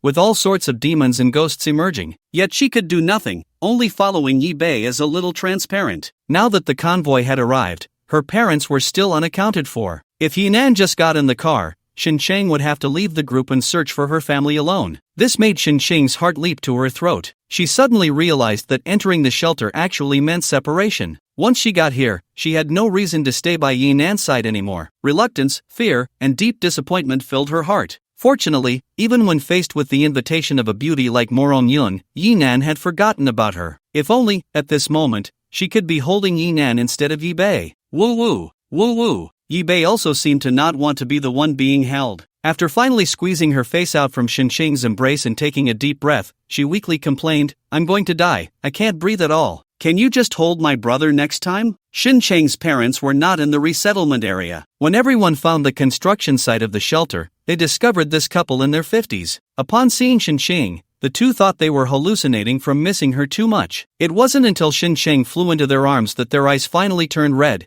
and they were speechless with tears. Upon learning that it was Yi Nan who brought her here, the elderly couple almost wanted to kneel down to him. Fortunately, Yi Nan was quick to react and hurriedly supported them. Uncle, aunt, please don't do this. I still need to thank Xin Cheng for taking care of my sister at school. If you do this, what am I supposed to do? Thank you, thank you. Good kids, all good kids. Shenfu's emotions were clearly more agitated, and he looked haggard. It seemed he had been worrying about Xin Cheng's situation these past few days. After crying for a while, Shenmu, instead, calmed down first under Xin Cheng's comfort. Shanan, uncle, and aunt don't have much to thank you for. We've accumulated some contribution points these days, you take them first. This thing is said to be quite useful. Yes, yes, yes. You must take it. Shenfu quickly echoed. On the way here, Morong Yun had introduced it to Yi Nan. Contribution points were similar to electronic currency in the shelter, mainly to encourage survivors to participate in the construction of the shelter. They could be used to exchange for living supplies, improve living quality, and reflected the principle of earning more by working more. Originally, we were planning to save them up to contact Xiaoqing after the communication with other shelters was established. Shenmu held on to Xinqing, pinching and checking her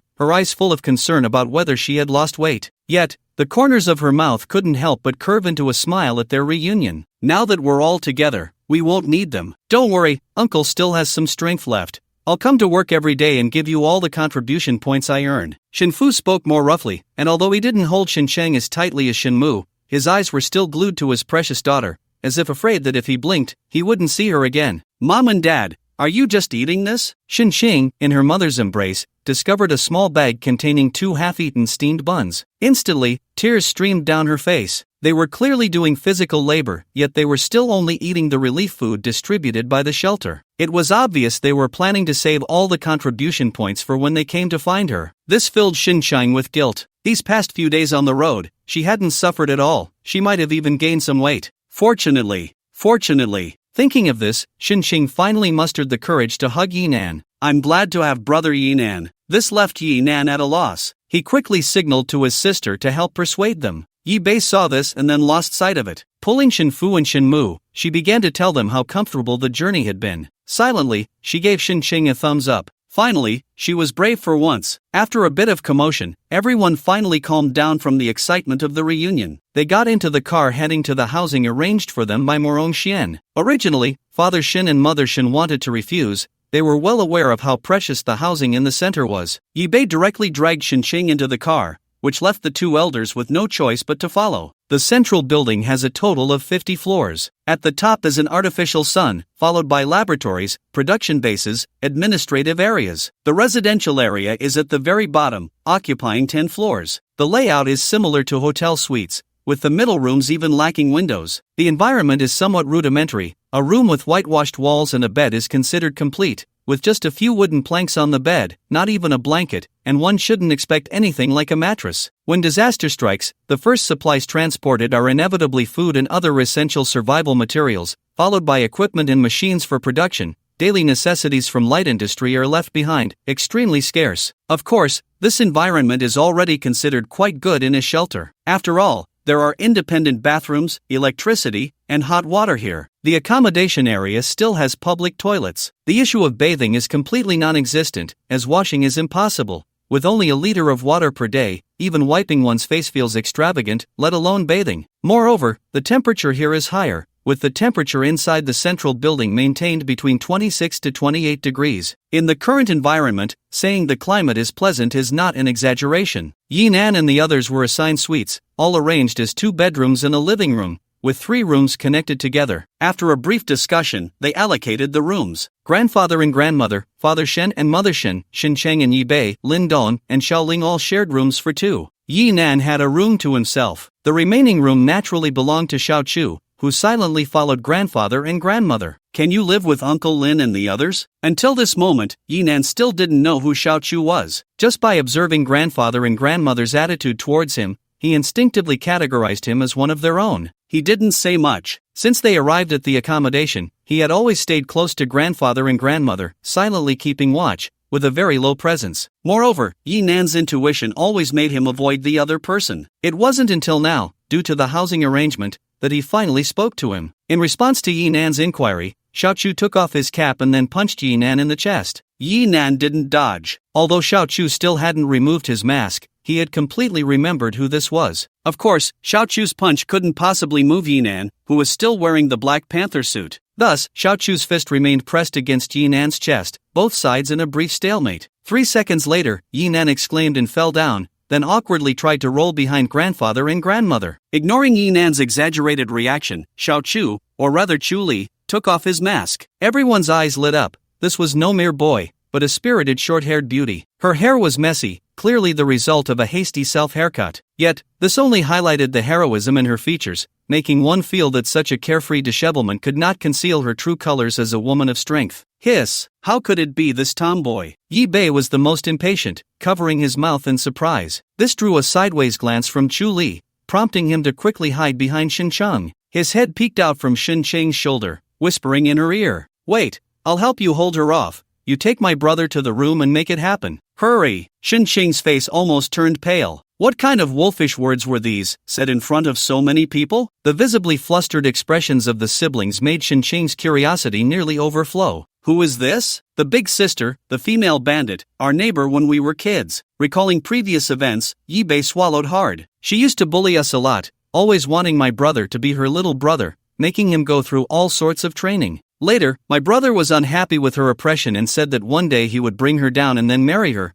making her serve him tea and water, wash his feet, and give him massages every day. Marry? Marry her home? Shinsheng's heart sank. Wasn't this the legendary childhood sweethearts, innocent and carefree? Then didn't that mean there was no hope? Looking at Yinan's reaction, it was clear that he still had deep memories of her. Shinsheng bit her lip, feeling quite unwilling. So what happened later? Oh, my brother was carried back by someone, his leg was broken. He lay in bed for 3 months before he could walk again. It was really miserable. Yibei sighed. From then on, we all lived under her tyranny. Fortunately, when I was 10, her father struck it rich and took the whole family to immigrate abroad, which was a kind of liberation. Shinsheng was shocked by the immense amount of information in these few sentences. It took her a while to digest it. She breathed a sigh of relief. This was not childhood sweethearts. It was clearly a childhood trauma. But why was she here? Why are you still acting like a child? Grandpa laughed as he pulled Yinan up, patting the dust off his clothes. However, when it came to Chu Li, his tone became a bit serious. 2 years ago, Chu Li's family was murdered abroad, leaving her all alone, so she returned to her hometown. You two haven't been home for the past 2 years,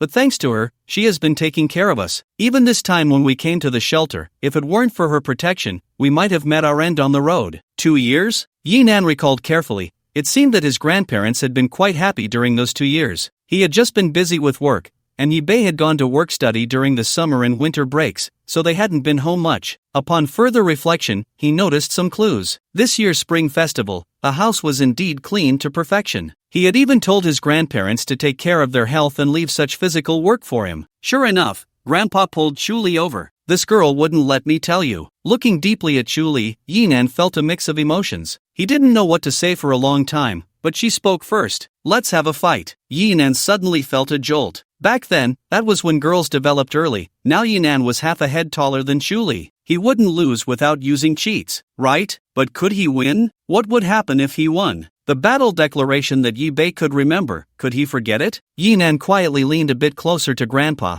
preventing her from suddenly attacking, while pretending to be nonchalant.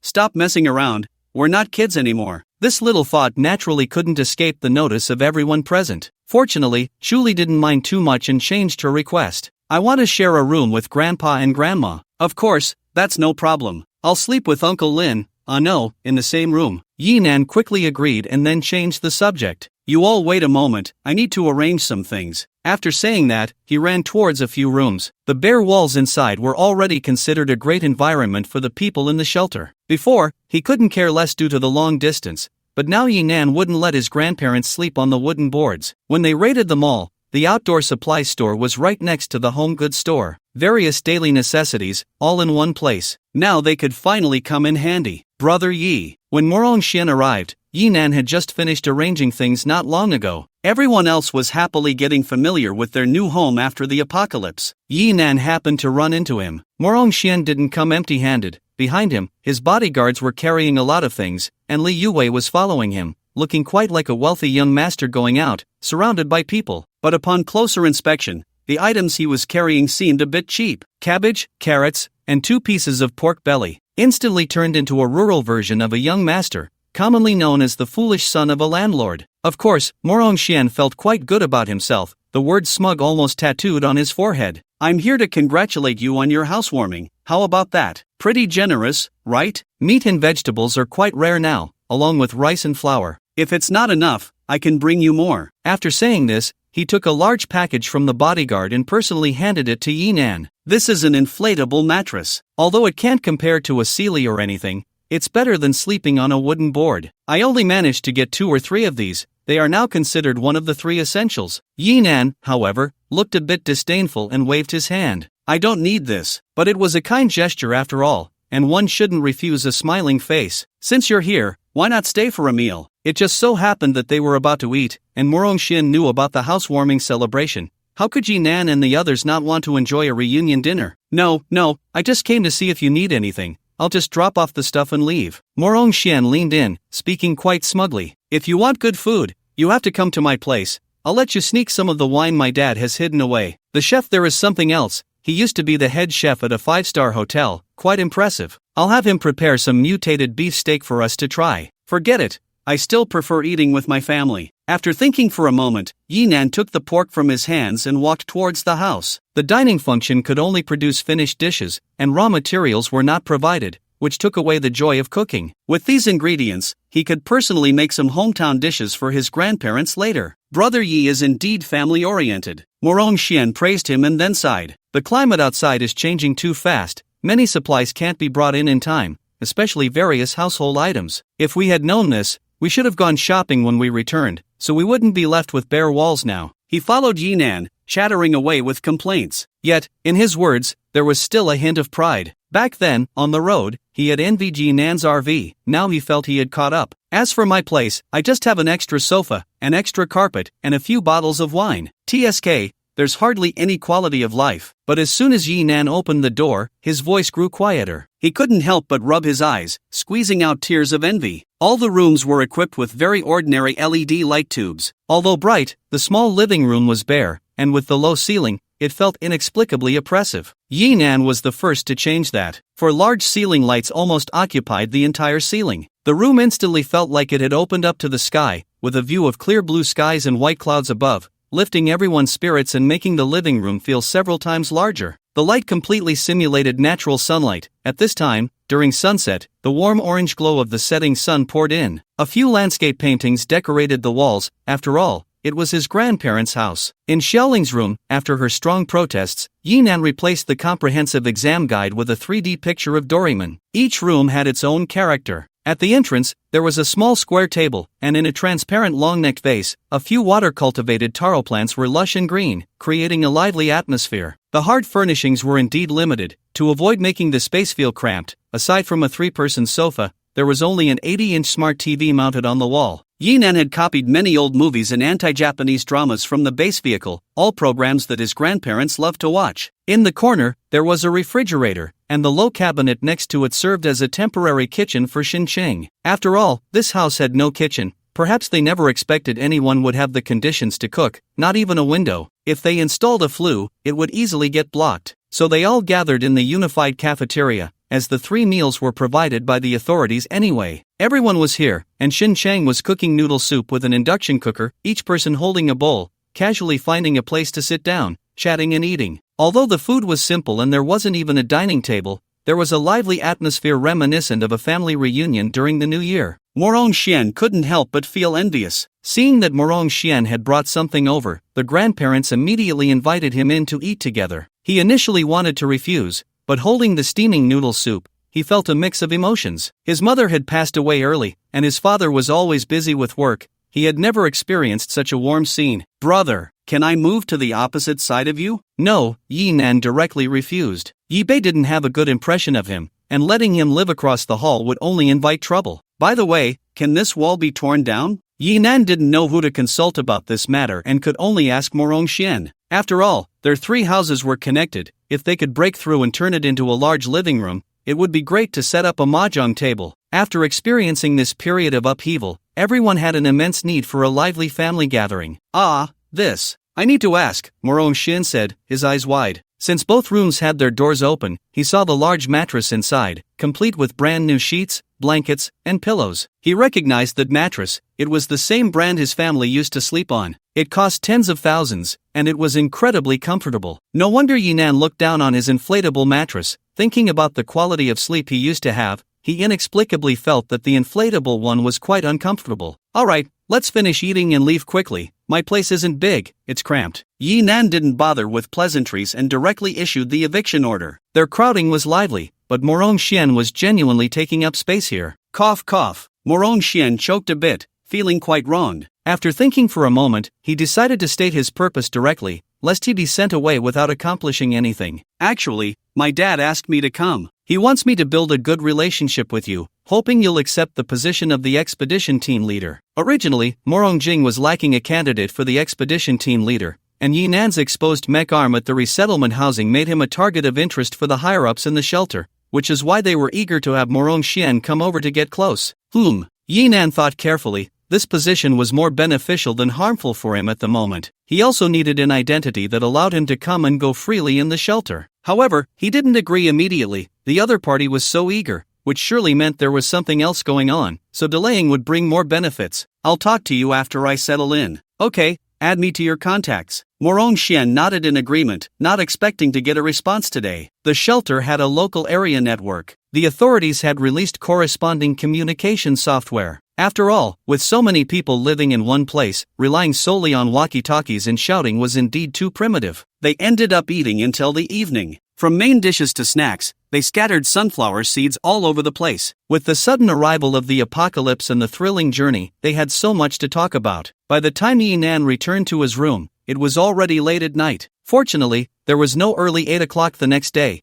and he didn't have to clock in for work or rush to travel. This was probably the first time in a while that he could sleep peacefully and wake up naturally. However, everyone else was asleep. Yinan had to start planning for the future. First, he had received seeds from Chu Li, which filled the gap in the breeding area. Due to the limited space in the breeding area, Yinan could only choose to plant some of his favorite foods like grapes and watermelons. According to the system's prompt, there should be a harvest in a few days. He thought he also needed to get some vegetable seeds. There should be some in the shelter. The food function of the base vehicle was not easy to manage here. He couldn't just pull food out of his backpack every mealtime. That was a bit too strange. Putting some meat, vegetables, and fruits outside, with Xinqing as the little chef, would certainly not let anyone go hungry. The position of vehicle number 4 in the convoy. Yinan ultimately did not use it on his mech. Although the transformable mech seemed very tempting, due to size limitations, the changes it could make were not significant. Currently, there wasn't much demand for combat, so there was no need to rush this aspect. What Yinan really needed to consider was actually the medical issue. Although his grandparents had no complaints, Yinan could still see it. After experiencing such a change,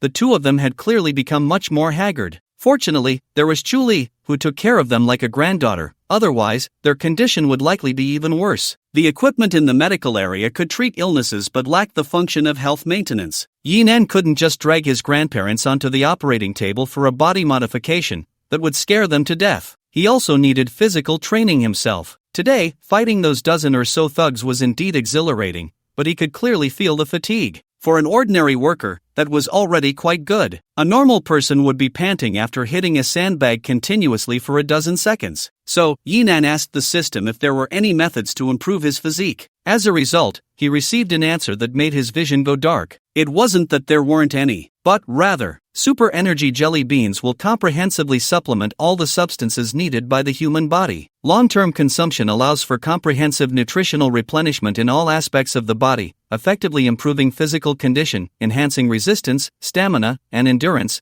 thereby extending lifespan. So, super energy jelly beans were not some military rations at all. This thing was actually a cleansing pill? He suddenly realized that the thing he had been dismissing was actually such a miraculous item. Yinan felt a slight pang in his heart. He silently cursed the dog system, but then had to admit that the products of the system were indeed extraordinary. With this, as long as he mixed the energy jelly beans into the food, everyone could benefit from daily dietary therapy. Improving physical condition was best done subtly and quietly. As for Yinan himself, it would be best to treat this as a staple food, combined with exercise, and his physical abilities would definitely soar rapidly. Having resolved the health issue, he then had to consider safety. If it hadn't been for Morong Yun's timely appearance today, Yinan was ready to deploy the base vehicle. Ma Changyuan was easy to deal with, but this was a shelter. He had teammates, snipers, and naturally heavy firepower support like machine guns. The protective shield of the base vehicle would be enough to protect Yinan and the others before the energy ran out. However, relying solely on the mech and the Black Panther suit was not a good idea when facing a modernized army. So, Yinan needed to go out and gather resources. Once they produced a large number of mechanical dogs, mechanical wolves, and mechanical tigers, who knew who would have the stronger firepower. Why fight one-on-one when they could gang up on the opponent? Just because you can call your teammates? As it stands,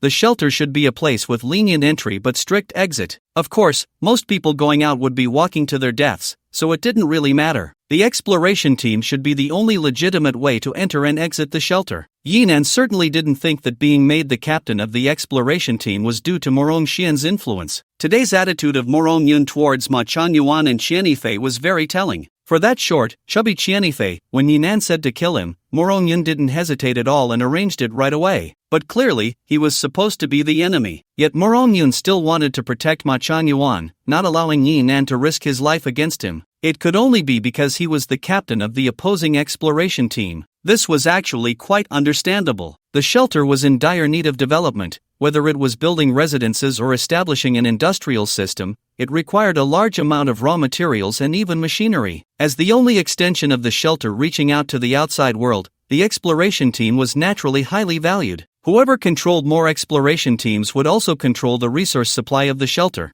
and their voice would naturally carry more weight. Such an important position, and the other party wants him, an outsider, to take it. There is only one possibility: they value Yinan's strength. The other party wants to increase their political leverage. For Yinan, this is a win-win choice. Now that his family has reunited, his main goal is to become stronger. Although the shelter is safe and spacious enough, it is ultimately a place where one relies on others. Moreover, is it really safe inside the shelter? Although various experts have certainly put a lot of thought into the site selection, the current extreme cold outside already indicates that their predictions are inaccurate. The shelter can withstand the severe cold, but what about disasters like earthquakes, tornadoes, and thunderstorms? To truly ensure his family's safety, he ultimately has to return to the base vehicle. The base vehicle is large and comfortable, but it is still just a vehicle. The living space is limited. Staying there for a short time is fine, but long-term living is not a good choice. He doesn't want his grandparents to live a wandering life. Besides, having only a few families in this apocalyptic world feels too lonely. Fortunately, after absorbing the essence of the earth, the system's permissions have been upgraded again. Yinan also learned some extremely important information. The base vehicle itself can be upgraded. Sky Aircraft Carrier. The system did not provide detailed information, but these 4 words are already enough to tempt Yinan. An aircraft carrier can accommodate 3,000 to 5,000 people, claiming to be a city at sea. A sky aircraft carrier is clearly a city in the sky. It can fly and run. What disaster can it not evade? Moreover, the living space is absolutely sufficient. However, the system has not yet provided a method for upgrading, so for now, he can only covet it. Yinan was still thinking about his life as a city lord, completely unaware that night, all the footage since he entered the shelter was being looped by various major forces, especially his battle with Ma Chuanyuan. From the moment he reached into his backpack, pulled out the silver-white skeleton, and extended it to form a huge mechanical arm, it was studied and analyzed frame by frame. Can anyone tell me what exactly this thing is? Zhang Weidong. Mr.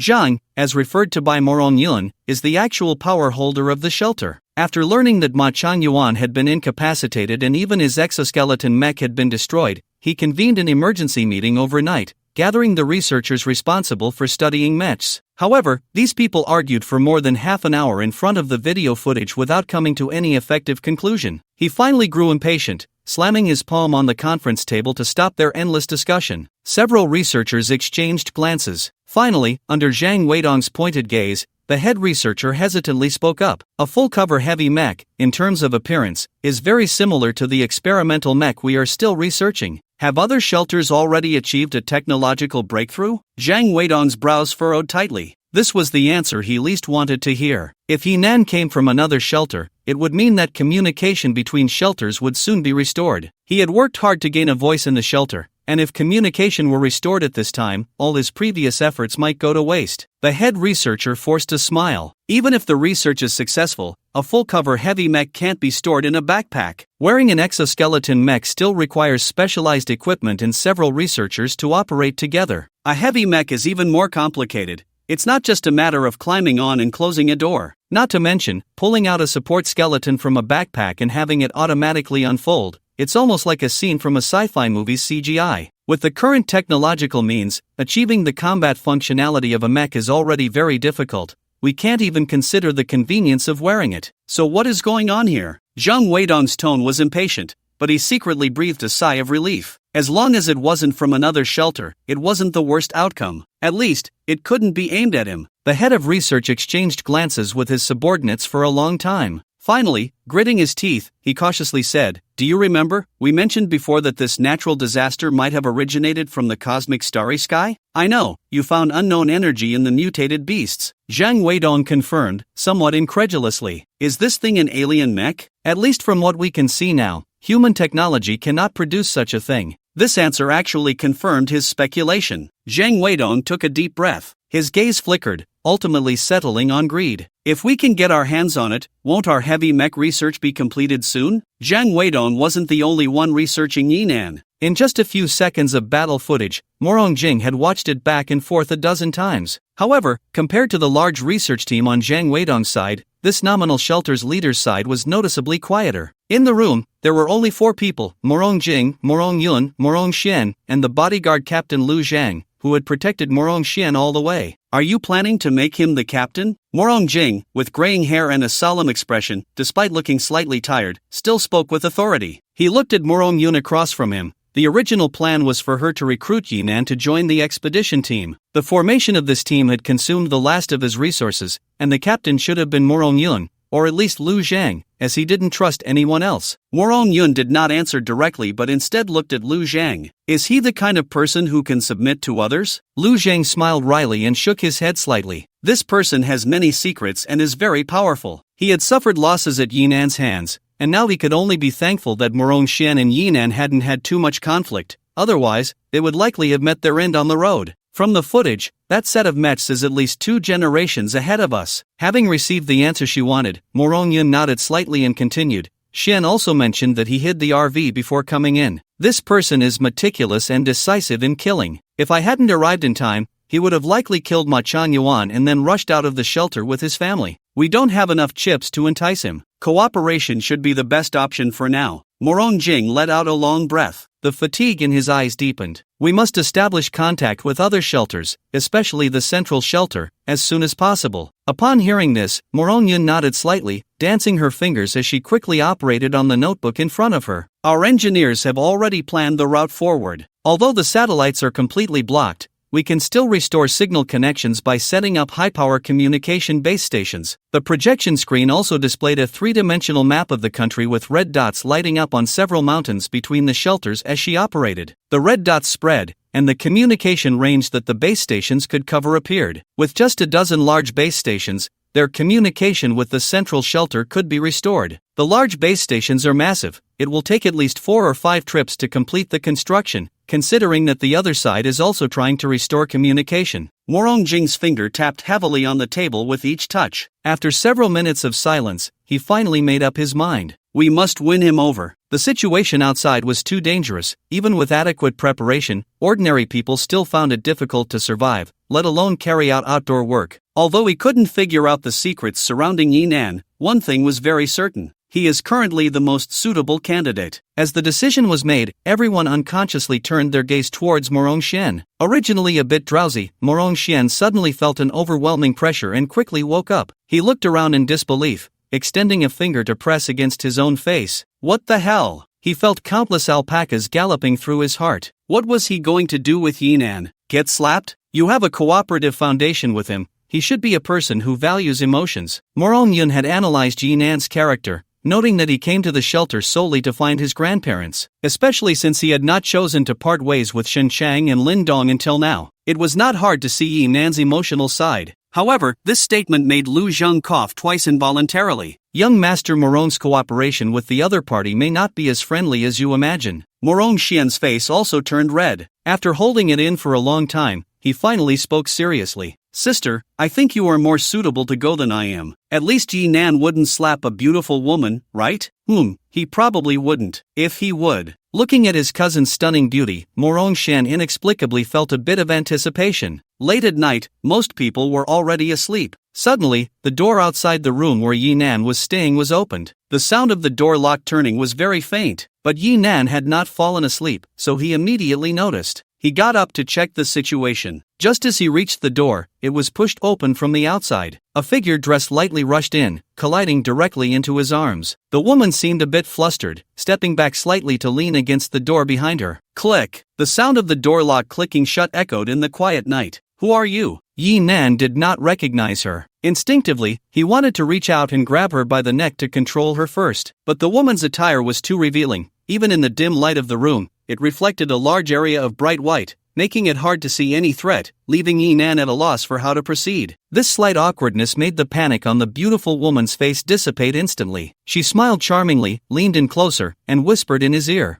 "Mr. Zheng sent me to apologize for Ma Changyuan's actions. You can call me Xiaomi." "Xiaomi? Me?" Yinan's gaze drifted uncontrollably. Goodness, how is she small? Aside from Xinxing, she was definitely the biggest. Yinan had considered that Mr. Zhang would send someone to contact him. He even guessed that the other party might try to be friendly. But this was so quick, so straightforward. It seemed Mr. Zhang Weidong was quite a character. "Mr. Zhang is worried that you are tired from your journey in the battle, so he specifically sent me to help you relax." Xiaomi leaned in slightly, the faint fragrance from her body surged into Yinan's heart, instantly igniting a fire within him, making the entire room feel suddenly hot. Relax? A proper massage? If it's proper, then maybe I should pass. This thought came out of nowhere. Yinan gritted his teeth, his brain frantically sending out warnings to remain calm. But his body unexpectedly reacted with resistance, freezing in place, unable to extricate itself. As a young man full of vigor, he couldn't withstand such a test. At that moment, Xiaomi slightly retreated, and the fragrance followed her away. Reason finally regained control of his mind, and Yinan breathed a sigh of relief, yet an inexplicable sense of loss surged in his heart. Xiaomi observed his reaction without a word, her expression one of having missed something, as her hands roamed around her head. With a playful flick of her tongue, she pulled out a nurse's cap from behind her and put it on her head. This is right. She smiled playfully, her eyes sparkling. "Mr. Yinan, are you ready to receive my treatment?" Gulp. He swallowed hard, along with the remaining bit of rationality completely swallowed down by Yinan. In this situation, Yinan couldn't care too much. In the long, dark night, he had to skip over 100,000 words of plot. Knock, knock. At that moment, a soft knock sounded at the door. "Brother Yinan, are you asleep?" Xinxing's voice was like a bucket of ice water poured over Yinan's head. He panicked. He didn't even know why he was panicking, but there was a sense of unease, as if he had been caught in bed. Yinan quickly covered Xiaomi's mouth with his hand to prevent her from making a sound. Taking a deep breath and slowly exhaling, he finally calmed his emotions a bit, trying to keep his voice from sounding too unusual. "I was just about to sleep. What's up? Can I come in? I have something I want to talk to you about." This was already the result of Xinxing mustering all her courage. She hesitated at the door, her heart pounding like thunder in her ears. Turning around, Yibei stood outside the door, his face full of frustration. He kept gesturing to open the door, his mouth forming the words, "Push, just push it open." Yinan had no idea there was so much drama outside the door. His heart was in his throat. If Xinsheng came in, he would have to find a crack in the ground to hide in, right? She couldn't come in, absolutely couldn't come in. But before he could figure out how to refuse, he heard the sound of the doorknob turning. The heart that was stuck in his throat felt like it was suffocating him. Can anyone just open this door? Change the lock. He must change the lock tomorrow. Add a bolt. 3 bolts. But no matter what, the door eventually opened. And it was Xinxing, gritting her teeth, eyes closed, who suddenly pushed it open. The rapidly turning door even stirred up a gust of wind, swirling around the room. "Brother Yinan, what are you doing?" Xinxing mustered her courage to open her eyes, only to see Yinan squatting by the bed. What was he doing? Yinan had just unleashed the full power of his Black Panther suit. With the strongest speed and the fastest strength of his life, he had shoved Xiaomi under the bed. The poor Xiaomi hadn't even reacted when a sharp pain shot through her back. She wanted to cry out but couldn't make a sound, as Yinan was still covering her mouth. Furious, she bit down hard on Yinan's palm, and only then did she silently scoot further inside. Yinan winced in pain but felt relieved instead. There was no choice. Xiaomi was dressed too lightly, especially that nurse's cap, which was a stroke of genius. No adult could explain this situation. Moreover, whether it was an explanation or a cover-up, Yinan himself couldn't say for sure. Of course, he could choose not to explain. But tonight's situation was not about free love. It felt more like a scandal. Getting caught in such a situation would definitely rank among the most terrifying moments in a man's life. Just thinking about how everyone would wake up tomorrow made him anxious. How would he face eBay? How would he face his grandparents? How would he face Chuli? Even, how would he explain to Xiaoling that the adult world had so many uncontrollable circumstances? Yinan felt that this matter could not be exposed. Absolutely not. Just got up. My foot's numb. Yinan gritted his teeth and forced the words out. After trying twice, he finally managed to stand up with the support of the bed. Although the numbness in his foot was an excuse, his legs were indeed a bit weak. "Are you okay?" Shinsheng didn't suspect him at all. She approached Yinan with concern, helping him sit on the bed. Seeing Yinan drenched in sweat, she kindly reached out to wipe his forehead with her sleeve. "Are you feeling unwell? Why are you sweating so much?" "Am I? Ha, it must be the heat. The heating in this room is a bit too much." Yinan laughed, standing up to turn on the light. Shinsheng's outfit caught his eye. The pink plush nightgown, like a little bunny, was so cute and gave a very comfortable feeling. With those clear eyes, Yinan couldn't help but feel ashamed of the impulse he had just hidden away. The world of adults truly leaves one feeling powerless. When Shinsheng noticed Yinan was sizing her up,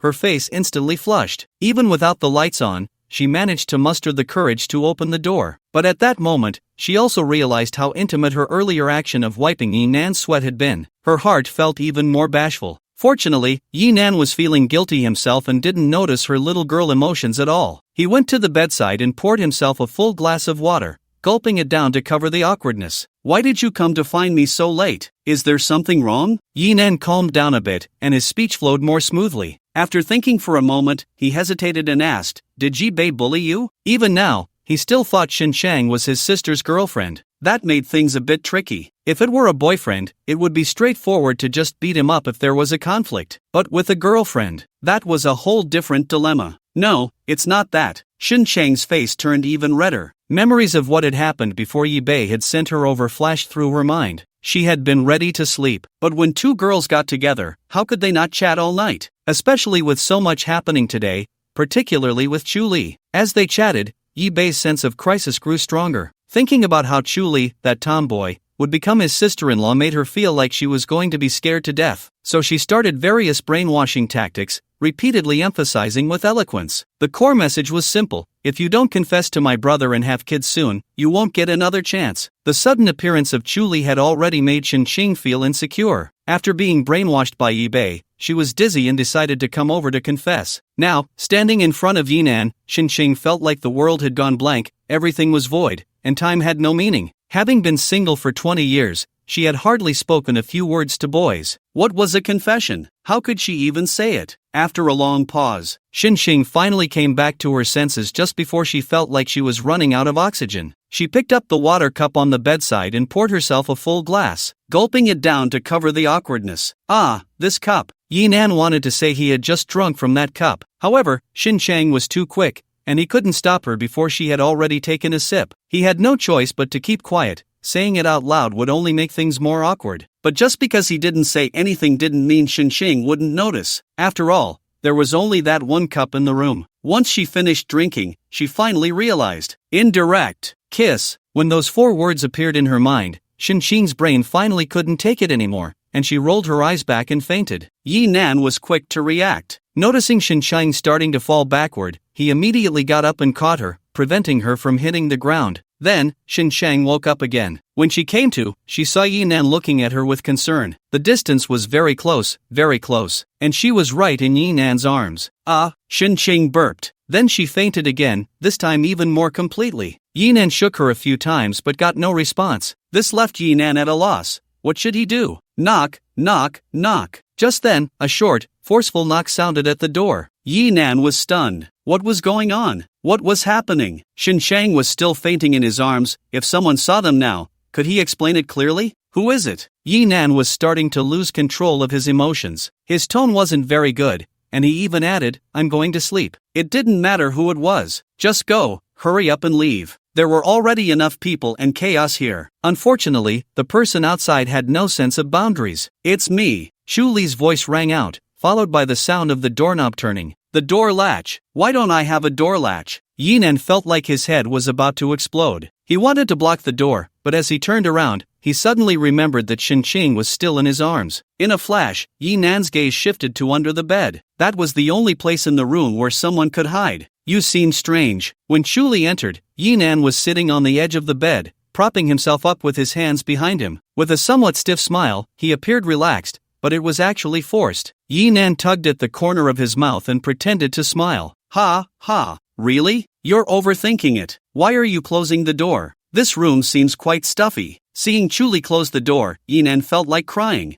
What are you doing? What do you all want? This strange expression only heightened Chu Li's suspicion. Her gaze scrutinized him back and forth, making Yi Nan feel increasingly uncomfortable. He finally spoke, somewhat bewildered. Are you watching porn? Bang! Yi Nan's heart raced under her stare. Just as he wanted to turn around to get some water, he tried to awkwardly clear the tension with a cough. But suddenly, a sharp remark hit him in the back of the head, startling him so much that he bumped his head against the edge of the bed. It hurt, and he grimaced. Seeing this, Chu Li's expression turned even more knowing. No, Yi Nan hurriedly tried to explain or cover up, but Chu Li didn't give him a chance to speak and dropped another bombshell. I can help you. Help me with what? Yi Nan choked on his saliva. He coughed so hard he felt like his lungs were about to come out, and he was gasping for breath. The stimulation of the night was too much for him to handle. It took him a long time to finally catch his breath. Sister, I'm younger than you. Chu Li glared at him. Yi Nan was left speechless. Didn't he know that Chu Li was 2 years younger than him? At first, he called her sister, but he ended up getting beaten badly. He felt embarrassed to tell anyone what happened when he got home. After all, a young boy's pride is strong. Being beaten to tears by a girl 2 years younger is something he could only say he fell down. Eventually, he couldn't win anymore and had to obediently call her sister. Now, suddenly, she felt younger? Oof. Yi Nan's gaze dropped. She was indeed small, almost flat. But that wasn't important. This topic couldn't continue like this. Ahem, what do you want from me? This obvious attempt to change the subject made Chu Li somewhat dissatisfied. Her eyes narrowed slightly, and she bit her lip. Just when Yi Nan thought she was going to hit him, Chu Li spoke up. Am I not pretty? Pretty. Yi Nan was at a loss for words and answered honestly. Chu Li was indeed beautiful, not at all inferior to Shin Chang or Mu Rongyun. Moreover, her confident demeanor easily stirred a man's desire to conquer. Unfortunately, Yi Nan had been conquered at a very young age, leaving him with a significant psychological scar. It's hard not to have a deep impression of someone who broke your legs. Are you married? No. Do you have a girlfriend? No. Is there someone you like? No. Then why refuse? Chu Li pushed forward and shoved Yi Nan. Caught off guard, Yi Nan was pushed down onto the bed. He immediately wanted to get up, but Chu Li had already pressed close to him. They were so close that both could feel each other's breath. Their eyes met, yet they remained still. Only certain familiar feelings slowly surged in their gazes. After a long while, Chu Li sighed and lay back on the bed. Yi Nan helplessly fell back as well, only then realizing that his arm had gone a bit numb from the previous position. Just as he wanted to rub it, he felt Chu Li lean her head against him. Her body curled up like a little cat lacking a sense of security. It made him inexplicably heartbroken. What's wrong with you? Yi Nan asked, not about the present, but about all these years. When Chu Li's family left, he was only a few years old, and in the blink of an eye, nearly 10 years had passed. He had never even thought that they might meet again. Chu Li squinted, and her whole demeanor seemed to relax a bit. She slowly spoke, I want to have a home. After my parents had their accident, I went to many places. In the end, I don't know how, but I returned, and I never wanted to leave again. Many times, I thought that if Dad hadn't taken us away back then, I should have had a home. Yi Nan hesitated for a moment but still pulled her into his embrace. Home. Thinking back carefully, in the first 2 years after the apocalypse, Yi Nan had been exhausted from working to earn money. He really hadn't returned home much, and each time was hurried. His grandparents must have felt very lonely. If it weren't for the apocalypse, who knows how long this life would have continued. Thank you for taking care of my grandparents these past 2 years. He felt a bit moved but didn't know how to face Chu Li. Over a decade had passed, and they were separated by two completely unrelated lives. The sudden encounter was both familiar and very strange. But before he could finish his thoughts, Chu Li directly propped herself up and pressed against Yi Nan. Grandma said, if I were her granddaughter-in-law, then we would be a family. Yi Nan's heart trembled. Seeing Chu Li reaching for his clothes, he quickly grabbed her. Wait, calm down first. Yi Nan was almost about to call for help. What was going on? Not today. No experience? Chu Li tilted her head. Yi Nan was speechless. What a joke. I've had girlfriends too. I haven't. Let's try it quickly, Chu Li said as she tried to break free from Yi Nan's grip. Yi Nan really wanted to shout now. Was this something that could be tried? Well, if there was no one under the bed, he would be very willing to try. But not now. Listen to me, there are people. There are people. Yi Nan couldn't care less about anything else. If this continued, he wouldn't know how to handle things today. Let it all be destroyed. But just then, a knock sounded again. It wasn't his room door, but the front door. Yi Nan was stunned. How could there still be someone? At least it solved the immediate problem, so he quickly got up to open the door. If he woke up Xiaoling and the others, just thinking about it made his head hurt. After getting up, he noticed that the buttons on Chu Li's clothes had come undone, exposing her fragrant shoulder. It made him feel a bit dry in the mouth. Quickly fix your clothes. After saying that, he fled like he was escaping. When he opened the door, he saw Mu Rongyan standing outside in casual clothes, holding a bottle of champagne. She smiled charmingly. Mr. Yinan, sorry to disturb you. Yinan braced himself against the doorframe. He couldn't let her in now. Miss Mu Rong, isn't it a bit too late? The refusal was quite obvious. But who was Mu Rongyun? If she came here today and was just sent back, that would be a joke. Building a relationship often requires one party to take the initiative. As a beautiful woman, she was very aware of her advantages. Instead of answering Yinan, she took a step forward. Watching the distance between them close, the other party showed no signs of stopping. Yinan instinctively wanted to dodge. This was exactly what let her in. Mu Rongyan smiled playfully. She slightly lowered her head and slipped in under Yinan's arm. Like a child whose scheme had succeeded, she happily spun around twice after entering. The khaki skirt flared up with her movements, revealing the elegant curve of her high heels beneath. Tilting her head, she pressed her face against the champagne bottle, showing her little tiger teeth, slightly proud. I don't care, since I'm here, I have to drink a couple of glasses before leaving. This adorable appearance left Yinan stunned. By the time he reacted, his scalp was tingling. Morong Yun had already opened the door. Ah, wait. Yinan wanted to call out, wanted to scream, even wanted to cry, but it was no use. The door was opened by Morong Yun. What made Yinan feel even colder was that there was no one inside the room. My goodness, it must be quite lively under that bed. Yinan silently complained. The thought of 3 women gathering under the bed made his head feel like it was about to explode. Sure enough, when it comes to peach blossoms, less fate leads to more calamity. What? Morong Yun didn't hear clearly. She turned around and asked, and somehow had 2 goblets in her hands. She placed them on the bedside table and slowly filled them. Yinan had no interest in drinking. He just wanted to chase people away as soon as he entered the room. Miss Morong, who knew Morong Yun would turn around again and directly close the door. Leaning against the door, holding 2 glasses of wine, her lips pouted, and her eyes were full of grievance. You can't chase me away until we finish drinking. Morong Yun really understood men. Although they weren't very familiar yet, the possibility of cooperation in the future was quite high. Faced with such a beautiful woman making a straightforward and reasonable request, Yinan found it really hard to say anything harsh. Moreover, he was really thirsty right now. Helpless, he could only take the wine and drink it in one gulp. It was quite good, slightly sweet, with a hint of alcohol, and the bubbles were dense. It made his mood much more relaxed. Are you so afraid of me staying because of Xinsheng? Morong Yun took a sip of wine, licked her lips, and probed. Xiao Xian told me all about it. She turned around, sitting sideways on Yinan's bed, her high heels peeking out from under her skirt, slightly swaying. It's good that you're protecting her, otherwise, she would become a disgrace to our family. After saying that, she looked at Yinan with great anticipation. Tell me, who is prettier, Xinsheng or me? Who is prettier? Yinan really couldn't answer that question. If he had to score, both would be 100 points. And it wasn't that they were both 100 points,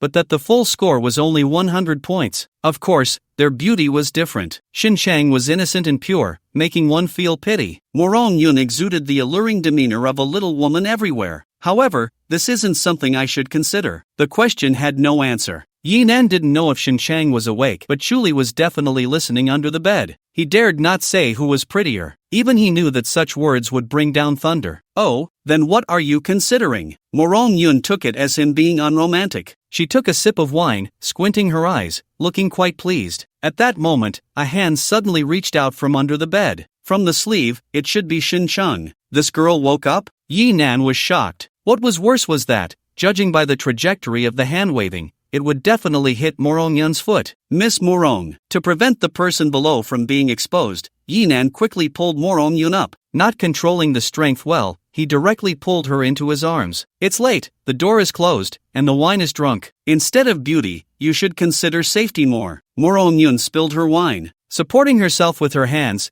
she felt the solid warmth coming from Yinan's chest. She panicked. Based on what Morong Xian had told her and her interactions in the afternoon, Morong Yun thought that Yinan was not the kind of person who would rush into things. Moreover, he was very sentimental, especially about family. That's why she dared to visit late at night. Yinan's room was in the middle, and his grandparents lived next door. On the other side was his younger sister. The soundproofing in this room was definitely not good. shouting would be heard by everyone. Not to mention, there were also small children in the same house. Morong-yoon felt that Yi Nan would definitely not do anything out of line in such a place, so she came alone, teasing a bit, which could be considered a way to bring both sides closer. But she had no intention of revealing herself here. Yi Nan's sudden outburst left Morong-yoon flustered. It was at this moment that she realized she had trapped herself in a deadlock. If Yi Nan really wanted to do something, what should she do? Call out? Or not call? If she called, would they still cooperate in the future? If she didn't call, what would happen to her? Morong-yoon was in a state of panic,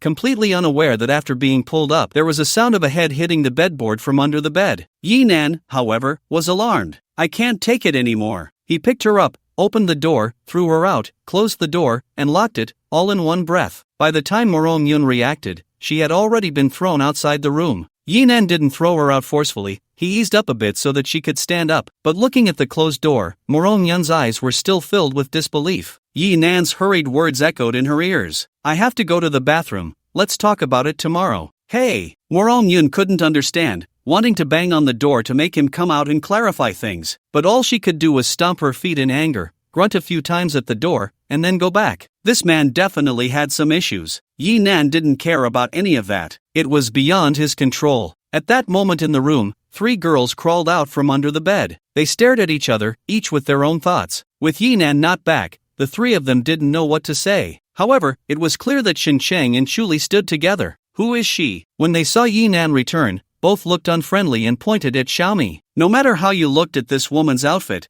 she didn't seem like a decent person. Someone sent by Zhang Weidong. Yi Nan replied succinctly. What was she here for? That was something he would never say, let them guess. After all, he hadn't done anything. He cleared his throat twice and directly issued the eviction order. Everyone go back to your own homes. Seeing this, the 3 girls had nothing more to say. They all left, and Yi Nan finally breathed a sigh of relief. He collapsed onto the bed. Little did he know, just as the 3 girls walked out, Xiaomi's hair was grabbed by Chuli. With a frosty expression, her voice was icy. You come with me. Tonight, many people would be unable to sleep, and Yi Nan was one of them. Lying alone on the bed, he could still smell the fragrance left by the girls. While feeling emotional, he couldn't help but feel a bit pleased. Before the apocalypse, Yi Nan was just an extremely ordinary person. No car, no house, no savings. Forget about such exquisite beauties throwing themselves at him. Even if he wanted to be a sycophant, he probably wouldn't have had the chance. Thinking about the big-bellied women his aunts introduced him to, in the original value system, he was only fit to be a simpleton taking over someone else's burden. In just a few days, the peach blossoms had turned into calamities. The appearance of the system had truly changed many things. The next day, early in the morning, as soon as Yi Nan opened the door, he saw Xiaoling sharpening scissors in the living room. He couldn't help but feel puzzled. What are you sharpening scissors for? For the 4 sisters. Seeing Yi Nan come out, Xiaoling smiled ambiguously. Then she brought the scissors to her mouth, blew on them, and made a sharp kacha-kacha sound. The blades rubbed against each other, producing a crisp buzzing sound that made one feel their sharpness. You'll use this thing sooner or later. I'll sharpen it a bit so it won't be so painful when the time comes. Cough cough. Yi Nan nearly choked on his saliva. It seemed the soundproofing in this house was worse than he had imagined. This served as a reminder that whatever he wanted to do in the future, he must not do it inside. There was a little kid sleeping next door. What a sin. However, being warned by the little girl did take away some of his face. Once he regained his composure, Yi Nan wore a kind and gentle expression. In the end, there's just too little homework. Since there's nothing else to do next, let Shin Chang and Yi Bei take turns tutoring you. The end of the world shouldn't leave any regrets in your childhood. The flowers of our motherland must develop in all aspects: morality, intelligence, physical fitness, aesthetics, and labor. Forget about English. You must learn Chinese and math, as well as life sciences, biology, geography, physics, and chemistry. You also need to have skills in music, chess, calligraphy, and painting. Let me think about it. Whoosh! Before he could finish his thought, Xiaoling transformed into a gust of wind and flew back into the room in a flash, leaving only the scissors clattering on the ground. Yi Nan picked them up, feeling a sense of alertness. The apocalypse was not an excuse for him to be a scumbag. Perhaps he should seriously consider this issue. Is it fun to bully children? Shu Li's voice interrupted Yi Nan's thoughts. Just as he was thinking about her, she suddenly appeared. Yi Nan was startled and quickly hid the scissors in his hand. If anyone was likely to use this thing, it had to be Chuli, so he needed to keep it away from her in the future. Chuli didn't notice his little concern. She took out a business card and handed it to Yi Nan. Zhang Weidong's number. Upon receiving the card, Yinan's expression turned a bit strange. He didn't need to guess where this came from. Thinking of Xiaomi's figure made his mouth dry. At the same time, he was a bit worried. Shuli was not gentle when she acted. You didn't do anything to her, did you? She got away. Shuli looked displeased. This woman is quite capable. She's probably a spy. Capturing Xiaomi to interrogate her about Zhang Weidong was just a side matter. Last night, leaving Xiaomi behind was mainly out of displeasure. After all, she had clearly heard about how she tackled Yinan. Shuli really wanted to silence her. Unfortunately, Xiaomi was not as simple as she described. They exchanged blows briefly before she managed to escape. She even left behind this business card, sending Zhang Weidong's regards before leaving. It's fine, I was prepared. Yinan nodded, not particularly surprised. He initially thought Zhang Weidong would send someone to steal the mecha. After all, one couldn't wear it 24 hours a day. There would always be a moment of vulnerability. So Xiaomi's plan was likely to steal, rob. And when she ran into Yinan, she switched to seduction. Seizing the opportunity to directly kill Yinan and take the mecha wouldn't be strange at all. Of course, Yinan was not afraid of any of this. If he hadn't been interrupted last night, he would have definitely cleaned her out and sent her back empty-handed. The mecha was merely the strength he displayed on the surface. Yinan didn't rush to contact the other party. After enjoying a lovely breakfast with his family and exercising for over half an hour, he leisurely dialed Zhang Weidong's number. Mr. Yinan, your romantic life seems quite rich, Zhang Weidong joked as soon as the call connected. Clearly, Xiaomi had reported everything that happened last night to him. There's no helping it. Being handsome comes with more troubles. Yinan didn't suffer losses, but he was still a bit displeased. This place sent by Morong Yun is still a bit small. Maybe I should go to Mr. Zhang's place. I believe Mr. Zhang's side will definitely allow me to showcase my skills.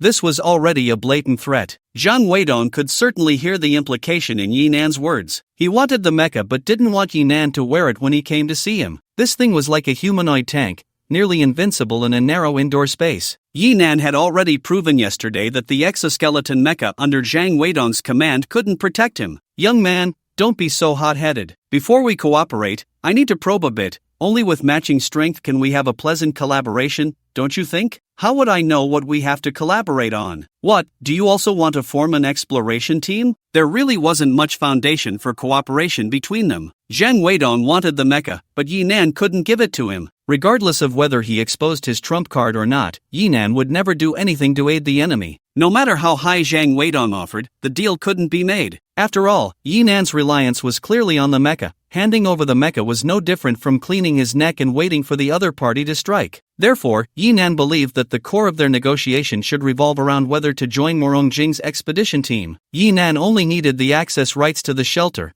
It didn't matter who he collaborated with. Nothing? Women, food, weapons. Zhang Weidong was very confident. I can't think of anything in this shelter that I can't provide. Then can you prove the Goldbach conjecture for me? Or the Hodge conjecture would do. Zhang Weidong fell silent. However, Yinan could tell that the slap-in-the-face effect was quite good. The system prompt sounded immediately. Emotional value plus 100. Emotional value plus 100. Emotional value plus 100. This old schemer wasn't as composed as he seemed. Although he had the urge to kill Yinan, Zhang Weidong's tone didn't change much. Mr. Yi really knows how to joke. Alright, Mr. Zhang, why don't you just say it? What do you really want? A little provocation was enough. Yinan wasn't prepared to waste too much time talking. With Mr. Yes strength, becoming the captain of the expedition team is more than enough. Zhang Weidong said something trivial, and Yinan thought he was trying to win him over. After all, his position certainly wouldn't want Morong Jing to form a team. But Zhang Weidong's next sentence completely caught Yinan off guard. So I hope you can join Morong Jing's newly formed expedition team and become their captain. Zhang Weidong's maneuver truly exceeded Yinan's expectations. In his view, Zhang Weidong should have been trying to win him over to prevent Morong Jing from forming an expedition team. This would have been in Zhang Weidong's best interest. As long as Morong Jing didn't have his own expedition team, the supply sources of the shelter would be entirely in his hands, effectively controlling the lifeline of the shelter. I don't understand. What does this have to do with you? Yinan genuinely didn't understand. Zhang Weidong gave him a sinister feeling, not someone good. Why was he offering warmth to his opponent? In response to the inquiry, Zhang Weidong chuckled lightly. Finally, he managed to regain some ground in their verbal exchange. Since the beginning of their communication, Yinan had repeatedly disrupted his speaking rhythm, which made him, accustomed to being in a high position, quite dissatisfied. After a moment of contemplation, he revealed his thoughts. Forming an expedition team is a big deal. It requires a lot of resources. Moreover, Morong Jing is too cautious in his daily life, making it difficult for outsiders to approach him. The power dynamics within the shelter didn't show an overwhelming situation. If they didn't want to directly destroy the shelter, their means of pushing the other party away couldn't be too brutal, which led to the current balanced state. Otherwise, Zhang Weidong wouldn't have the need to cooperate with Yinan. This time, when Morong Xian returned, he brought back 2 off-road heavy trucks, giving Morong Jing the opportunity to form a team. However, forming a team would consume a large amount of manpower and resources, while also dispersing Morong Jing's defensive forces. Originally, Zhang Weidong wanted to stop the other party, but Yinan's appearance gave him other ideas. If he could ride the wave and deplete Morong Jing's strength, it would definitely be much simpler than tripping him up. Especially after learning that Morong Jing planned to make Yinan the captain of this expedition team, he had the thought of pulling him in early. Just imagine, after Morong Jing went to great lengths to establish the expedition team, only to find out at a critical moment that Yinan was Zhang Weidong's man. Wouldn't that be a fatal blow? Even more so, if Yinan could find an opportunity to directly kill Morong Jing. For Zhang Weidong, that would be a one-time solution. Moreover, Yinan's appearance also gave Zhang Weidong a sense of crisis. After all, this meant that the shelter was not an isolated island, there were other shelters in the outside world, and sooner or later, there would come a day of contact. If they didn't quickly deal with Morong Jing, unforeseen complications might arise. What are the conditions? Yinan had already thought about what to ask from the other party. However, he still needed to hear the other party's sincerity first. Once the task is accomplished, you will be the commander of the expedition team. Zhang Weidong had a good plan. He knew Yinan's mecha was impossible to give him, so he would let Yinan serve him as the strongest combat force, and Yinan was indeed worthy of the commander position. But he didn't expect Yinan's refusal to be so straightforward and decisive. Not interested. Do you know what this position represents? Bullying the weak and oppressing the common people, that's all there is to it. You guys have such little ambition. Yinan sarcastically retorted. Zhang Weidong didn't expect Yinan to be so obtuse that he was infuriated to the point where the system's prompt sound came out. Emotional value plus 100. Then what do you want? After the mutated bison die, is there anything strange in their corpses? Yesterday, Grandpa mentioned that the shelter had killed quite a few mutated bison. If there were earth energy essences in their brains, Yinan would hit the jackpot. What use is that? They had indeed found strange things in the skull of the mutated bison king. The scientists in the shelter couldn't figure it out. They only knew that this thing had strong energy and that the beast's mutations were likely directly related to it. But where this thing came from and how to utilize it was completely unclear. They even considered destroying it, but no matter what means they used, they couldn't budge it an inch. Zhang Weidong didn't expect Yinan to want this thing. Connecting it to the mecha that had been analyzed as alien relics, it wasn't hard to guess that Yinan must have a way to use it. It's edible, tastes great. Do you want to try? Yinan said half-jokingly. For him, it was indeed food, just for the system. He felt a bit excited. The fact that the other party could ask meant that it really existed. With so many mutated bison, wouldn't this directly feed the system? Without thinking, Yinan made a bold request. First, give me 10 as a deposit. This statement instead disappointed Zhang Weidong. After all, any rare treasure that casually asked for 10 wouldn't be anything precious. We only have 1. Disdainfully, Yinan openly expressed his contempt. Alright then, bring it over first, but in the future, if the shelter gets this thing, it all has to come to me. Okay, I will give it to you at the right time. Zhang Weidong didn't waste any more words with Yinan. He knew he wouldn't get any more information out of him, and the two sides settled on a preliminary cooperation intention. How to proceed would depend on future developments. Yinan wasn't in a hurry. He just needed to know that there was earth energy essence here. This also confirmed Yinan's speculation that those mutated animals were indeed created by this thing. He needed to find time to take down the Wolf King and the Black Bear. To Yinan's surprise, Morong Jing did not contact him all day. It wasn't until it was almost dark that Morong Xian hurried over, looking disheveled. At this moment, he had lost all the demeanor of a prince, covered in dust, with a hard hat tucked under his arm. If it weren't for his clean face, he would look no different from an ordinary construction worker. Brother Yi, my dad invites you to dinner. As soon as he finished speaking, his stomach growled. Is the prince here to experience life? Yinan greeted his family and then went out with Morong Xian. Along the way, it was all Morong Xian's complaints. I was dragged up before dawn, first to distribute supplies to the survivors, then to learn at the construction site. My dad treats me like a workhorse. After a whole day, he didn't even let me eat a meal. Yinan smiled wryly. Morong Xian was indeed not lying. Today, he went out with Lin Dong to gather information and really saw Morong Xian wandering around the construction site like a headless fly for most of the day. It seemed that Morong Jing was not planning to let him be a useless playboy. The elevator they took was on the outside of the administrative building, somewhat like a sightseeing elevator. As the floors rose, the scenes inside the shelter became clearly visible. It was already dark outside, but the shelter was still bathed in the warm orange light of artificial suns. The construction machinery on the site had not stopped, and the workers were on 3 shifts. Just one day had passed, and Yinan could clearly feel that the second ring of buildings had risen quite a bit. The power of the infrastructure fanatic should not be underestimated. However, the cost was still enormous. Aside from the central building, the places where others lived were not much better than the slums of Sanji's family. Natural disasters are merciless, and the shelter is not a paradise. In fact, it was even more brutal here. Morong Jing's residence had a style reminiscent of the old cadres of the 1980s. It was not large, but still quite spacious. Especially, it was arranged with great taste, and Yinan could even see an old film camera in the corner, the kind with a big horn. Sit. As soon as he entered the room, Morong Jing warmly invited Yinan to take a seat. Dinner was a classic Western meal: steak, bread, and red wine. In such an architectural style, it felt somewhat out of place. What caught Yinan's eye was Morong Yun. This little woman looked really good in an apron serving dishes. After dinner, you young people should get to know each other well. Morong Jing noticed Yinan's gaze and revealed a knowing smile. Heroes and beauties have always been a perfect match. However, before he could finish his elegant remark, it was interrupted by the rude sound of chewing. Morong Xian had changed his clothes, wiped his face, and his hair was still damp at the edges. But he really couldn't wait any longer. He didn't care what the two wanted to chat about and sat down to eat, burning his mouth but refusing to let go of the food. He. Morong Jing awkwardly smiled and raised his glass to Yinan. Forgive me, having a son in old age has spoiled him. Yinan also clinked glasses with him in the air. To be honest, he would have preferred to eat with Morong Xian. Although Morong Jing seemed well put together, it was still evident that he was probably in his 60s, and dining with someone from that grandfather generation was really not that interesting. The two ate a little. Or rather, they were actually waiting for Morong Xian to finish and leave. Only then did Morong Jing open up the conversation. Did you stroll around the shelter today, Young Yi? Yinan nodded. It was not surprising that the other party knew his whereabouts. The natural disaster came too suddenly. Morong Jing sighed, with a hint of compassion. Restoring life to what it was before the disaster requires everyone's joint effort. Fortunately,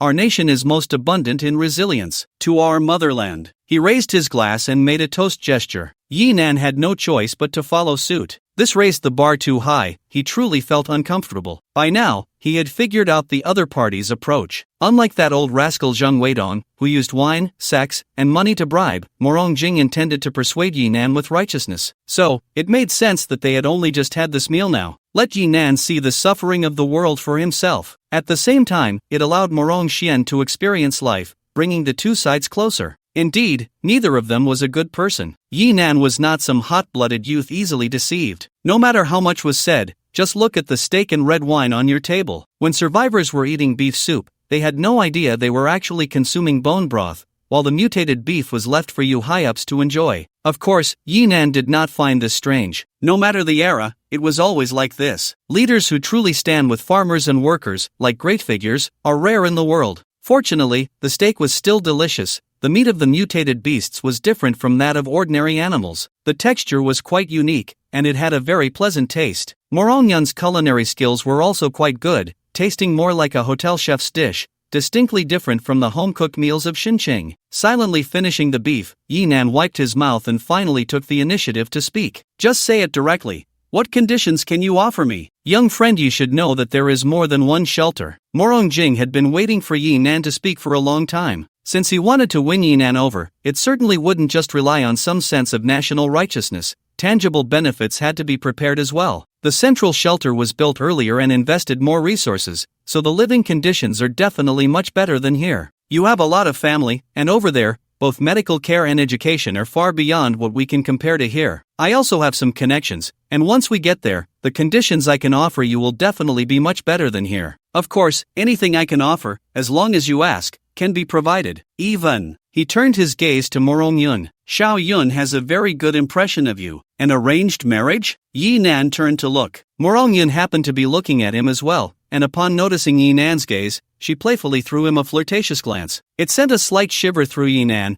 who quickly took a sip of his drink to cover it up. Yi Nan felt it was better to be more practical. I heard that you got something from the mutated wild cattle. Yes, a very peculiar gem, said to be the reason for the beast's mutation. Can you get it? Morong Jing looked at Yi Nan deeply, clearly considering how useful this item would be for him. But in the end, he could only shake his head. The item is with Zhang Weidong. Then I need a resource distribution map of the surrounding area. You must have that. The natural disaster came too suddenly, and many supplies hadn't reached the shelter. But whether the supplies were stopped midway or stored somewhere, as the shelter's manager, Morong Jing would definitely have information on this. Steel, gunpowder, cotton, and various rare earth elements. The materials needed to build mechs were numerous, and relying on Yi Nan to collect them himself would take an eternity. To quickly assemble his own mech team, a ready-made resource warehouse was Yi Nan's first choice. No problem, Morong Jing readily agreed. Once Yi Nan obtained the resource distribution map, regardless of the purpose, as long as it was to leave the shelter, it would circle back to the position of the expedition team leader. The cooperation conditions were established. Yi Nan then discussed the specific details with Morong Yun. Morong Jing estimated that the modification of the off-road heavy truck would be completed by tomorrow. Both sides agreed to check the specific situation the next morning. At that time, they would also introduce Yi Nan to other personnel in the team. According to the information provided by Morong Yun, the day after tomorrow, an expedition team would leave the city, heading towards the mountains in the northeast. There was a base there holding a batch of super heavy hydrogen that hadn't been transported to the shelter in time. It was the fuel for artificial suns, equivalent to the lifeblood of the shelter. They would follow this expedition team into the mountains, parting ways with them halfway to install the first signal base station at the mountain's peak. They would then wait for the others to return. The two teams could support each other and escort the super heavy hydrogen together. The next day, Yi Nan followed Morong Yun to the expedition team's modification workshop. The modification of the off-road heavy truck was quite massive. Reactive armor, wheel tracks, and heavy machine guns and missile launchers were installed on the cabin. It did look a bit like a Doomsday behemoth. Of course, only one was modified, the other was dismantled for spare parts. However, Yi Nan always felt a bit dismissive. After all, with the base vehicle as a benchmark, the modification of such vehicles was just a joke to him. The only things worth looking at are the heavy machine guns and missile launchers. After all, the base vehicle currently cannot be equipped with these items. What truly surprised Yi Nan was the team members. The fire control operator, Xiaomi. The expedition team was very streamlined, with only 4 people including Yi Nan. Morong Yun was the scout, responsible for operating the drones accompanying the team, using the vehicle's radar, and scouting road conditions and route guidance along the way. At the same time, he was also an engineer, responsible for the installation and debugging of the base station. The driver was named Li Yi. He was in charge of the modifications for the off-road pickup and was very familiar with the vehicle's condition. As long as the damage wasn't too severe, he could perform emergency repairs on the road. What Yi Nan didn't expect was the fire control operator, Xiaomi. The chilling machine guns and missile launchers mounted on the vehicle were operated by her, making her the team's absolute firepower output. If Yi Nan was responsible for close combat, she belonged to the long-range support. You know whose person she is, right? Looking at Xiaomi, who was waving at him, Yi Nan slowed his pace slightly and inquired discreetly with Morong Yun. The latter smiled wryly and shrugged, clearly already aware of Xiaomi's identity. We don't have a missile launcher, so to get that thing installed, Uncle Jing and Zhang Weidong made a deal. But the other party doesn't trust us, so they also provided an operator. Seeing that Yi Nan still didn't quite understand, Morong Yun had to explain further. It's okay, the other party doesn't participate in the expedition team's decision-making. For Morong Jing, as long as this team was executing the base station installation task,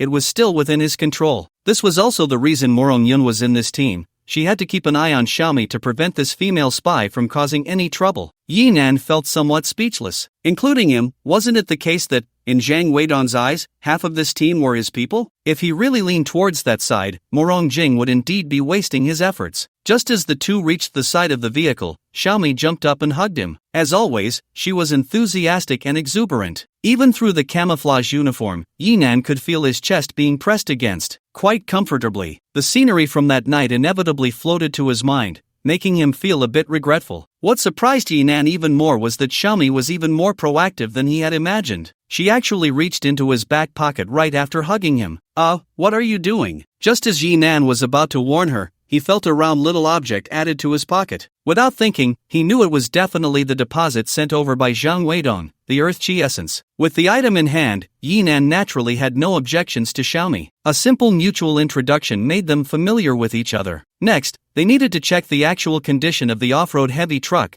as it was closely related to their lives and fortunes ahead. But before Yinan could get into the vehicle, a familiar and annoying voice rang out behind him. "Isn't this the new expedition team leader? Congratulations!" Turning around, he was surprised to see Ma Changyuan. Yinan glanced at the workstations behind them and understood. It was the maintenance station for Expedition Team No. 3. This modification workshop was a public area of the shelter, so it wasn't surprising to run into them here. Although the other party was saying congratulations, their expressions were practically screaming for trouble. "Is your hand feeling better?" Yinan kindly reminded him. Just after receiving the Earth Chi essence, he was about to upgrade the base vehicle. At this moment, he was in a good mood and naturally didn't want to argue with them. However, this remark sounded like blatant mockery in Ma Changyuan's ears. He had recklessly used an exoskeleton mech on a civilian and then got killed, damaging the mech, which made him lose face in the expedition team. To repair the exoskeleton mech, he had practically emptied his savings. This is also the reason he came here now. In order to quickly fill the gap,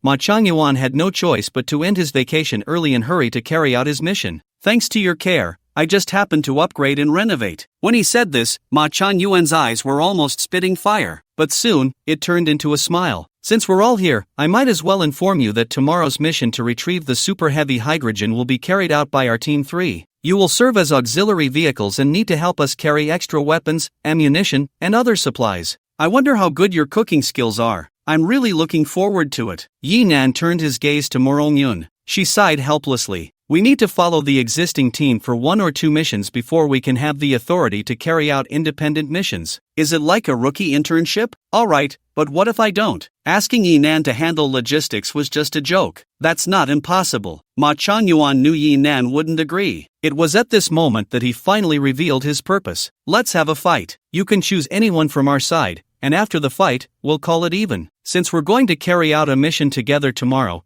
we need to deepen our understanding of each other." He couldn't really do anything to Yinan. After all, they were both expedition team leaders, and they had to maintain some decorum. Ma Changyuan was also prepared. His team consisted of 5 members, a standard elite squad configuration. All of them were skilled fighters who had survived on the battlefield, fighting through mountains of corpses and seas of blood. Although each had different responsibilities, even the medic was definitely capable of taking on 10 opponents. Hand-to-hand combat and armed fighting were all at top levels. The ranking of expedition teams was not determined by the order of establishment but entirely by strength. After leaving last time, Ma Changyuan had also obtained footage of Yinan's combat. He was not focused on the mecha but on the scenes of Yinan fighting with thugs. Every punch landed, trading injury for injury. Although Yinan fought very comfortably, to Ma Changyuan, it seemed no different from a street brawl. Brutal, violent, with no signs of training whatsoever. Despite finding Yinan's reaction to being attacked somewhat strange, he attributed it to his strong physique and the weakness of his opponents. Just before he stepped forward to provoke,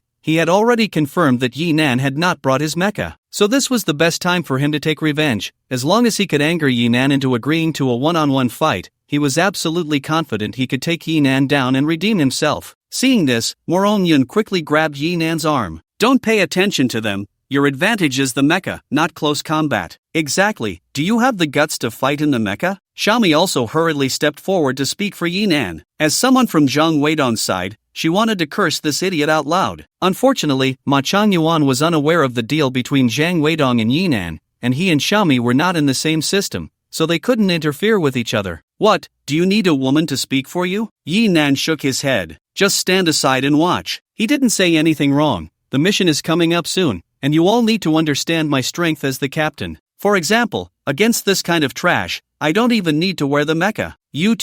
Such contemptuous words, of course, Ma Changyuan couldn't ignore. While cursing angrily, his fists were already swinging. Since he was showing off in front of him, he had to slap him back hard. But before he could finish his words, a sudden tremor in his heart made years of combat experience in his mind go into overdrive with warnings. Almost as a natural reaction, his arms withdrew from the punching motion and crossed in front of his chest, forming a shield. Then, a tremendous force came. It was only at this moment that Ma Changyuan finally saw clearly. The leg that struck his own arm was actually Yi Nan's powerful kick. Simple and unadorned, he lifted his foot and kicked. However, the speed was too fast, so fast that all he could catch in his vision were fleeting shadows. Although he managed to block the kick, Ma Changyuan was still sent flying, slightly airborne, and even when he landed, he staggered back several steps. Only then did he finally dissipate the force. How is this possible? Ma Changyuan knew that Yi Nan was fast and strong, but in his previous analysis, he hadn't anticipated such terrifying levels. Was it because Yi Nan hadn't used his full strength when dealing with those thugs earlier? At this moment, he had to take Yi Nan seriously. After all, Yi Nan lacked training experience, that much was clear. Although speed is the ultimate weapon in martial arts,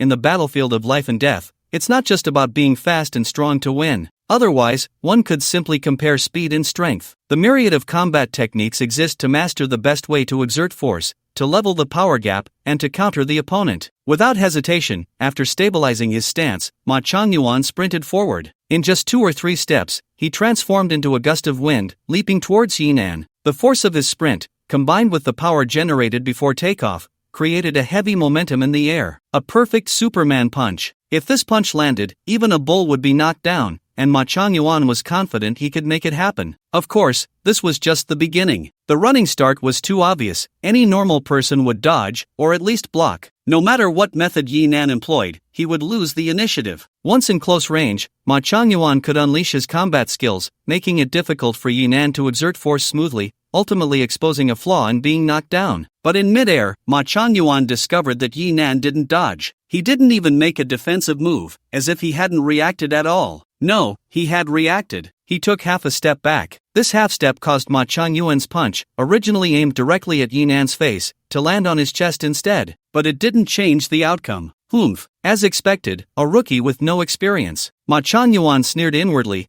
a wild joy appearing on his disheveled face from exerting force. After taking this punch, no matter how strong Yi Nan was, it would all come to an end. Perhaps he would have to lie down for half a day. Thinking about how Yi Nan had just been showing off in front of his teammates, who was the trash now? Thud. The fist landed solidly on Yi Nan's chest, a faint sound escaping. Ma Changyuan even momentarily hung in the air due to inertia, but the excitement he had just felt cooled down. How to describe this feeling? It was very awkward, extremely awkward. It felt like hitting thick cowhide, resilient yet still allowing a slight deformation of the fabric. But it was also like smashing against a steel wall. No matter how much force he used, he couldn't budge it at all. In Ma Changyuan's expectations, no matter how strong Yi Nan was, he should have fallen to the ground after taking this punch. Yet Yi Nan didn't even sway, as if his full force strike had no effect on him whatsoever. What chilled him even more was the expression on Yi Nan's face, which was clearly waiting for him, waiting for his full force strike, waiting for him to exhaust his strength. Bang! Another shadow flashed by. The people around didn't see what had happened. They only knew that Ma Changyuan had thrown a punch at Yi Nan and then suddenly flew out sideways. When they finally saw Ma Changyuan lying on the ground, unconscious, his teammates were even more incredulous. The 5 finger marks were clearly visible on Ma Changyuan's left cheek, with blood at the corner of his mouth, and 2 teeth had fallen out. How is this possible? What just happened? Didn't Captain Ma land a solid hit? The speed of that strike was too fast. Ma Changyuan's teammates, who had been lingering around Yi Nan, all rushed to his side, exchanging glances. The looks they cast at Yi Nan were clearly those of a monster. In contrast, on Yi Nan's side, the little stars in Morong Yun's eyes were almost impossible to hide. The surprise was evident on her face. When she saw Yi Nan turn around, she couldn't help but whisper, "So handsome." However, her voice was drowned out by Xiaomi. This girl had no restraint like Morong Yun. She jumped right in front of Yi Nan, exclaiming, "Captain, you're so cool. How did you do that? Didn't he just hit you?" While she spoke words of concern, her hands were busy kneading Yi Nan's chest under the pretense of giving a massage. The springtime glimmer in her eyes was so vibrant that if the environment allowed, she would definitely continue what they hadn't finished that night. Yi Nan couldn't let her keep touching him like that. He quickly cleared his throat a couple of times and pressed her hands down.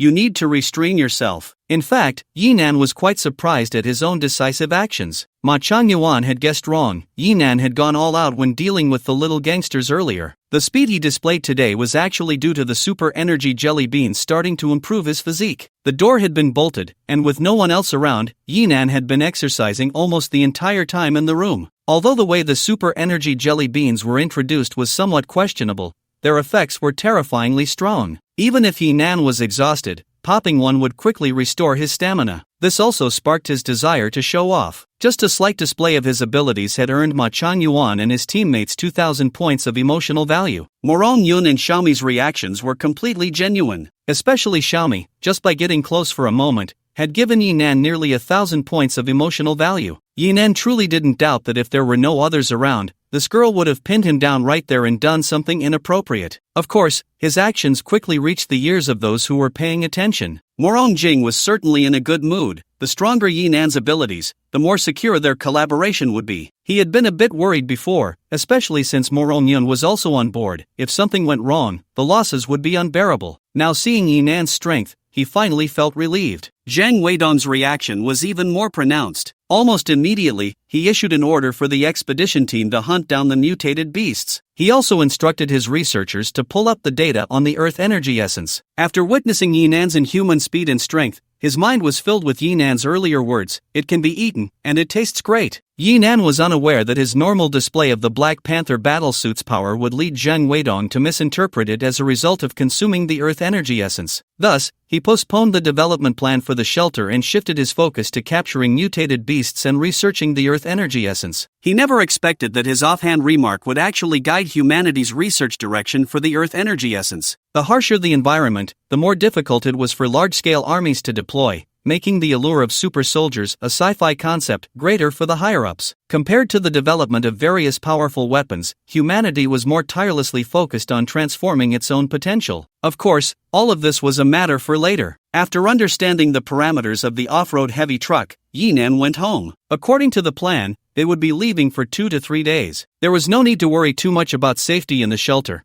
After explaining the use of the jelly beans to Shen Qingtang, there was nothing else to do. The next day, he got up early. When they set off, Ma Chuanyuan and the others hadn't shown up yet. Yinan didn't mind, they were just forming a team for added safety. When they returned, they might need to regroup, as they had to ensure the safety of the heavy hydrogen, and once they were out, everyone would be busy with their own tasks. Inside the truck's cabin, everyone was fully equipped, wearing protective suits and exoskeleton mechs. When outside, they could only sleep in their gear. The living area had been completely dismantled, and the space left behind was filled with a massive communication base station and an array of military arms. A few missiles made Yinan's heart race with excitement. The palm-sized machine gun bullets kept him entertained for quite a while. Once he donned the exoskeleton, holding a rifle felt awkward. This heavy machine gun was just right in his hands. Thinking of the scene where Schwarzenegger wielded a heavy machine gun and sprayed bullets, who wouldn't want to give it a try? Seizing the moment when no one was paying attention, he directly stashed a few boxes into the backpack of the base vehicle. The weapons area could produce arms,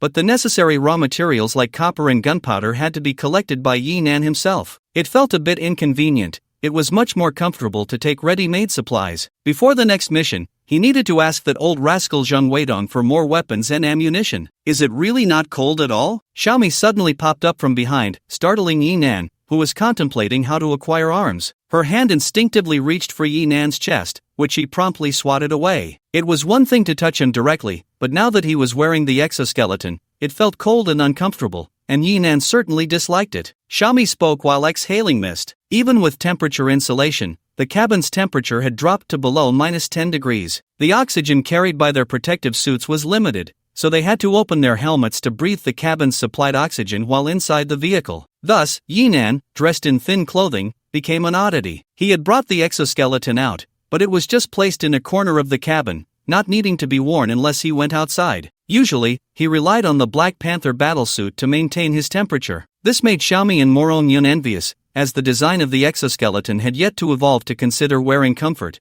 and it still felt somewhat cumbersome. Ignoring Xiaomi's starry-eyed gaze, Yinan walked directly to Morong Yun, who was operating a drone to scout the way, her expression not looking easy. Is there a problem? The wind is too strong, the drone's flight stability is poor, but it's still within a controllable range. Once Team 3 catches up, we can let them clear the way in front. Driver Li Yi forced a smile. Ma Chuanyuan had been seriously injured yesterday, and it was uncertain whether it would affect the upcoming plans. However, no cancellation notice had been issued, so they should be catching up soon. Yet, the light atmosphere among the group didn't last long. Suddenly, a series of popping sounds came from the heavy truck's engine compartment. As a shadow emerged, the heavy truck quickly lost power. Li Yi braved the wind and snow to check, returning with a face full of guilt. Our fuel has been tampered with, the engine has seized. He had personally overseen the fuel, but last night, an acquaintance had invited him for drinks. It must have been during that time that someone had quietly meddled with it. The look in the other person's eyes revealed a lot. Without saying a word, Yinan could guess it was definitely Ma Chongyuan's doing. Zheng Weidong and Morong Jing would never allow such a thing, leaving only that kid with a personal grudge against Yinan. Can it be repaired? Not at all. We can only have someone tow it back to the shelter to replace the engine. Li Yi's words left everyone feeling disheartened. They had barely taken a few steps out of the shelter. Why stop here right after leaving? Are you homesick? At that moment, Ma Chongyuan's convoy also emerged from the shelter. They were driving a tracked armored personnel carrier, moving quickly while blaring a loudspeaker. Do you want us to tow your vehicle back? After all, we're all friendly teams. Ha ha ha. Damn it. Morong Yun was furious. They had prepared thoroughly for this operation. The other side had the audacity to mock them after sabotaging their vehicle. If they had to go back to replace the engine now, today's mission would definitely be cancelled. According to the shelter's weather simulation forecast, the wind and snow would only get worse in the coming days, making it much more dangerous to attempt the mission. Back and forth procrastination, and still not knowing when they could continue the mission. Should we shoot him? Xiaomi was also infuriated by Ma Chongyuan's foolishness. With a fierce look, she turned the missile launcher on top of the vehicle towards the other side. Ma Chongyuan was also afraid of Yinan holding him accountable, so after mocking him, he hit the gas and ran. Don't waste things. Yinan was speechless. On paper, they were still allies. Was it appropriate to shoot missiles at the other side? That was the embezzled supplies Yinan had earmarked,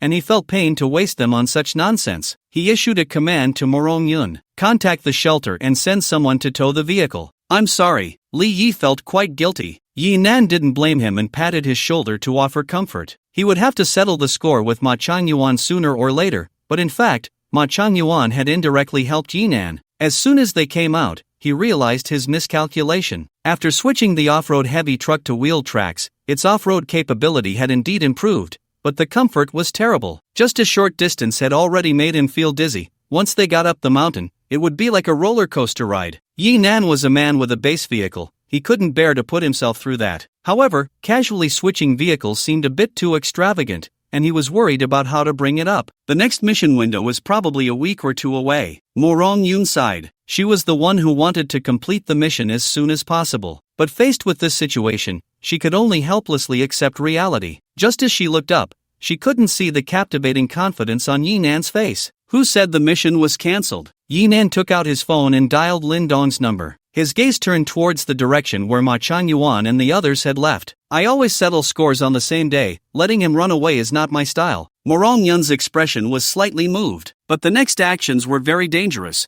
Relying solely on youthful bravado wouldn't solve any problems. Reluctantly, she had to be the one to pour cold water on things. Without a vehicle, we can't even carry out the mission, let alone catch up to them. The mission route was mostly through the mountains and forests. There were no paved roads to begin with, and now with heavy snow covering everything, the snow depth was measured in meters. Walking on it was like stepping into a pit with every step, almost like swimming through the snow. In such conditions, ordinary vehicles would get stuck after just a few meters and be unable to move. Not to mention they had to carry various equipment, making it even more difficult to progress. It's just a vehicle. I have one. Yinan gave Morong Yun a reassuring look. Lin Dong answered the call quickly, briefly explained the situation, and then set off. To deal with emergencies, Yinan had left the Tesla pickup at the shelter, and it was just the right time to use it. About that Tesla, Morong Yun had also heard the conversation. The previous report had mentioned that the Tesla was quite formidable, so she began to consider the possibilities. We need to switch to wheel tracks first, and change the machine gun to handheld. If you can ensure safety, it might just work. They all had exoskeleton mechs, so they could easily lift the vehicle out if it got stuck, but the firepower couldn't be guaranteed, and living space was extremely limited. Considering that this mission wouldn't take long, they could endure it. Once they returned, the off-road pickup would be repaired. Thinking of this, Morong Yun sighed in relief. She didn't want to miss this window of opportunity. But Yinan's next words directly turned her rekindled hope into disbelief. The Tesla is too small. We're taking the Wuling. Lin Dong was quick. To avoid drawing attention, after picking up Yinan, the two headed to the location where they had hidden the vehicle to switch cars. In the pickup, Morong Yun and the others exchanged glances. The Wuling the captain mentioned, is it the Wuling I imagine? Li Yi was most concerned about whether he could find a suitable vehicle to continue the mission. As soon as Yinan left, he immediately began to inquire. Morong-yun's expression was strange. She certainly knew that Yinan had a Wuling. Before coming to the shelter, that car had been quite the showstopper. After returning, Morong-xian had painted that car in glowing terms. At the time, Morong-yun hadn't paid much attention, as Morong-xian mainly described how comfortable the car was. Now, when asked, the details about that car surfaced in her mind. That's right, Wuling EV-80, an electric light passenger vehicle. The captain converted it into a camper van, and it was used to bring his family to City S. Electric? Electric? Li Yi felt he must have misheard. What kind of weather is it outside? After being out there for so long, can that car still have power? Why didn't you advise against it just now? Thinking of this absurd situation, his words became urgent. Moreover, although the wheel tracks have a quick-release structure, I can change them here, but it still needs to be all-wheel drive to operate. Enough! You can't even manage a bit of fuel, and yet you're the one talking the most right now. Xiaomi impatiently retorted, then pressed the button to close her visor, completely isolating herself in the protective suit. The engine shut off, and relying solely on the vehicle's insulation capabilities, the temperature inside began to drop sharply under the terrifyingly low temperatures outside. The stinging sensation on her face from the cold made her quite unhappy. What was even more annoying was that her duty was to guard the missile. No matter what car Yinan switched to, Xiaomi could only huddle in this vehicle, waiting for the tow truck to arrive. Fortunately, they broke down at the entrance of the shelter. If it had happened in the mountains, it might have endangered everyone in the team. The power of the exoskeleton mech and the oxygen in the protective suits might not be enough to support their return. I really don't know who Mr. Zheng's spy is. They're all useless teammates. With this one sentence, she scolded both Ma Changyuan and Li Yi together. She truly hadn't expected that the biggest enemy standing between her and Yinan was not Morong-yun, but these two idiots. Being reprimanded like this made Li Yi's face naturally look bad. But he also felt embarrassed to retort to Xiaomi, as what she said was all true. After this commotion, he felt awkward asking Morong-yun about the Wuling again. He could only sit in the driver's seat, sulking, waiting for the rescue team to arrive. But just as he turned his head, something unbelievable appeared in front of the driver's cabin. No, wasn't it supposed to be a Wuling? The captain is back? Morong-yun in the cabin heard the sound and walked towards the driver's cabin. Then she was completely stunned. The CN-171 armored personnel carrier from the Wandering Earth? The massive vehicle, 5 meters wide and 6 meters high, looked imposing even from a distance. Not to mention the heavy machine gun and the quadruple missile launcher on the roof, which were formidable weapons. 10 enormous tires lined up on either side, giving this steel beast incredible speed. Even on the bumpy, uneven road, it managed to create the sensation of racing across the snowy plains. It wasn't until it was about to collide with an off-road heavy truck that the 4 front tires suddenly turned, maneuvering the massive body in a tank-like drift, shoveling the accumulated snow into huge white waves. The entire vehicle executed a 180-degree turn and came to a steady stop in front of the off-road heavy truck. Before everyone could regain their senses, a hissing sound came from the rear hatch. The hatch opened, revealing Yinan standing inside, dressed in blue and white mech armor. Wow, this man is so damn handsome. Xiaomi arrived last but reacted the fastest. Seeing Yinan make his entrance, she almost bounced out of the vehicle and ran towards the armored car. Morong-yun also took a long time to savor the moment, only realizing what was happening when she saw Xiaomi almost pounce on Yinan. Only Li Yi was confused, his mouth agape. Where did this car come from? Of course, it transformed from the base vehicle. The essence of the earth spirit that Xiaomi gave to Yinan was a bit small, and due to improper storage, by the time it reached Yinan, most of the energy had dissipated. Fortunately, it still brought a crucial upgrade to the base vehicle. Transformation function LV5. After this upgrade, the base vehicle could finally break through the limitations of vehicle types, allowing Yinan to transform into special vehicles like troop carriers, tanks, and excavators. Without a second thought, Yinan directly chose the CN-171 armored troop carrier from the Wandering Earth. The reason was simple. It looked cool. Even tanks weren't this cool. The 10-wheel drive wheeled combat vehicle was not necessarily inferior in mobility to tracked vehicles. There was also enough space inside, and under the control of the transformation function, it could maintain a comfortable internal environment. During missions, Yinan had no intention of compromising his comfort. As for why he needed to wear the exoskeleton mech,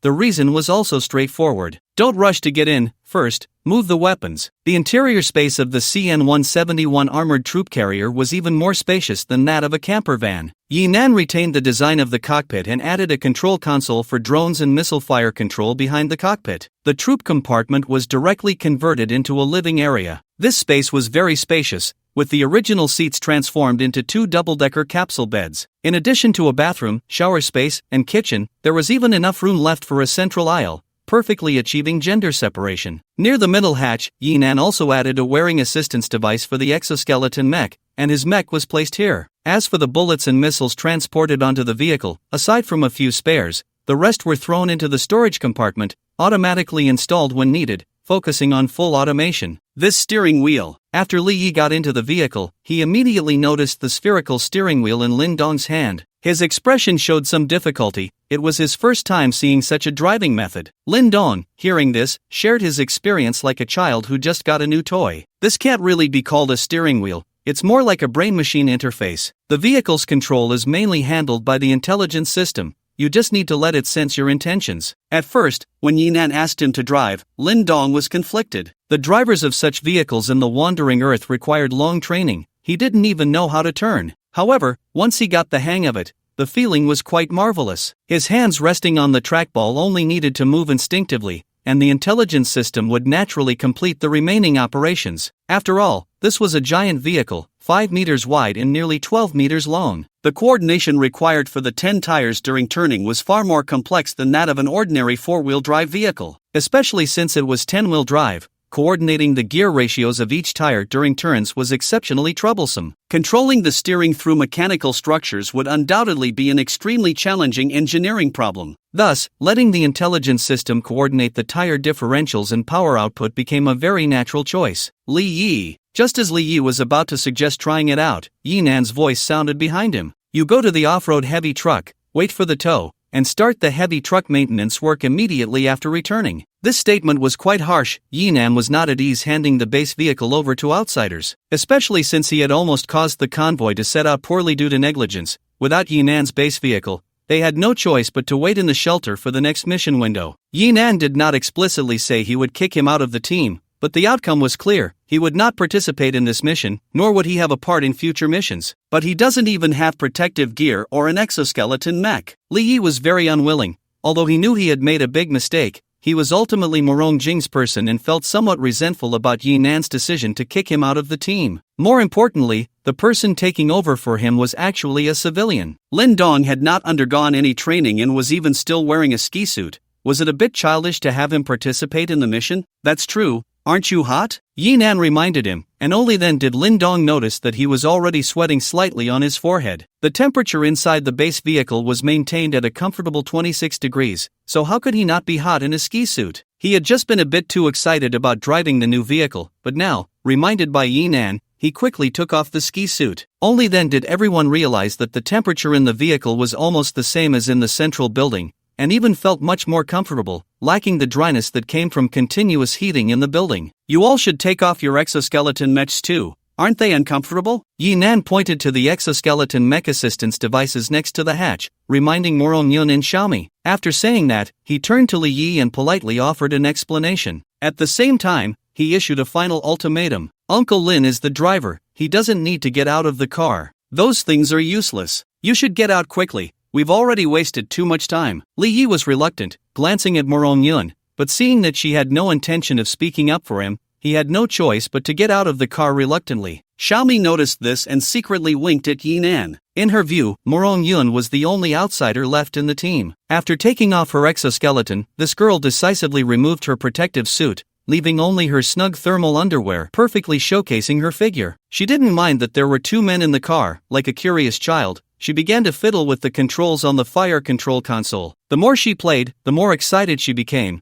turning the machine gun and missile launcher on the roof back and forth. Her expression clearly showed that she was a bit eager to try firing a few rounds. Morong Yun, however, was much more cautious. Is it really okay for us to take off the exoskeleton mechs? Even with the assistance of the wearable devices, putting them on still took some time. In the event of an emergency, even a few seconds delay could be fatal. During missions, it was a basic principle to keep the exoskeleton mechs on. No problem, this vehicle is very safe. If danger really arises, having me is enough. Yinan spoke the truth. The base vehicle itself had a protective shield, and now it was equipped with a machine gun and missiles. With ample ammunition, even a few giant python-level beasts would be easily dealt with. Besides, if there was a real need for combat, his mech's big sword was already itching for action. The new sword hadn't even had a chance to taste blood, would he let you steal the kills? However, to Morong-yun, this sounded slightly different. It transformed into a declaration of big manism that gave her a sense of security. Morong-yun couldn't help but smile slightly, so she obediently changed into a more streamlined outfit. Then she hurried to the control panel to get to work. During the mission, she was responsible for using the drone to scout ahead, eliminate dangers, and select the best route to ensure the vehicle's orderly passage, making her role as important as Lin Dong's. However, as she sat down at the panel, she couldn't help but take a deep breath. Driving a drone in this weather, especially from a first-person perspective, was not a pleasant task. Just as she got started, Morong-yun noticed something was off. How could this be? She quickly checked the radar and detection data, looking at the outside temperature and wind speed. It was about the same as before. But the drone, once airborne, was incredibly stable, flying as if in a windless environment, and she could clearly feel that it was easy to control, as if it were an extension of her own body. Unable to help herself, she turned her head towards Yinan. Faced with Morong-yun's astonished and puzzled gaze, Yinan smiled mysteriously. This was a drone gifted during the system upgrade. If it weren't impressive, it would be a joke. Of course, he was also enjoying the curious look from the beautiful woman. Yinan had to respond, so he leaned close to Morong-yun's ear and whispered, "Secret." The two expedition teams had different mission objectives, but the first half of the journey was basically the same. There was hardly any need for the drone's guidance. Lin Dong knew that as long as they followed the tire tracks left by Ma Chunyuan and the others, they could proceed quickly, so the speed of CN-171 was very fast. This also surprised Morong-yun. Despite the high speed and the occasional leap over obstacles, the people inside the vehicle hardly felt much bumpiness. Yinan even started to work on his physical fitness inside the car, as he had energy jelly beans on hand, allowing for rapid recovery of stamina. This clear sensation of his body growing stronger finally let Yinan experience the thrill of being a gym fanatic. After all, they were all men. Who hadn't imagined having a physique like Schwarzenegger's? It wasn't even about being good-looking, it was purely the primal desire of masculinity for strength. Soon, Xiaomi couldn't sit still. After getting familiar with the operation methods, she had nothing much to do in a non-combat state. Seeing Yinan working so hard, she directly began to give him close. No. Martial arts guidance under the pretext of technical exchange. Given Xiaomi's personality, this guidance process was somewhat eye-watering. At least Morong-yun couldn't stand it. Get back to your post and stay alert during the mission. Jealous? Xiaomi chuckled. She wasn't buying Morong-yun's act. Then don't act all high and mighty. If you like him, be more proactive. Seeing the sparks almost flying between their gazes, Yinan quickly stepped in. Ahem, let's head back. We're about to catch up with Ma Chunyuan. Although Xiaomi loved to play, she had also undergone serious combat training. Under her guidance, Yinan felt that his power delivery was much smoother than before. So he practiced with abandon, and when Morong-yun pointed out the ambiguous positions of the two, he couldn't help but feel a bit flustered. Not long after, the drone's perspective revealed the silhouette of a tracked troop carrier. We've caught up with Ma Chunyuan, 2 kilometers ahead. Everyone looked forward, and sure enough, they soon spotted Ma Chunyuan's vehicle. The other side naturally noticed the massive object following them, and the weapons on the troop carrier immediately turned towards them. I advise you not to touch the safety. Yinan pressed the communication device and warned Ma Chunyuan. However, despite his words, Xiaomi behind him was unceremoniously locking onto the target. As soon as Yinan gave the order, missiles would be fired at the other side. Is that you, Yinan? Ma Chunyuan's astonished voice came back. What kind of vehicle is this? How do you have such a vehicle? I think instead of worrying about these trivial matters, you should consider how to settle the account for damaging my pickup. Yinan wasn't here to chat. I don't know what you're talking about. Ma Chunyuan denied it vehemently, glancing at the missiles on CN-171 that were clearly locked onto him,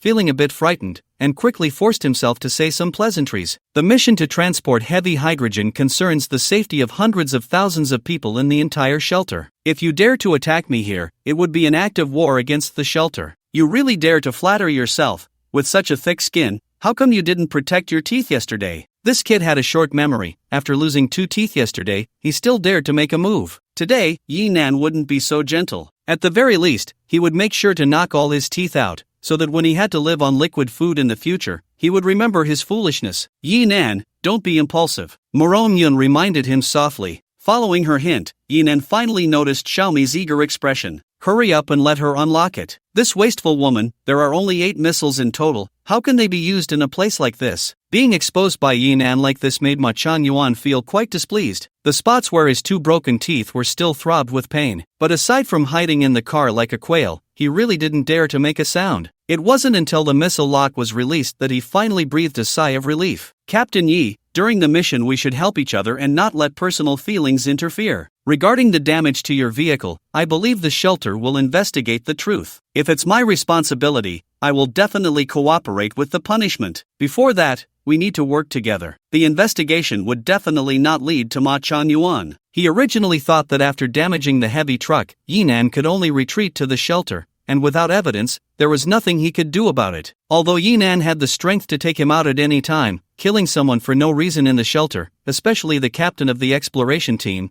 would mean Yinan no longer wanted to stay in the shelter. In any case, he would have to keep going on missions, and as long as he avoided Yinan, the other party would have to swallow this loss. But who would have thought that Yinan had more than just a mech? He also had a vehicle. Seeing the distance between them closing in, Ma Changyuan felt both fear and unwillingness. His life had been going very smoothly. The apocalypse was practically the main world for someone like him. Relying on his skills, he became the captain of the exploration team and gradually climbed to the position of Team 3 leader. Xianyi Fei was an important part of his promotion. With the resources he exploited from him, he could upgrade to better equipment. Becoming the overall captain, he would have the mech, status, and beautiful women all in his grasp. All of this was within reach until Yinan appeared, killing Xianyi Fei and damaging his mech. Then becoming the captain of the exploration team and reaping resources from both sides. Surrounded by beauties like Morong Yun and Xiaomi, jealousy, unwillingness, all these things that Ma Changyuan had imagined should have belonged to him. But after Yinan appeared, he took it all away. If he could, he truly wished for Yinan to die. But when facing Yinan, he could do nothing but run.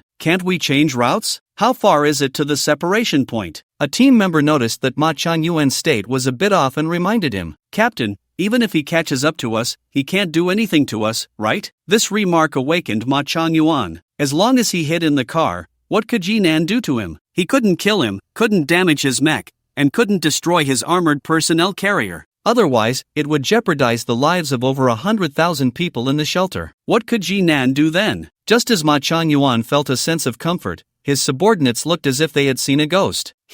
How is that possible? Is he even human? Ma Changyuan hurried over to take a look, his eyes widening in shock. Yinan had arrived, not by crashing the armored personnel carrier, nor by flying over in a mech, but wearing a thin hoodie and riding a vintage motorcycle. Like a terrifying ghostly knight from a western tale, he charged through the wind and snow at an incredible speed. Yinan was fast. He didn't give Ma Changyuan and his group much time to be surprised before he was already beside the armored personnel carrier. Grabbing the handrail on the side of the vehicle, he flipped over and stood on top of the vehicle. Is he crazy? What does this kid want to do? Hearing the footsteps on the roof, Ma Changyuan felt an inexplicable chill. He pressed his body tightly into the corner, warily watching the roof, his hand unknowingly resting on his sidearm. The team member beside him noticed his movement and quickly reminded him, Captain, the other side isn't armed. After all, they were still part of the same exploration team in the shelter. Even if there are contradictions, it hasn't reached the point of life and death enmity. This was the reason why Yinan only knocked out 2 of Ma Changyuan's teeth earlier,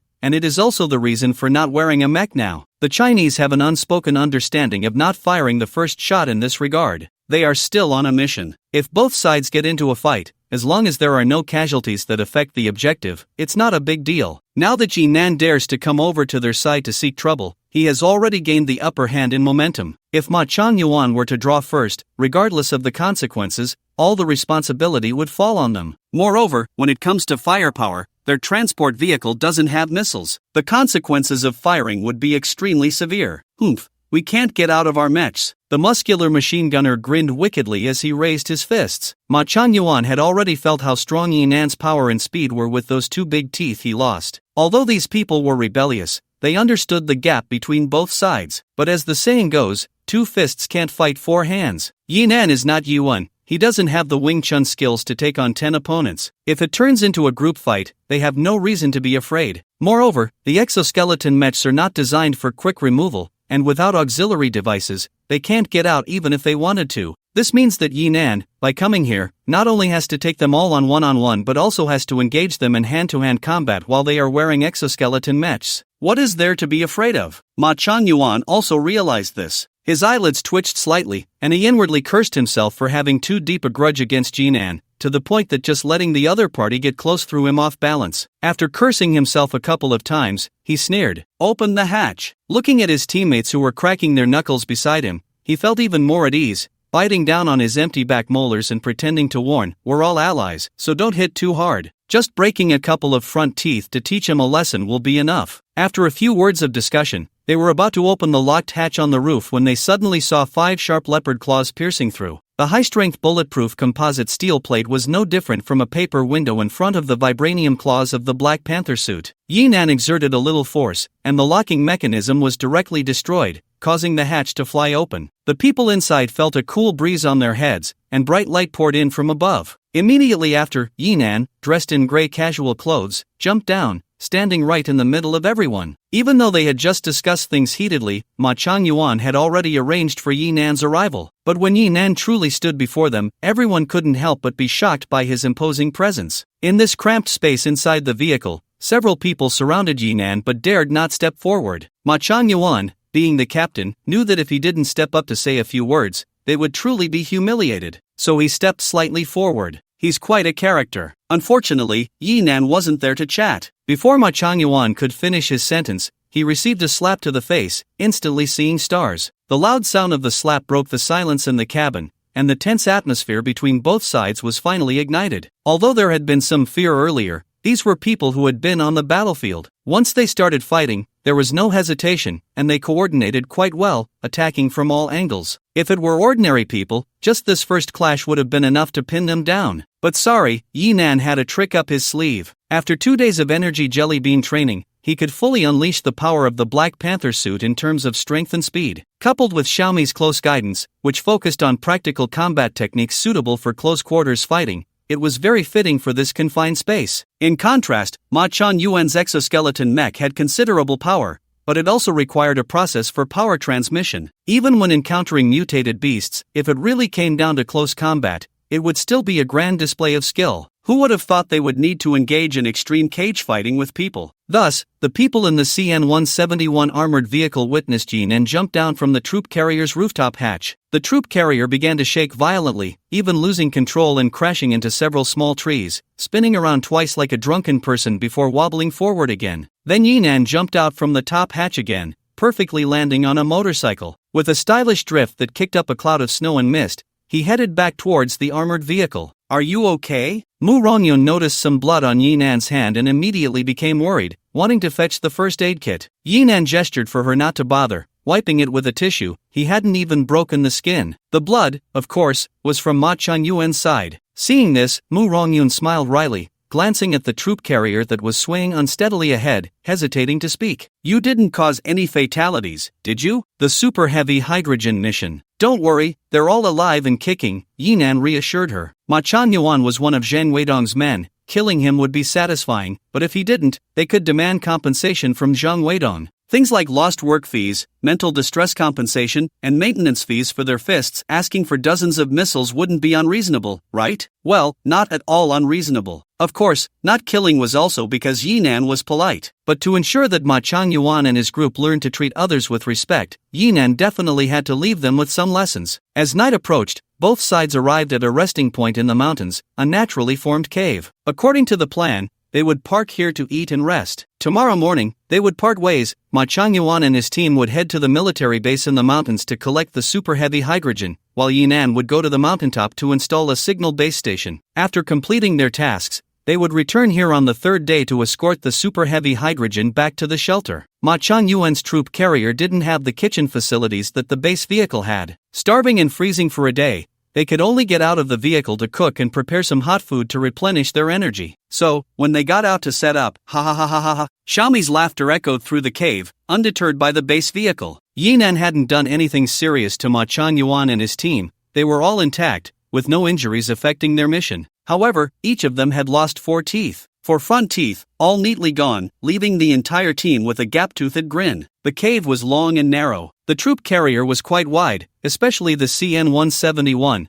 which was a terrifying 5 meters wide, forcing it to park upright in the cave. Thus, the 2 vehicles were parked with their rear ends facing each other, with Ma Changyuan's team inside and Yinan outside. This arrangement allowed for vigilance while creating a relatively safe area between the 2 vehicles. Conveniently, the rear of the troop carrier had hatches for easy movement. Of course, it was mainly to facilitate Ma Changyuan's team getting out to move around, and even more so for Xiaomi to mock them up close. She was reluctant to get out, enjoying the warmth of the CN-171, playing around with the rear hatch like a monkey. Captain Ma, is your new team emblem so unique? Is Team 3 going to change its name to the Gap-Toothed Squad? While others are the Kamikaze Squad, you guys are the shameless ones, huh? Why aren't you responding? Say something so I can hear how it sounds. I heard that without front teeth, your speech sounds particularly unique. Is this your new communication method, with built-in encryption? Speaking of which, it's quite convenient, especially in battle during snowstorms. Once our water bags are empty, we have nothing left. You guys chatter away, and snow just keeps pouring in. It's simply too convenient. Captain Ma,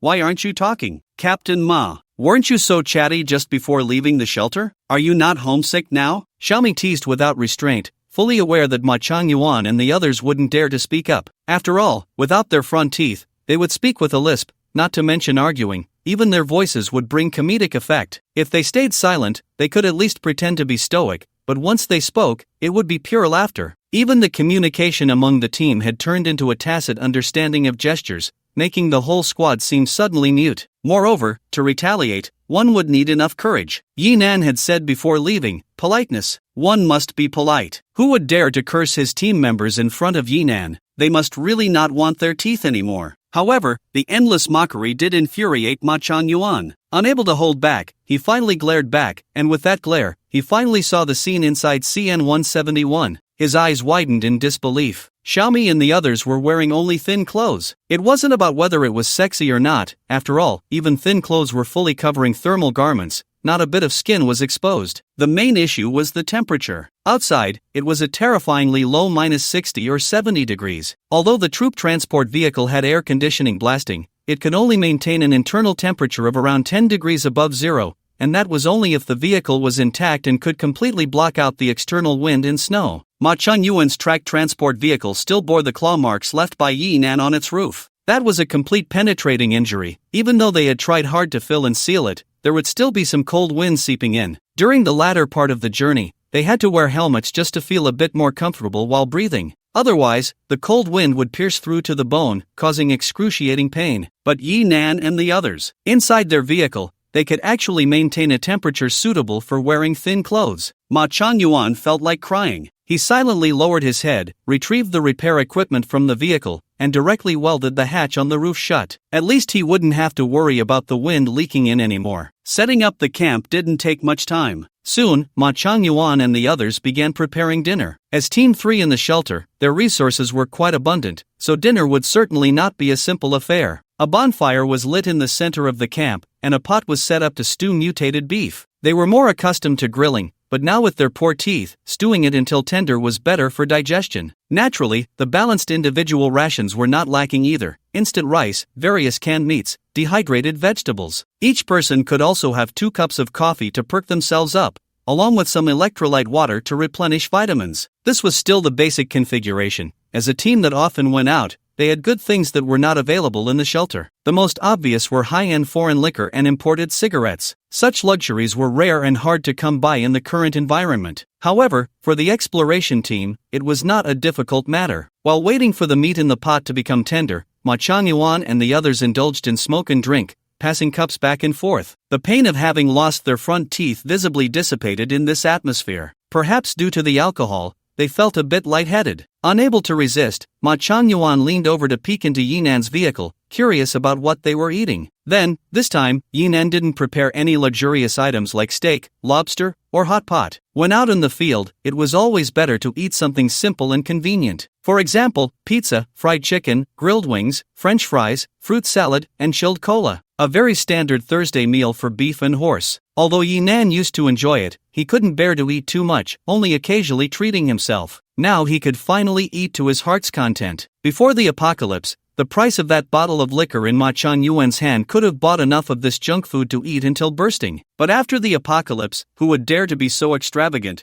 using so much oil just to fry something to eat? Not to mention they were still out on a mission. The most outrageous was that fruit salad. Fruits are something that, now and in the future, will absolutely be a luxury. But Yi Nan has no worries in this regard at all. Especially with Morong Yun and Xiaomi. They have no idea that all this food is printed out by the system. Without any psychological barriers, they can't tell the difference when it's in their mouths. Captain, you're so great. Woo-woo, I'll never get off the car for the rest of my life. Xiaomi has no image to uphold. She eats while howling, her mouth stuffed like a hamster, making crunching sounds. She is not like Morong Yun, the niece of the shelter's big boss. Although she usually eats better than ordinary people, it's not to this extent. After these few days, the magic surrounding Yinan has made her completely devoted and willing to work hard. After all, following Yinan is truly a blessing. She doesn't know that these sounds are like enchanting music to Ma Changyuan and the others. They say you can only throw away what you compare. Right now, they are feeling just that. The smoke in their mouths has lost its flavor,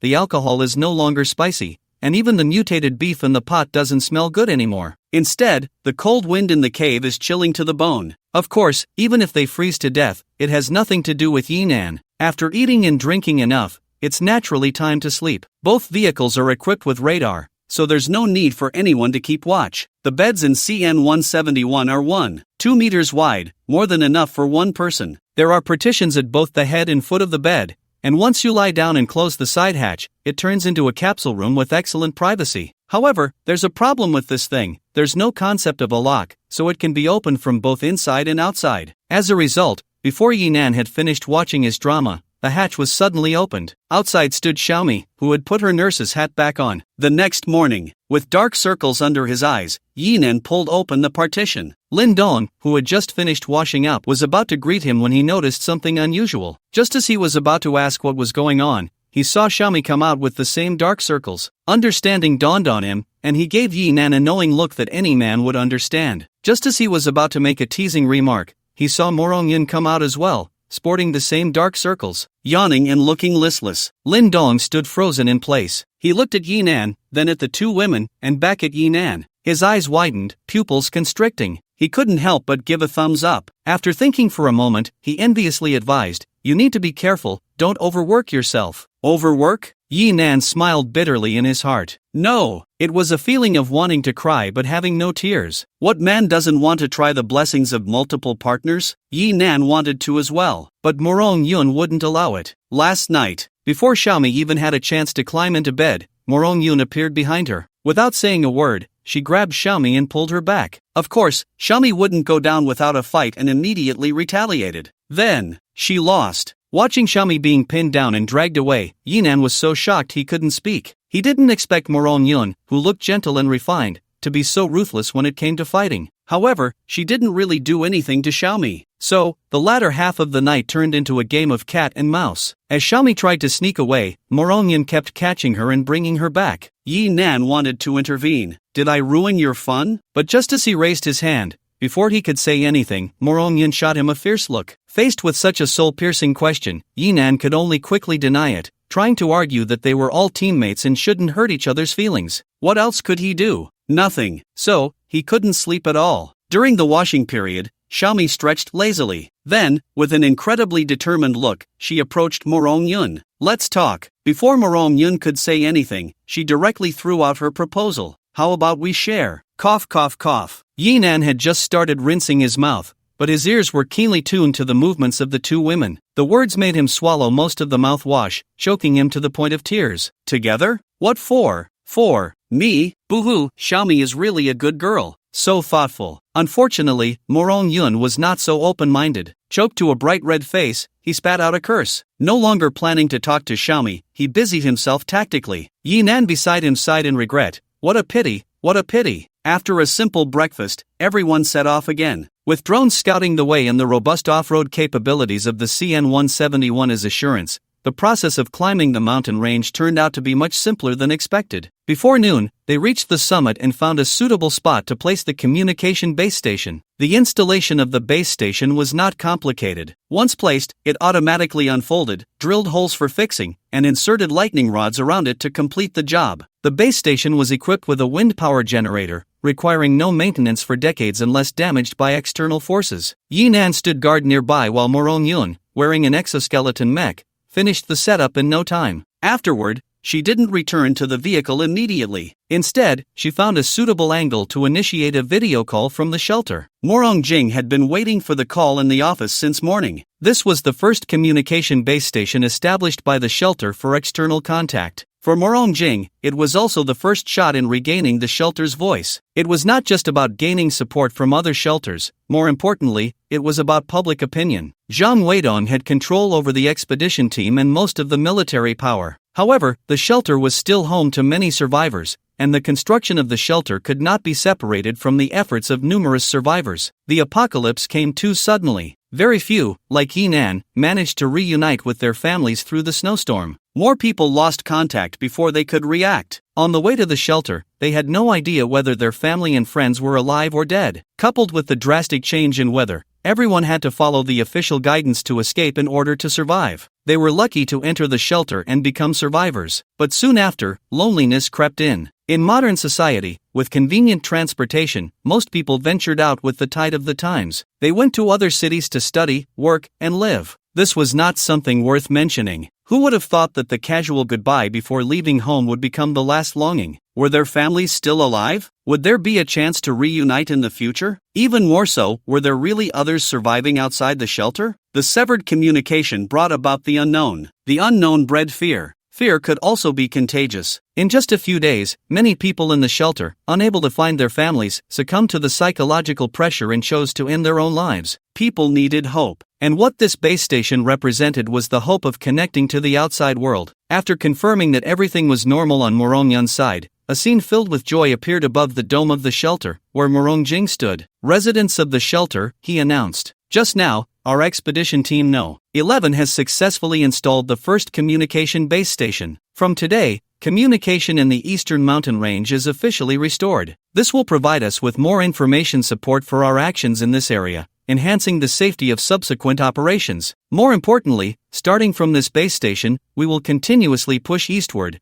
ultimately achieving the goal of restoring communication with the central shelter. At this point, Morong Jing's tone softened. At that time, we will be able to contact our families. Perhaps at first, some people did not react, but when these words fell, the shelter erupted in excitement. Everyone stopped what they were doing. Stepping outside, I looked up at the dome. Hurry, Oldly, come out and see. Communications are starting to recover. We have hope of contacting our daughter. Old Zhang, you mentioned where your brother is? Quickly check their nearest shelter. Hurry, go to the contact office to register, so we can gain communication qualifications sooner. My phone is still here. Does that mean it can be used later? Thank the government. Thank the expedition team. Look, I saw the images coming from the shelter. Countless people surged into the streets, embracing and celebrating. Morong Yun happily handed the tablet to Yinan. Yinan was somewhat stunned. His purpose for joining the expedition team was clear, for himself, for his family. He had never imagined that this event could have such a significant impact on the people in the shelter. Suddenly, the memory of Shincheng's parents' behavior that day flashed before Yinan's eyes, and the image of Shincheng hugging him at that moment. An inexplicable sense of pride surged within him. At that moment, the image on the dome changed. It was no longer Morong Jing's office, but Yinan. Standing next to the base station, dressed in a blue and white full-coverage mech suit,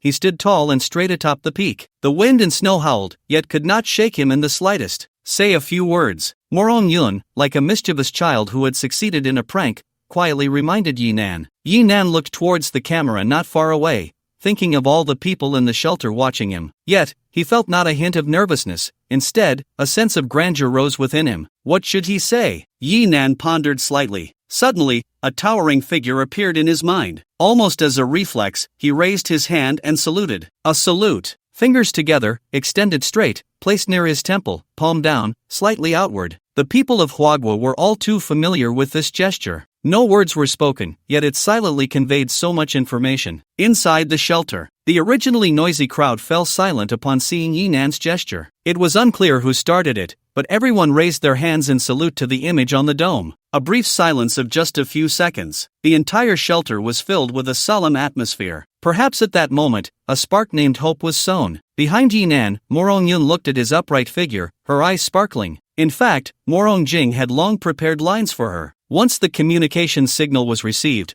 all they had to do was stand in front of the screen and say the mission was complete. But But thinking of Yi Nan's unresisting attitude towards Xiaomi last night, Yun felt inexplicably jealous, so she didn't tell Yi Nan about it. She wanted to see if he would embarrass himself due to nervousness when suddenly stepping into the spotlight. But unexpectedly, Yi Nan's reaction was beyond her expectations. In a daze, a phrase Xiaomi had said that morning suddenly appeared in her mind. "Let's do it together." Instantly, her face flushed, until Yi Nan lowered his hand and turned his gaze back to Yun. She quickly straightened herself like a startled deer. Stepping back to the center of the screen, she continued to introduce the functions of the signal base station to the public. In addition to communication, the navigation and positioning functions will also be restored, allowing the shelter to provide more information support for the expedition teams going out. As he operated, the map information of the nearby area appeared on the screen. There were also red dot indicators representing Yi Nan and Ma Changyuan's two teams. Next, let's connect to the signal of Expedition Team No. 3, who are currently on a mission to retrieve heavy hydrogen. With this batch of heavy hydrogen replenishment,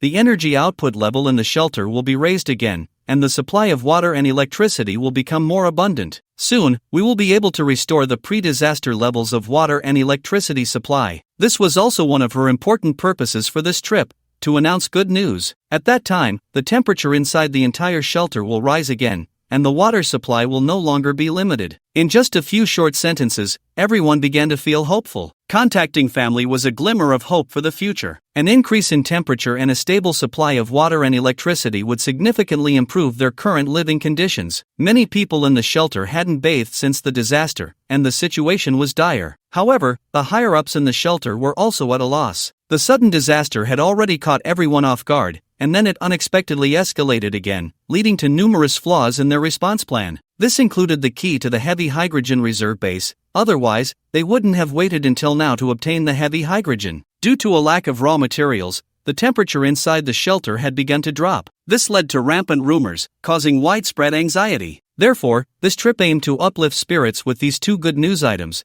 igniting more passion among the shelter's residents for its construction. The scene switched to Ma Changyuan's communication request. Everyone was eagerly awaiting the second piece of good news from that side. However, after a dozen seconds, the communication still hadn't connected. Yun couldn't help but feel puzzled. Seeing the whispers from the shelter, she thought of saying a few words to bridge the gap, but before she could speak, the communication connected. "Help!" The image hadn't stabilized yet, but Ma Changyuan's heart-wrenching cry for help came through first. Through the relay behind Yun, it also appeared in the shelter. A few seconds later, the image appeared. Chaotic, dim, but it was clear that this was likely at the entrance of a military base. With Yun's repeated reminders and urgings, Ma Changyuan finally adjusted the angle. Their armored personnel carrier was blocked at the base entrance. A few team members in exoskeleton mechs leaned against the vehicle, their machine guns spewing out scorching blue flames. On the roof, the heavy machine gun was raining down spent shells. Tracer rounds formed a bright green chain of light, pouring out towards the outside of the base. Mutated insect swarm. We are ambushed by a mutated insect swarm. The image adjusted again. Through the base gate,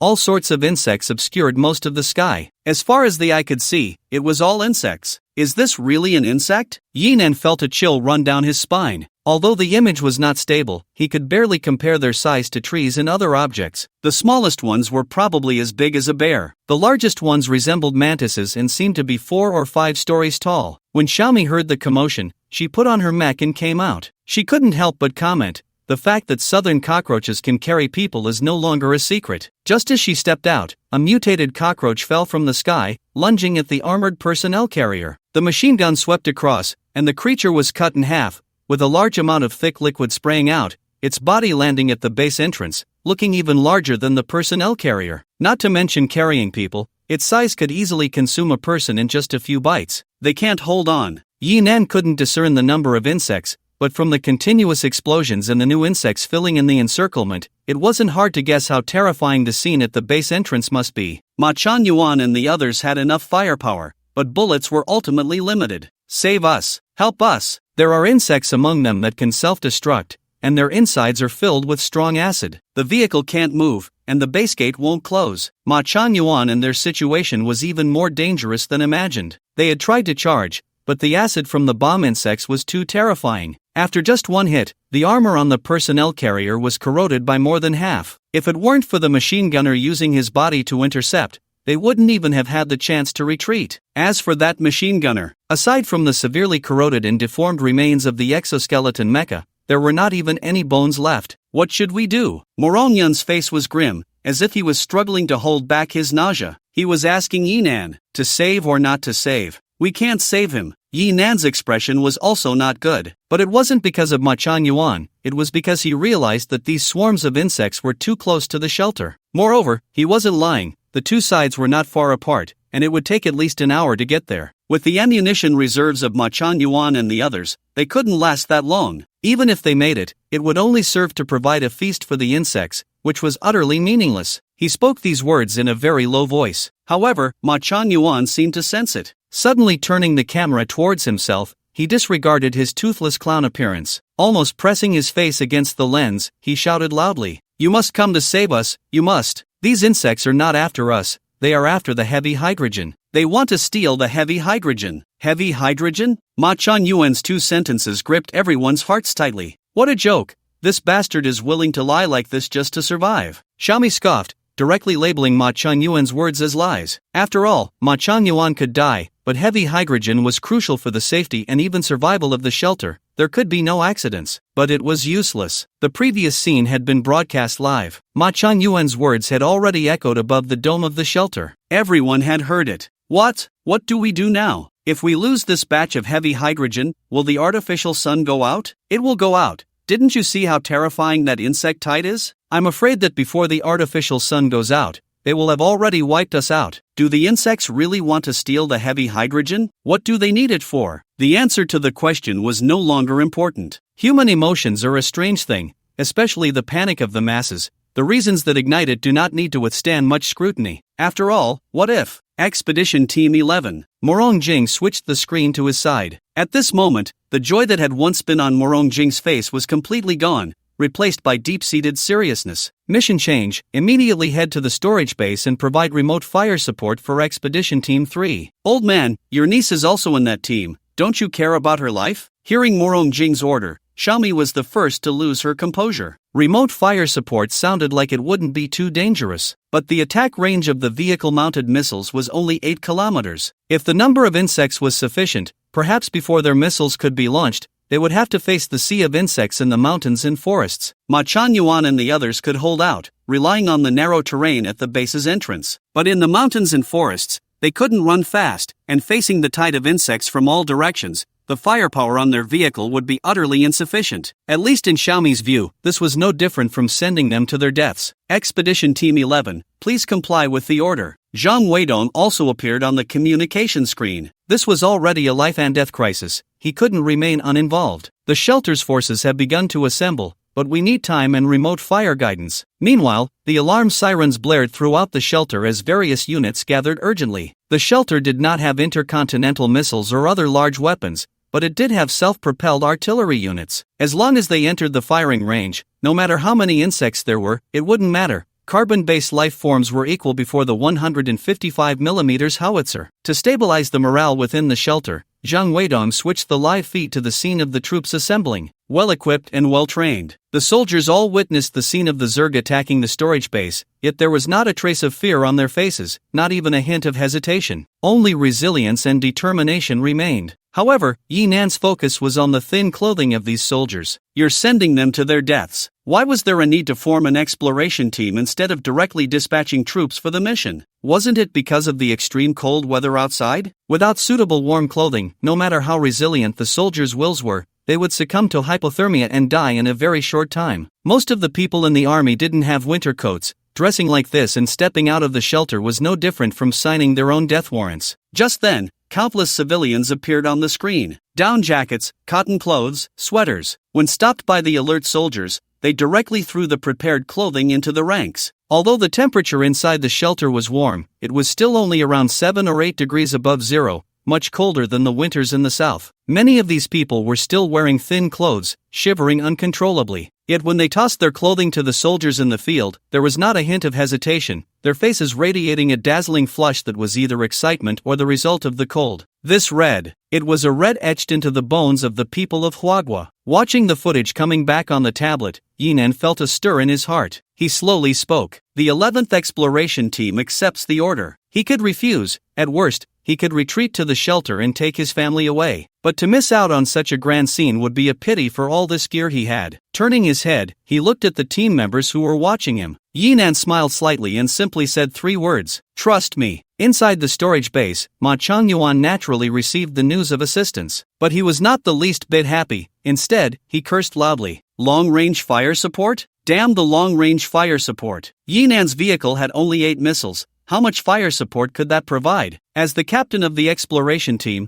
how could he not see that Yinan and the others' actual mission was to keep an eye on the super heavy hydrogen and prevent the Zergtide from taking it away? As for Ma Changyuan and his team, they could only use their lives to hold off the Zerg and buy time for the follow-up troops. This was a very rational choice, but it was not the outcome Ma Changyuan wanted to see. Yinan, you have to come save me. Your vehicle is so powerful, you can definitely break through the Zergtide's blockade. Right, we can work together, you can definitely get in. Your vehicle just happens to block the base's main gate. We can wait for rescue here together. As long as we cooperate, our firepower will definitely be enough to hold out until help arrives. I have a lot of money, a lot of supplies. I'll give you everything if you come to save me. I'll give you anything you want. Please come save me, I'm begging you. Faced with the endless onslaught of the Zerg, he was already terrified. In order to survive, he might not even know what he was saying. Unfortunately, Yinan had no interest in what he was saying. He would never put himself in danger to save him. The base vehicle's protection was definitely sufficient, but the firepower was indeed lacking. If they were really surrounded by the Zerg, what would Yinan do if he became anxious? Although he wouldn't directly cut off Ma Changyuan's communication, he chose to ignore it. After shouting into the communicator for a long time without a response, despair began to creep into Ma Changyuan's heart. I can't die here. He was unwilling to accept it. It was clearly a very simple task. Exploration teams often pass through this area, and the Zergtide had never appeared before. Why was it him? The more he thought, the more twisted Ma Changyuan's expression became. It was all because of Yinan. It was all because of Yinan that his plans were ruined, that his mech was destroyed. That was why he had to take on this mission. Originally, this was not his task. The one who should have died was not him. It shouldn't have been him. Anger began to burn in Ma Changyuan's eyes. He looked towards the interior of the base, where the heavy hydrogen had already been moved near the entrance. Gritting his teeth, he picked up the communicator again. Yinan, I'm giving you one last chance. If you don't come in, I'll blow up the heavy hydrogen. If you want me dead, then let everyone die with me. Some people can sacrifice their lives for strangers. Others can drag everyone down with them for their own sake. The communication screen was transmitted to CN-171 and also to the shelter. Ma Changyuan's twisted, ferocious face made it hard to distinguish him from the terrifying swarm outside. But it left no doubt that this madman would really detonate the heavy hydrogen. What would the consequences be? It was unlikely to cause a massive explosion. Heavy hydrogen is nuclear fuel, but achieving a fusion reaction is not that easy. However, the containers holding the heavy hydrogen would definitely be destroyed, leading to a nuclear leak. By then, the people in the shelter would probably not need to worry about the existing fuel running out. Just think of those gigantic swarms of insects. If heavy hydrogen truly had any use for them, the most intuitive thought would be mutation. What would emerge then? No one would want to know. But before Yinan or anyone else could respond, a massive spike fell from the sky. Ma Changyuan, whose attention was entirely focused on the communicator, trying to seek help, was pierced through the chest and nailed to the ground. The exoskeleton mech still supported Ma Changyuan's body. He looked down in disbelief at the bone spike that had accurately pierced through the gaps in the mech. Trembling, he raised his head to look at the communicator. Save. Just as he opened his mouth, a torrent of blood gushed from it. Until death, he still wanted someone to save him. However, what came was a massive mouth attacking from behind. With one bite, only his legs remained outside, swaying back and forth with the head of the mantis monster. The communicator fell to the ground, transmitting the scene from the storage base. Ironically, Ma Changyuan's other teammates were still fighting desperately. Yet, the defenses at the door had developed a flaw due to his frantic pleas for help. The mantis monster seized this opportunity, crashing through the armored personnel carrier, blocking the entrance and charging straight in. The defense line was breached. The swarm of insects surged into the storage base. Ma Changyuan's teammates were like rocks beneath the tide. They might stir up some waves, but they could not escape the fate of being submerged. Just like that, he died? Xiaomi was somewhat speechless. From Ma Changyuan's threat to blow up the heavy hydrogen to his death, it was only a matter of seconds. Such a sudden reversal felt like a thrilling roller coaster ride, but she didn't expect that the excitement was still to come. Look quickly. The communicator was not damaged, but the subsequent images sent a chill down Morong Yun's spine, causing her to cover her mouth. Ma Changyuan did not lie. The target of the swarm was indeed the heavy hydrogen. After eliminating all resistance, they moved towards the heavy hydrogen, especially the giant mantis, which lowered its head and swept its antennae back and forth over the container holding the heavy hydrogen. Not long after, it seemed to confirm what was inside. It raised its head and waved its massive pincers at the surrounding insects, and though no sound was heard, the surrounding insects scattered as if receiving orders. What are they going to do? Morong Yun murmured. Find all the heavy hydrogen.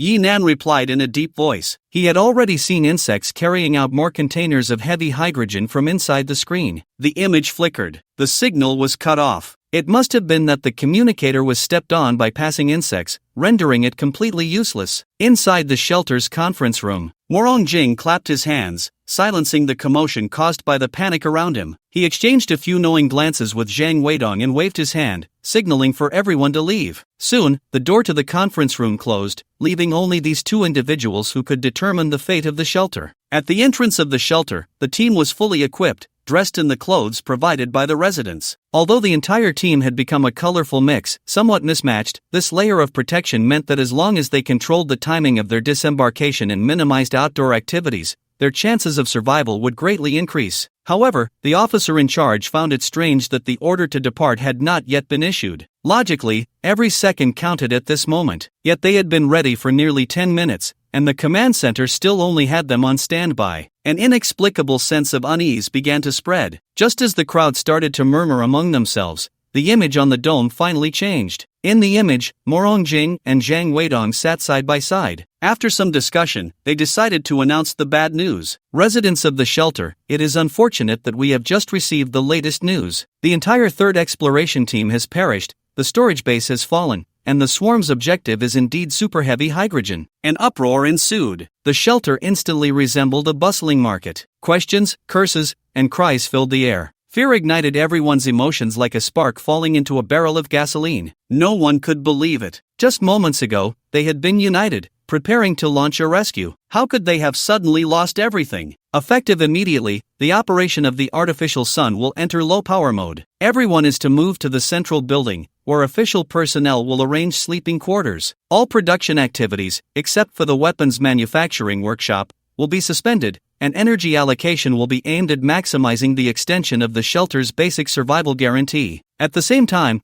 the exploration team's mission will shift from resource collection to the search and acquisition of super heavy hydrogen, with the goal of restoring the shelter's energy supply as quickly as possible. This was the result of their discussion. At this point, they had no choice but to set aside their internal conflicts and maximize the shelter's strength to survive. But the public could not accept it, and a wave of skepticism arose. Even from across the building, it could be faintly heard. Why? Aren't we waiting for rescue? Why have you given up? Aren't you going to try harder? Is this a conspiracy? What do you really want? Morong Jing forced a bitter smile. Of course, he couldn't directly broadcast the video of Ma Changyuan before his death. If the residents of the shelter saw the exploration team leader do such a thing, the authority of the exploration team would be completely shattered, and the official stance would be questioned. In such a situation, with people's hearts unstable, the shelter would likely lose its last chance of survival amidst internal strife. So he could only switch the feed to Morong Yun. The 11th exploration team is still near the storage base.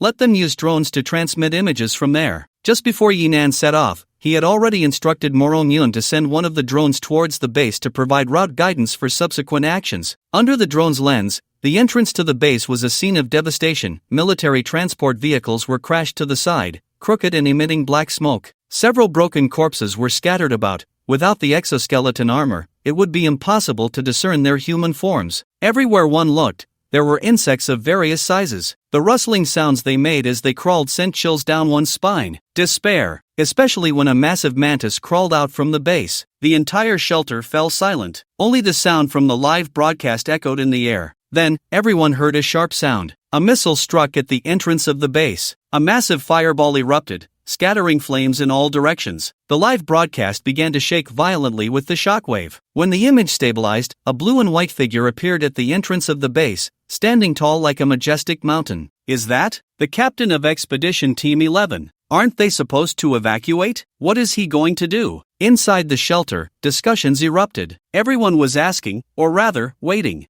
for the answer they couldn't voice but deeply anticipated from the bottom of their hearts. Yet, as they exchanged glances, no one dared to speak it out loud. Until, among the crowd, a child of 7 or 8 years old clenched his fists, his face flushed with excitement. Taking a deep breath, his small chest swelled to the point of bursting. Finally, he shouted, he's going to stop the swarm and reclaim the super-heavy hydrogen. Silence. The once noisy shelter suddenly fell silent. People looked up at the dome, where the blue and white mech stood at the entrance of the storage base. Beneath it lay the corpses of the insectoids, killed by missiles. Small fireballs scattered around, flickering like their humble hopes. Is it possible? This question lingered throughout the shelter, yet no one dared to voice it, fearing it would extinguish their meager expectations. But when the giant mantis's scythe extended from within the base, crashing down with a heavy wind pressure, it completely pierced through the ruined armored transport vehicle. People covered their mouths, and the timid could only embrace each other and weep. Yinan's mech was tall, standing 2 to 3 meters high, and even in front of other fully armed expedition team members, it exuded a strong sense of oppression. But when the giant mantis's scythe stood beside it, it was at least twice his height. Thud! Another scythe reached out, showing little force, yet slowly plunged into the concrete ground at the base's entrance, as if it were merely soft soil. This scythe was covered in countless tiny fragments, which everyone could recognize at a glance as the metallic shrapnel from the missile explosions. A weapon meant to destroy everything had now become mere decoration on the opponent. The explosion had damaged the base's lights. In the dark abyss, a triangular head slowly emerged. The compound eyes, with indistinct black spots, rotated, gathering in front of it, towards Yinan. The massive body suddenly exerted force, 6 enormous jaws spreading wide, revealing its mouthparts,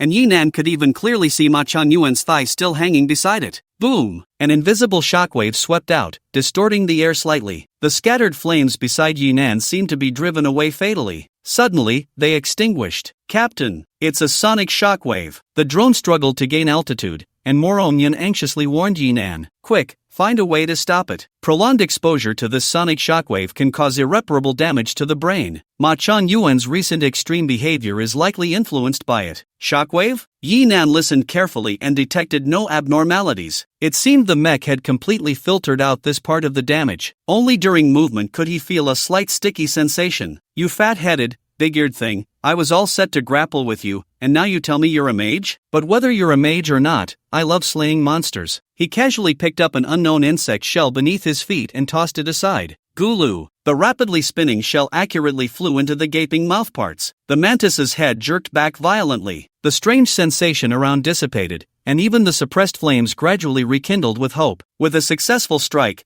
Yinan took a few steps to the armored transport vehicle. The machine gun on top was still relatively intact. He pulled apart the support, and the nearly 2-meter-long heavy machine gun fit perfectly in the mech's hands. Just as the giant mantis's head turned back, what met its compound eyes was a storm of metal. The 12.7mm caliber bullet was specifically designed to target all mages. In an instant, one of its compound eyes exploded into a rain of acid. It didn't give Yinan a chance to turn the gun. The wide scythe-like claws retracted, and the bullet struck, sending countless fragments flying, with dust scattering everywhere. But for a short time, it couldn't do anything to the 2 giant blades. Click, click. A belt of ammunition was exhausted in just a few seconds. The rotating gun barrel was left with only the crisp sound of collisions, but before it could ring out twice, it was drowned out by the sound of the wind created by the giant claws swinging through the air. Although they were claws, from Yinan's perspective, it was no different from a massive cruise ship crashing down from the sky. Debris flew everywhere, and dust filled the air. The 3-meter-thick concrete ground at the base was completely smashed into a pile of broken stones. Countless concrete fragments scattered like shrapnel from a grenade, shooting out in all directions. Just as the swarm of insects was about to surround them,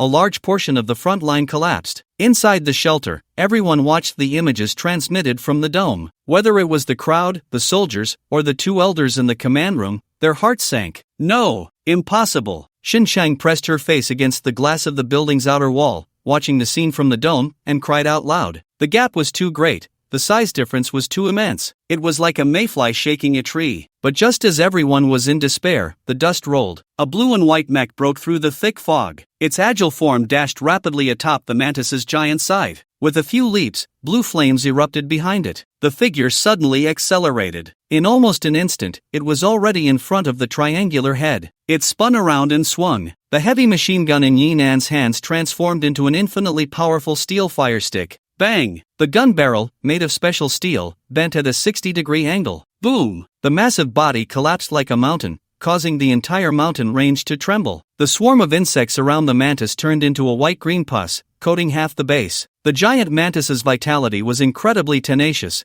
Even after falling, it still struggled fiercely. The two giant scythes became high-speed rotating blades, flipping back and forth inside the base. The steel walls emitted piercing cries, and the entire base visibly shook, as if it were about to collapse at any moment. Yet, the one causing all this, Yinan, merely retracted his body slightly, like a falling meteor. In midair, the giant blades were drawn out. A cold light flashed. It was as if a pause button had been forcibly pressed. The two giant sides stopped in midair, then creaked at the joints and crashed to the ground. In front of Yinan, the massive triangular head was already split in two. The structure was intact, and the cut was smooth. Did we win? We won! We won! A huge cheer erupted inside the shelter. Everyone began to rejoice and cheer, as if they had just experienced a battle with the giant insect themselves. As if they were there, witnessing Yinan's giant blade slice through the mantis's head. People embraced once more, tears streaming down their faces. But it was a completely different emotion from before. Good! Inside the central building, Grandpa held Grandma, shouting out joyfully. His robust demeanor seemed to restore youthful vitality. Even Shuli, beside him, had her tightly clenched fists trembling slightly. Shin Chang and Yi Bei had long embraced each other, bouncing around like two little rabbits, chattering non-stop. The two in the command room also sat up abruptly in their chairs,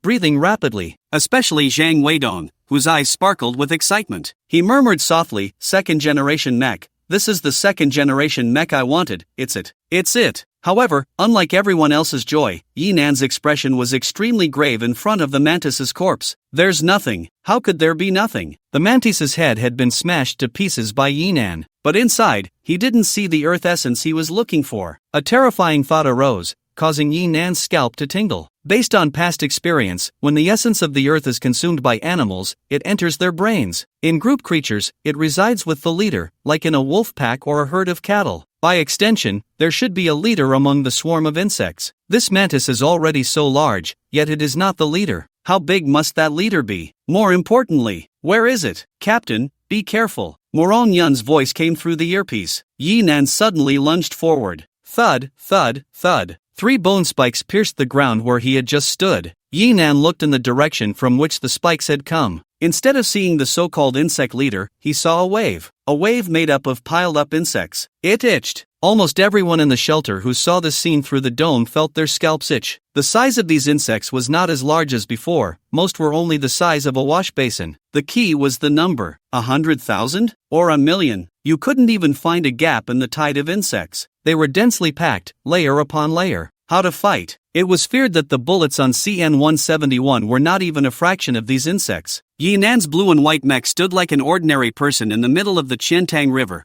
unaware of the height of the sky and the depth of the earth, waiting for the tide. Under such a wave, his tall figure ultimately felt small. What can be blocked, can definitely be blocked. He is the captain of the exploration team. He is a hero. A child's tender voice, blocked by his mother's hands, was filled with determination. He used all his strength to push his mother's hands away. I want to see the hero drive back the insects. A hero? This title sounded too lonely. Yinan sheathed his knife behind him, looking at the giant wave surging before him. He spoke softly. Xiaomi. Okay. Whoosh, whoosh, whoosh. 3 missiles screamed down from the sky. The shockwave whipped up a fierce wind, wrapped in flames. In just a few seconds, only Yinan remained at the entrance of the storage base. The firelight reflected off his blue and white mech, standing firm. The captain is so cool. Xiaomi's voice rose in the communication channel. So refreshing. Ha ha ha. It really is the best to fire cannons. Captain, let me fire a few more rounds. I want to give you a baby monkey, a baby monkey. Yinan felt embarrassed. This segment didn't get broadcasted, right?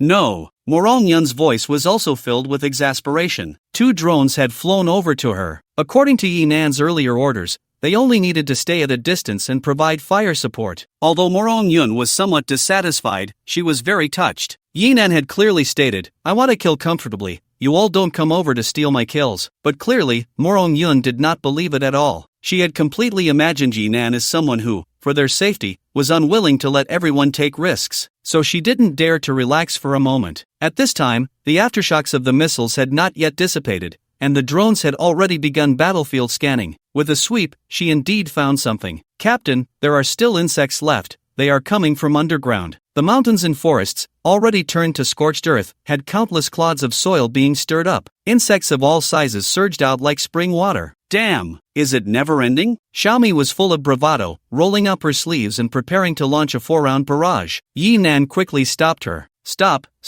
Xiaomi, you need to hold on." He had only fired half of the 8 missiles he had. If he let Xiaomi have her fun again, he would be left with nothing. Accumulating this little bit of resources was not easy for him. Spendthrift. Moreover, looking at the momentum of the insect swarm, the missiles truly had little effect. The insect nest is estimated to be at the foot of the mountain. Their missiles are not ground penetrating. Apart from creating explosions and smoke, they won't have much effect. After a brief analysis of the situation, Morong Yun immediately began to persuade. "Captain, let's retreat. We can't hold them off." "Then let's not hold back, just lie down." Yinan shrugged, took a few steps out, and simply allowed the tide of insects to engulf him. That's right, he let the tide of insects swallow him. Yinan's goal was to protect the super heavy hydrogen, not to exterminate the insect race. With their current firepower, they would probably kill very few insects even if they fired all their bullets. Anyway, everyone else had already been killed. The remaining little creatures wouldn't be able to move the container of super heavy hydrogen. As for his own safety, he had a fully covered power armor. These insects couldn't even leave a scratch on him after gnawing at his armor. Ma Chunyuan's team was somewhat wronged in their annihilation. Although the exoskeleton mechs were powerful, they lacked fully enclosed armor. Otherwise, a few of them could stand at the entrance and beat the insects into submission with their fists. With the heavy machine gun on the transport vehicle providing cover, the giant mantises would probably not dare to approach. Relying on the terrain advantage, waiting for rescue for a couple of hours wouldn't be too difficult. Unfortunately, the shelter had yet to complete the research on fully covered mechs. More importantly, when it came to killing insects efficiently, Yinan actually had better means at his disposal. Boom! The energy waves surged forth. The insects that had piled up like a small mountain instantly shattered, turning into a mass of disgusting slime and countless tiny shells, scattering everywhere. In contrast, Yinan, who was at the center, remained pristine in his blue and white mech. Black Panther Battle Suit Performance +1. The mech was certainly exhilarating, but in reality, the vibranium battlesuit was the true black technology. Coupled with its tight design, Yinan had never taken it off, even wearing it to sleep, let alone in battle. Thus, the scene that followed became strangely peculiar. The tide of insects always tried to pile up around Yinan, but as long as the energy of the battlesuit was replenished, the shockwave would clear the area. It was a cycle, relentless. The insect race probably had exhausted their large insects, and there was truly nothing left to throw at him. They had tried tossing a few bomb insects, but those things didn't fly fast, and once the drone spotted them, Yinan had enough time to evade. Following the source of the bomb insects, he only found a completely collapsed cave, making pursuit impossible. Bang! The shockwave cleared the area. Yinan couldn't remember how many times this had happened. It was so monotonous that he felt like yawning, lamenting that the insect leader was quite stubborn. But just then, the ground beneath him surged. A multitude of spikes appeared, not directly stabbing at Yinan but perfectly missing his mech, intertwining to form a cage around him. Yinan initially didn't care and thought to break free with brute force, but after trying, his expression changed drastically. These spikes were not hard, instead, they were incredibly resilient, wrapping around him. Although the mech could move, dragging these things made every step feel like carrying a 1,000-pound burden. At the same time, the ground not far away opened up, and 3 cylindrical shapes made of flesh extended from below, twitching slightly, as green bomb insects flew out from within. The flesh cannon did not retract immediately. Instead, it twitched again after the bomb insects flew out. 6, 9, 12. By the time Yinan looked up, a total of 24 dark green bomb insects had formed a dense web in the air, descending towards the area where he was located. Firepower? Coverage? The speed of the bomb insects in the air was not fast. Yinan could even see them slightly rotating their bodies, spreading their small wings, adjusting their posture like tail fins. There was no escaping. The soft, flexible tendrils wrapped around him were incredibly resilient, and it wouldn't be easy to break free in a short time. The strong acid inside the bomb insects was very domineering. It can be said without exaggeration that this thing is the main culprit behind the demise of Expedition Team No. 3. The bomb bugs made their first appearance, and the transport vehicle's tracks were immediately rendered useless. Although the alloy gate of the storage base was not penetrated due to its thickness, the pockmarked surface resembling the moon made it clear why it couldn't close. One can only say that Ma Chan-yuan and the others were out of luck. The super-strong alloy of the exoskeleton mecha could resist somewhat, but unfortunately, this thing leaked air, and the protective suit was almost as fragile as paper in the face of these strong acids. Yi Nan was anxious. It wasn't that he was worried about himself,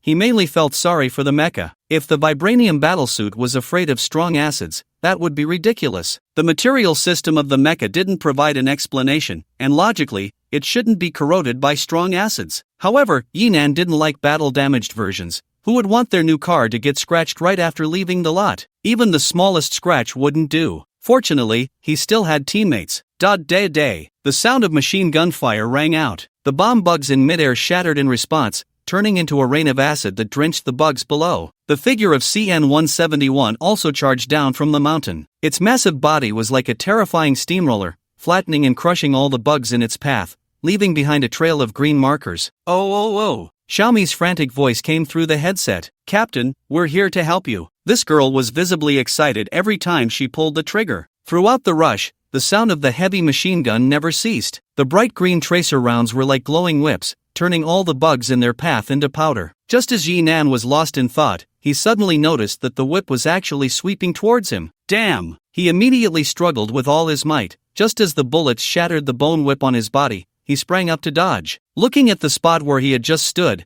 now full of bullet holes, Yi Nan's forehead was covered in black lines. He directly ordered Morong Yun, "Tie Xiaomi up for me."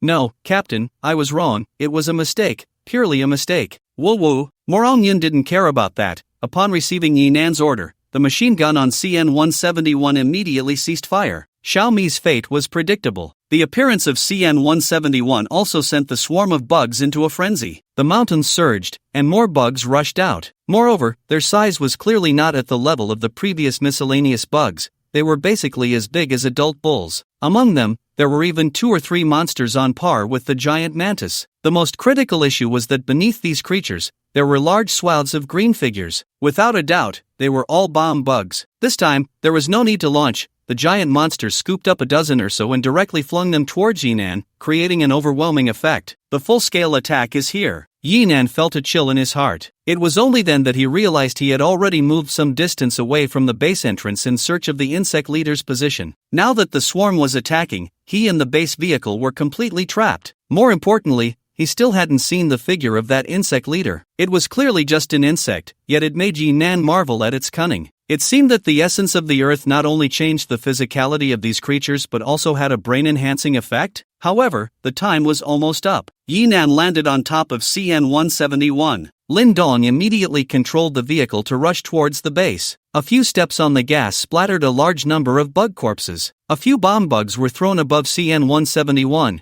But before the protective shield could activate, Yi Nan directly controlled the machine gun on the roof to shoot them down. After entering the base, Yi Nan relied on the mecha's powerful drive to forcibly pull up the already broken gate. As the heavy alloy gate slowly closed, a series of sharp whistles echoed from the mountaintop. Reinforcements had arrived. Yi Nan was determined to turn the tide. The shelter side wasn't just watching. The fully equipped troops had already set off long ago. Both sides were stalling for time. Now, with the enemy mobilizing all their forces, it was the best time to clear the area. Let you experience what true fire coverage feels like. The alloy gate could not close completely, leaving a considerable gap. But for Yi Nan, that was more than enough. The base vehicle was shielded to protect the super-heavy hydrogen. While he stood at the door, he gazed at the starry sky, trailing a long tail of flame. Like a falling meteor, each shell could stir up large amounts of soil on the mountainside. Immediately after, a furious blaze erupted. The entire mountain was instantly transformed into a sea of fire. The originally towering peak was directly sheared off halfway under this bombardment. The fierce artillery fire lasted a good 3 to 4 minutes. Standing at the base gate, Yi Nan felt as if he were at the center of a storm. If he weren't wearing his mech, he would have likely been blown away. The gunfire ceased. Outside, the previous terrain was unrecognizable, covered in black soil, exuding a thick smell of gunpowder. Not to mention bugs, even the corpses of bugs were hard to find. Are they all dead? Morong-yun asked through the communicator. Just before entering, the drones had also returned. Otherwise, such a level of bombardment would have definitely sent them all out of control. Beneath her feet, Xiaomi was tightly bound, with the nurse's cap that had teased Yinan several times stuffed in her mouth. It was somewhat of a retaliatory gesture.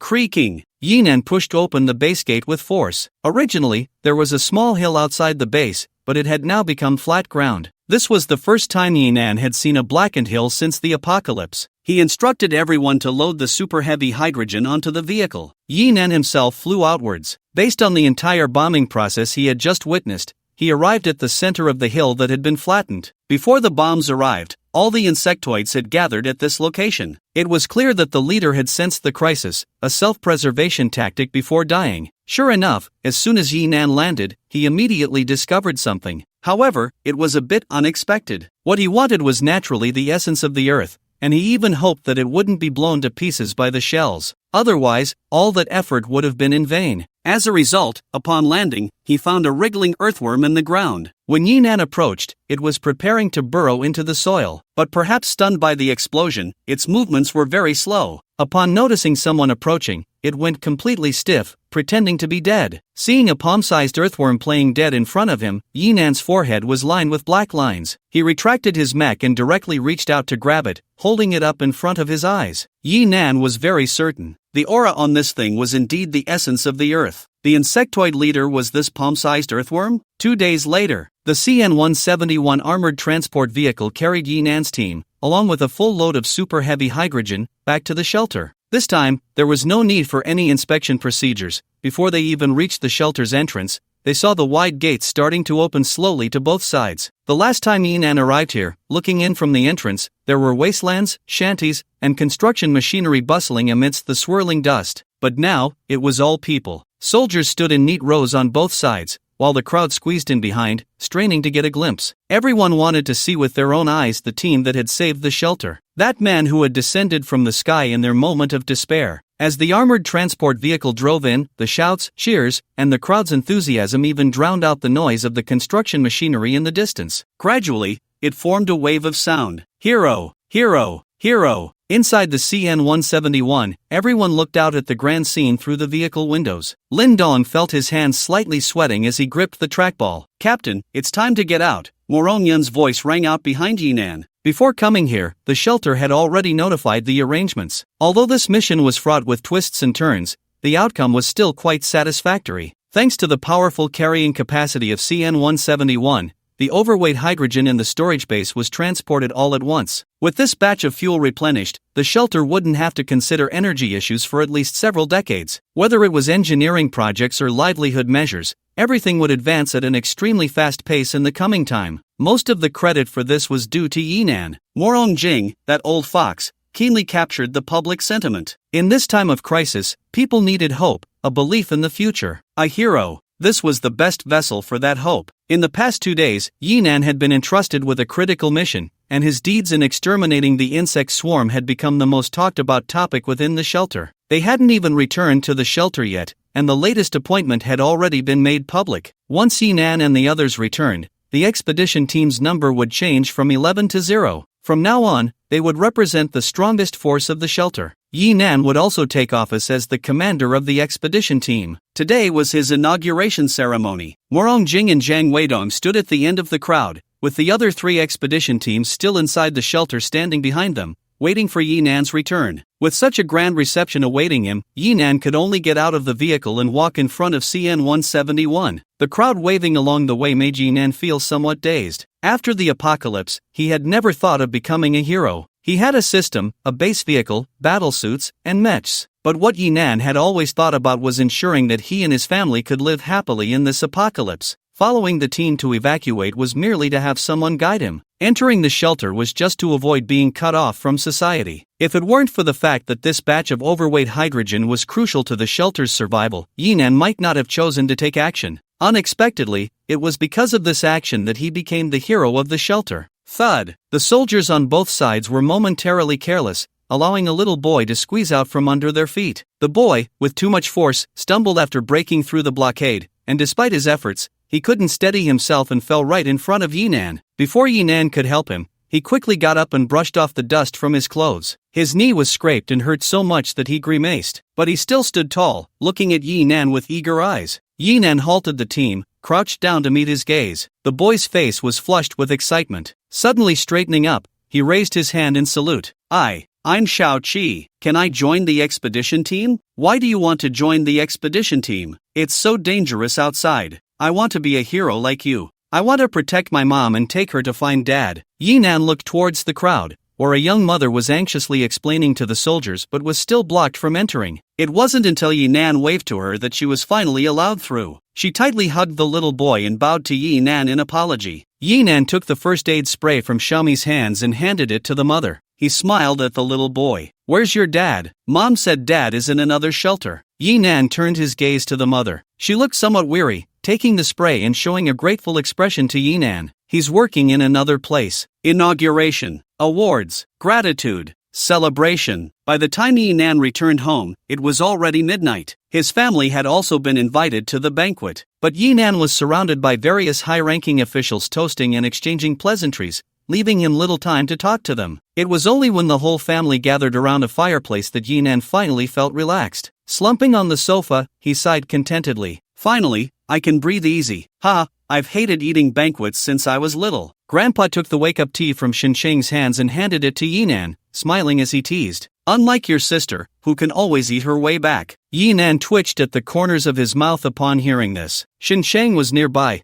taking care of Yibei, who had overeaten and was now lying on the ground pretending to be dead. The living room had been opened up, connecting 3 rooms together, making it look quite spacious. Lin Dong was holding his daughter, detailing the experiences of the past few days. The rest of the people were almost all gathered in front of the television. The TV was just showing the scene of Li Yunlong attacking Ping'an County. Yinan didn't even know how many times he had watched this part. It always felt strange. Every time it was replayed, it seemed like he only saw the same 2 or 3 episodes. So many years had passed, yet he couldn't recall more details of the blade. I want to restore communication between the shelters, Yinan said, looking at the TV, thinking for a moment before speaking to Grandpa in a negotiating tone. According to his original plan, he could now fully enjoy the time spent with family at home. The base vehicle was powerful enough for Yinan to provide a good life for his family. With the identity of the team leader, he had firmly established his footing in this shelter. He didn't take on missions voluntarily, and no one dared to say anything. To put it bluntly, even Morong Jing and Zhang Weidong couldn't offer him anything he found valuable. Yet, he didn't know why this thought had lingered in his mind since he returned. Grandpa took a sip of tea and continued to shell sunflower seeds for Grandma.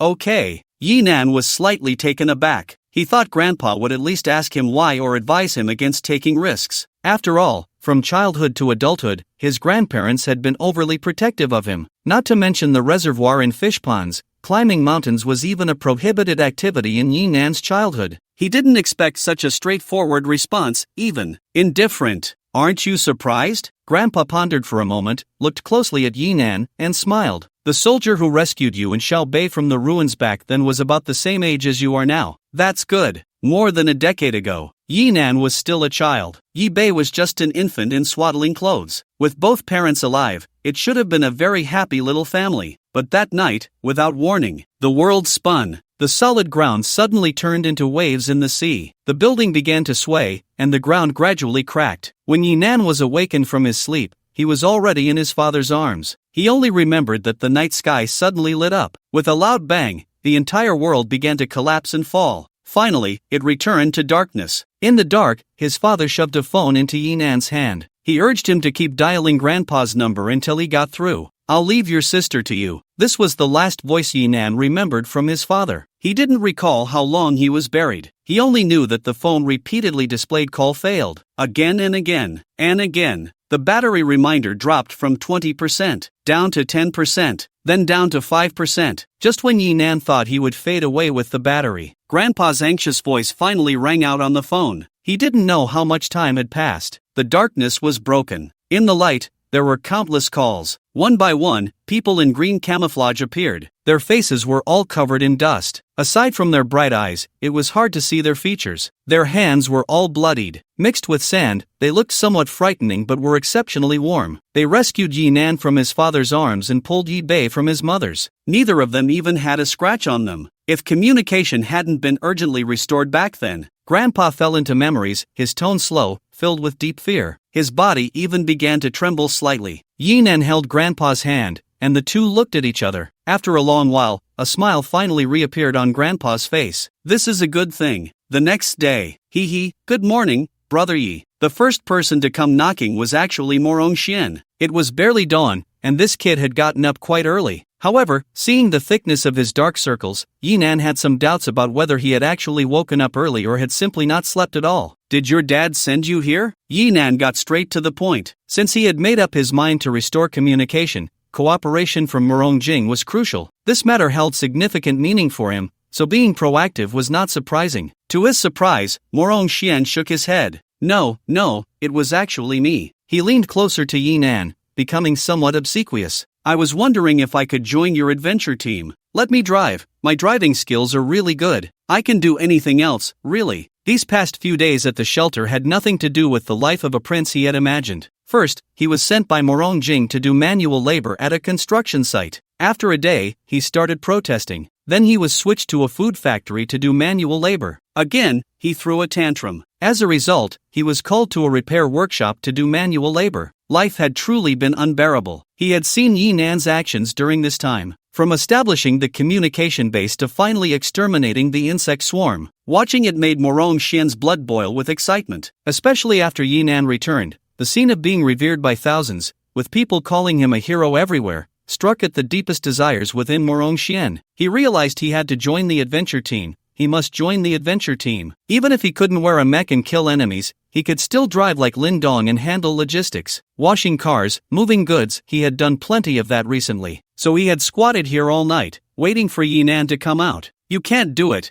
You're too useless. Yi Nan bluntly rejected him. Bringing someone like Morong Xian along would only be a source of trouble for himself. Moreover, his identity was sensitive. Even if Yi Nan agreed, he wouldn't be able to get on the vehicle. Although Morong Jing didn't say it out loud, he definitely cherished his son. No matter how strong Yi Nan was, he couldn't expect Morong Jing to place his family around him. However, he underestimated Morong Xian's determination. Upon hearing Yi Nan's rejection, the kid directly knelt down. Big brother, please take me in, big brother. He hugged Yi Nan's leg, tears and snot rubbing against him. Yi Nan shook him off with force, but surprisingly, he didn't get thrown off. Seeing Morong Xian like this, Yi Nan felt embarrassed. He had heard Morong Yun mention wanting to give this kid some training. Although he didn't know the specifics, it seemed it wouldn't be easy. Otherwise, with this kid's temperament, he would definitely hide away and find a few girls to indulge in a life of drunken revelry every day. Let alone joining the adventure team. It would be hard to even get him to step outside. Do you really want to join the adventure team? Yi Nan suddenly had an idea. After receiving an extremely affirmative response, he went back inside, took out a bottle of liquor, and placed it in front of Morong Xian. What? What is this? Morong Xian opened the cap with great anticipation and sniffed it, his brows immediately knitting together. It smells so earthy. The earthy smell is right. This is earthworm wine. The leader of the insect race, or rather the mother insect,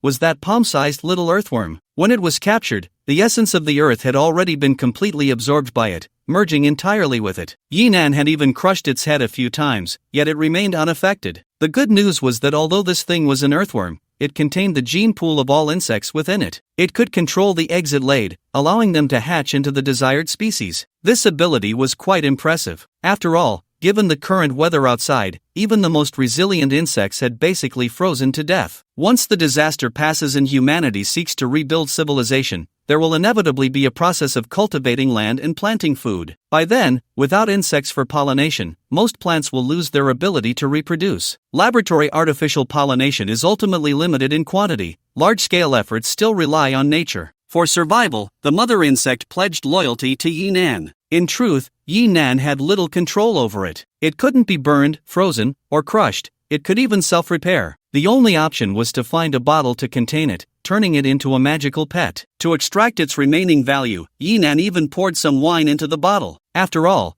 This was an earthworm infused with the essence of the earth. The effects of soaking it in alcohol should at least be comparable to ginseng or deer antler, right? Of course, this was all Yi Nan's speculation. The specific effects would require experimentation. Earth dragon? Isn't that just an earthworm? Morong Xian's hopeful expression instantly fell, even turning to disdain. Yi Nan wasn't worried about him not understanding. He stroked his chin, adopting the demeanor of a con artist making a deal. This isn't an ordinary earthworm. This is wine brewed from a mutated Earth Dragon King. It strengthens the body and prolongs life. Morong Xian hesitated. Earthworm wine was fine for bait, but drinking it seemed a bit excessive. Seeing this, Yi Nan quietly added 2 more lines. It nourishes the kidneys and strengthens the body. Do you understand the concept of supplementing form with form? At that moment, he could clearly see the spark of interest in Morong Xian's eyes. Yi Nan didn't give Morong Xian much wine. A small glass bottle, about 100 or 200 milliliters, fit perfectly in his pocket. Morong Xian tucked it close to his chest. The entire day's work left him distracted. He would occasionally reach to touch it,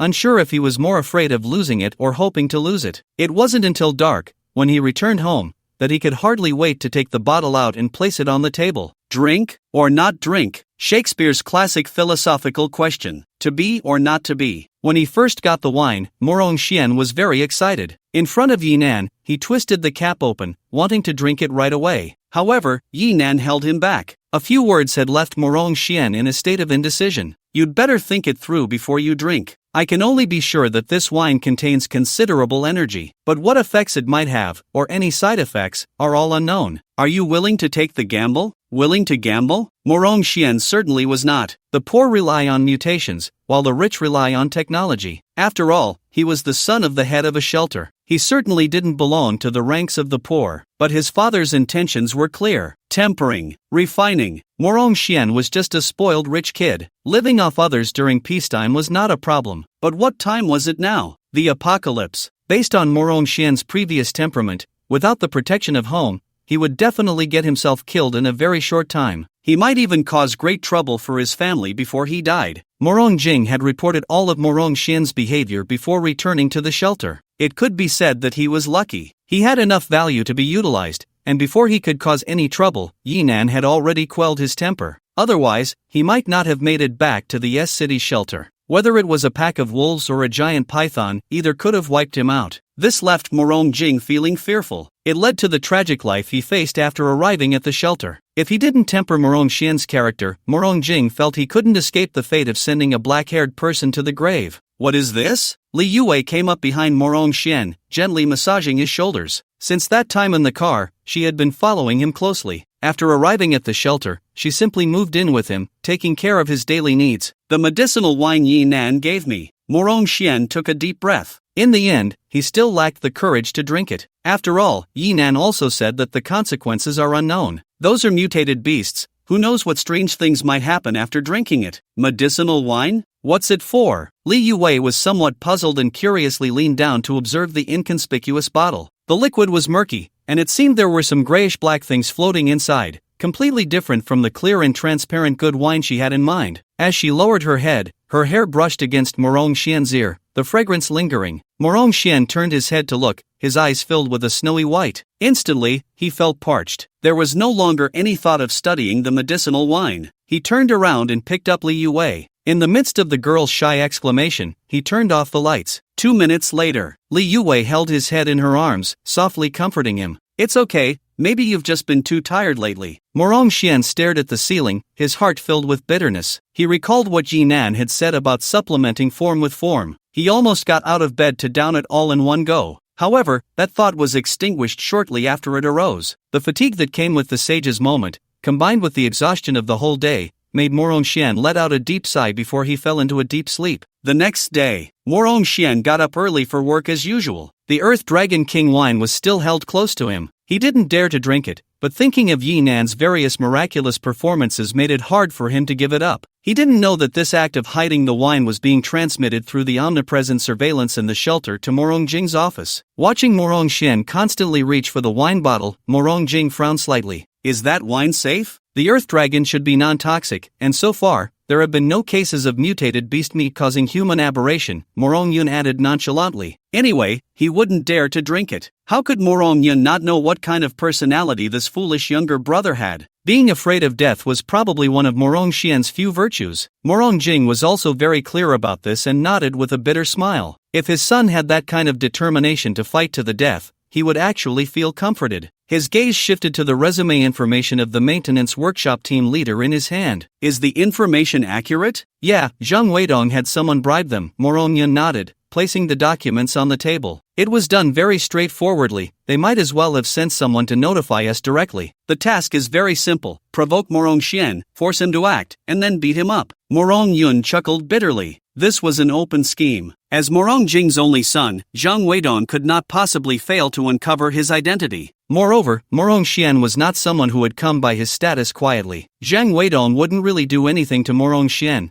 That was the bottom line of their struggle. What they wanted was a complete shelter, not a ruin after mutual destruction. The biggest crisis now was the natural disasters outside. Tearing each other apart for power would only lead to mutual destruction. But knowing that Morong Jing wanted to toughen up his child, it was a pity that his old rival Zhang Weidong was not participating. Hence, this declaration of war-like open scheme was born. If you want to train him, then I'll give you a hand. As for whether the drugs would be too strong and cause Morong Xian to become withdrawn, that would be a headache for Morong Jing. After all, if his children were too useless, he wouldn't have the face to trouble the other party. His fingers lightly tapped the table. Morong Jing's expression was dark, his gaze flickering. Finally, he let out a long sigh. Previously, we protected him too well. In the workshop, unaware that he was being watched by the two big shots in the shelter, Morong Xian had just clocked in and was lining up at the tool department's entrance. Today's task was once again the unadorned work of a mover. He would take a small cart and start sweating. He had been doing this for several days and had become quite skilled at it. He looked listless, standing crookedly. Last night, I didn't sleep well and had many dreams. Most of them were about the aftermath of drinking. I turned into the Hulk and smashed the shelter. I also became an alien, killing everywhere. Finally, I turned into a giant earthworm, digging myself a 3-bedroom apartment. Just as I was yawning, someone suddenly pushed me from behind. I stumbled out of the line, almost hitting my head on the nearby shelf. Before Morong Xian could get angry, that person had already returned to his previous position. Thanks for holding my place in line for so long, he said, noticing Morong Xian glaring at him, and then added mockingly, anyway, with your weak legs, you can't carry much. Don't waste the cart, these tools are in short supply. Morong Xian's identity was not a secret to someone like Zhang Weidong, but it wasn't widely known either. When registering work information, he used a pseudonym. So in this workshop, no one knew he was the prince. The work in the repair workshop, aside from those technical experts who could work quickly, mainly involved moving parts and doing manual labor. If Morong Xian did less, others had to do more. After a few days of interaction, Captain Lu Shiquan was already somewhat dissatisfied. Although he didn't know who was targeting Morong Xian, that person had said they would operate from within to make Morong Xian lose his precious job. With benefits in hand, this kind of two birds with one stone situation naturally made Lu Shiquan eager to respond. So, as soon as he arrived at the workshop, he sought out Morong Xian. Lu Shiquan, this is my spot in line. Being pushed down for no reason and then mocked like this, Morong Xian certainly couldn't swallow this humiliation and immediately got up to confront him. If you want to line up,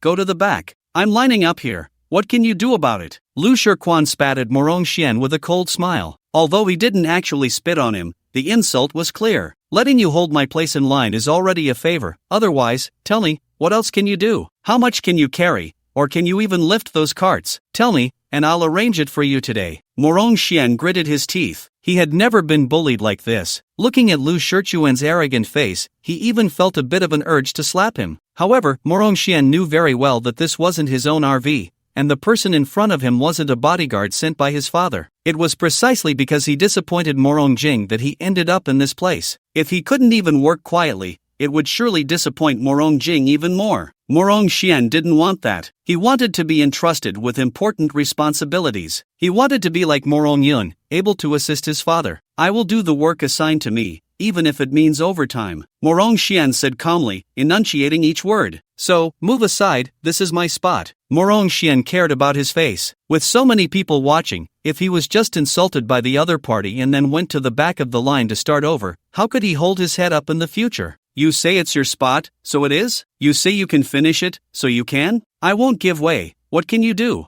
Lu Shiquan was just looking for trouble today. If Morong Xian backed down, he wouldn't let him off easily. In fact, he had already been quite civilized. The person who contacted him last night specifically instructed that Morong Xian must be the one to strike first. Otherwise, Lu Shiquan wouldn't have wasted so many words. Being the captain of the repair department, he was an experienced mechanic. He worked a lot, so he was certainly strong. Although he wasn't as tall as Morong Xian, he was clearly built 2 or 3 sizes larger. If he followed his usual style, he would have long since pinned Morong Xian down and asked if he submitted. Morong Xian looked around. The commotion here attracted quite a few spectators, but they were merely watching. As the apocalypse approached, people's mentalities began to change. Even though there were basic rules in the shelter, the law of the jungle ultimately reflects animal nature. They had all seen Morong Xian's performance these past few days. He was indeed a deadweight. Moreover, Morong Xian was originally a rich young master, so he naturally wouldn't mix with these commoners. As a result, at this moment, no one was willing to stand up for him. In the office, watching the surveillance footage, Morong Jing's voice was flat, devoid of emotion. Will he take action? Morong Yun's gaze had turned much colder. No matter how much she looked down on Morong Xian, he was still her cousin.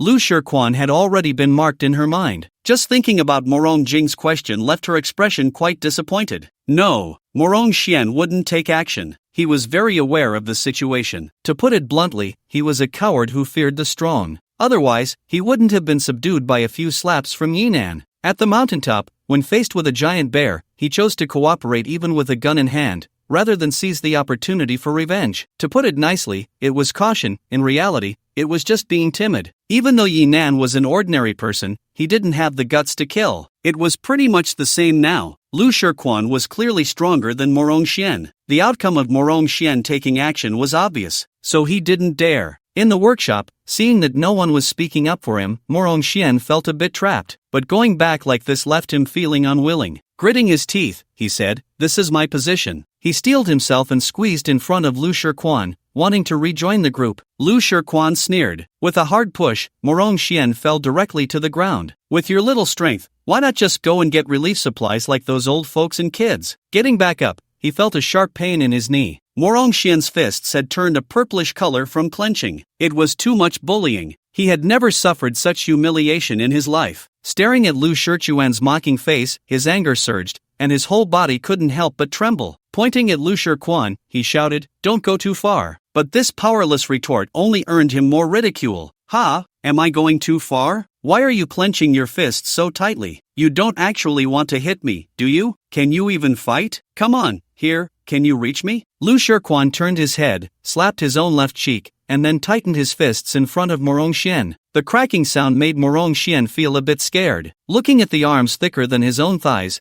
a thought of retreat rose in Morong Xian's mind. A wise man doesn't suffer losses in front of him. He silently comforted himself. But this only made Lu Shiquan unhappy. "No way, you can't even dare to do this. Are you still a man? Which woman would be pitiful enough to be with you? With your looks, can you last 3 minutes in bed? No, that's not right. You probably can't even get it up. What kind of look is that? I didn't hit a sore spot, did I? Ha ha ha." Morong Xian's entire face turned the color of liver. The speaker was unintentional, but the listener took it to heart. He was truly hurt. After all, just last night, anger surged.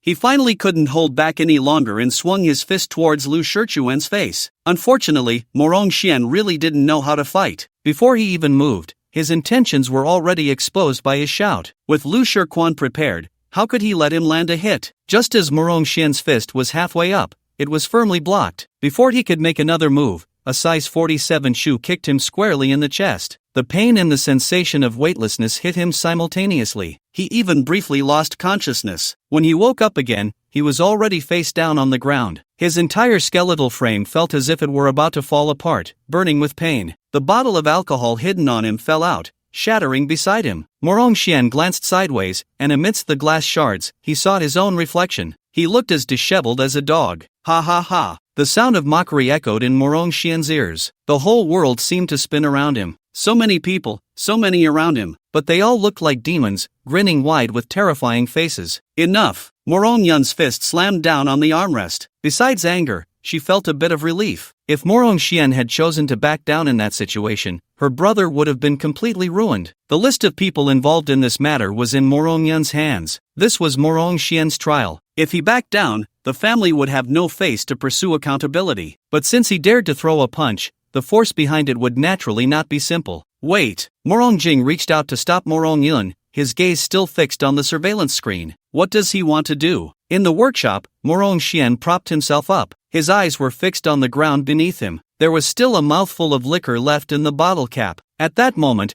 countless images flooded Morong Xian's mind. My dad is XX. This phrase could have solved any problem he encountered. It could even make anyone gentle and patient in front of him. Natural disasters struck. In his imagination, the value of that phrase should have been infinitely magnified. However, Xin Sheng rejected him, and then he encountered Yinan. Coldness, earthquakes, and terrifying mutated beasts on the road. He thought that once he reached the shelter, everything would be fine. But now, even an ordinary person in a repair shop could bully him. Why? Ultimately, it came down to his own weakness. Without his father's protection, he was just a college student with no strength to tie up a chicken, skipping classes every day, utterly unskilled. In the past 20 years, he had almost everything, so he didn't even know what he wanted, what kind of person he wanted to be, what kind of dreams he wanted to pursue. But now, he knew. He needed to grow stronger. He needed to rely on himself. He picked up the bottle cap. The broken edge left on it was very sharp, but Morong Xian could no longer care about that. He brought it to his lips and drank it all in one go. It was so fishy, so foul. The spiciness of the cheap liquor scorched his throat like flames. The stench of rotten earth shot straight to the top of his head. Morong Xian had never drunk such terrible liquor in his life, nor had he ever drunk something so strong. As the liquor slid down his throat, a wave of heat surged through his entire body. In just a few seconds, Morong Xian's eyes turned red and bright from the blood rush. This is it, this is the feeling. An unprecedented sense of fulfillment filled his whole being. With a slight effort, Morong Xian stood up again. Turning his head, he saw Lu Shiquan still there mocking him. Anger surged in his heart. His fist swung out with a tremendous thud. With terrifying force, it struck towards Lu Shiquan. Lu Shiquan didn't take it seriously, thinking it was just overestimating himself. He reached out to block. However, when their fists met, the immense force came through, and Lu Shiquan finally sensed something was wrong. Unfortunately, it was too late. That force sent him flying, crashing hard into a nearby stack of cardboard boxes. The situation had reversed. Lu Shiquan's friends were momentarily stunned, but they couldn't just stand by. The four exchanged glances and lunged at Morong Xian. Morong Xian did not resist, allowing them to grip his arms tightly. Then he asked, "Got a good hold?" "Ha!" Just as those people were about to ask what he meant, they felt the world spin. Morong Xian swept his arms left and right, sending four adults flying out like that. Feeling the thrill brought by this power, Morong Xian let out a loud cheer. Even he could feel his strength continuing to grow. But this joy didn't last long. His vision gradually turned blood red, as if he were looking at the world through red-tinted glasses. His brain began to experience some terrifying desires. Blood and flesh. No, something's wrong with him. Morong Yun, who had been watching the surveillance, shouted out loud. That was definitely not the look Morong Xian should have had. Bloodthirsty, insane. Even through the screen, one could feel the terrifying intent to kill. That wine is problematic. Morong Jing and Morong Xian both felt a tremor in their hearts. They immediately picked up the phone to notify their subordinates to control the scene. But before the person on the other end could respond,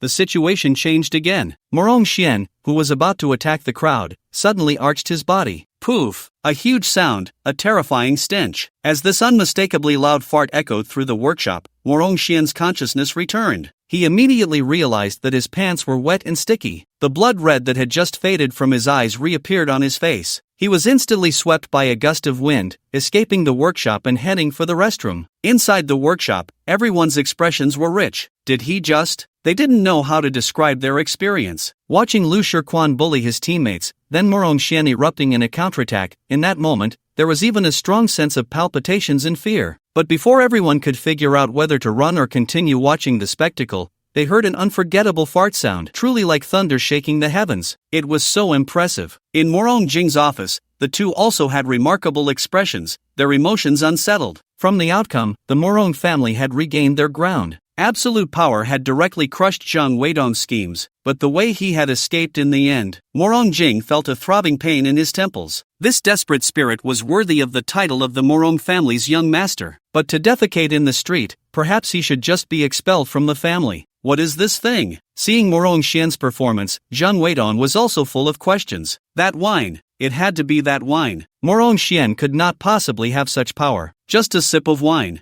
How could it make him swing 4 adult men? This couldn't even be called a stimulant. It definitely belonged to the category of frenzy-inducing drugs. Investigate. Go check it out immediately. In an instant, the atmosphere in the shelter changed again, and the instigator of all this was just sitting in front of the Earth Dragon wine. After bringing it back, Yinan had tossed it into a corner. It was discovered by Chuli, who took it out. What is this? Mutated Earth Dragon King, Yinan said without thinking, and only after speaking did he feel a bit childish. He cleared his throat and explained the background. The insectide we encountered this time was caused by this thing. Chuli had originally just wanted to mock Yinan for his winemaking skills. Hearing this, her expression became serious. She had seen how terrifying the insectide was that day. Who would have thought the culprit was this inconspicuous worm? And it was even soaked in wine? So what are you doing with it? It can't be killed. This thing has a lot of energy inside. I wanted to see if I could soak it in wine. Crushing, roasting, quick freezing. Yinan had tried all the methods he could think of. The worm, which was already known for its vitality, became even harder to kill after consuming the essence of the earth. Noticing Chu Li's strange expression, he suddenly remembered. Chu Li's father had made his fortune with homemade medicinal wine. He thought about handing this thing over to Chu Li. Then he heard Chu Li ask, "Why is this wine so murky? Did you clean it before soaking it?" "Ha, does it need to be cleaned?" That day, Morong Yun found Yinan. He even brought the workshop's surveillance video. After watching it, Yinan couldn't help but sigh. Is he okay? Yinan never thought about harming Morong Xian. Previously, they had both eaten the meat of mutated giant pythons. Inside the shelter, they had also enjoyed a feast of mutated wild buffalo. Aside from being more delicious, there was no difference at all. That's why Yinan dared to give the wine to Morong Xian, thinking that at most he would just have an upset stomach. He didn't expect to only guess the ending correctly. Fortunately, in the end, Morong Xian did have an upset stomach. If he had gone on a killing spree right then, turning into some bloodthirsty monster, Morong Jing would probably have fought him to the death. The person is fine. It's just that he probably won't be going out recently. For Morong Xian, that could be considered good news. He could take a proper break and wouldn't have to wake up early and work hard every day. Morong Yun felt quite helpless thinking about it as well. About that wine of yours. No way. Before Morong Yun could finish, Yinan directly refused. He certainly understood how valuable a potion that could drive people into a frenzy was. Even if it had strong side effects now, as long as research was conducted, significant results could definitely be achieved later. Zhang Weidong had actually already called him. At that time, Yinan thought it might be a problem on Morong Xian's side. He didn't expect the mess to be this big. Fortunately, during the call, Yinan had just been bluffing and hadn't agreed to give him the wine. Now that he understood the situation, Yinan decided to throw the mutated earthworms into the breeding area of the base vehicle. If this thing were handed over to the laboratory, there was no doubt that under the current apocalyptic background, it would soon enter the human experimentation phase. By then, whatever monsters would emerge could only be left to fate. Morong Yun wanted to say something but was cut off by Yinan. Do you think in this situation, it's easier to find lab rats or people? I will dispose of the remaining wine, at least I can't let this thing harm anyone. Seeing Yinan's firm attitude, Morong Yun had no choice but to give up. After that, the two of them left together. The CN-171 was too large to fit in the original garage, so the shelter specially allocated a piece of land for Yinan to build a dedicated garage. Today was also the day for inspection. For the past few days, the CN-171 had been parked directly under the central building. Yinan didn't let Lindong follow. He took Morong Yun to drive it into the garage himself. Although the base vehicle could transform into a vehicle cart or a backpack, weapons and ammunition still had to be provided by the shelter. Having a garage as a transfer point would make things much more convenient. Once they arrived, Morong Yun immediately took on the role of a little secretary, asking Yinan to sign various written documents for acceptance. Then, Wuling CN-171 armored personnel carrier? Morong Yun pointed at the vehicle model on the document, her face full of questions. You're saying this is a Wuling? The kind of Wuling I'm thinking of? Yes, the National God car, the legendary one from Mount Xiaoming. Yinan said with a serious face. The origin of the base vehicle was simply unexplainable. If it weren't for Yinan's unfathomable display of strength, he might have been captured and interrogated long ago. So, Yinan simply chose not to explain. Don't ask, just say it was made by Wuling. Do you think this is reasonable? Morong Yun looked speechless. Then Yinan took her to the front of the CN-171. Below the windshield of the driver's cabin, there really was a Wuling logo. It was just that this logo was only about the size of a palm. The CN-171 was 5 meters wide,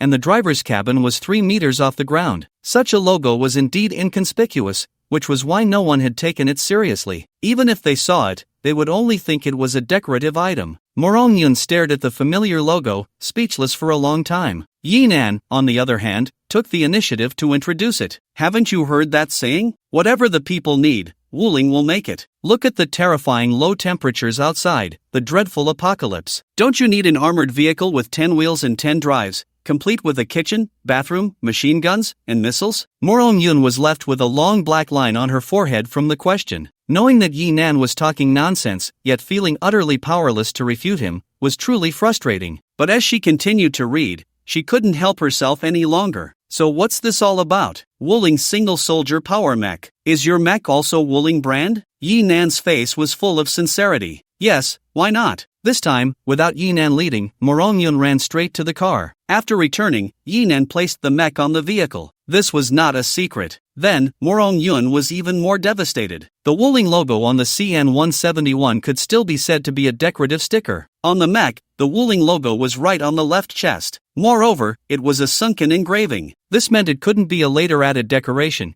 It had to be a factory-installed mark. Really? Is it Wuling brand? Really, you should trust the national old brand. Yinan nodded with a mischievous smile. This information was not a secret for the higher-ups of the shelter. That night, Morong Jing and Zhang Weidong both saw this information. It even included photos. Looking at the incredibly familiar brand logo, both were left speechless for a long time. Especially Zhang Weidong. Most of his energy during this time had been focused on Yinan, yet he had achieved nothing. Putting down the information, he looked at the little rice in front of him. What's the deal with that car and the mech? Didn't I say to get close to him at all costs? Little Rice looked aggrieved. When going out, Morong Yun was guarding him, and when coming back, there were even more women at his home. There was simply no way to approach. She had been to Yinan's house these past few days, but before she could see Yinan, she was stopped by Chuli. When Chuli made a move, she really went all out. What could Little Rice do? Without Yinan's permission, they couldn't even open the CN-171's car door. This thing didn't even need a key.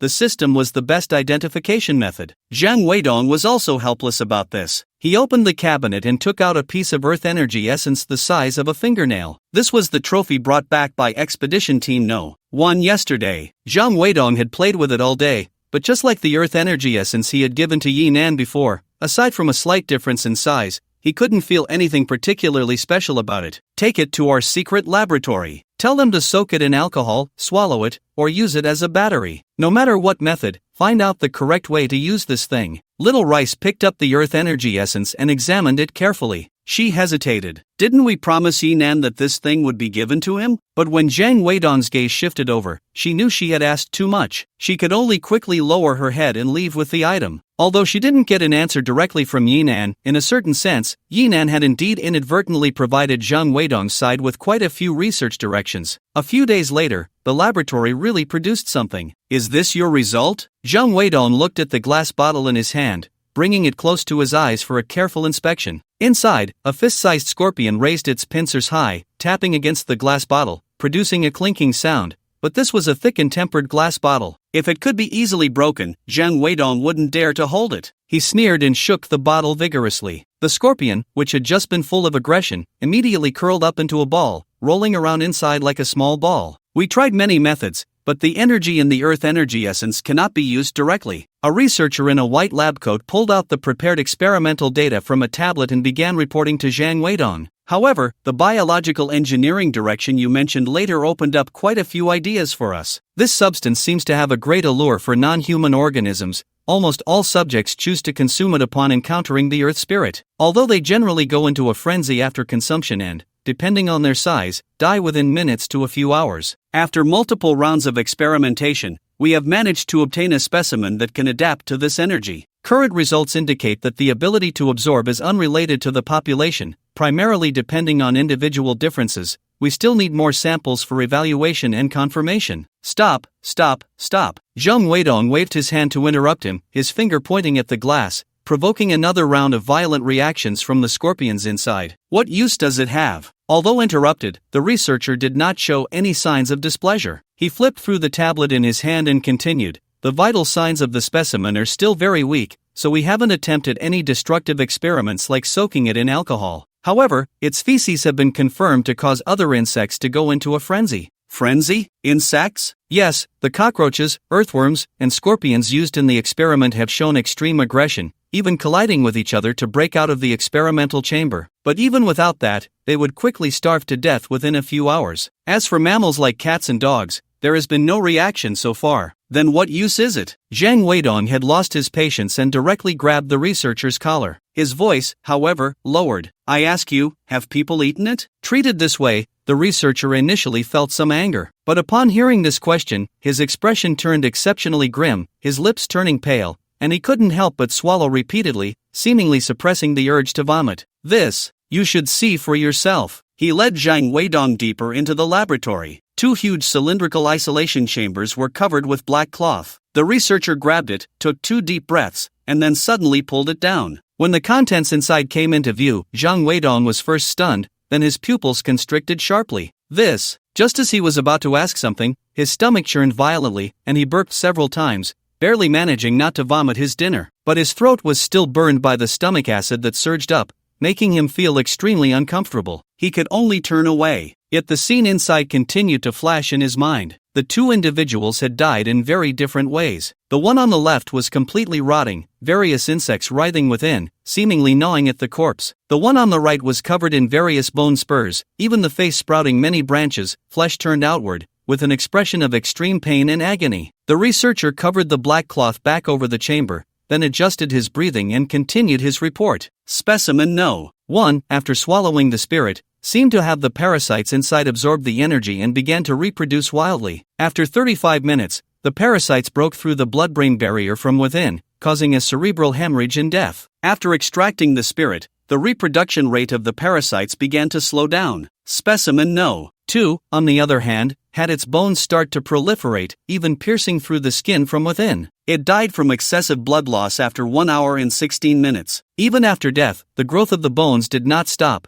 Before we extracted the spirit, even the brain was pierced by the bone spurs. He sighed deeply. I hope we can stop conducting direct human experiments. This is too cruel. This was the true purpose of bringing Zhang Weidong here. Before conducting the experiments, he had already mentally prepared for the possibility of the 2 dying, but he never expected them to die so tragically. For the past few nights, whenever he closed his eyes, he would remember the wails of the 2 before their deaths, especially Specimen No. 1, who had desperately slammed its head against the glass before dying. He could see that the other party was not losing their mind due to the influence of the spirit essence, but purely out of overwhelming pain, hoping to understand themselves. Zhang Weidong took out a handkerchief to cover his mouth and nose. There was no smell in the laboratory, yet he still felt as if he could smell some foul odor. Are you teaching me how to do my job? He glanced at the isolation chamber that was already covered with a black cloth. Zhang Weidong turned around and was about to walk outside. The expedition team will be returning one after another in the next few days. I will capture more people and send them to you. Don't waste time on animal experiments. Go straight to human experiments. I want results. Super energy sources, super soldiers. Anyway, you need to get it done for me. Just as he reached the door, the scenery outside suddenly brightened, followed by a thunderous roar. Startled, he quickly shrank his head back. After realizing it was just a false alarm, he cursed at the window and hurriedly quickened his pace to leave. This was not the first lightning strike today. Since Yinan and the others returned to the shelter,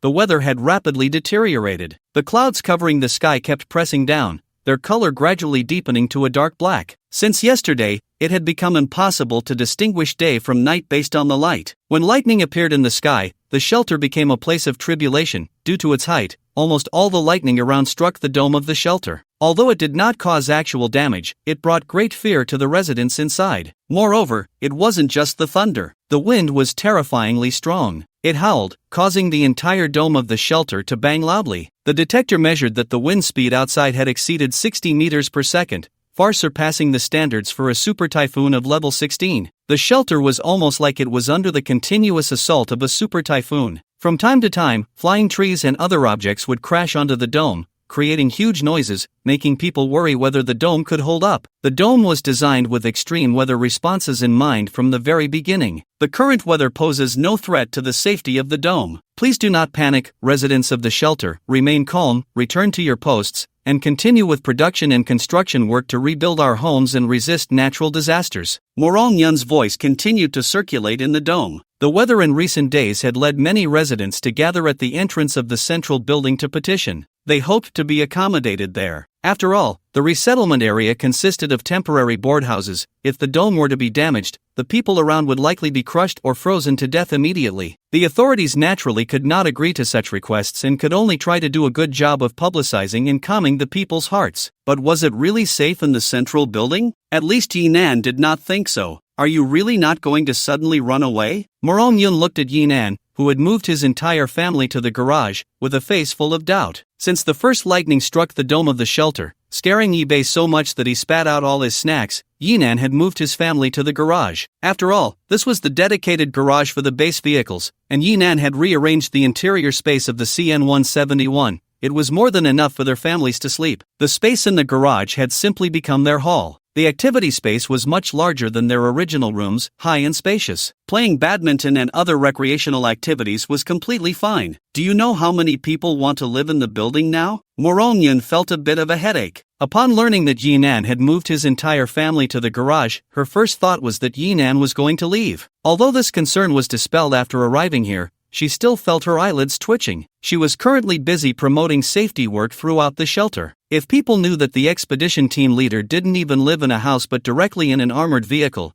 the sense of insecurity among the residents would definitely become even more serious. I know, so I gave up my spot. Isn't that great? Yinan handed a baked sweet potato to Morong Yun. When he first moved in, he had some concerns. After all, living in a garage didn't sound like a good thing. But once he actually settled in, he realized he had fallen into a trap of thinking. Who said a garage was worse than a house? This was an independent garage, complete with a roof, a door, and water, electricity, and a toilet. Although it was fully equipped with various repair tools, he didn't actually need to repair cars. They were all clean before coming in, and they were all electric vehicles, so there wasn't even a hint of oil or gasoline smell inside. Moreover, the space was huge. After taking out the barbecue grill, barbecue rack, and various tables and chairs from the camping supplies he had collected, the family gathered around the fire pit for a cozy night of conversation. Outside, lightning flashed and thunder roared, and the howling wind didn't instill fear. Instead, it filled them with a sense of security. It reminded Yinan of his childhood when typhoons would hit, and the family would huddle on the sofa watching disaster and horror movies. That mix of terror and excitement, yet feeling completely safe inside, was simply delightful. Morong Yun took the roasted sweet potato, initially intending to refuse. She had come today to get Yinan back to the central building, but as the aroma of the roasted sweet potato wafted closer, it penetrated her nose. After holding back for 2 seconds, she couldn't resist and simply sat down. Then she saw oranges, grapes, watermelon, potatoes, and a steaming kettle beside them,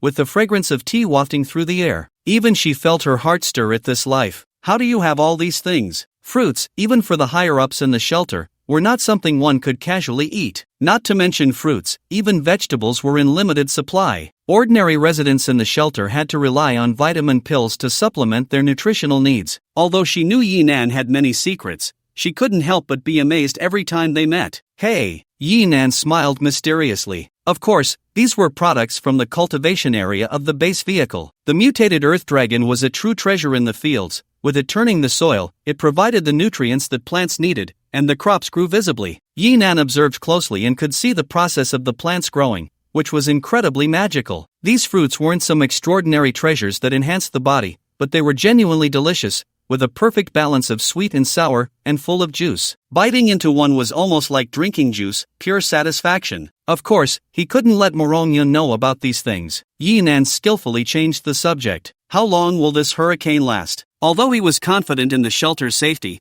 the constant lightning and thunder were indeed frightening. More importantly, in such weather, going outside became a stressful task even for him. Even if the base vehicle was safe enough, how could one drive in near-zero visibility? If it were before, a hurricane of this intensity would last at most a day on land, and then it would gradually weaken. As soon as the serious topic came up, Morong-yeon's attention was indeed diverted. But now, the latest atmospheric models predict that this kind of weather could last at least a week or more. It's unclear when it will dissipate or shift. Will there really be no problems? No, Morong-yeon affirmed confidently. We haven't been idle. Yesterday we tried to send a probe into the clouds. According to the predictions, the wind strength can no longer increase, and the current situation is still within the design limits of the shelter's dome. Yinan nodded. He wasn't worried that Morong-yeon would deceive him. After all, this shelter was built to cope with extreme weather. It would be a joke if there wasn't enough redundancy. What if there's an earthquake? Yinan asked, voicing another concern. The scene of that elevated bridge breaking in front of him on the way to his sister's school was still vivid in his mind. This was also one of the reasons he had moved out. If an earthquake really occurs and the building collapses, those inside will probably find it hard to survive. Morong-yeon shrugged, took a bite of sweet potato, revealing a contented expression, and then said nonchalantly, "Then let them die." Ah, Yinan was shocked. What do you mean by that? Is it really that indifferent? What happened to the courage to face the hurricane just now? The buildings in the shelter are naturally made with ample materials, designed from the very beginning to withstand a magnitude 9 earthquake. However, Morong-yeon was quite pleased with Yinan's surprised expression and teased a little. When selecting the site for the shelter, the earthquake factor was taken into account. The chosen location not only avoids earthquake zones but also considers the solidity of the geological structure. So, if even we felt the earthquake, and it was a strong one, then there's probably only one possibility left, which is that the Earth is starting to undergo orogeny again. At that time, it's likely that no place can be considered safe. Orogeny, plate drift. The entire Earth's topography would undergo drastic changes. When that happens, if one truly wants to be safe, actually, it's not impossible. Yinan slightly raised his head and looked at CN-171 beside him. Just fly up into the sky, or even go straight to space. Compared to all this, I think you would be more interested in this. Morong-yeon took out a tablet and placed it in front of Yinan. Based on the powerful performance of your Wuling, we adjusted the layout plan for the communication base stations. This is the latest version. Yinan took it and looked. Compared to the previous plan he had seen, the number of base stations to be deployed this time was greater. Moreover, the routes were more convoluted, even. Aren't there too many overlapping positions? In the image, each base station's coverage area would have at least 2 base stations. A large number of overlapping areas, directly laid out from here to the central shelter, seemed a bit excessive. This time out, I realized that there would be significant bottlenecks in route selection. We are basically familiar with the nearby terrain. However, there are too many places we need to pass through, and it's hard to say that the terrain ahead will allow us to find a route smoothly. So after coming back, I started modifying the plan. According to this plan, we will continue to advance within the range of 2 communication base stations, and using triangulation, we can achieve positioning and navigation. Navigation! Yinan's eyes lit up. This problem that had troubled him for a long time was finally going to be solved. Navigation is something very familiar to modern people. But in order to achieve precise positioning, signal networks, especially satellite networks, are indispensable. Unfortunately, after the apocalypse, these 2 systems were the first to collapse. This was why Yinan, even with a base vehicle, could only follow the convoy closely. However, with this implementation plan, theoretically, as long as they brought enough communication base stations along with detailed map information, this problem would no longer exist. In fact, in the future, there would be no need to bring Morong-yeon and Xiaomi along when going out. Morong-yeon was happily discussing, in her mind,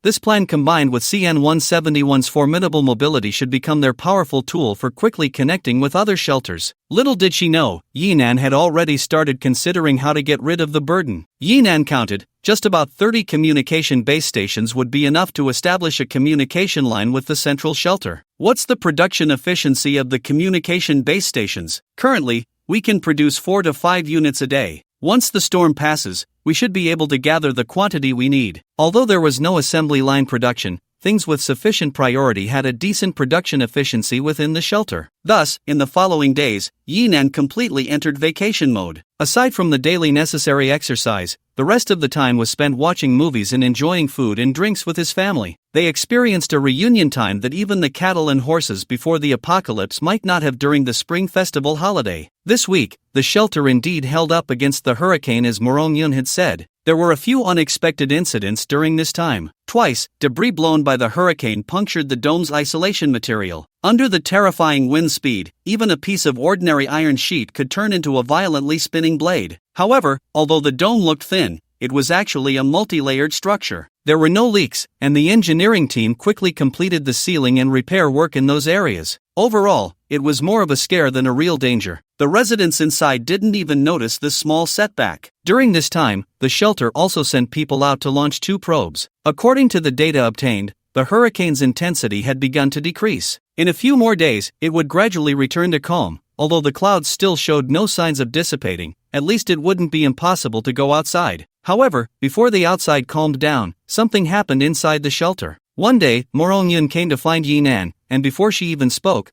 her face was already filled with seriousness. Yi-nan wanted to make a joke, but as soon as Morong-yun opened her mouth, he couldn't smile anymore. Xiaomi is dead. Yi-nan put away his smile and carefully examined Morong-yun's face, confirming that she was not joking. But this only left Yi-nan more confused. Since returning from the last mission, Xiaomi had come to find him a few times, but she was always chased away by Chuli. Yi-nan hadn't thought much of it. After all, Xiaomi was a spy from Zhang Weidong's side and it wasn't suitable to get too close. How could he have imagined that in just a few days, she would be gone? What happened? Since we returned from our mission, there have been cases of missing persons in the shelter, and the number is not small. I've been investigating this matter during this time, but there isn't much information available. Only a few clues indicate it should be related to the laboratory on Zhang Weidong's side. I can't investigate over there, so I found Xiaomi, hoping to gather some news from her. This was actually a tactic to stir the grass and scare the snake. After all, nominally, both Xiaomi and Morong-yun were teammates of Team Zero.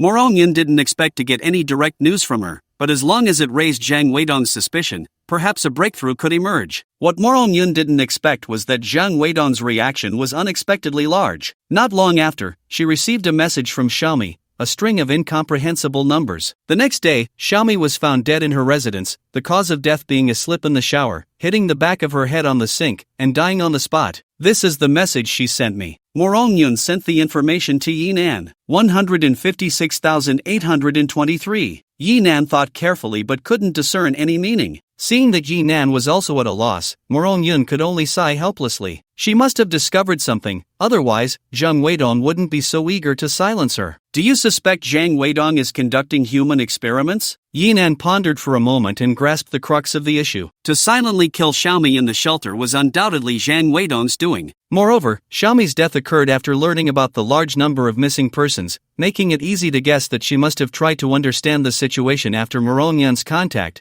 and ended up discovering something she shouldn't have known, which led to her demise. As for the content of the human experiments, it was obvious it had to be related to the Earth Dragon wine. Although Morong-yun's reaction that day clearly indicated that this thing had significant side effects, the temptation was still too great for Zhang Weidong. What do you want to do? After figuring it out, Yi-nan directly asked. Morong-yun came to find him, and it certainly wouldn't be as simple as just bringing news. This matter cannot be made public, or it will cause panic. I have a rough guess about the location of the laboratory. Once confirmed, we must directly destroy and eliminate that place. There are not many talents who can conduct research in this area. Whether it's control or extermination, Zhang Weidong can only stop the experiment. At this point, Morong-yun finally revealed the purpose of this trip. But I can't mobilize too many people, that would alert the other side, so I hope you can help me. Ordinary soldiers might be intercepted by the other side, and it could escalate into a shootout. Such matters must rely on high-end combat power. The other side still has several exploration teams, and even if Morong-yun knows the location, she can't just rush in. But with Yi-nan's help, it would be completely different. Once equipped with a mech, he could dominate inside the shelter. Alright, when? Yi-nan didn't want to get involved in their political struggle. However, this matter had indeed drawn him in. If he hadn't whimsically used the mutated earthworm to brew liquor, perhaps there wouldn't have been so many subsequent events. At least Zhang Weidong wouldn't have found a research direction so quickly. He didn't like to meddle in others' affairs, but since Zhang Weidong was being dishonest, it was indeed time to give him a warning. Not to mention, the other side could conduct such experiments. They must have obtained the Earth's essence. What the two didn't expect was that they hadn't yet discussed a specific action plan. Suddenly, there was a commotion in the nearby settlement area. Faintly, black smoke was rising, and countless people were frantically fleeing outside, shouting as they ran. Monsters! There are monsters! When Yi-nan and the others heard the commotion, the city guard's drones had already flown towards the scene. Before long, Morong-yun's communicator rang. Miss Morong, a large number of mutated insects have appeared in Zone B2. Upon hearing this, both of them changed their expressions. If there was one type of mutated creature that was most feared inside the shelter, it was undoubtedly the mutated insects. Even a few mutated giant pythons would still have to respect the equality of all beings in front of a large-caliber machine gun. Mutated insects were equally formidable, but unfortunately, they never appeared alone. They often outnumbered your bullets. Who could withstand that? One couldn't possibly use artillery or missiles inside the shelter. Yi Nan immediately returned to the garage. Everyone was still unaware of what was happening outside when Yi Nan anxiously shouted, "Forget about everything, get back to the base vehicle. Uncle Lin, activate the shield. No one is allowed to leave the vehicle before I return." The CN-171 usually had its hatch open and parked inside. They weren't in the habit of going out, so it wouldn't take long to get back to the vehicle. As long as they were in the base vehicle, Yi Nan didn't have much to worry about, even if the shelter collapsed. He didn't go for the mech but chose a motorcycle instead. When he reached Morongyun's side, she was still giving orders to the city guard, and upon seeing Yi Nan approach, she jumped onto the back seat. The motorcycle was fast, and when they arrived at Zone B2, the city guard had not yet arrived. The materials used for the settlement houses were not uniform. Zone B2 used EPS boards, commonly known as foam boards. They were originally supposed to be very neat and clean blue boxes with a double-layer structure. Although they couldn't compare to concrete houses, at least they were relatively comfortable to live in. But now, all that remained was a ground full of collapsed ruins, with shattered foam boards floating around like snowflakes. Mixed in with various household items, it looked almost like a garbage dump. Driving in would be quite difficult. As Yi Nan and the others continued deeper, large amounts of red began to appear on the blue boards. The bloodstains were chaotic, splattered everywhere, occasionally pooling into small puddles, and there were even bits of flesh scattered about, resembling a dismemberment scene. Where are the bodies? Morongyun's delicate face twisted in concern. The thick smell of blood was extremely unsettling. Although they slowed down, they had already entered Zone B2. There were no monsters in sight, no mutated insects, and certainly no corpses. Yi Nan, with his sharp eyes, noticed something crawling under a foam board not far away. It was hard to see clearly, but from the exposed segments, it looked very much like a centipede. A centipede as thick as an adult's thigh. The motorcycle rolled directly over that thing. With a crisp sound, a large splash of green viscous liquid erupted from beneath the foam board. Along with it, half an arm flew out. Judging by the size, it belonged to a child of about 10 years old. Looks like they've all been taken away. Yi Nan exhaled a breath of stale air. Hold on tight. After saying that, he twisted the throttle and accelerated towards the center. But when they arrived, all they could see was a large hole over 3 meters wide. The entrance had collapsed, and many insects that hadn't had time to escape were wandering back and forth on top. Yi Nan parked the bike next to a fallen drone. Morongyun immediately got out to retrieve the storage card inside. Only then did the two see the culprit behind this disaster. What is this? A scorpion tail? Morongyun looked at the tablet. The monster's body did not appear. Only a tail over 10 meters long stretched out from the ground. The red segments were interlocked, with countless thick bristles growing on them. The surrounding broken houses were all a result of its destruction. It was just a tail, yet it could accurately break through buildings. Each time it swung out, it would pull back a person who hadn't managed to escape. Along with it, scorpions, centipedes, spiders, and other creatures kept rushing out, dragging all captured people underground. It seems the defense isn't strong, Morongyun noted. In the video, they could still see the drone shooting at it. The drones in the shelter were equipped with automatic rifles, which had decent firepower, but it was still not at the terrifying level of a machine gun. The bullets easily pierced the giant scorpion's tail, splattering a lot of green slime. Because of this, the tail quickly swept towards the drone, rendering it useless on the spot. Yi Nan tried to jump into the hole and stomped down hard. The soil below should have been backfilled, and it would likely take considerable effort to dig it open again. How can a bug dig a hole? Yi Nan complained. If it were a straightforward fight, he wouldn't be afraid, but if the opponent hid, that would be troublesome. That day, the news spread throughout the shelter. The people inside were already on edge from the hurricane and lightning outside. Now, with the threat of mutated insect swarms that could emerge from the ground at any moment, a large crowd gathered again in front of the central building, hoping to get inside. Morongjing was naturally overwhelmed, but before he could figure out how to calm the crowd, 2 more attack incidents occurred the next day. Each time, there was no warning. The ground surged, and countless insects erupted like oil, killing and taking away nearby people before vanishing. The only ones who managed to arrive at the scene were the drones of the city guard. These were limited in number, and due to weight restrictions, they couldn't carry large-caliber machine guns. Reluctantly, they had to open the central building, allowing all residents of the shelter to enter. To prevent further attacks during the evacuation, they even deployed the military from the shelter to escort them along the way. Then, the military camp was attacked. To be precise, the armory was attacked. When this news spread, it terrified everyone in the shelter. Fortunately, the mutated scorpion's attack methods were limited, and the storage of ammunition adhered to strict safety standards, so it wouldn't detonate due to impacts or falls. Otherwise, the shelter would likely have been doomed. The military immediately initiated a relocation operation. However, the loss report compiled afterward left many people baffled. The personnel losses in the armory were naturally not significant, but a large number of bullets had been swept away. Bullets? Yinan looked at the intelligence sent over by Morong-yun, feeling puzzled. To be more precise, it should be metal. Morong-yun's expression was weary. She had hardly slept in the past few days due to the attacks by the mutated scorpions. According to the inventory reports from the previous attack sites, in addition to the bodies, various metals have also disappeared. What do these bugs want with metal? Are they going to build mechas or something? Yinan scoffed, wondering if the mutations were getting a bit out of hand. Then he saw Morong-yun looking at him with a serious expression. Could it be related to the storage base, the reason the swarm wants to seize the heavy hydrogen?